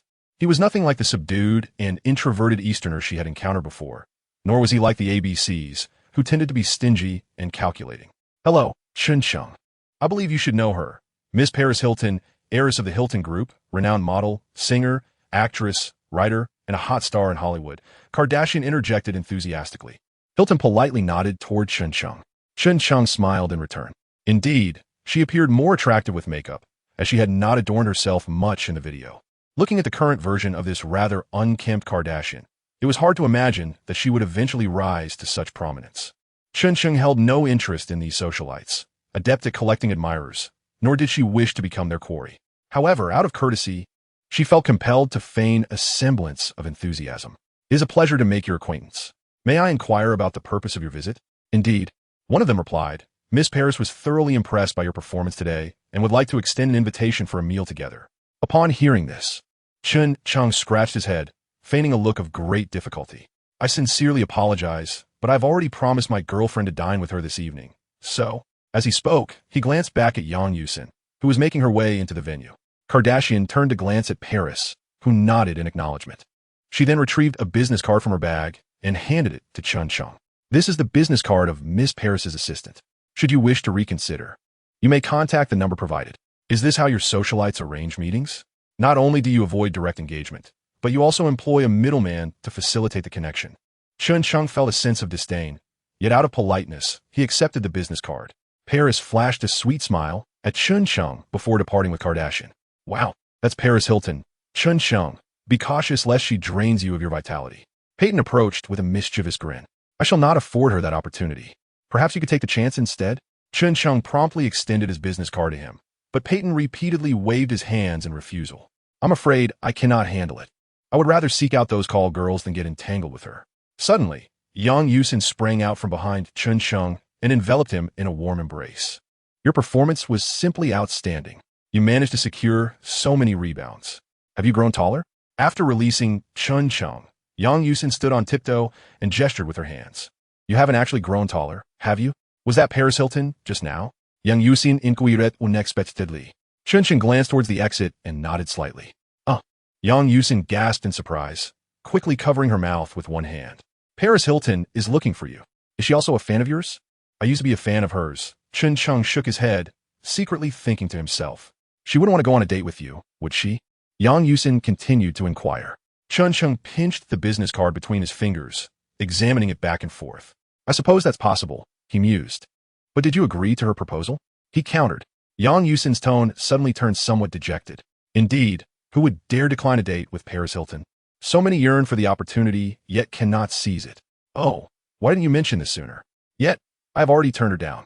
Chen Cheng slapped his thigh, immediately feigning an expression of deep regret. Yang Yusin instantly beamed, her eyes curving into crescent moons. "My friend, let us set aside the matter of the day for now. Phil has something to convey." Having concluded his post-match interview, Kobe patted the shoulders of the two young individuals, then, without a glance back, strode towards the players' tunnel. Chen Cheng waved at Yang Yusin, gestured a phone symbol, and hurried back to the locker room. In the post-game locker room, the Zen master gathered everyone together, expressing his dissatisfaction with the course of today's match. Had it not been for Chen Cheng's unexpected rise, the outcome would have been uncertain. After all, the excessive loss of rebounds meant numerous offensive opportunities for the opponents. In recent games, Devin George's performance has been subpar. Thus, a reassessment of his playing time is necessary for the upcoming matches. The Zen Master's sentiments regarding this game resonate with what Steve Kerr articulated post-match. When Chen Cheng and Kobe are on the court simultaneously, a remarkable synergy emerges. During moments when Kobe's offensive zeal is fervent, Chen Cheng refrains from contention, seamlessly transitioning into the role of a defensive stalwart. Conversely, when Kobe's offensive momentum falters, Chen Cheng adeptly provides timely support. The Zen Master has contemplated various configurations for Chen Cheng's position. In Kobe's absence, the positioning of Chen Cheng was uncomplicated. However, with Kobe's return, Chen Cheng's role has become increasingly pivotal. Should Chen Cheng be repositioned to the point guard position, allowing a veteran all-star to serve as a substitute for the rookie, it would undoubtedly undermine Peyton's tactical standing and reputation. Moreover, given Peyton's willingness to accept a salary reduction to join the team, such treatment would be decidedly inappropriate.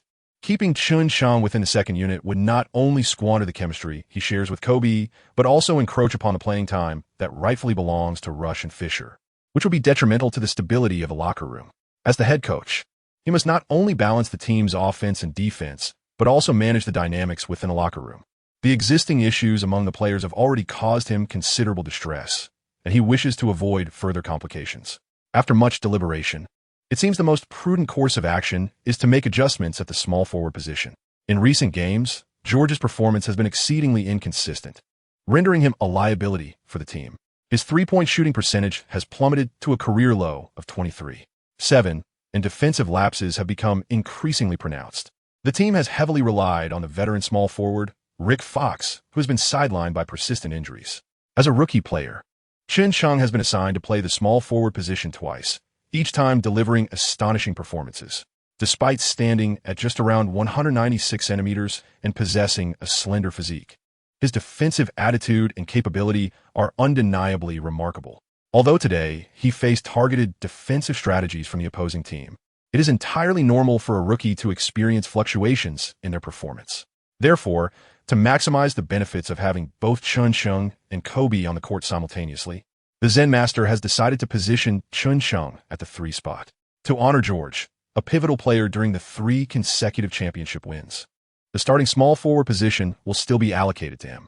However, George's playing time will be somewhat reduced, allowing for Chen Cheng to fully showcase his talents. I hope Devin can appreciate my intentions in this matter. After expressing this, the Zen Master approached George, embracing him and giving his shoulder a reassuring pat. Devin George has always been an amiable individual, a stark contrast to his appearance, which has enabled him to thrive between Kobe and Shaq for so many years. He expressed no objections to the coach's arrangements. Now, let us rest well. Tomorrow afternoon, the team will collectively head to Sacramento. Sweet dreams, gentlemen. After freshening up and exiting the players' tunnel, I had a brief conversation with Yang Yusin regarding tomorrow's interview. Following our victory, Kobe was in high spirits, effortlessly scoring 26 points, including a spectacular dunk after Chen Cheng's parallel save, which undoubtedly claimed the top spot in today's highlight reel and could even become the season's best play. Thus, he graciously offered to drive Chen Cheng back to the training facility. With the opportunity to ride in Kobe's vehicle once again, how could Chen Cheng refuse? Today, Kobe's vehicle is a Lamborghini, an automobile that, for a superstar of his stature, is truly nothing out of the ordinary. However, upon catching sight of it, Chen Cheng thought to himself, I possess the funds to acquire such a car. I must indulge in 10 consecutive draws within the system.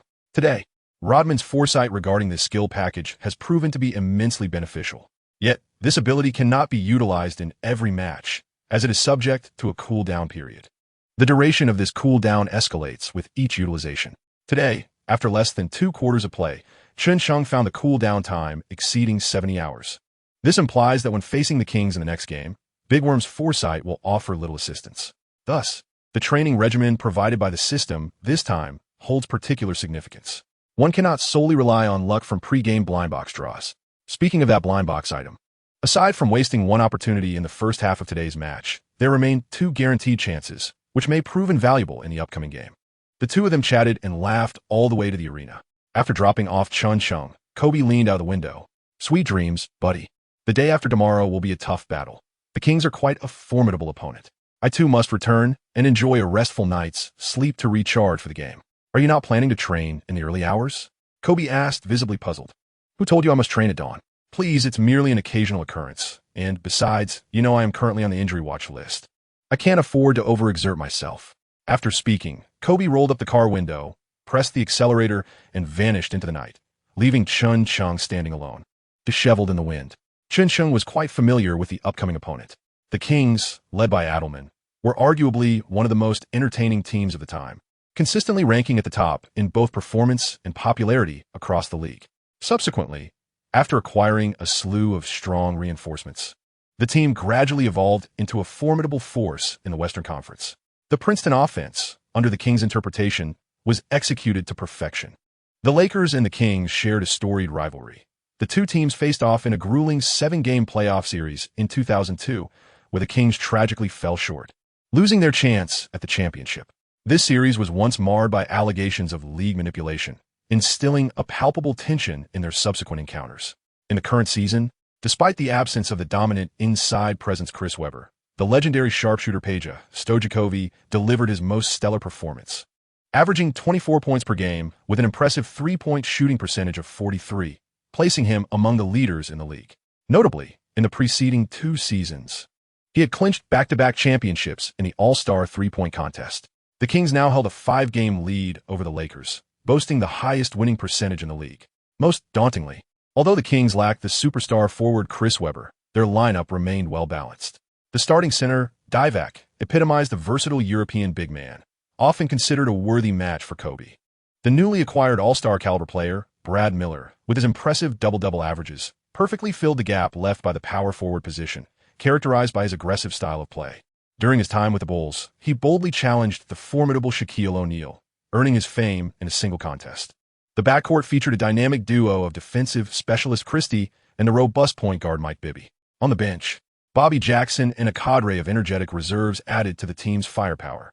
Now, without O'Neal and Malone, the Lakers faced a daunting challenge to secure a victory in Sacramento. Presently, Chen Cheng confronted a significant challenge. According to the Zen Master's post-game strategy, he would directly face the man who, in his prime, was the most accurate 3-point shooter in the NBA, Peja Stojakovic, while his own 3-point shooting percentage lingered at a mere 30. Dear reader, this chapter has concluded. Wishing you an enjoyable reading experience. As Chen Cheng reclined, a wave of drowsiness enveloped him, swiftly ushering him into the realm of dreams. Had it not been for the phone call from Yang Yusin, he might have completely forgotten about the second exclusive interview with Bill scheduled for this morning. This time, it was bound to be far more formal than the impromptu interview that had occurred post-match last time. In truth, Chen Cheng harbored a slight reluctance towards this interview. He had initially declined when Yang Yusin first broached the subject. At that moment, the experience period for the star player card had just concluded, and he feared that a lackluster performance would squander Yang Yusin's earnest efforts. Fortunately, after last night's game, everything seemed to be progressing positively. However, with formidable challenges ahead, he found himself lacking the inclination to partake in the interview.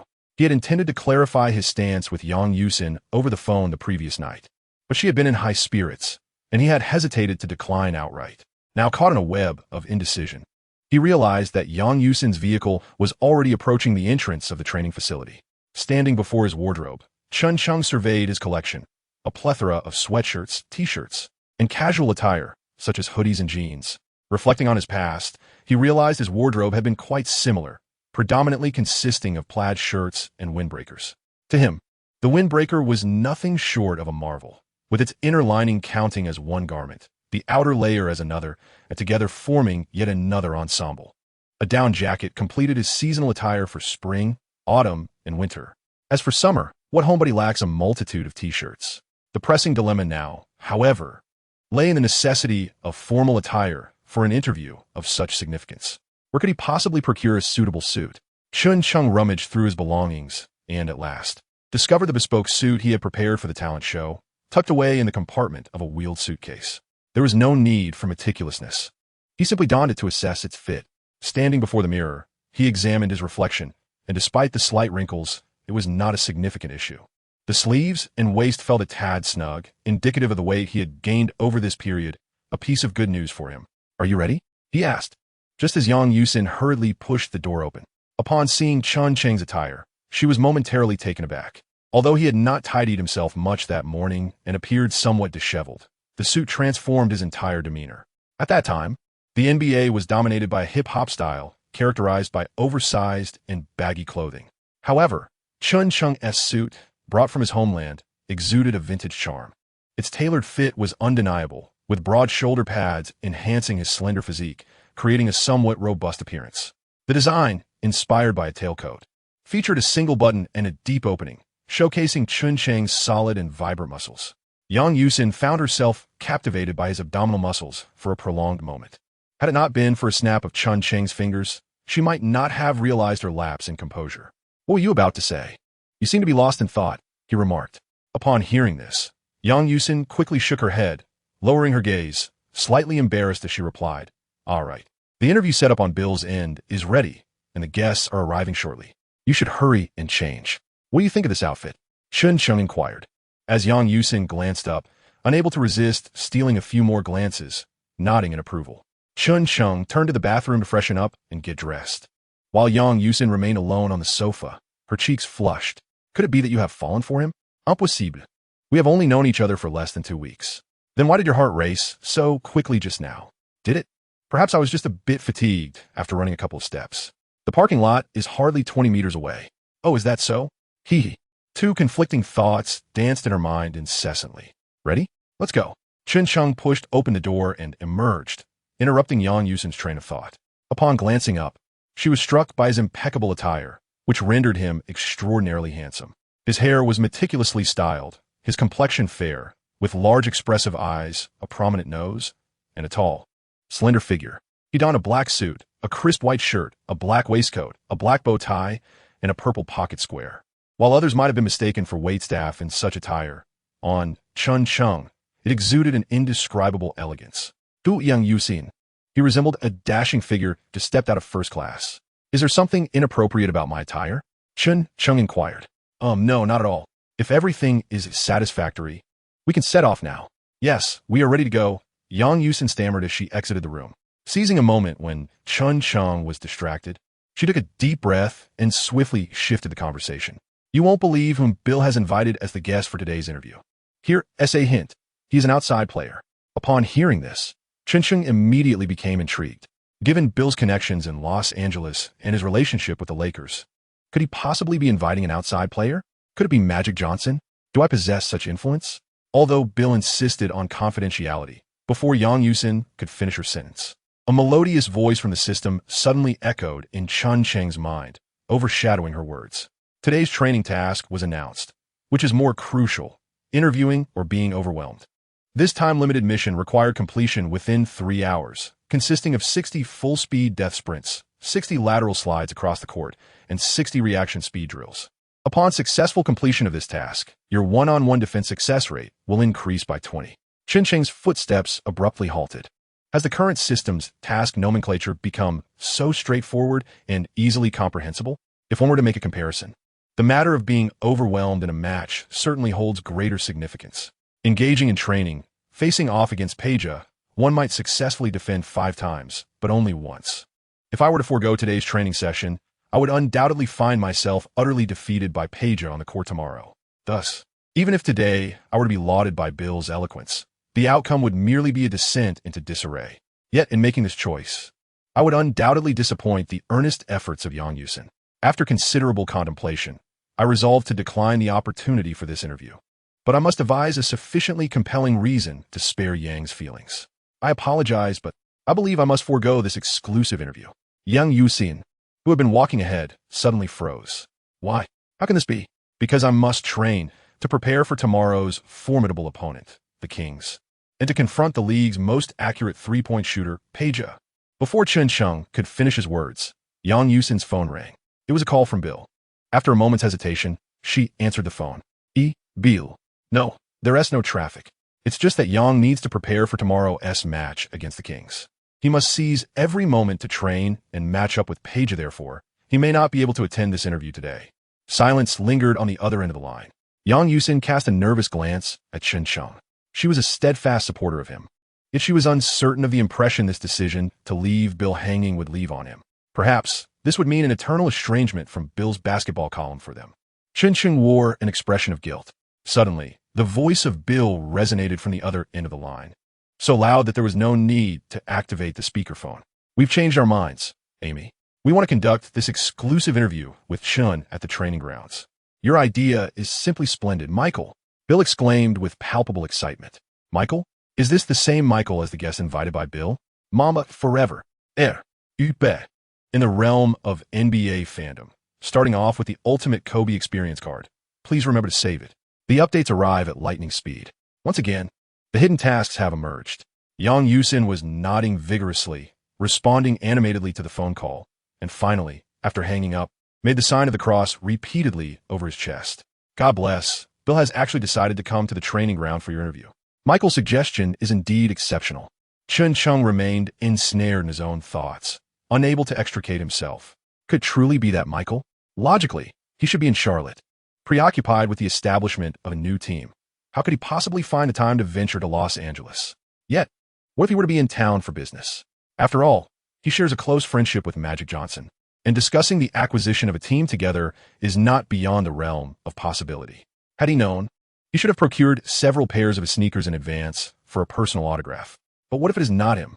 In the annals of Lakers history, there are only two prominent Michaels. One is Michael Thompson, the father of Klay Thompson.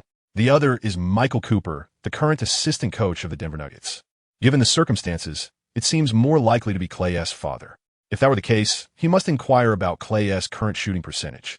Chen Cheng and Yang Yusin are currently in high spirits. All their problems have been resolved. Time is of the essence. They should quickly change into their training attire and head to the training grounds. The task provided by the system this time is exceptionally targeted. Chen Cheng was assigned to the third position due to the coach's recognition of his defensive prowess.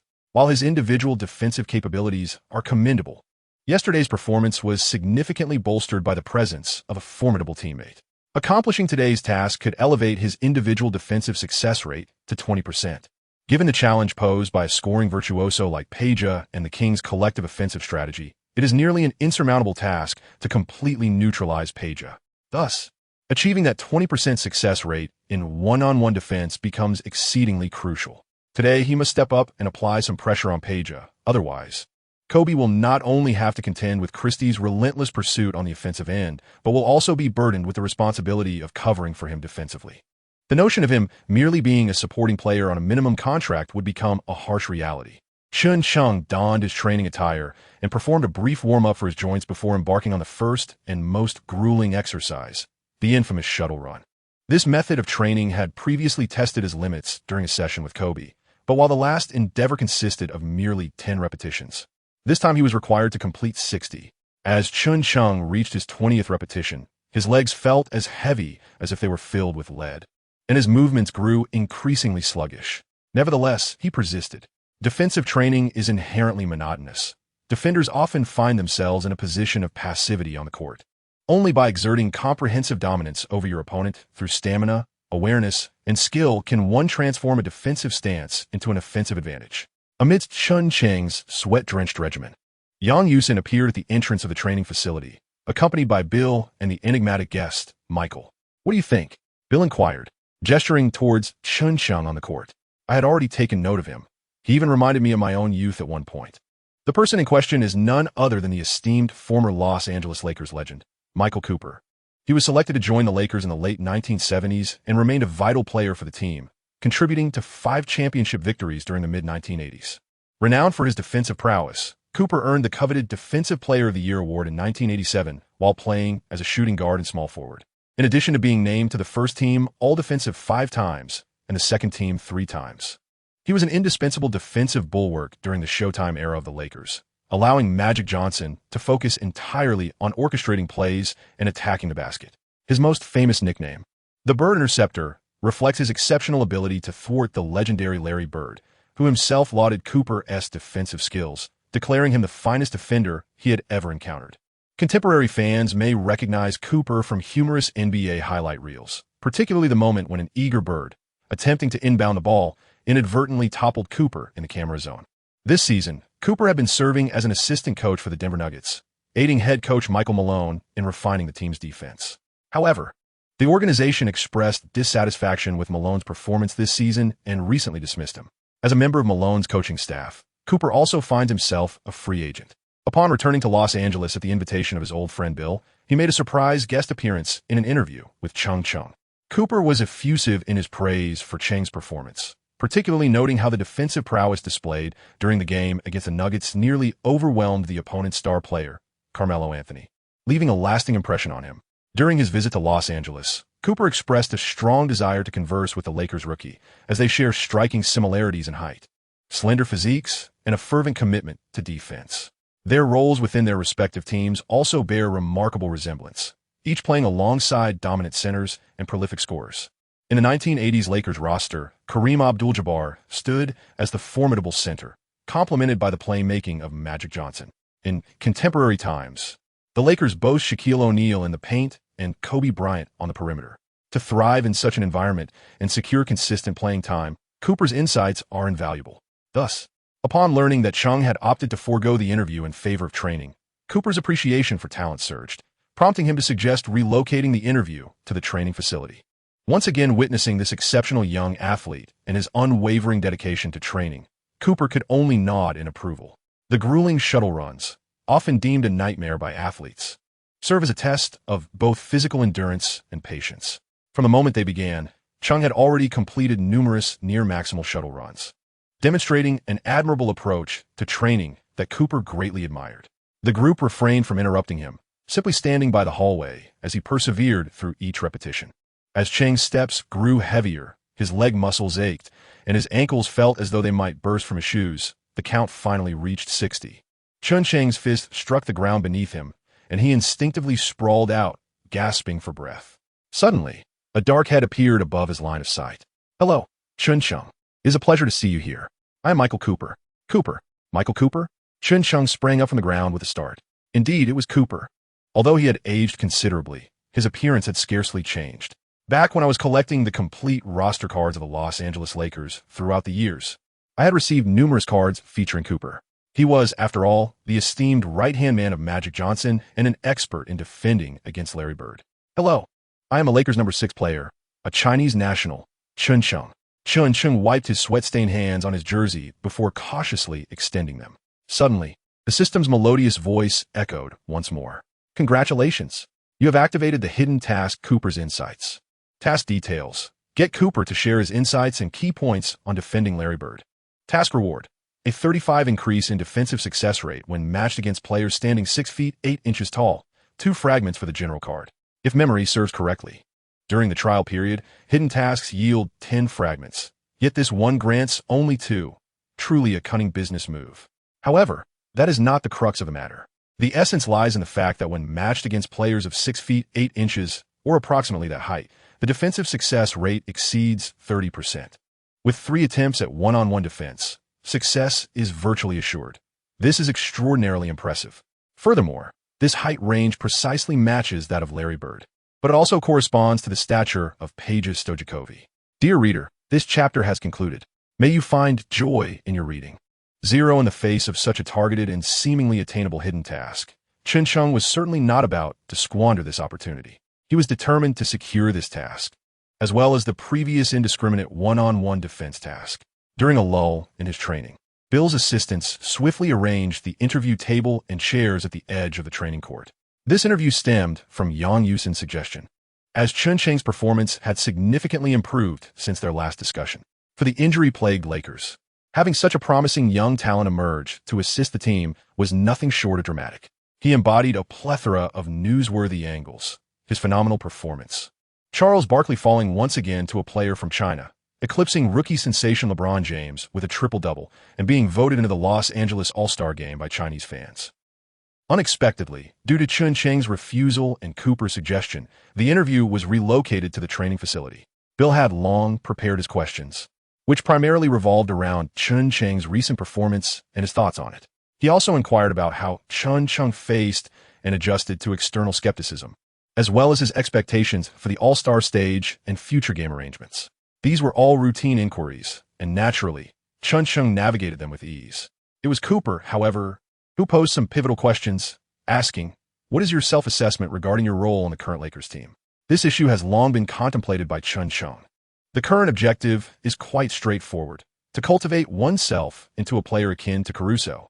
The foundation lies in defense, seizing opportunities without waste, and aiding the team in its relentless progression. Through training and competition, one must continually enhance oneself, becoming ever stronger. As the Zen Master's cake theory posits, the cake is finite. The more one consumes, the less remains for others. Presently, only Kobe and Peyton stand as the team's giants, and once O'Neal and Malone return, the portion of the cake for each will diminish further. To thrive within this Lakers squad, to add value, and to secure a championship, one must be prepared to make sacrifices. Notably, in his response to Cooper, he substituted Caruso with Cooper himself. This statement greatly pleased Cooper.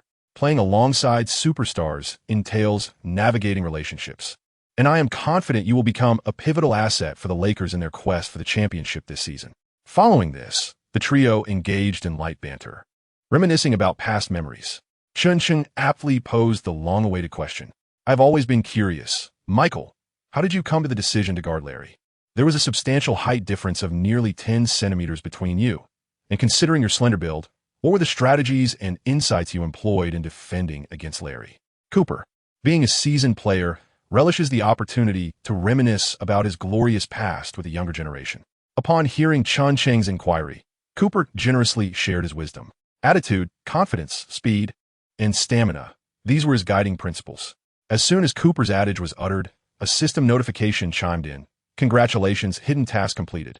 Your success rate in one-on-one defense against a 6'8" player has increased to 35. The card fragment has been stored in your collection. Current fragments, 32,100.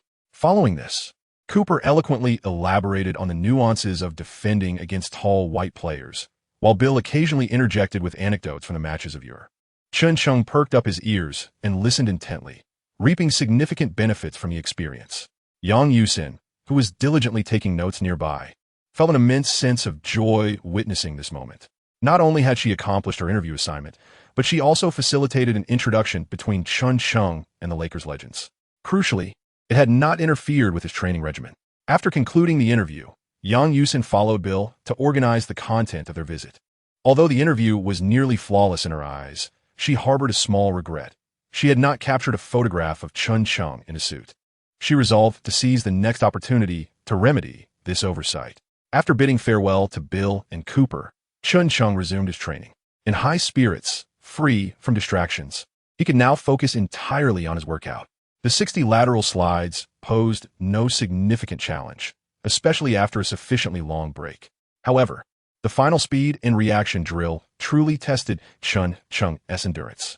It required not only anticipation of the target positions, but also immediate presence at those locations, engaging both mind and body, which left him utterly exhausted.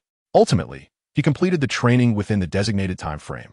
"Congratulations, you have finished your training, and your 1v1 defensive success rate has increased to 20. This was indeed a reassuring improvement. Hearing this, Chen Cheng returned to his dormitory, satisfied, and took the opportunity to replenish his energy with a snack before enjoying a brief nap. In the afternoon, the entire Lakers team boarded a plane bound for Sacramento, the capital of California, in preparation for the following day's game. The significance of this match was well understood by all. The Zen master refrained from conducting any pre-game motivational speeches or uttering unnecessary words. Instead, he repeatedly played the footage of Game 7 between the Lakers and the Kings from 2002 on the plane. Chen Cheng was acutely aware of the Zen master's intentions. With O'Neal present, even facing the Kings posed significant challenges. Today, however, both O'Neal and Malone were unable to play. Although the Kings missed Weber, the newly acquired Brad Miller seamlessly integrated into Edelman's system, leaving their roster virtually unscathed. On the Lakers' side, aside from Kobe, who remained a steady force, the other positions appeared comparatively weaker than those of the Kings. If the Lakers could secure a victory in Sacramento with their current lineup, It would bear immense significance for the team's morale and playoff positioning. The Zen master placed particular emphasis on Chen Cheng's task for the following day, specifically instructing assistant coach Rambis to compile recent game footage of the Kings and personal clips of Page's offensive and defensive plays for Chen to review and analyze. After a journey lasting an hour and a half, the plane touched down at Sacramento International Airport. Despite being the team's rising star, Chen Cheng was not exempt from his rookie responsibilities. He helped settle the luggage of several veteran teammates before boarding the bus. It was evident that the Kings enjoyed considerable popularity in the area, with fans and jerseys visible on every street corner. As the Lakers bus passed by, onlookers gestured angrily, extending middle fingers and hurling insults. Clearly, the 2002 playoffs had left an indelible mark on the hearts of Sacramento fans. Given the chance, they longed to see the Kings exact revenge on the Lakers for that painful encounter. Even before the game commenced, through the thick bus windows, Chen Cheng could already sense the palpable tension in the air. The following morning, the team gathered at a restaurant on the outskirts for breakfast. After a brief rest, they proceeded to the training facility for final pre-game drills. The focus of today as practice was singular: defense, with their offensive capabilities inferior to those of their opponents. The only path to victory lay in robust defensive play. The entire team, under the guidance of the Zen master, rehearsed offensive and defensive tactics. Only Chen Cheng was called aside for individual instruction by assistant coach Rambis. Tonight, the pressure will be immense, Chen. You will be facing one of the league's most potent offensive teams, and Page is their most formidable scorer. In the previous 3 games, he averaged 24 points, with a three-point shooting percentage soaring to 40. It would be wise for you to mentally prepare yourself. As he spoke, he set down his notebook and picked up a basketball from the rack. In recent matches, he has attempted over 7 three-pointers each game, with a peak of 12. The minimum hit rate stands at 35, while the maximum has reached 50. Rambis remarked, gesturing towards the recently substituted Walton. Chen Cheng realized that the coaching staff harbored some reservations regarding his defensive capabilities. They desired for Walton to assume the role of Page, rehearsing defensive scenarios. The ability to contain Page in this match was crucial for the Lakers' chances of victory. Coach, I must assert that I can indeed defend Page tonight. Rambis adjusted his black-rimmed glasses and cast a glance at him. The young man's confidence was commendable, though it was understandable why Rambis remained skeptical. According to his analysis, the Kings averaged 103 points per game this season, with Page accounting for a quarter of that total. The Kings boasted a remarkable average of 43 pointers per game, leading the league, and Page was instrumental in that success. Furthermore, in the first 3 games, Page faced some of the league's most formidable small forwards: Sean Marion of the Suns, Karen Butler of the Heat, and AK-47 Andrei Kirilenko of the Jazz.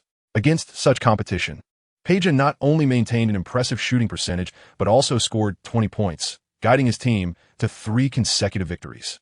In Rambis's view, assigning a rookie to single-handedly defend Page was indeed a bold decision, one only Zen master would dare to make. Chen, do not hold back. I am determined to showcase my abilities today. Walton, positioned beyond the 3-point line, fixed his striking blue eyes on Chen Cheng. Truth be told, even without the enhancements from these past 2 assignments, defending Walton in a one-on-one scenario would not pose a significant challenge for Chen, especially as he focused on the perimeter today.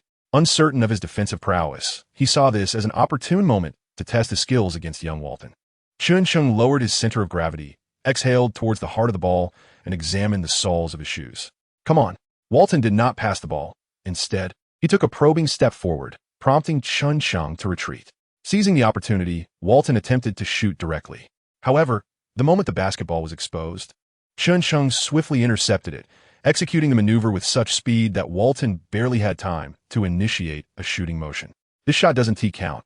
I wasn't ready, Walton remarked as he accepted the basketball from Chen Cheng. He first executed a confident pump fake, yet Chen Cheng remained unfazed. Instantly, Walton shifted his offensive strategy, opting for a back-to-the-basket play. One must concede that Walton was indeed a cerebral player. He recognized that his speed and footwork could not rival Chen Cheng's in a one-on-one scenario, and thus, only his body could create viable shooting opportunities. Nonetheless, Chen Cheng refrained from excessive physical contact. The moment Walton attempted to shoot, the ball either got swatted away or intercepted. Even if Walton managed to lift the ball, the interference from Chen Cheng rendered his shooting accuracy abysmal. Meanwhile, the assistant coach, Lambis, supported his forehead with one hand, shaking his head in disapproval. Walton's shooting technique was far from Page's, and his long-range shots were painfully inconsistent. If this continued, not only would it fail to serve as effective practice, but also threaten to erode young Walton's confidence. A whistle pierced the air, and Lambis called an end to this confrontation. Chen Cheng once again approached Rambis, saying, "Coach, I truly mean it. I can defend against Page." Rambis smiled in response. The half-court offensive and defensive drills had concluded, and the players gathered around to witness the duel between these two rookies. Among them, Rush was particularly eager, itching to demonstrate his skills against Chen Cheng. He had longed for an opportunity to compete with Chen Cheng on the court, but the recent packed schedule had left little room for full-team drills. Furthermore, with Chen Cheng now playing the small forward position, there was no longer any positional conflict between them, diminishing his chances. Observing Walton engage in a one-on-one with Chen Cheng, Rush felt an overwhelming urge to join in. Rambis was still assessing potential matchups for Chen Cheng. Among the players on the team, none possessed the combination of style and physique that could effectively mimic Page's gameplay. While the taller players met the height requirements, they were primarily interior players, slow on their feet and lacking in shooting accuracy. Conversely, the perimeter players were unable to replicate the on-court presence that Page brought. After much consideration, he decided to prioritize immediate needs. As a reliable three-point shooter, Rush fit the criteria adequately. "Kareem, you're up," Rambis called out. Upon hearing his name, Rush quickly tossed aside his towel and dashed onto the court. He had waited far too long for this moment, and it was finally within reach. Ever since Chen Cheng arrived, his playing time had drastically diminished. Interviews had been postponed, and his abilities had come into question. Now, with all his teammates and the coaching staff present, it was the perfect opportunity to redeem himself by outshining this rookie and reclaiming his reputation. "Do you have any idea how long I've waited for this day?" Rush exclaimed as he received the basketball, gripping it tightly with both hands, positioning it at his side, while shaking his head and venting his frustrations toward Chen Cheng. You've taken what rightfully belonged to me, my standing on the team, my playing time, my media attention. Today, I will prove to everyone that I am vastly superior to you." With that, Rush suddenly passed the ball and executed a crossover step, intending to slip past Chen Cheng's defense. "Watch, with just one step, I can leave you in the dust." However, before he could finish his thought, Chen Cheng swiftly reached out, using lightning speed to poke the ball away from Rush's hands in a remarkable display of skill, causing the ball to soar and strike him squarely in the mouth. "What the FK?" Rush halted his movements, reaching up to touch his swelling lip, which was now tinged with blood. Chen Cheng spread his hands, wearing an expression of innocence as he faced Rush. "I apologize, Kareem. You know, the basketball court is perpetually rife with unforeseen events. However, I assure you, my intentions were not directed at you. I merely aimed to disrupt your offensive play. Everyone can attest to that." The teammates on the sidelines began to rally in support.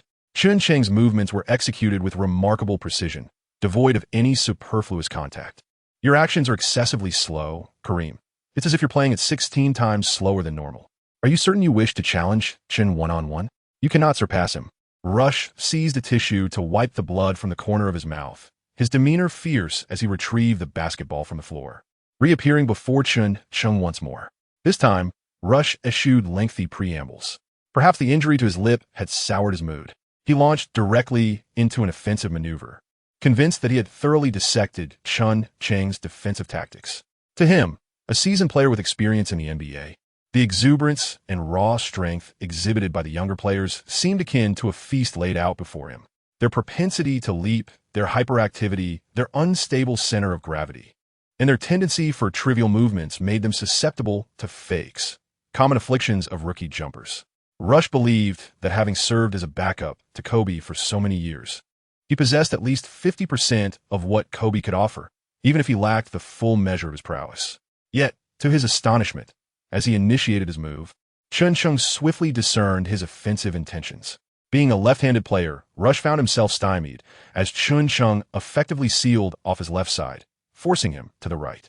His shooting rhythm, a two-part cadence, was disrupted by Chen Cheng, who positioned himself to break his shooting flow, rendering Rush awkward and uncomfortable. Most often, Rush struggled to maintain control of the ball in Chen Cheng's presence, having it stripped from his grasp repeatedly. Out of 10 attempts, he managed to score only twice, resulting in a mere 20% shooting accuracy, far below his usual performance on the court. His teammates on the sidelines jeered and whistled, exacerbating his embarrassment. This is not my true level. My lip injury has affected my performance, Rush muttered as he retreated from the court. Rambis shook his head in disapproval.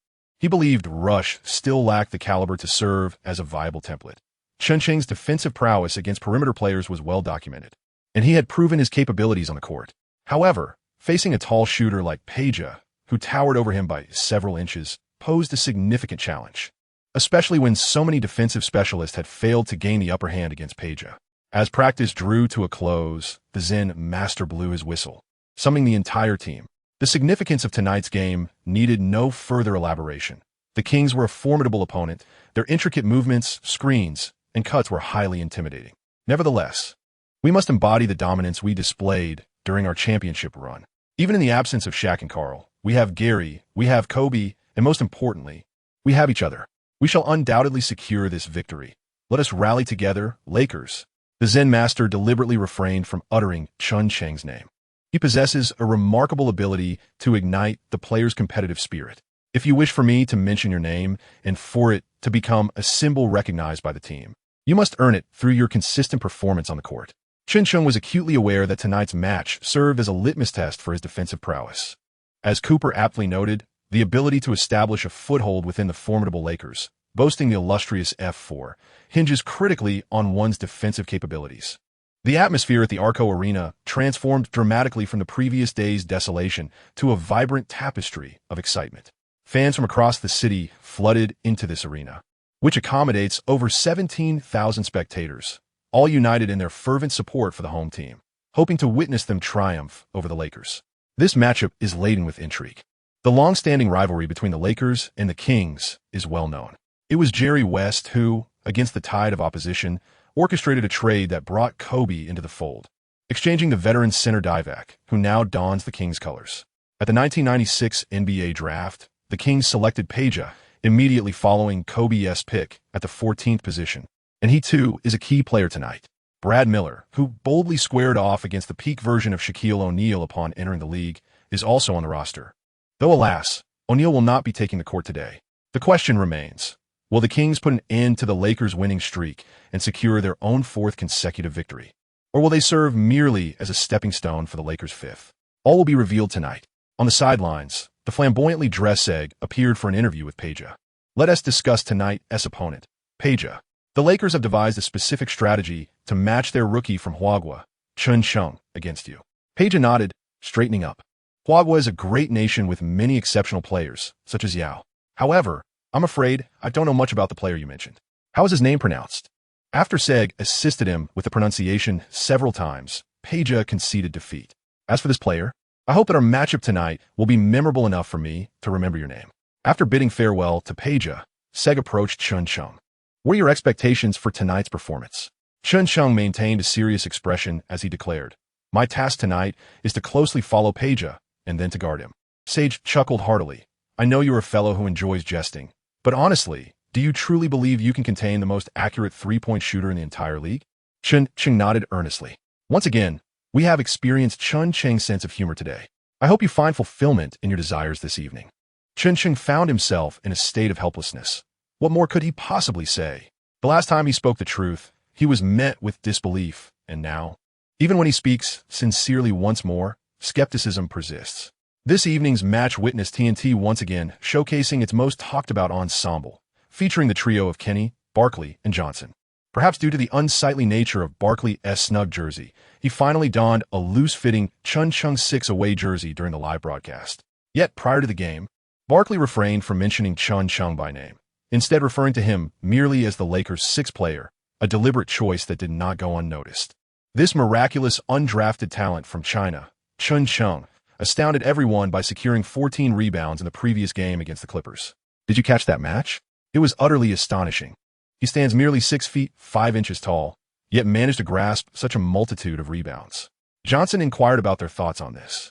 Kenny remained silent, gesturing for Barkley to speak first. Barkley shook his head, lamenting that his eyes had been sealed shut in recent days, preventing him from witnessing the performance of the Lakers' sixth player. Kenny, stifling laughter, remarked, Charles, are you serious? The seal has been lifted. Let us discuss how the Lakers have positioned Chen Cheng at the small forward spot to match up against Peja. What is your perspective? Barkley responded directly. asserting that the Lakers' sixth player would undoubtedly be able to contain Peja. He possesses that capability, rendering Peja powerless in his presence. After saying this, he nodded solemnly. The other two erupted into uncontrollable laughter, fully aware that he was speaking ironically. Perhaps due to the resistance from the Asian community, Barkley had ceased to overtly belittle Chen Cheng, opting instead for this somewhat sarcastic method of forced praise. Deep down, he likely harbored doubts about Chen Cheng's ability to defend Peja. Inside the packed Arco arena, the Kings mascot, Slam Son the Lion, skated energetically around the court, striving to elevate the atmosphere. As the DJ's voice resonated, the Lakers players were introduced one by one, each entrance met with deafening boos. When Kobe finally took the court, the cacophony of jeers and insults reached a crescendo. Kobe remained silent, hands clasped behind his back, gazing down at his shoes. Suddenly, he turned and made a face at Chen Cheng. "Tonight, you had better live up to your words and guard Peja. Do not expect the Black Mamba to cover for you." Chen Cheng smiled and nodded at Kobe. As the boos in the arena transformed into cheers, the players of the Kings made their entrance one by one, with Peja being the last to step onto the court, drawing the loudest applause from the crowd. Tonight, sitting courtside, Weber appeared somewhat displeased. At this moment, the pre-game surprise box from the system made its timely appearance once again, containing 10 items, including a coveted guaranteed shot card with 3 effective uses. Such a small tool, combined with his 35% success rate in single defense, would undoubtedly turn the Arco arena upside down tonight. The rosters of both teams were as announced prior to the game. The Lakers featured the veteran duo of Med and Grant in the post, while George remained the starting small forward, backed by the guard pairing of Peyton and Kobe. On the Kings' side, Divac and Miller held the paint, with Peja at the 3 spot and Bibby alongside Christie in the backcourt. The game commenced with the Kings winning the tip-off. The White Devil Bibby initiated the offense, taking advantage of the Lakers' unsteady positioning and, with Divac's screen, hit a 2-point jumper from the perimeter. This first attack set the tone for the match. They intended to play at a fast pace and establish an early advantage from long range, as per Edelman's strategy. The Lakers' perimeter duo was their strength, excelling on both offense and defense. During the opening stages of the game, while the Lakers were still finding their rhythm, they aimed to cultivate their shooting touch from beyond the arc. Following this, with the interior players facilitating ball movement and everyone actively running, they would create space inside, merging inside and outside play to seize control of the game. On the Lakers' side, Peyton held the ball and Bibby matched up directly against him, applying pressure as the younger and stronger opponent. Kobe maneuvered around Med's screen to receive the ball, but Christie stayed closely attached to him, denying him a clear shot from the outside. Both players were well acquainted with each other's styles, leaving little room for concealment. Grant moved up to set a screen, allowing Kobe to drive into the paint. As Divac stepped up to help, Kobe deftly dished the ball to Med, who, despite Miller's token defensive effort, scored with a bank shot. The Kings' defense was not particularly stellar, averaging nearly 98 points allowed per game this season. In contrast, their Western rivals, the Spurs, though less aggressive offensively, managed to keep their opponents to an average of 85 points per game. On the Lakers' offense, Adelman had not devised any specific countermeasures. As long as Christie and Bibby maintained their average performance from the perimeter, the game would be considerably easier for them. Returning to the Kings, Bibby advanced the ball, with Miller and Peja setting double screens. After navigating the wall of screens, Miller swiftly cut to the basket, receiving a pass from Bibby. Facing a double team from the Lakers, Miller opted not to shoot, but instead passed to Peja, who was stationed outside. The latter launched a 3-pointer that swished through the net. This exemplified the Kings' strength. Every player possessed passing skills, and after several exchanges, the Lakers' defensive line was easily disrupted, leading to defensive lapses. The Lakers continued their offensive efforts through Peyton, while the Kings maintained their strategy of allowing points in the paint while denying outside shots. On this occasion, Peyton assisted Med, who scored over Divac with a floater. The Kings then unleashed the power of their Princeton offense, with Divac receiving a pass for Bibby, executing a fake drive to draw on the Lakers' defense before passing to Miller near the free throw line. Miller faked a shot to attract the defense, then passed to Peja at a 45-degree angle, who made another 3-pointer, sending the crowd into a frenzy. Phil Jackson called a timeout as the fanfare grew. George, being a seasoned player, understood the Kings' style well. However, today, perhaps due to a lack of interior presence, he had been caught off guard by the Kings' offensive players, leading to missed opportunities for Peja, a reliable scoring asset. Without hesitation, Jackson replaced George with Chen Cheng. Rambis repeatedly urged the other players to actively assist Chen Cheng in defense. he remained somewhat apprehensive about Chen Cheng's ability to single-cover Peja. "Look, the rookie from Huaguo is about to match up with you. Peja, it's time for you to shine." As Bibby wiped his arms with a towel, he turned to Peja and said, "Peja, strive to sink 10 three-pointers in this quarter and shatter that guy's record." Christine remarked, "Was it indeed him who broke the NBA single-quarter three-point record?" Peja was somewhat taken aback. He had heard rumors of someone surpassing the record just days ago, but he never expected it to be a rookie from Huaguo. Goodness, Terry's defense is absolutely abysmal. How could Arizona produce such a poor player? Bibby teased his fellow alumnus while playfully patting Peja's shoulder. Peja glanced at Chen Cheng, lifted his beverage bottle to take a sip, and a hint of disdain flickered across his lips. Throughout the league, numerous players aspired to challenge his title as the three-point king, yet few possessed the capability to truly threaten his status. This rookie before him was certainly not one to be taken seriously. On the Lakers' side, upon Chen Cheng's entry, Kobe's play immediately became more fluid. He no longer had to engage in a relentless battle with Christine. After Chen Cheng offered a screen, the Kings quickly adjusted their defense. Peja took over the defensive duties against Kobe, who seized upon Peja's sluggish footwork, scoring the first points for the Lakers with a mid-range jumper. The Kings remained unflustered, continuing with Bibby at the helm. The long-awaited matchup had finally arrived. Rambis stood up, placing his hand on his mouth, his eyes intently scrutinizing the unfolding dynamics on the court.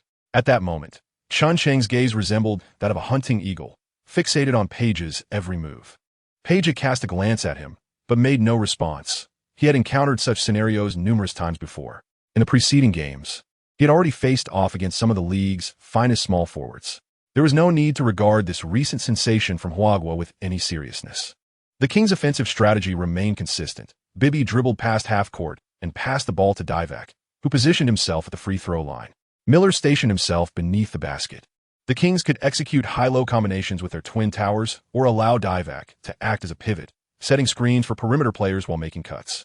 Nevertheless, their ultimate goal was still to deliver the ball to Peja, the hottest player on the team, allowing him to assert his aggressiveness from the outset. However, on several occasions, just as the ball was about to reach Peja, Chen Cheng would appear beside him, disrupting his movements. Peja was all too familiar with this sensation. These eager youngsters, intoxicated by their own stamina, sprinted across the court, utilizing their limbs in what seemed like an overly zealous defense. At such moments, there was no need to engage them head-on. Creating a couple of fouls would soon render them compliant. As the shot clock dwindled, Peja gestured to Divac, who promptly moved up to set a screen for him. As Chen Cheng observed Divac approaching, he swiftly advanced, intent on seizing a defensive position before Divac could establish his own. However, he could never have anticipated that this bearded giant, towering at 7 feet and weighing over 200 pounds, would react in a manner akin to that of a pedestrian struck by a suddenly speeding truck when they made almost hairline contact. In an instant, his upper body lurched forward, followed by a quick twist of his abdomen, causing him to stumble and fall to the ground.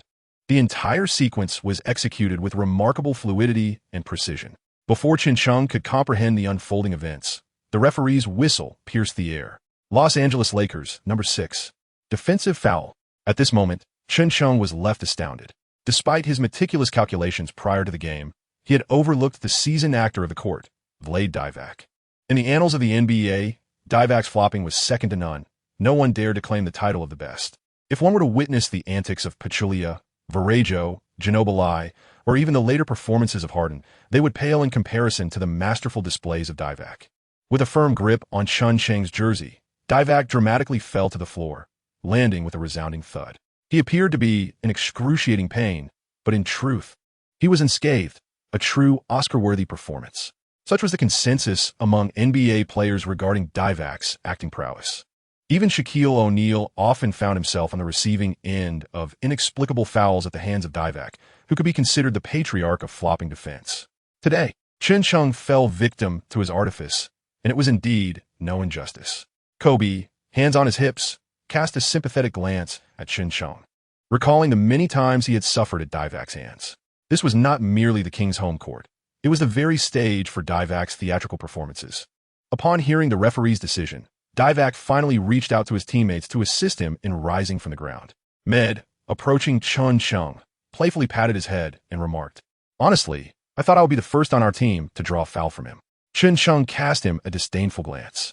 Earlier, He had approached the game with unwavering confidence, determined to thwart Peja, only to unexpectedly receive an enlightening lesson from the film emperor. Now, he must exercise utmost caution. Another foul would relegate him to the bench for the remainder of the first half. In the subsequent plays, Chen Cheng's defensive movements became noticeably restrained, lacking the previous aggression. Peja had achieved his objective. Just as the Lakers anticipated, the Kings would continue facilitating plays for Peja. They surprisingly opted to direct the ball to Miller in the paint instead. The Kings' strategy was thus characterized by its remarkable flexibility and unpredictability. Veteran Grant, who had been poised to assist Chen Cheng, was taken aback as the Kings executed an unexpected play in the interior, faced with a sudden pass. He could only watch as Miller executed a half-turn hook shot that found its mark. Both of the Kings' big men, Divac and Miller, possessed the versatility to embody both the power forward and center roles, allowing for seamless positional shifts that posed new challenges for the Lakers in the paint. Fortunately, the defensive synergy between Kobe and Payton had always inspired confidence. Presently, the most significant pressure within the team rested upon Chen Cheng. The Lakers initiated another offensive foray. After Payton dribbled past half-court, he swiftly passed the ball to Kobe, who would take charge of the offensive play to draw defensive attention. Christie followed closely, while Bibby remained poised to provide assistance. Chen Cheng and Payton formed a cover, creating an opening. Kobe, without lingering on the ball, passed it directly out. Payton seized the ball and drove into the paint. Suddenly, a towering white figure reappeared, precisely positioning himself in front of the restricted area. After firmly establishing his stance, he covered his vital areas with both hands. Old Payton, unable to stop in time, had to pivot unexpectedly, but to his astonishment, that white tower-like figure still fell heavily to the ground. The referee's whistle pierced the air once more. The Lakers' number 20 was called for an offensive foul, granting possession to the Kings. This time, Payton was left dumbfounded. He approached the referee, ball in hand, to voice his grievance. "I didn't even touch him. You know what kind of player he is, right? I've been in this league for nearly 20 years. I understand what an offensive foul is. This is nothing but a flop. Do you comprehend? Don't you guys review the footage anymore?" The referee, however, remained unmoved and returned to his position. Payton, mouth agape, watched the official leave, then turned to the recently risen Divac, unleashing a tirade of trash talk. "A despicable person like you can only resort to such underhanded tactics." Divac responded with a grin, uttering a phrase in a language Payton could not understand. Nearby, Peja burst into laughter. Clearly, this was an insider joke only they could decipher. After 2 consecutive fouls on the same player, Zen Master called for a timeout. The Kings were being strategic. If this continued, Payton and Chen Cheng would find themselves in foul trouble, allowing Bibby and Peja, 2 key scorers on their team, to be completely unleashed. In the hostile environment of the Kings' home arena, the only option left was to use a timeout for self-regulation. However, Chen Cheng had a different perspective. "Is it just flopping? I could do that too." In the previous game, he had disrupted Magged's rhythm with a similar flopping defense. Now, the only way to rein in the seasoned actors of the Kings was to match their theatrics. "Control your fouls, guys. Be cautious not to fall into their trap, and maintain our offensive rhythm." As the timeout concluded, Zen Master rose to encourage his players. Following the break, the Kings initiated their offense once again. Chen Cheng has altered his defensive strategy, no longer persistently shadowing Peja across the court. He now grants him space to receive the ball, thus creating opportunities for a one-on-one encounter. The offensive fulcrum for the Kings continues to revolve around Divac, who remains stationed near the free-throw line to receive the ball, while others begin to move fluidly. As Peja maneuvers around Divac's screen and successfully catches the ball, Chen Cheng positions himself directly in front of him. With his long arms persistently obstructing Peja, he advances his feet forward to impede Peja's path. Viewed from the side, he appears slightly tilted backward. Should Peja choose to drive aggressively with the ball at this moment, Chen Cheng could easily fall to the ground in response. However, Peja evidently has no intention of doing so, as attacking with the ball is not his forte, and he recognizes that his foot speed lags considerably behind Chen Cheng's, rendering such an approach impractical. Consequently, he opts to pass the ball. With the shot clock dwindling, Chen Cheng closely adheres to him, preventing him from receiving the ball. The actions between them grow increasingly intense. In an era that encourages physicality, minor shoves and nudges between opponents often go unnoticed by referees. Yet, should such actions escalate significantly and occur within the referee's line of sight, the outcome would be decidedly different. In an effort to shake off Chen Cheng's defense, Peja prepares to execute a backdoor cut to create space for receiving the ball. Chen Cheng utilized both his hands and feet, denying his opponent any chance of escape as the two became entangled. Peja, in a moment of unconscious instinct, pushed with both hands in an attempt to create a slight opening for the catch. This maneuver unfolded right under the referee's watchful gaze, and at last, the opportunity Chen had been awaiting arrived. Suddenly, his legs buckled, and he found himself unable to maintain his balance, retreating uncontrollably until he collided with the referee. Finally coming to a halt, he then bent forward, resting his left hand on his knee while his right hand clutched his neck, gasping for breath and occasionally retching, evoking the impression that Peja's earlier push had struck him near the neck. It is worth noting that in the NBA, fouls involving contact above a player's neck are met with stringent scrutiny, and serious infractions can result in ejection for malicious conduct.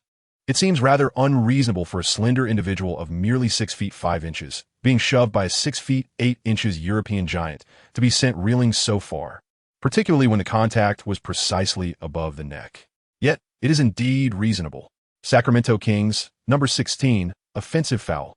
How can you treat our rookie this way? You are jeopardizing his career. Peyton shouted, ready to confront Peja. However, Kobe, standing behind him, firmly grasped his arm and pointed towards Chen Cheng. Let's first check on his condition. Chen Cheng suddenly turned his head and winked at the two men, who instantly understood the unspoken message. They feigned concern for Chen Cheng's situation before shifting their focus to pressuring the referee. I believe this constitutes a flagrant foul.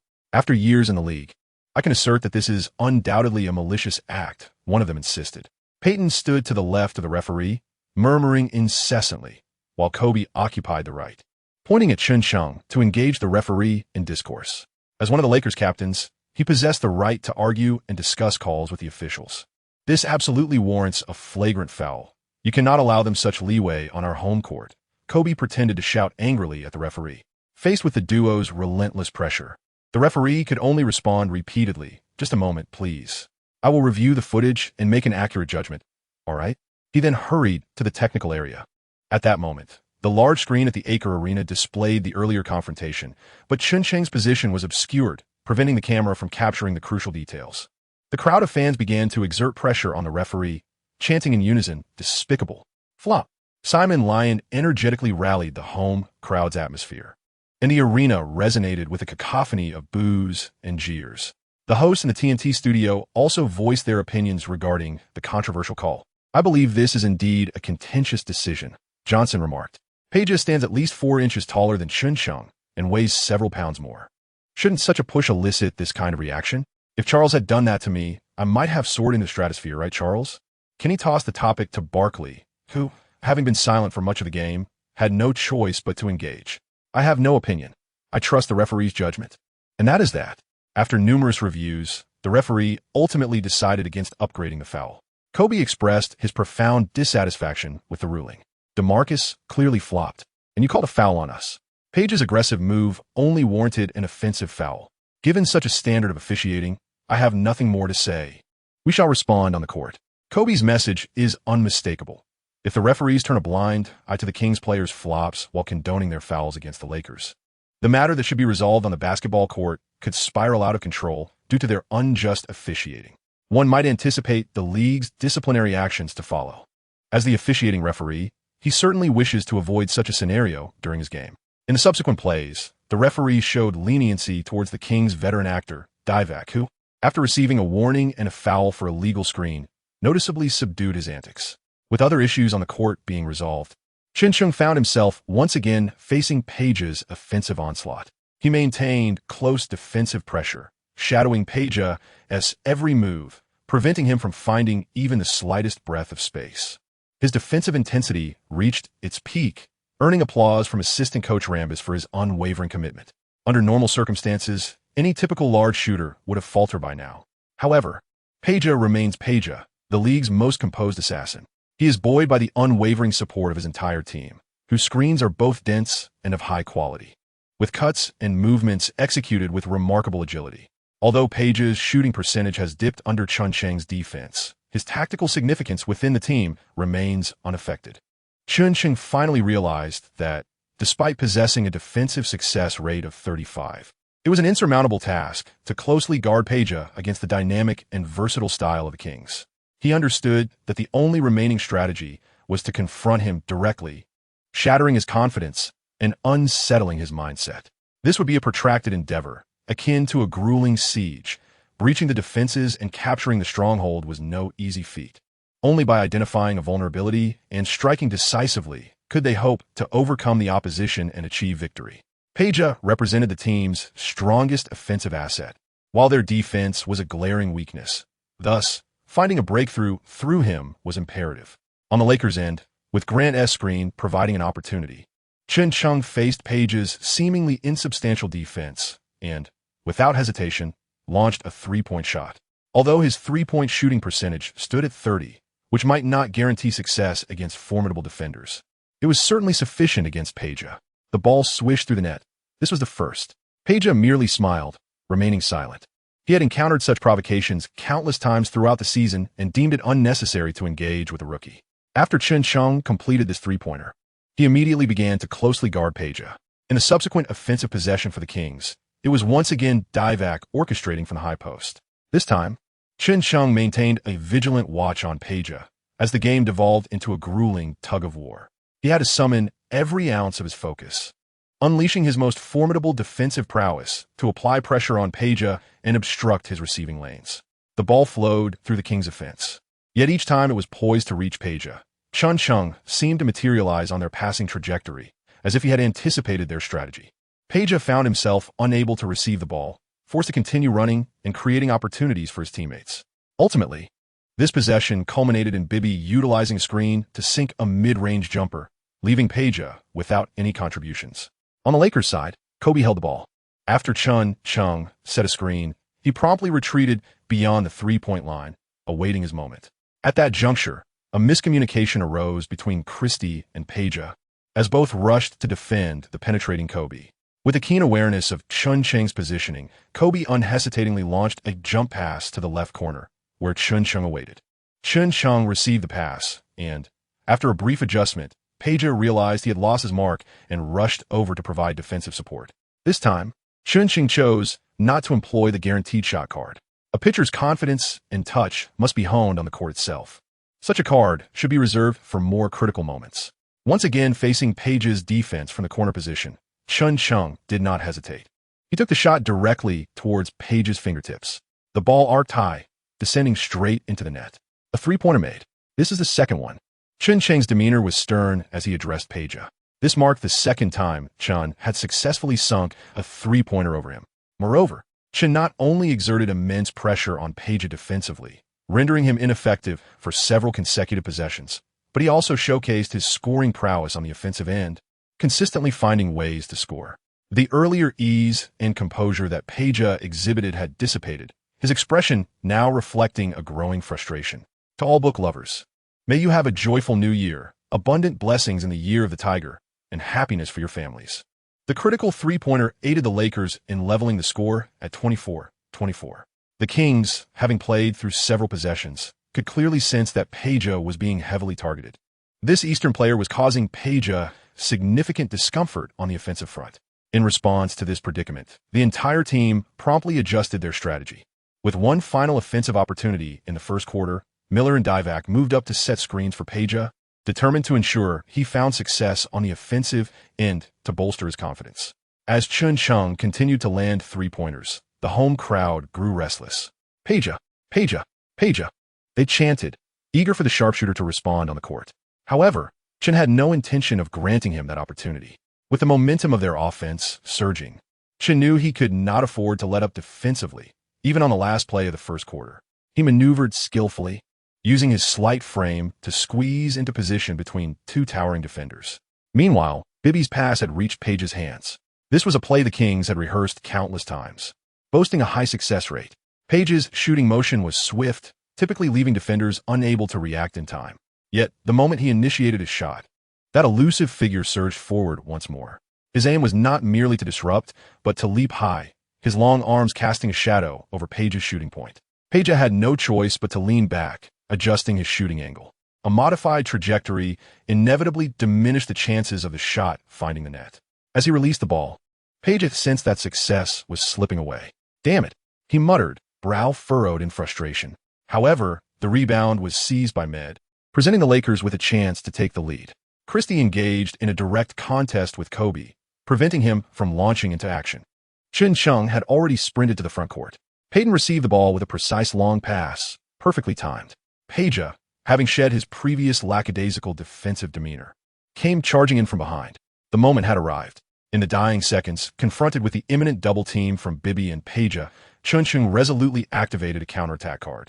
He dribbled fiercely into the paint, suddenly executed a quick stop, leaped high into the air, and without making any adjustments, released the ball at the apex of his jump. Bibby, positioned before him, could only leap desperately to contest the shot, while Page, trailing behind, struggled to catch up, raising his hands in defense. The ball swished through the net as the buzzer sounded, securing a last-second two-pointer. 26-24. The Lakers finally gained the lead in the closing moments of the first quarter on the Kings' home court. As Chen Cheng landed, he clenched his right fist tightly and cast a glance at Page behind him. This was the third instance. Page's expression had darkened considerably as he lowered his head and returned to the bench. We observed that Chen Cheng's defense against Page in this match had been highly targeted and aggressive. So far, Page's statistics against Chen stood at a dismal 1 out of 5, yielding a mere 2 points. In contrast, Chen had achieved a perfect 3 out of 3, including 2 3-pointers and a successful jumper in transition. This posed a significant threat to Page, and one could only hope he would swiftly regain his footing. The home commentator remarked in a low voice. From the bench, Weber approached Page from behind and gently patted his shoulder. "Come on, buddy. You're not letting that rookie from Huaguo shut you down, are you? Show us the prowess of the three-point king." "Shut up, Chris. I don't need you to teach me how to play," Page replied coldly without turning his head. The Kings bench fell into an abrupt silence. Both the tone and content of Weber's comment were clearly intended as lighthearted banter. However, Page, usually mild-mannered, reacted with unexpected intensity. This inevitably drew attention to the dynamics between the two. Since the playoffs of the previous season, the rivalry between Weber and Page had been incessant. As the team's star, Weber had always regarded himself as the Kings' mainstay, embodying the essence of the team through his background, appearance, demeanor, and style of play. Yet, ever since Page emerged as a formidable force, tensions have flared over shot selections and tactical roles. These conflicts had gradually subsided with Weber's injury, while the Kings surged forward under Page's leadership, leaving the sidelined Weber in a state of agitation. Now, unexpectedly, a mere jest had rendered the atmosphere between them so tense. Weber waved his hand, smiled at his teammates, and slowly retreated to his seat, taking a sip from his drink. Yet, the palpable discontent in Weber's heart and the fluctuation in Page's demeanor were unmistakable. Clearly, he was rattled by the rookie opposite him. Adelman adjusted his glasses and tapped the tactical board twice, drawing everyone's attention back. As the second quarter commenced, he instructed Verratti, Brad, and Bibby, "Coordinate more effectively among yourselves. Be decisive in penetrating to attract double teams, disrupting the Lakers' perimeter defense. Once opportunities arise inside, be sure to feed the ball promptly, ensuring we inflict damage in the paint. Otherwise, there will be no space outside." Page chose not to listen further. Instead, he stood up, tossed aside his towel, and was the first to step onto the court. "Well done, kid. Your performance has exceeded my expectations. I thought you would be overwhelmed by Page, but it turns out you've overwhelmed him." Lambies approached Chen Cheng and initiated a high five. The Zen master maintained his serene smile, saying little. If a player can strictly adhere to a coach's directives, he is undoubtedly a commendable athlete.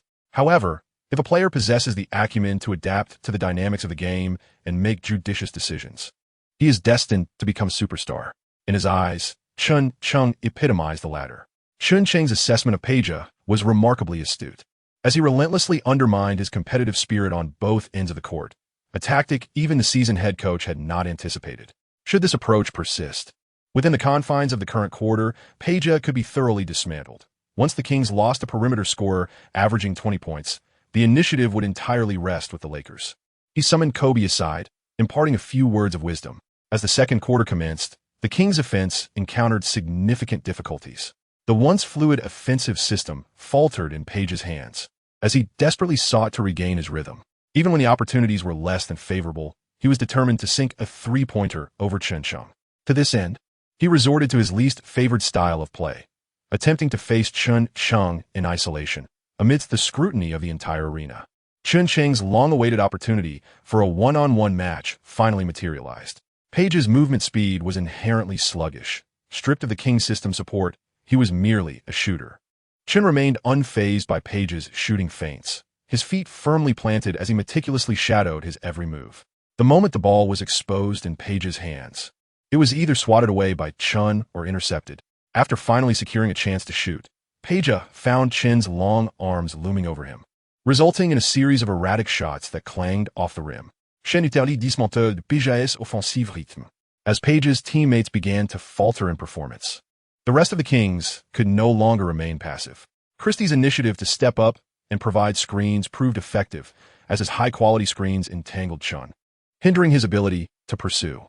Meanwhile, Page's opportunity was glaringly evident, and anxiety surged within him. Should Page succeed in sinking this three-pointer, all of Chen's previous efforts would be rendered futile. At long last, the long-awaited gap appeared, with the ball in hand and an open shot before him. Page felt he could make this three-pointer even with his eyes closed. It resembled a siege at a critical juncture. The opposing forces, long subdued by their artillery, were poised to strike just as their previously silent cannons finally ignited. Just then, a figure swiftly emerged before Page, nearly invading his personal space. Employing a defensive strategy strikingly reminiscent of Chen's, Kobe firmly established his position and relentlessly pressured Page's shooting hand. Chen Cheng felt an immediate sense of relief. The Zen master had previously instructed Kobe to abandon his own defensive assignment if a switch occurred on Chen Cheng's end, and to decisively step in to provide support. It was imperative to stifle Page in tandem with Chen Cheng, not only for this match, but also for their forthcoming playoff confrontation.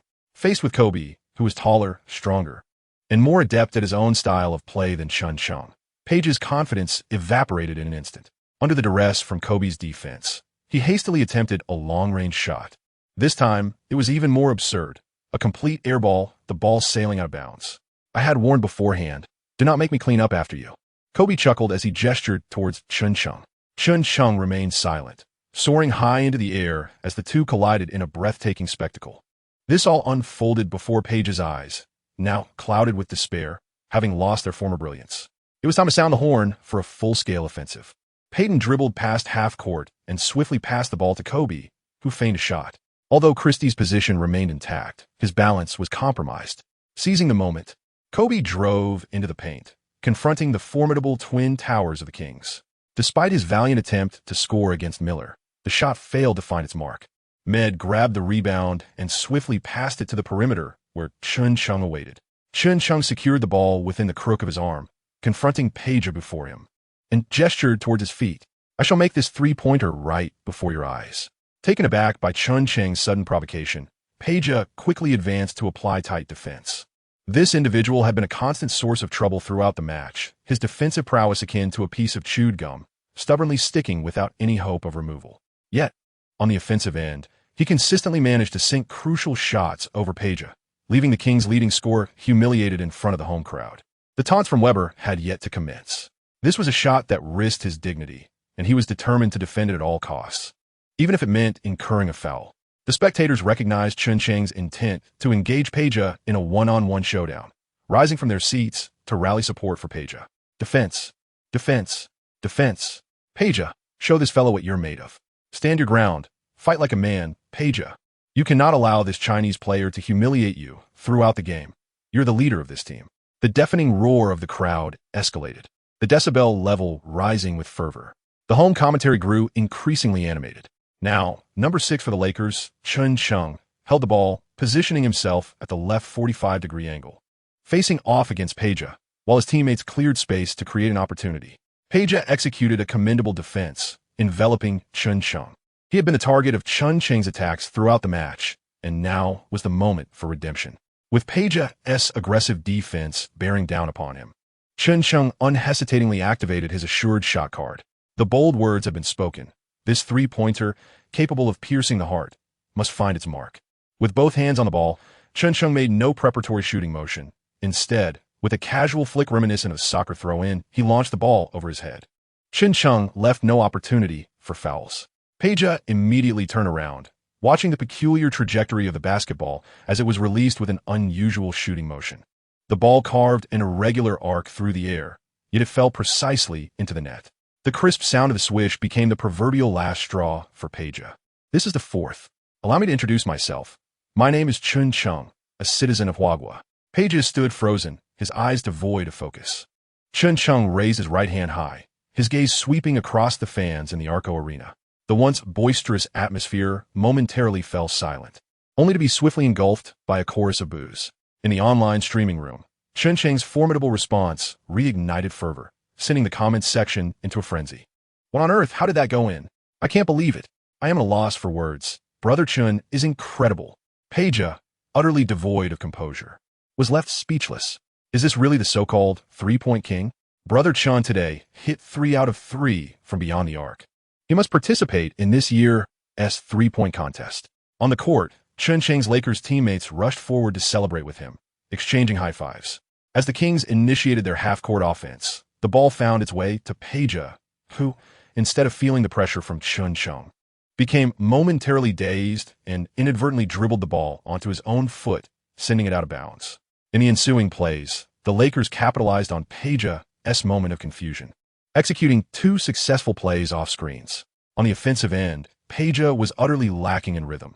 Facing Chen Cheng's defense, his shot trajectory was wildly off, and his footwork was clumsy. Since matching up against Chen Cheng, Peja managed only 2 mid-range shots and earned 2 free throw opportunities, astonishingly. With a free throw shooting percentage of 90%, he missed one, and his three-point attempts ended in a complete failure, going 0 for 6.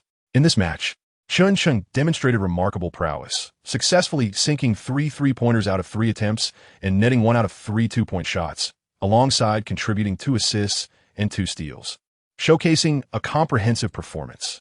Faced with such a formidable adversary as Peja, Adelman had no choice but to substitute him out. The Lakers finally accomplished their objectives for the second phase. As the game progressed, Kobe unleashed his full offensive capabilities, while Chen Cheng utilized props to narrow the gap to a mere 8 points. Competing against a strong team like the Kings, it is nearly impossible to deliver a decisive blow unless the opposing team is collectively underperforming. This is a grueling contest, requiring meticulous strategy and targeted assaults to secure victory. During an official timeout, the Kings opted for another personnel change, bringing in Bobby Jackson off the bench, aiming to compensate for the team's offensive shortcomings. In the past, the Kings bench was indeed formidable, featuring talents such as Brad Miller, Bobby Jackson, Hidoti RKO, and Gerald Wallace, all capable of starting. However, at present, Jackson remains the only player on the bench with significant offensive impact. His role is straightforward: to score. Meanwhile, the Lakers' task is to fully leverage the defensive strengths of their three-point trio, effectively neutralizing the Kings' outside offense, severing the connection between their inside and outside play, thereby ensuring victory in this encounter. A 5-game winning streak is tantalizingly close.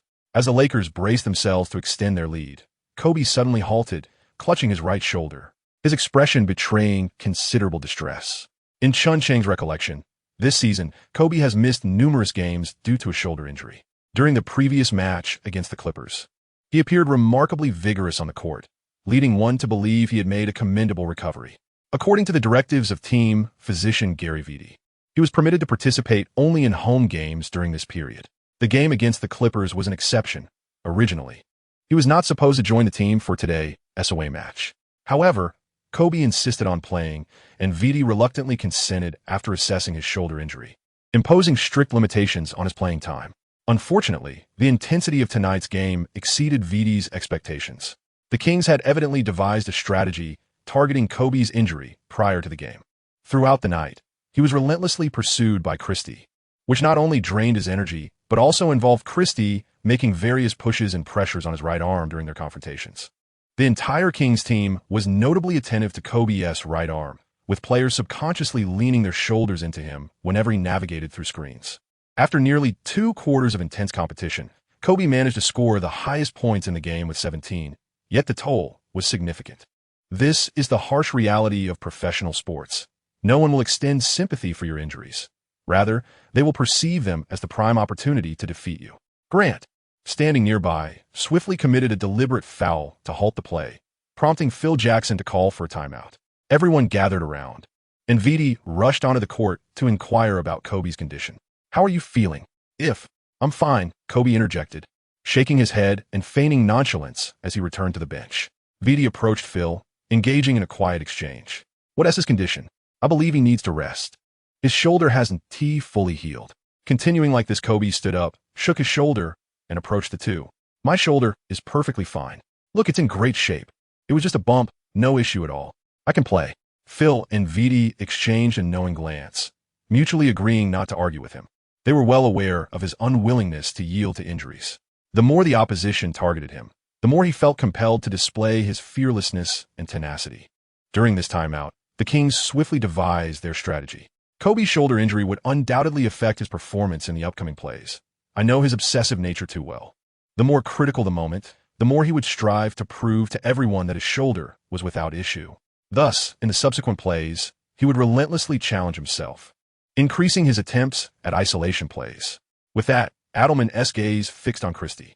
"Now, Doug, and the rest of you, maintain the defensive pressure. His shooting percentage will surely decline. Bobby, Mike, launch a decisive offensive. This is our golden opportunity to reclaim the lead. Go for it. You are the invincible Kings." Adelman punctuated his strategy on the board as he spoke to the players. As the timeout concluded, Kobe re-entered the fray. During the Kings' offensive possession, Bibby held the ball while Miller set a screen for Jackson. Kobe quickly closed in, and Miller deliberately swung his elbow, striking Kobe's right shoulder. He faltered momentarily, furrowing his brow, gritting his teeth, and pressed on. In that fleeting instant, Jackson received the pass and launched a shot right in front of Kobe. Without hesitation, he released a three-pointer, which swished through the net. A three-pointer from Bobby. The DJ at the venue exuberantly announced Jackson's nickname. Bobby. The home crowd echoed the DJ, chanting his name in unison. Is this truly the Lakers' finest player? His defense is utterly lacking. Jackson, while signaling for another three, taunted the Lakers bench. As a bench player, his aggressive style of play, coupled with his flamboyant personality, made him quite popular in Sacramento. Each time he stepped onto the court, he swiftly scored, igniting the atmosphere. This occasion was no exception. His three-pointer significantly lifted the previously subdued morale of the Kings. The DJ began to rally the home crowd as Simon Lyon brandished the Kings flag, roller skating along the sidelines in a display of bravado. Over 10,000 fans chanted in unison for the Kings. "Beat LA! Beat LA!" The classic rallying cry to defeat Los Angeles reverberated throughout the arena. On the Lakers' side, Peyton dribbled past half-court. Kobe did not call for any strategy, but directly requested the ball, preparing to take on Christie. As Adelman had anticipated, Kobe's shoulder injury affected his movements and shooting touch. Facing Christie's defense, his offense lacked the confidence it once had. The shot he released was clearly off target. The Kings seized the opportunity, grabbing the rebound to initiate a counterattack. Once again, it was Jackson, receiving a pass from Bibby, penetrating deep into the Lakers' territory, stopping abruptly to take a jump shot against the pursuing Kobe, and once more, he scored with ease. A splendid jump shot, yet again from Bobby. The DJ heralded his name once more. "Bobby, well done, give it to them, Bobby. Show your prowess." "Kobe, aren't you the arrogant one?" Kobe's expression turned grave as he forcefully shook his arm, muttering a frustrated expletive under his breath. All of this unfolded under the watchful gaze of Chen Cheng. The severity of his shoulder injury was undoubtedly far worse than he had portrayed. Otherwise, his shooting would not have been so erratic, nor would he have left such glaring openings in his defense. If he continued to play in this manner, not only would he be exhausting his body, but the risk of exacerbating his injury could jeopardize his career. Yet, with his stubborn disposition, who could dissuade him? Unless he were incapacitated, he would undoubtedly remain on the court, battling until the final moment. The Lakers initiated another offensive play, and Kobe once more demanded the ball. Christie paid no heed to his injuries. His sole objective was to defend, preventing Kobe from scoring easily. Kobe began with a tentative step, prompting Christie to retreat slightly. Seizing the moment, Kobe dribbled fiercely towards the paint, aware that his shooting accuracy was compromised and hoping to score through a drive. However, Miller beneath the basket denied him that opportunity, committing a brutal foul in midair and yanking Kobe down by his arm. Kobe fell to the ground in agony, clutching his right shoulder with his left hand, rolling in pain. Witnessing Miller's despicable act against Kobe ignited a surge of fury within Chen Cheng, who charged into the paint and collided forcefully with Miller. The seemingly nonchalant, hefty figure of Miller was sent sprawling by Chen Cheng's sudden assault. Enraged, Chen Cheng was intent on confronting Miller again, but Med was quick to restrain him. After all, It was a foul committed by their own player. To prevent the situation from escalating, the Kings players rushed to pull Miller away, averting further conflict. The referee intervened, separating the two sides. Although both teams ceased their physical actions, verbal altercations continued unabated. Subsequently, the head referee rendered a decision. Miller received a flagrant foul for his brutal assault on Kobe. Chen Cheng committed a direct second-level foul and was expelled from the game. I hope everyone enjoys the New Year festivities. Your support is invaluable to me. For NBA enthusiasts, there's an opportunity to obtain a PeakKobe experience card. Chen Cheng has now regained his composure. He is uncertain why he had been so impulsive moments ago. It seems he was momentarily overtaken by youthful exuberance. As he glanced up at the replay on the large screen, he realized how audacious he had been to challenge Miller. This man, in his prime with the Pacers, had the audacity to confront O'Neal and even gain the upper hand. It was indeed a narrow escape. Had it been a face-off rather than a sneak attack, he might have found himself at a disadvantage against that powerhouse of a fist. Receiving a secondary flagrant foul forced him to exit the game, and now he watches as the promising lead established in the first half begins to slip away, feeling increasingly detached from the unfolding events on the court. As Chen Cheng walked toward the players' tunnel, he was met with a torrent of venomous insults from the home crowd. "You are trash, utterly unworthy of playing in the NBA. Go back where you came from. Filthy creature, return to your homeland." Hearing such vitriol, Chen initially contemplated retorting, but suddenly changed his mind. Mimicking the legendary Kobe, he raised his right hand to his ear, savoring this singular moment, and ambled into the locker room with a swagger. The surrounding fans, incensed by his provocative gesture, escalated their vitriol, with the insults growing ever more vicious. Strangely enough, despite the unpleasantness, Chen found himself somewhat relishing this newfound sensation of being a star. This scene was promptly captured by nearby cameras. In the TNT studio, the host displayed a palpable interest in the unfolding drama. Unlike their ESPN counterparts, who delve into tactical analyses and technical breakdowns, they thrived on sensationalism and gossip. Throughout the match, Barkley had been relatively restrained, occasionally throwing in a sarcastic comment, but nothing could compare to his earlier relentless tirades against Chen. Now that a conflict had erupted on the court, the topic naturally emerged. "Let us revisit Miller's earlier maneuver," one host suggested. "Oh my." It appeared as though he was about to yank Kobe's arm off. Johnson interjected, dramatically shielding his eyes with an exaggerated expression. "That was a dirty move." It's no wonder Kobe's teammates erupted in fury. But who would have thought it would be this rookie stepping up to defend Kobe? Where were the others? Kenny looked perplexed. "I must say, the Lakers' number 6 player displayed remarkable courage," Barkley remarked unexpectedly. "I mean it." Chen's actions were undeniably brotherly. While his teammates stood by, he rushed in to defend Kobe. "Respect, Mr. Chen," Barkley said, extending his hand to pat the Chen jersey he wore.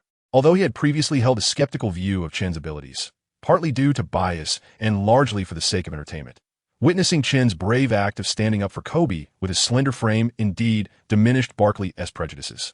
Among African-American players, such camaraderie on the court is deeply valued. For a rookie to boldly confront a notorious enforcer of the NBA, while not necessarily a behavior to be advocated, is nonetheless deserving of respect. In China, the live broadcast sparked 2 distinct reactions due to Chen's confrontation.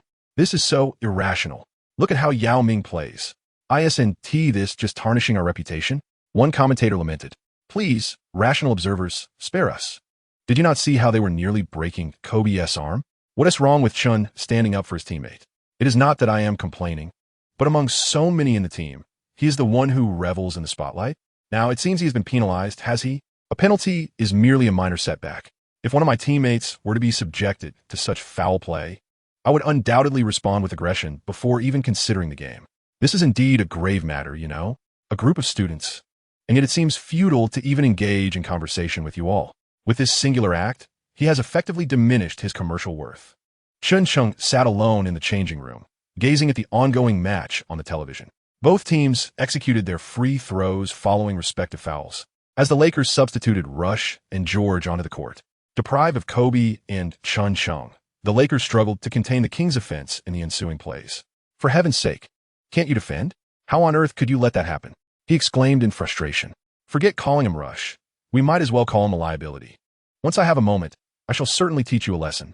Chen Cheng, having reclaimed his identity as a fan, sat in the locker room, indulging in his cravings as he munched on popcorn, rhythmically slapping his thigh.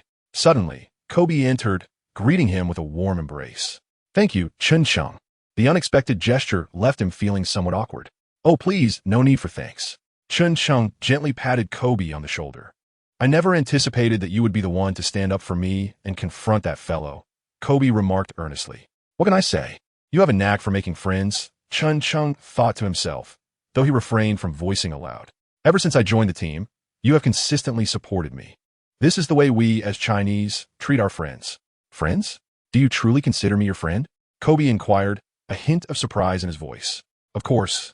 Chen Cheng replied without hesitation. Kobe fell silent. His sharp personality, fierce competitive spirit, and unwavering dedication to basketball left him with few allies in the league. T-Mac, who resided in Orlando, counted among them.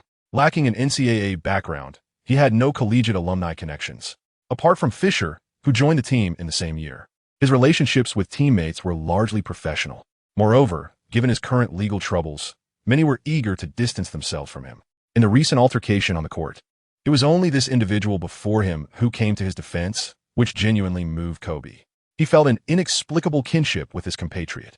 You must understand, for someone like me, to cultivate a genuine friendship is a rare and precious occurrence, especially when I find myself in trouble and others wish to sever ties. So, thank you. I'm delighted to call you my friend, my bro. Kobe extended his hand, and Chen Cheng grasped it firmly. Do you recall our last encounter in the locker room? It was just the two of us, Kobe said as he settled back into his seat, tossing Chen Cheng a bottle of drink while reminiscing. Last time, you had a shoulder injury, and I had a foot injury. This time, you still have a shoulder injury. I am unscathed, but the league's impending sanctions may inflict some pain on me.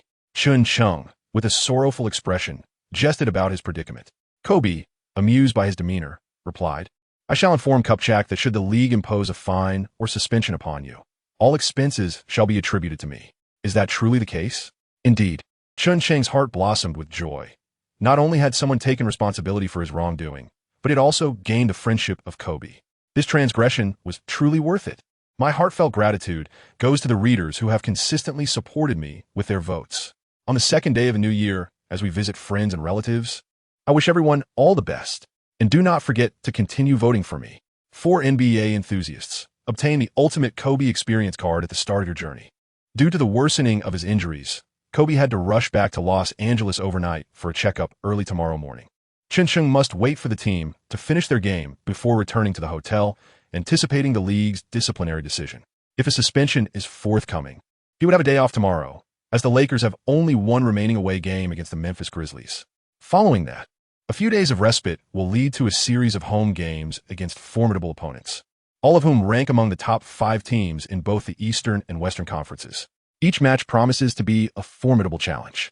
Should Kobe's medical examination yield unfavorable results, rendering him unable to participate in upcoming games, then a true test awaits both the Lakers and Chen Cheng. Furthermore, although he occupies the small forward position on the team, the league categorizes him as a guard.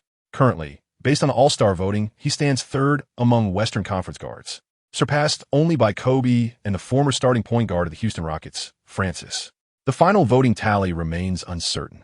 However, it is remarkable that a relatively unknown rookie from Huaguo has managed to outshine many established NBA veterans, securing the third position among Western guards.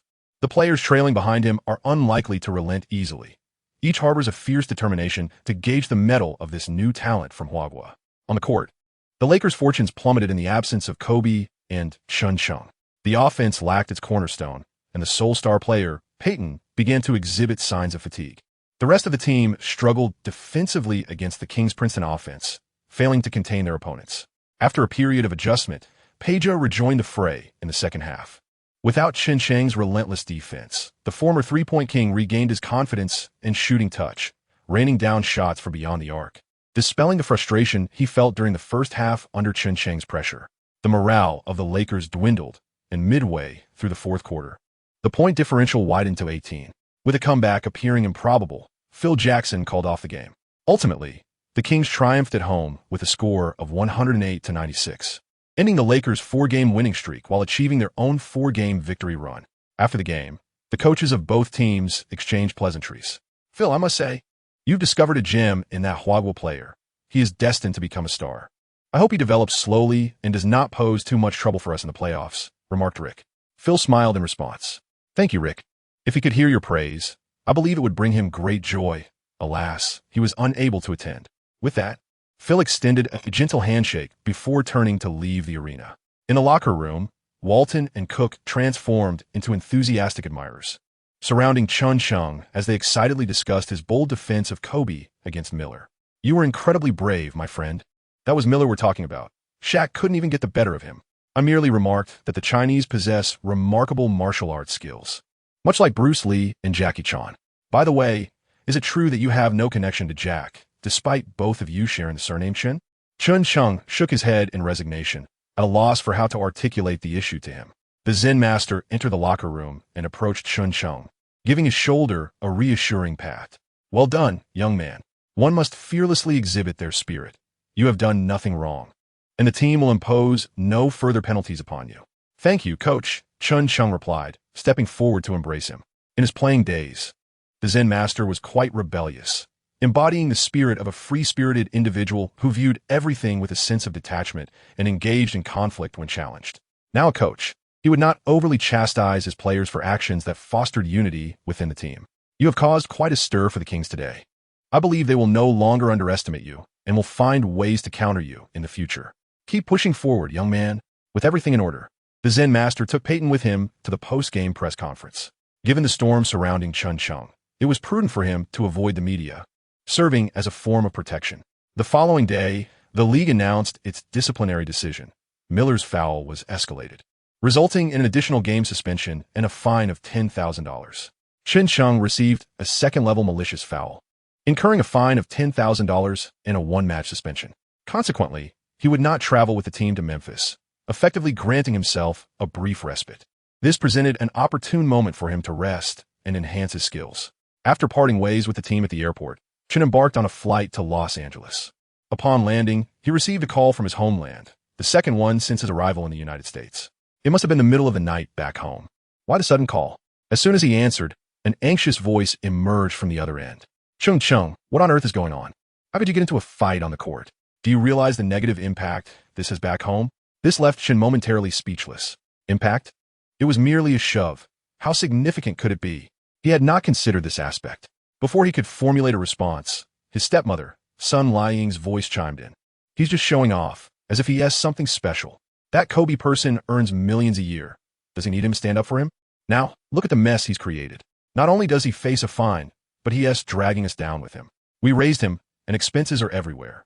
Just when our family was starting to see some hope, he goes and ruins it all with one fight. Can you please keep your comments to a minimum?" Chen Cheng muttered quietly before turning back to the phone. "Chen Cheng, here's the situation. Recently, several well-known companies approached us, expressing interest in signing an endorsement contract with you. Your mother has been busy handling this, coordinating with lawyers and an economic team.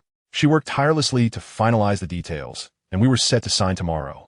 However, just now, several calls came in stating that the contract would be temporarily put on hold. I was completely unaware of any endorsement contract negotiations." Upon hearing this, Chen Cheng fell into a prolonged silence. "You are aware, our family is not one of high-ranking officials. Both your mother and I are ordinary workers. Over the years, we have made sacrifices to support your education, and our financial situation has indeed been strained. Now that you have gained some recognition, numerous companies are approaching us, offering to take us on journeys across the nation, covering all our expenses for food, accommodation, and travel. Their only request is that you endorse their products. It is as simple as holding their items for a photograph, and the compensation they offer is quite substantial." Chen Cheng understood. It turned out that after making a name for himself in the NBA, these cunning enterprises did not approach him directly in the United States for collaboration. Instead, they sought to ingratiate themselves with his parents and family first. Judging by their tactics, they were certainly not reputable businesses, merely attempting to deceive his family, knowing they were unaware of the truth. However, they were evidently oblivious to the nature of Chen Cheng's relationship with his family. On the second day of the Lunar New Year, he expressed his gratitude for the support from readers across various platforms, thanking everyone for their votes, and simply wished to convey, "Continue, do not stop." As for his family, Chen Cheng felt little emotional attachment. He himself harbored no affection, and even less so from his parents. Raised by his grandparents after their divorce, he witnessed his father, a man of timid disposition with no ambition, meandering through life without purpose. Subsequently, through an introduction, he met Sun Liang, who had divorced her previous husband due to her inability to bear children. Chen Cheng, having a child of his own, found no fault in her. Their mutual understanding blossomed, leading them to marry. When it was time for Chen Cheng to start school, his father brought him to live with them. This country boy, with a stepmother, became the subject of ridicule among his classmates. Enduring their mockery, he found solace only in basketball, often staying late on the court to practice instead of returning home. Sun Liying, recognizing he was not her biological child, paid him little attention, merely ensuring he was fed and warm. While they appeared amicable on the surface, she often whispered to Chen Cheng, urging him to send his money-consuming son back to his hometown. At that time, Chen Cheng was still young, and Chen Cheng brushed her concerns aside. As Chen Cheng matured, his need for money grew, and so did Sun Liying's incessant complaints. Chen Cheng, feeling helpless, could only send his child to attend a boarding school. Chen Cheng spent his time here, either attending classes or playing basketball. On weekends, he engages in competitions to earn some pocket money for purchasing basketball shoes, while also sending a portion of his earnings back home to support his grandparents. Once Sun Liying realized that Chen Cheng could earn money, she resorted to various schemes to gain control over his hard-earned income from basketball. Ultimately, she persuaded Chen Cheng to cut off his allowance. It can be said that during these last 2 years of high school, Chen Cheng not only managed to support himself with the money earned from street basketball, but also saved a little for his elderly relatives back home. Even his expenses for coming to the United States were entirely self-funded. His decision to venture alone to America for the draft was driven by a desire to escape this family dynamic and focus solely on his passion for basketball. Chen Cheng remained silent, while Chen Cheng spoke up again. Last night, these companies suddenly called expressing that your actions. What was it they said?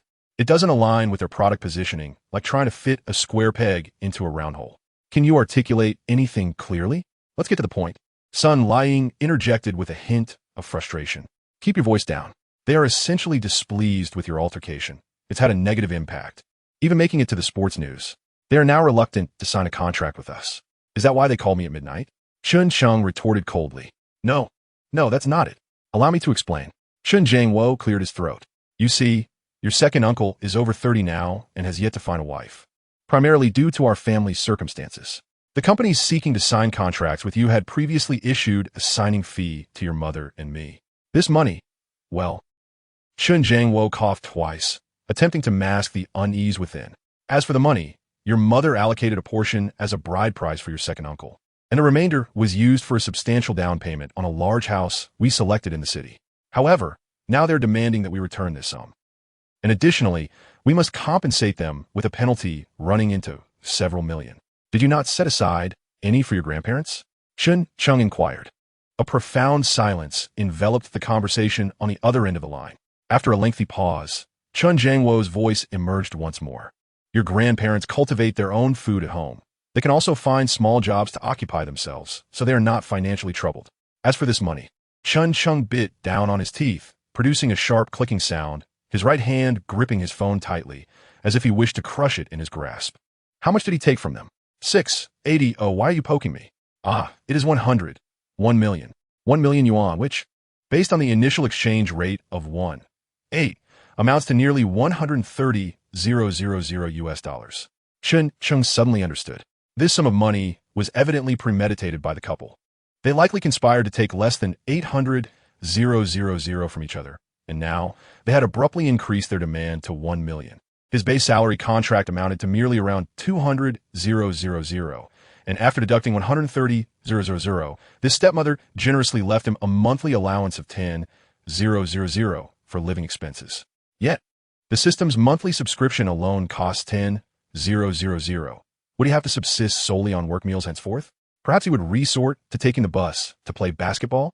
Moreover, the most critical issue is that NBA salaries are not disbursed in a single lump sum upon signing. They are distributed bi-monthly. Presently, Chen Cheng cannot possibly raise such a substantial amount of money.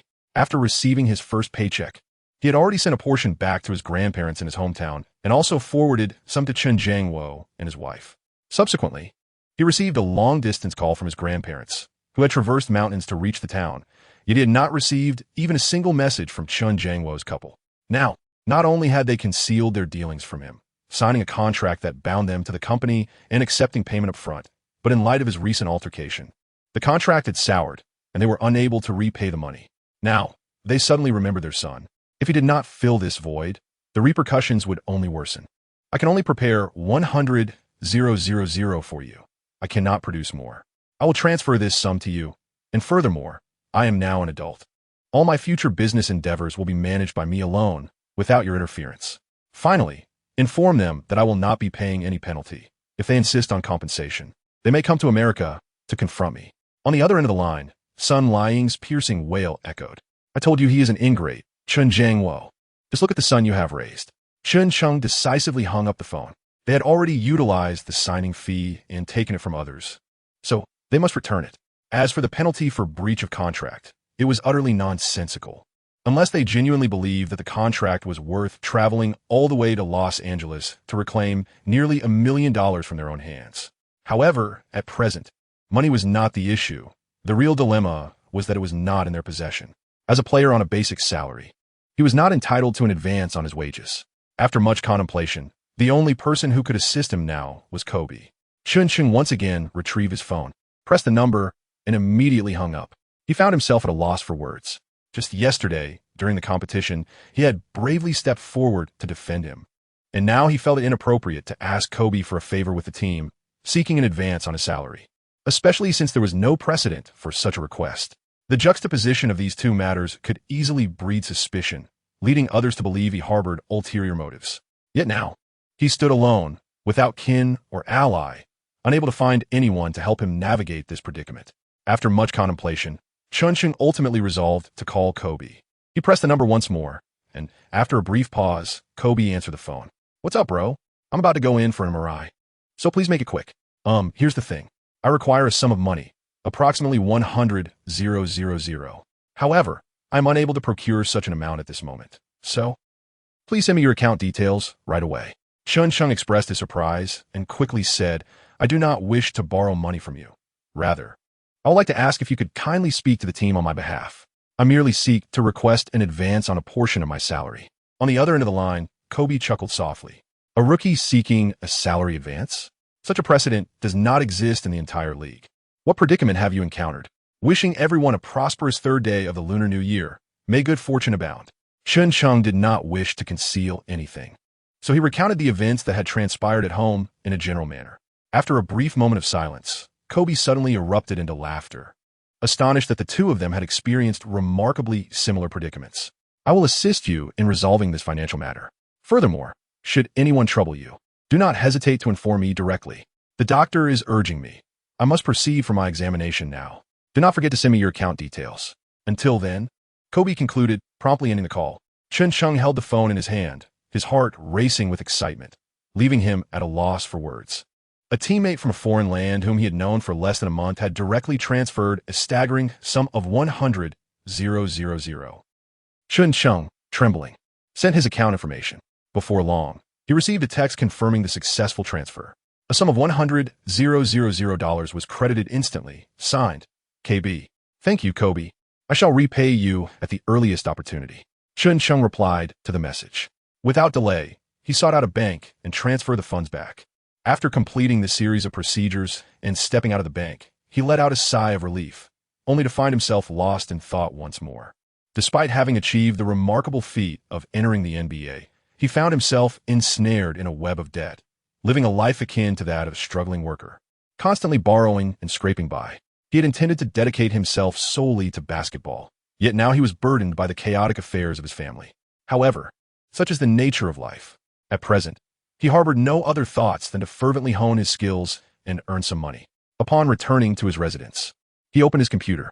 The website was inundated with posts condemning him. He had not anticipated that a minor skirmish on the court would trigger such a profound chain reaction. The content of the posts was largely centered around how his actions had tarnished the reputation of the Chinese community, criticizing him for being impulsive and lacking the rationality and virtues of humility, propriety, thrift, and consideration that are characteristic of his compatriots. Some remarks were even more explicit. Chen Cheng is merely a sycophant in Kobe's entourage. Chen Cheng has come to seek support, and now he is firmly latched onto the Lakers amidst internal faction disputes. Choosing to side with Kobe, such a subpar sports idol, is hardly worthy of our admiration. A minority has risen to defend Chen Cheng, yet their posts have been swiftly drowned out by a tide of criticism. It seems that his previous actions have indeed stirred considerable controversy domestically. These critics are ever strict with others while lenient with themselves. Those who venture abroad to play must first be mindful of their own image.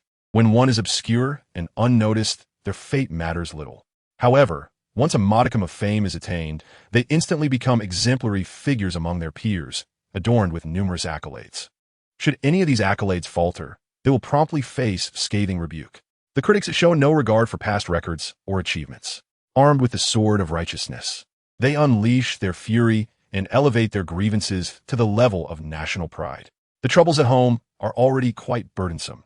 Now, witnessing this barrage of vitriol only adds to the turmoil. At this point, words are futile. The key lies in self-improvement. Off to practice. Upon arriving at the training facility, Chen Cheng first assessed his financial situation. His modest salary, which he must carefully allocate to repay debts and acquire a monthly training pass, leaves him with scant discretionary funds.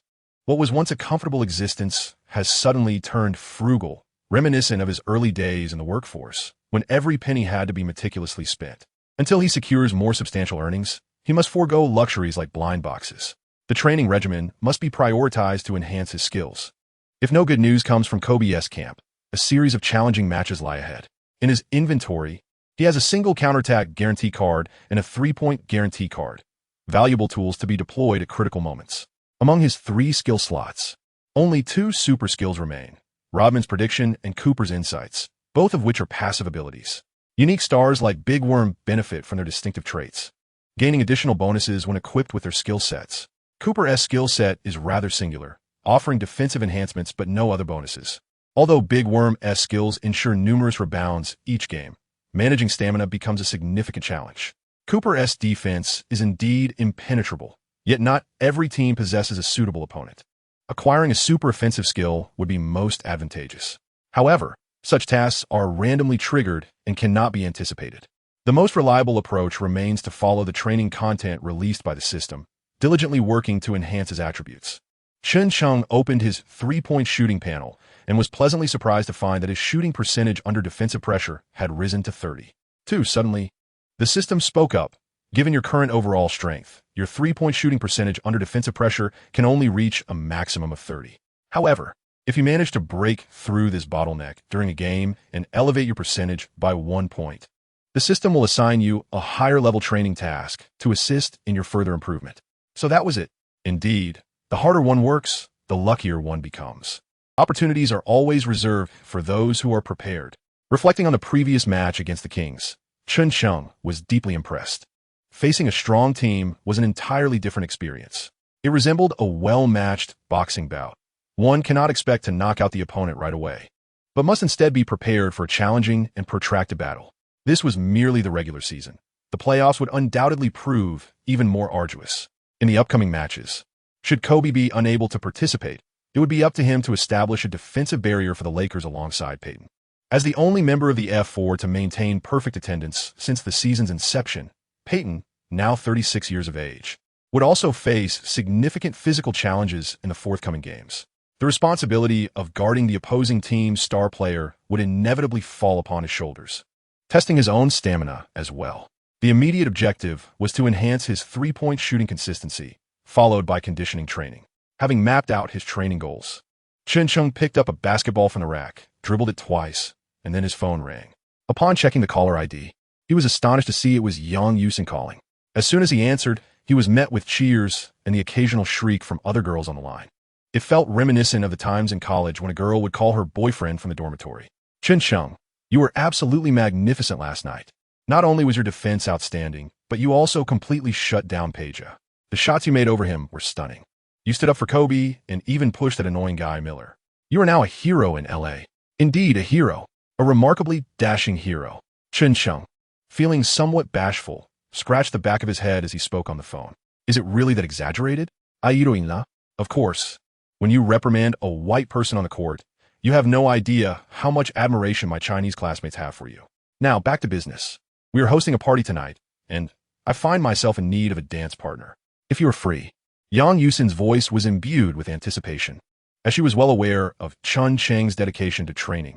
On days devoid of competitions, he would immerse himself in the training hall. Faced with Yang Yusin's invitation, Chen Cheng had no reasonable grounds to decline. Feeling somewhat down today, he thought that attending a party and meeting people he wished to see might offer a refreshing change of mood. All right, you agreed? Oh my goodness, you actually said yes. So, will you be able to dress formally? Formal attire? Well, I suppose I can manage, but I might need to wear sneakers, as those leather shoes have become a bit constricting. Chen Cheng felt as though he had grown taller. On the 4th day of the Lunar New Year, a time when all things are auspicious, there was still ample time before the party commenced. Chen Cheng picked up a basketball and began practicing. At that moment, Jack, a staff member at the gym, entered through the door, holding a sports magazine. He opened to a page and displayed it, exclaiming to Chen Cheng, "Hey Chen, look, your photo has been featured in the sports magazine. It's simply amazing." Chen Cheng picked up the magazine and was taken aback to see a photograph from his previous match against the Kings, where he was ejected from the game. The image captured him walking down the player tunnel, arms outstretched to his ears, listening to the chorus of jeers from the fans at the Arco Arena. It graced the cover page of the publication, a full-page portrait. The accompanying text boldly proclaimed, "The NBA has been provoked by the Chinese." Upon reading this, Chen Cheng could not help but draw in a sharp breath. This label was indeed a heavy burden for him to bear. In his memory, the only players who had ever made such a gesture were Kobe and AI, two titans of the 1996 draft class, whose greatness was beyond question. Who would dare to challenge them? For him, a player hailing from China and having emerged as an undrafted rookie who had merely played a few commendable games, to openly provoke American fans seemed rather audacious, to say the least. It felt utterly absurd to be branded as arrogant by a publication with such a vast circulation as Sports Illustrated. Chen Cheng felt compelled to inquire about the sentiments of those around him. "Jack, what do you think of this photograph?" "It's absolutely awesome, man. Do you truly believe that?" Jack took the magazine, scrutinized it anew, and nodded earnestly. "Of course, because we are all Lakers. But if you are not a member of the Lakers, nor a fan of the Lakers, but rather an admirer of another team, how would you perceive this photograph?" Jack rolled his eyes and pondered seriously. "I would exert all my strength to boo him, until he felt fear." Furthermore, Jack, unable to contain himself, gulped down half a bottle of Gatorade and continued, "I would loudly declare that my team's players should dominate this arrogant fellow on the poster, making him aware of American prowess. Right from the start, they should ride on his neck and deliver a slam dunk, targeting him relentlessly in every play, thwarting all his shots, ensuring he scores nothing throughout the game. Ultimately, in front of him, I would return the favor with the same move. Yes, indeed, that's precisely how it should be." Chen Cheng pressed his fingers against his temples. It reminded me of something else, for instance." Before he could finish his thought, Chen Cheng interrupted him. "All right, thank you, my friend, I believe that suffices. Indeed, I have a premonition of what is about to transpire in the next match." At this revelation, Jack suddenly comprehended, covering his mouth with his hand and widening his eyes in astonishment. "I apologize, Chen. I truly did not mean to offend. I completely forgot that the individual on this poster is you. In truth, many Americans are exceedingly kind. They genuinely enjoy forming friendships with people from China." "Oh my, what have I just said?" Chen Cheng patted him on the shoulder. "It's all right, Jack. Thank you for your reminder. It has prepared me mentally. I now know what I must do next." Jack nodded numbly, tucked away the magazine, and silently exited the court. Chen Cheng now finds himself in a predicament. Initially, he was embroiled in a conflict with a Caucasian player on the court, leading to a barrage of negative publicity that left him in a precarious position. Sports Illustrated exacerbated the situation by circulating a particular image, placing him squarely in the eye of the storm and rendering him a target of public scrutiny. Reflecting on the circumstances, it becomes evident that if the opposing team features such an ostentatious and arrogant rookie, particularly one from a foreign land, the likes of Kobe would undoubtedly seek to teach this individual a lesson in humility, reminiscent of the days of Linsanity. To alter the current narrative, he must respond with prowess akin to that of Lin. Thus, he embarks on a mission. I must become stronger. The task is set forth within a limited time frame. He must complete 800 running catch-and-shoot three-pointers to elevate his open three-point shooting percentage to 50. The prospect of achieving such an impressive percentage, reminiscent of the greatest shooters in history, fills Chen Cheng with exhilaration.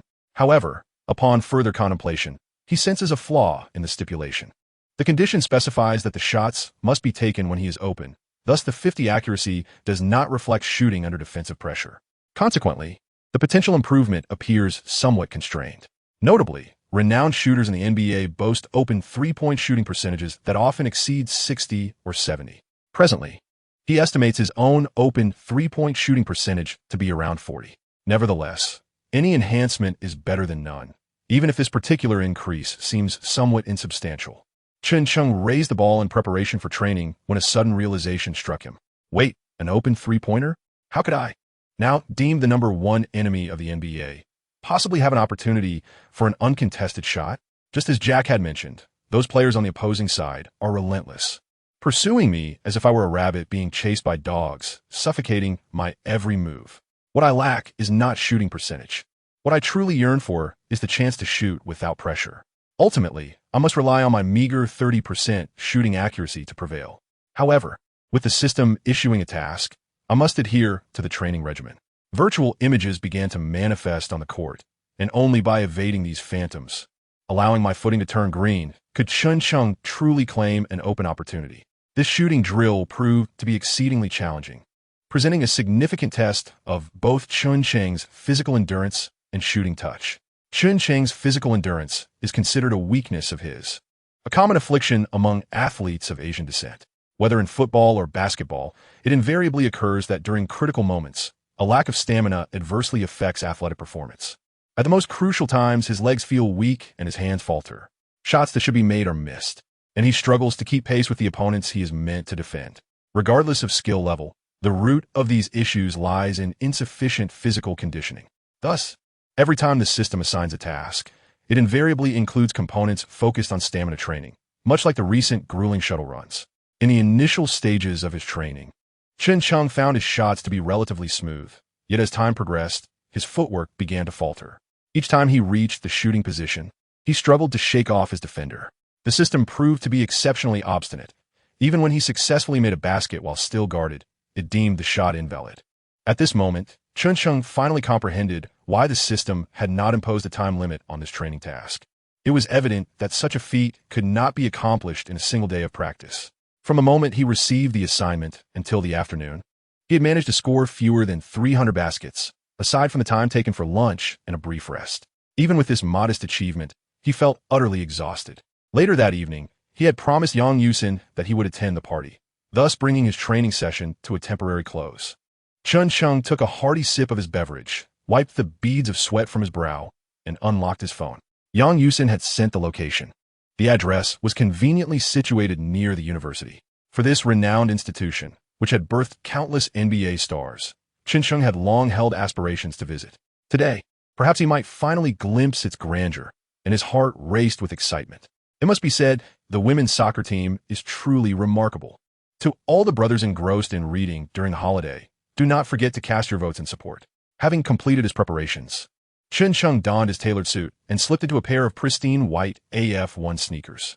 He recalled seeing in a magazine that during his time with the Rockets, Yao Ming and his team would host a charity event known as the Tuxedo Sneaker Party each year, characterized by such attire.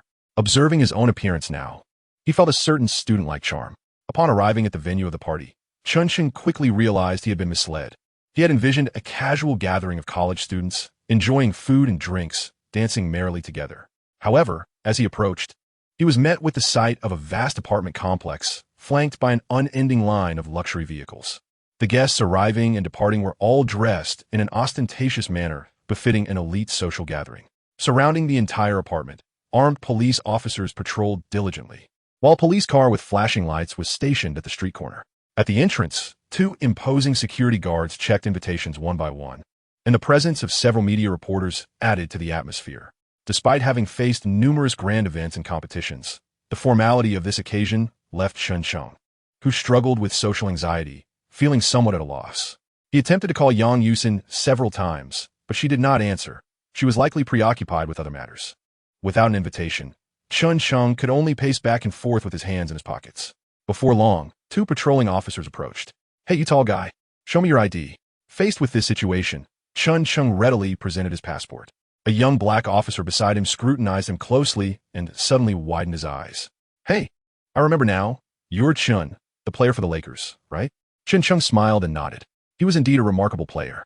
The large white police officer remained unfazed. "I watched your last game against the Kings. You performed admirably," murmured the black officer. The white officer idly flipped through Chen Cheng's passport with 2 fingers, raising an eyebrow as he scrutinized him. A Chinese individual? Remarkably, a player for the Lakers? Huh. America truly is a land of freedom. Fortunately, the Rams and the Dodgers do not require Chinese foreign aid. So tell me, Chinese fellow, what brings you here? I was invited to a party, Chen Cheng replied, his expression devoid of emotion. Invited, you say?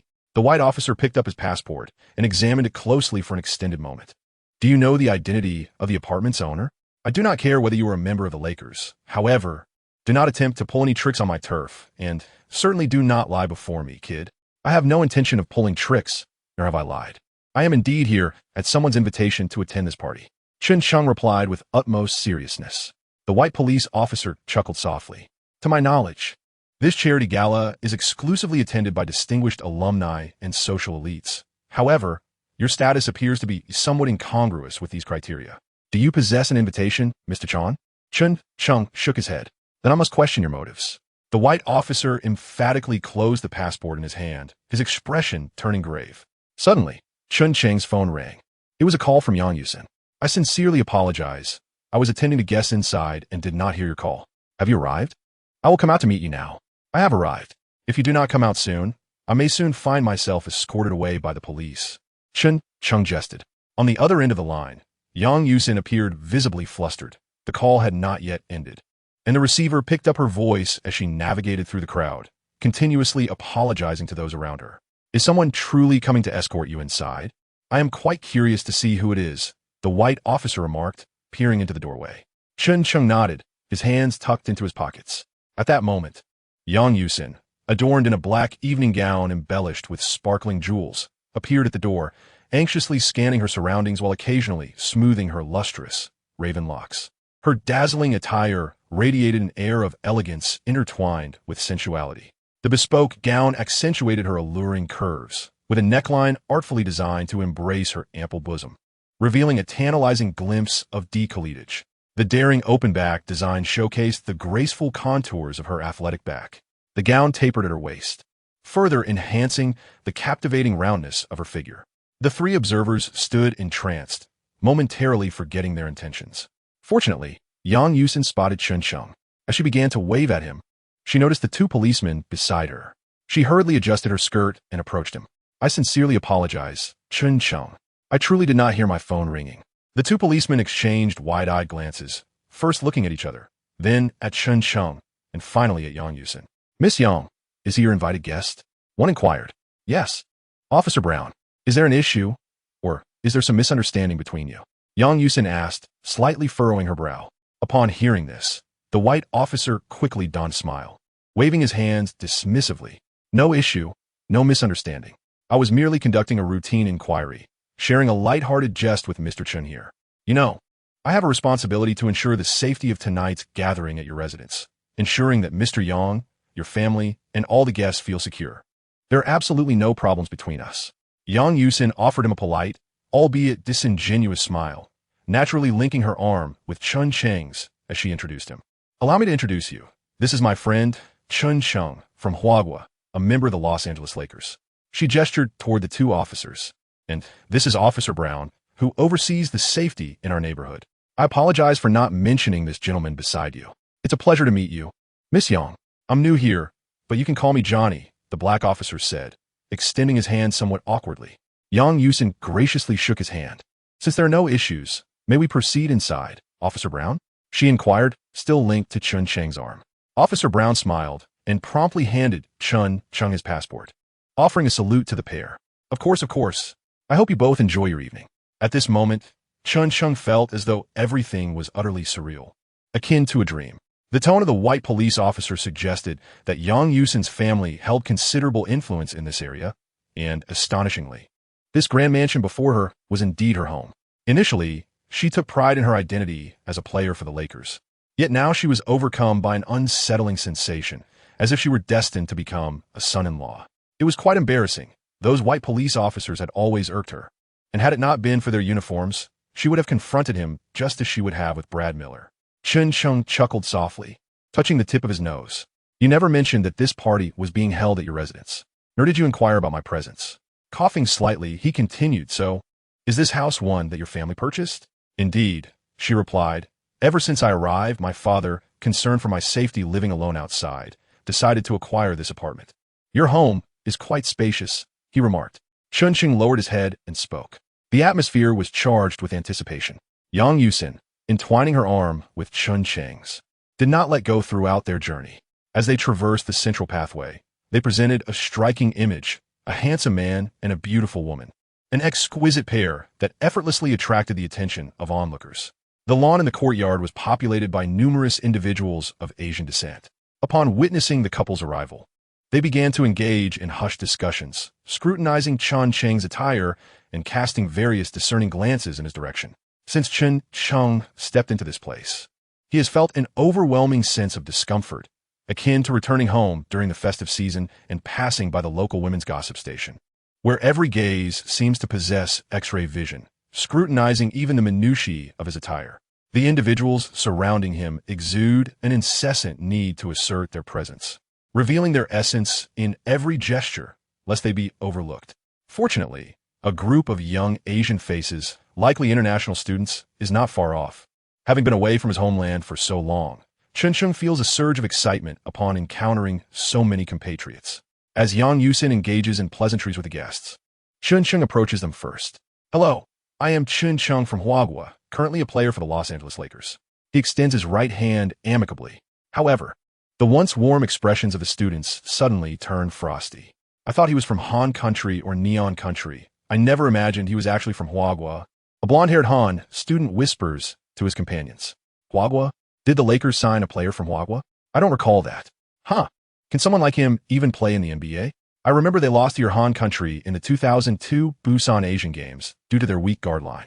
A bespectacled, short-statured Neon student chimed in loudly. The surrounding Han students erupted into laughter. Indeed, I was there at the time. You must understand. They had two formidable big men set to join the NBA, yet what did it matter? In the end, they still lost. He continued, his voice dripping with disdain.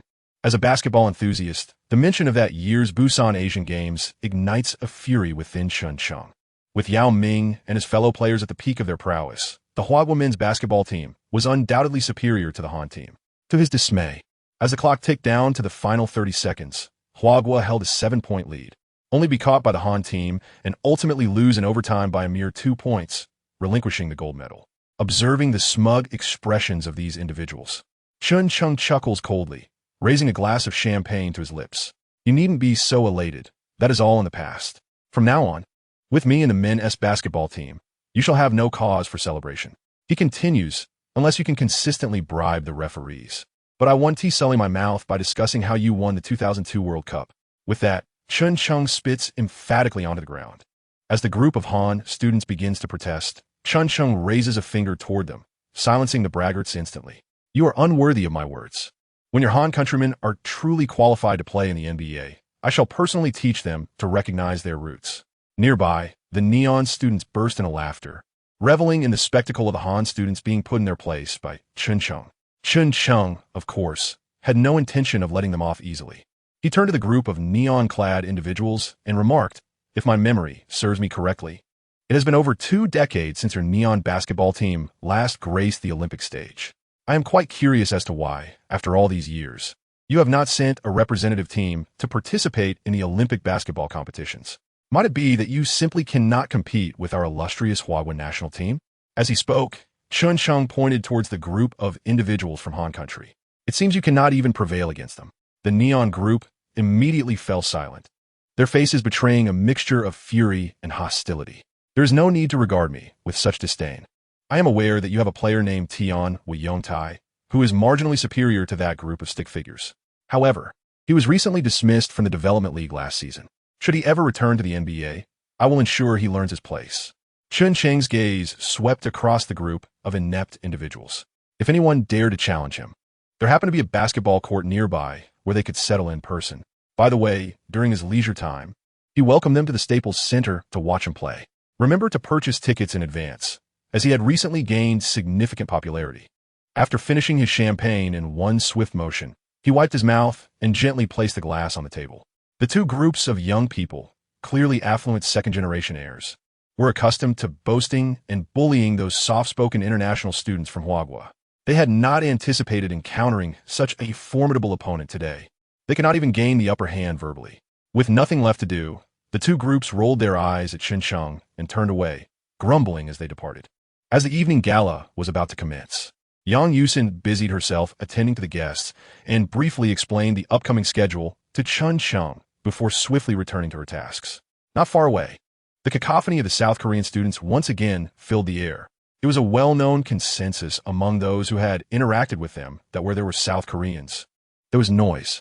The surrounding Asian faces cast scornful glances, yet they remained unabashed, indifferent to the opinions of those around them. You young folks, since you're guests, I hope you will observe proper etiquette and not bring shame to your alma mater, spoke an elderly American man with a head of white hair, dressed in a simple linen suit and black trousers, sporting a pair of large, vintage glasses and leaning on a cane. He extended a trembling hand, pointing at the emblems on the clothing of the South Korean students. In response to the old man's kind admonition, the South Korean students appeared reluctant to heed his words. However, given that he was an American and the occasion was significant, they begrudgingly lowered their voices and muttered a few incoherent sounds. Seeing their subdued response, the elderly man refrained from further admonishment and turned to continue his way inside. Yet, these privileged youths who had managed to enter such prestigious American institutions came from wealthy and influential families in their own countries. Had this occurred back home, the old man would have faced a barrage of vitriol and possibly even violence. Thus, how could they easily swallow the old man's rebuke? Taking advantage of the moment when the elder turned away, a young man with blonde hair stealthily kicked the old man's cane. The elderly gentleman lost his balance, tipping dangerously towards the corner of the table. Not far off, Chen Cheng quickly rushed forward, placing one hand under the table's edge while securely grasping the elder's body with the other, gently helping him to regain his footing. "Thank you, young man," the elder said, a look of gratitude illuminating his face. Suddenly, he noticed the wristband that Yang Yusin had gifted Chen Cheng. "Are you a player for the Brown Bears?" The old man inquired unexpectedly. "I have a fondness for the NBA. At the outset, one can obtain a PeakKobe experience card. Please remember to save this information. The NBA offers the fastest updates for acquiring the PeakKobe experience card, featuring 80 passive skills." Chen Cheng chuckled and shook his head. "Are you truly wearing the Grizzlies gear?" The elder inquired. "This," he responded, "is a gift from a friend who is a student of mine. Ever since Yang Yusin presented me with this wristband, Kobe assured me that it would bring me good fortune. Therefore, during matches, I wear it discreetly on my calf, a less conspicuous spot. There are two reasons for this. First, as I'm not a born player, donning the Grizzlies gear would invite unnecessary scrutiny. Secondly, the league prohibits the display of any logos aside from those of sponsors. Typically, I wear this wristband on my forearm during practice. Today, however, after an exhausting training session, I hastily left without removing it. My friend insists that it will bring me luck," Chen Cheng remarked with a smile to the elder, perhaps due to his upbringing with his grandparents. Chen Cheng felt an innate affinity towards the elder. "Which university are you from?" The elder continued. "I hail from Huaguo and have never attended university. I am merely a rookie signed by the Lakers this season." Upon hearing this, the elder's eyes sparkled with excitement. "I had no idea you were a player for the Lakers. Your skills must be impressive. I will certainly make it a point to watch you play live. Thank you for your assistance earlier. Should you ever wish to pursue further education, I would be glad to write you a letter of recommendation." Upon hearing this, Chen Cheng couldn't help but chuckle. He was well aware that American universities indeed had a system for recommendation letters, particularly from distinguished alumni or individuals who had made significant contributions to the institution. Such letters carried substantial weight.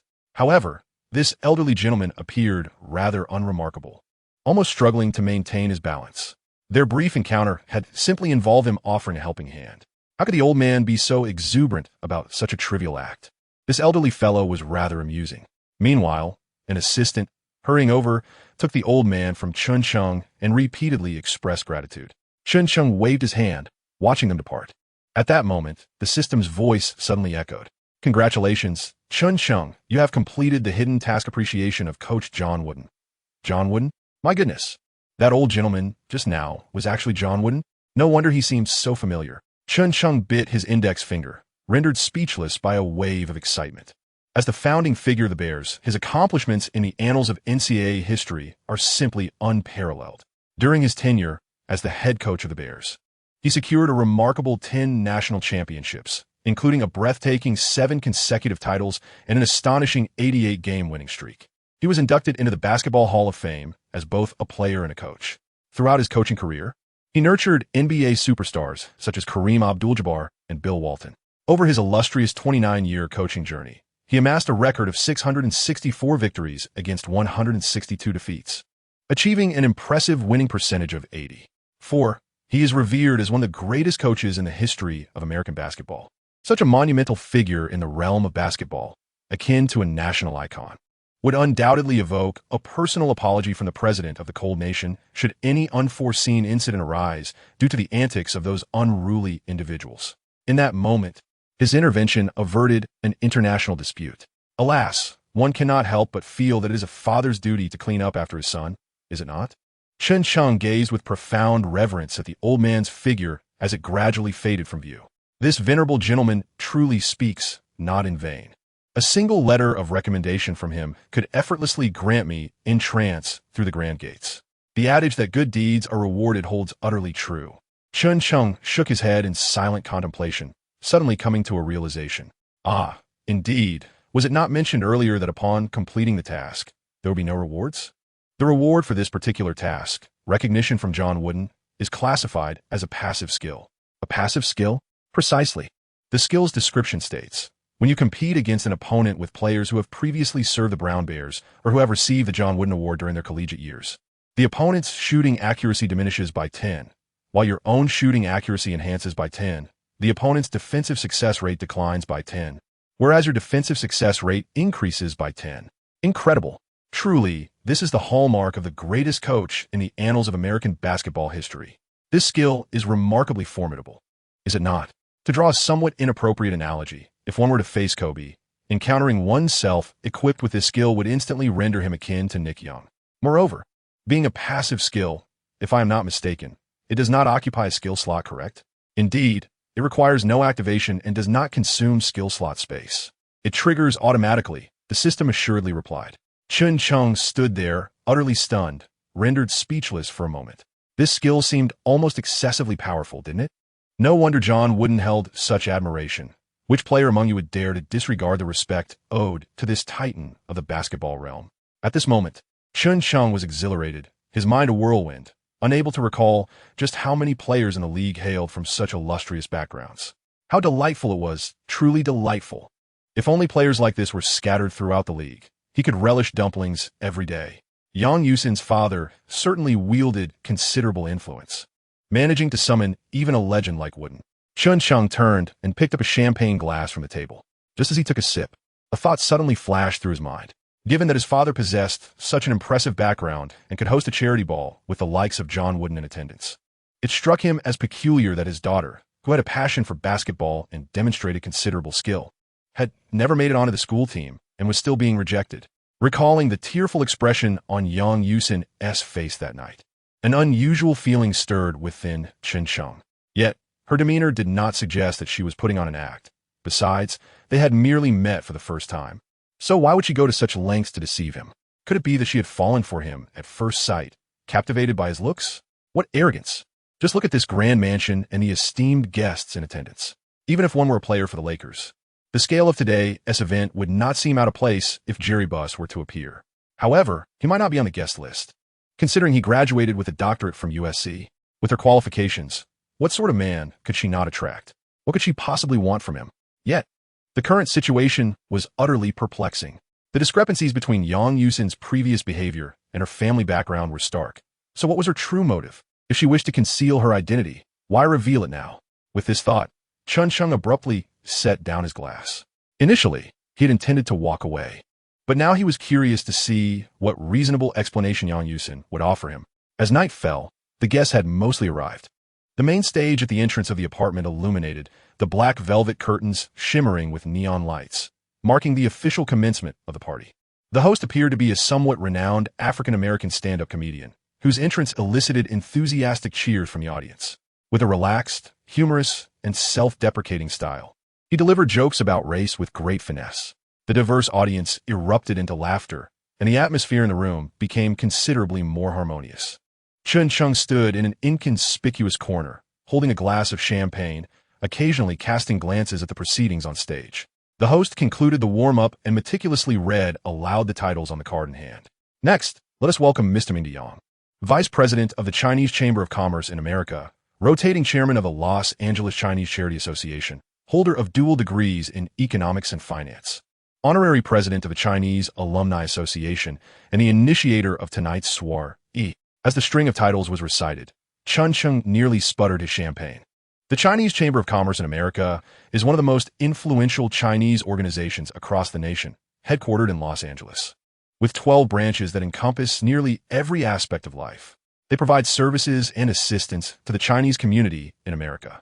Although this organization is a philanthropic entity, the presidents of the various branches are not only distinguished leaders in their respective fields, but also hold significant prestige within the Chinese community.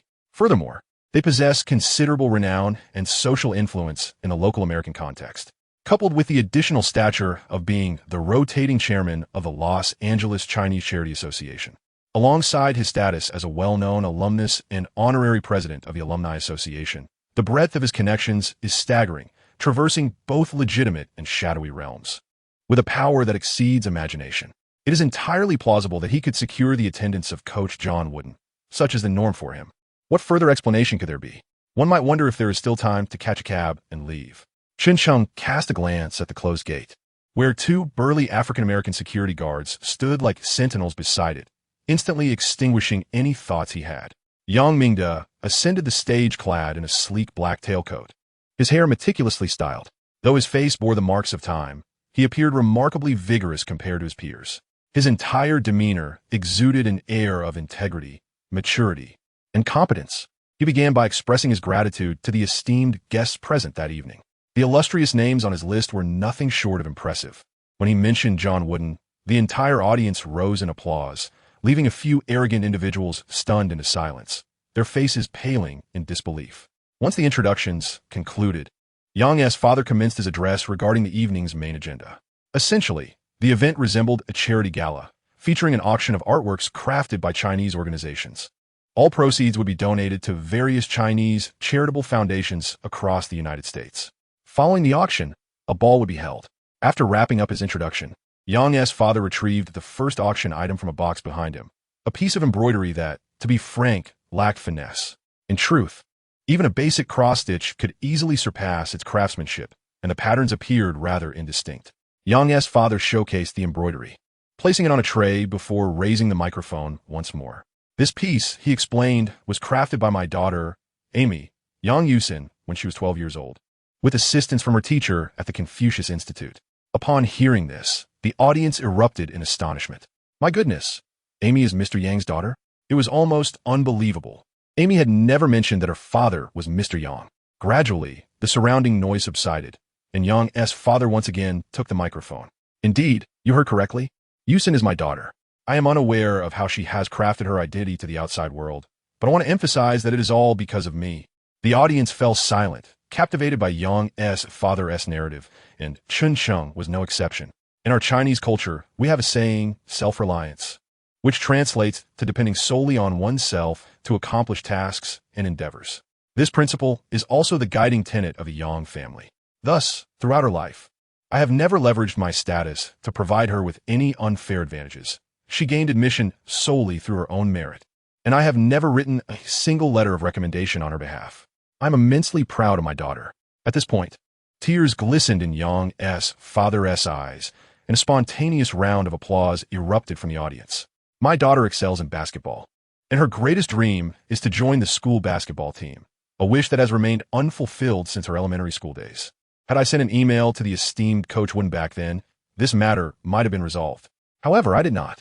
Yusin also disagreed with my decision, stating that not every Chinese individual who arrives in America is fortunate enough to have the support of a father like mine.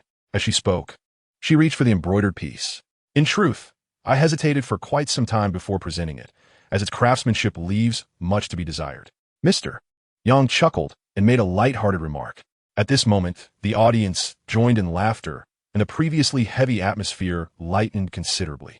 The design features 3 hands, black, white, and yellow, imprinted on a single basketball.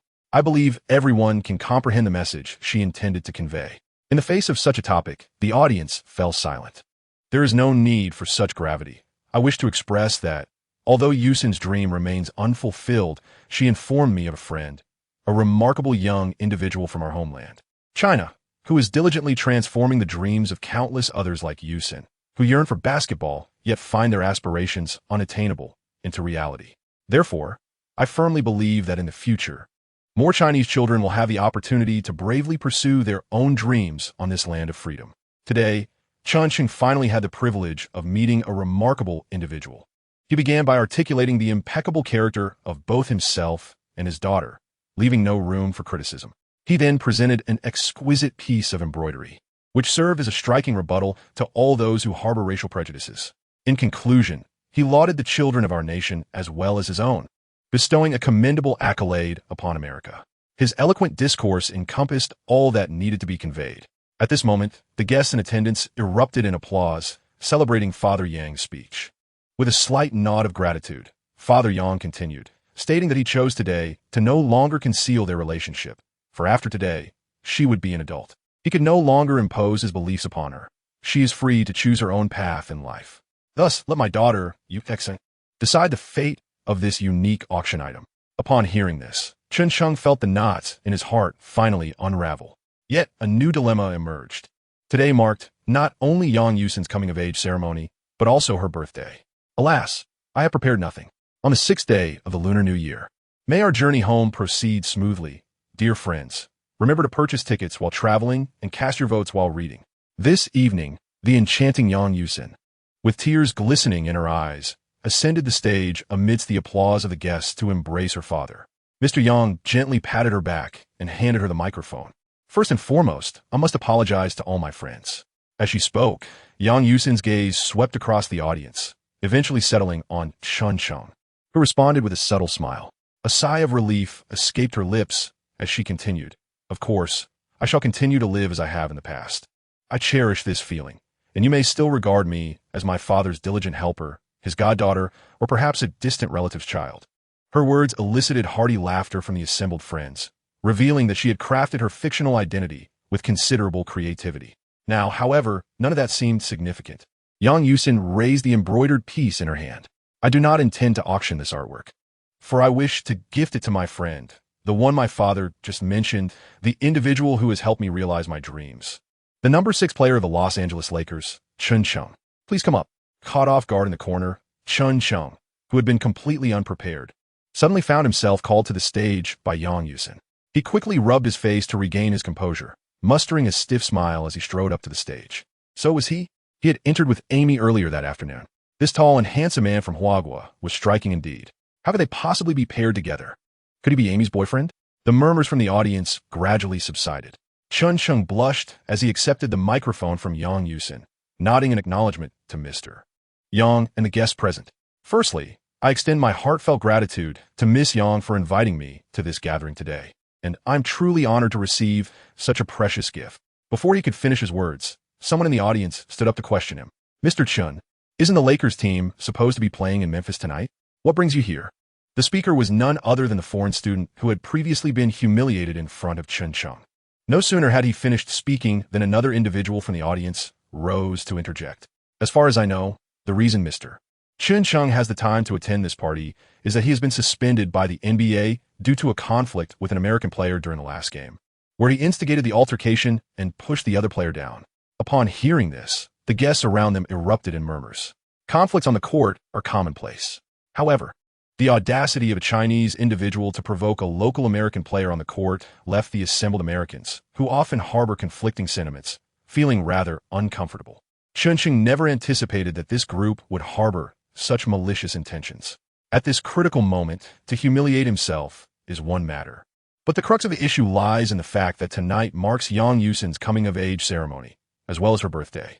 He is overwhelmed with the desire to leap off the stage, to tear apart their contemptible mouths, and to uproot their tongues, binding them into brushes for scrubbing toilets.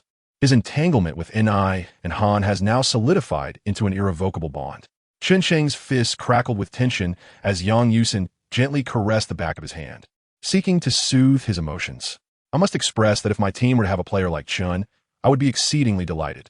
Seated in the front row, The venerable John Wooden, leaning on his cane, suddenly rose to his feet and turned partly towards the audience, addressing them with fervor. I witnessed that game.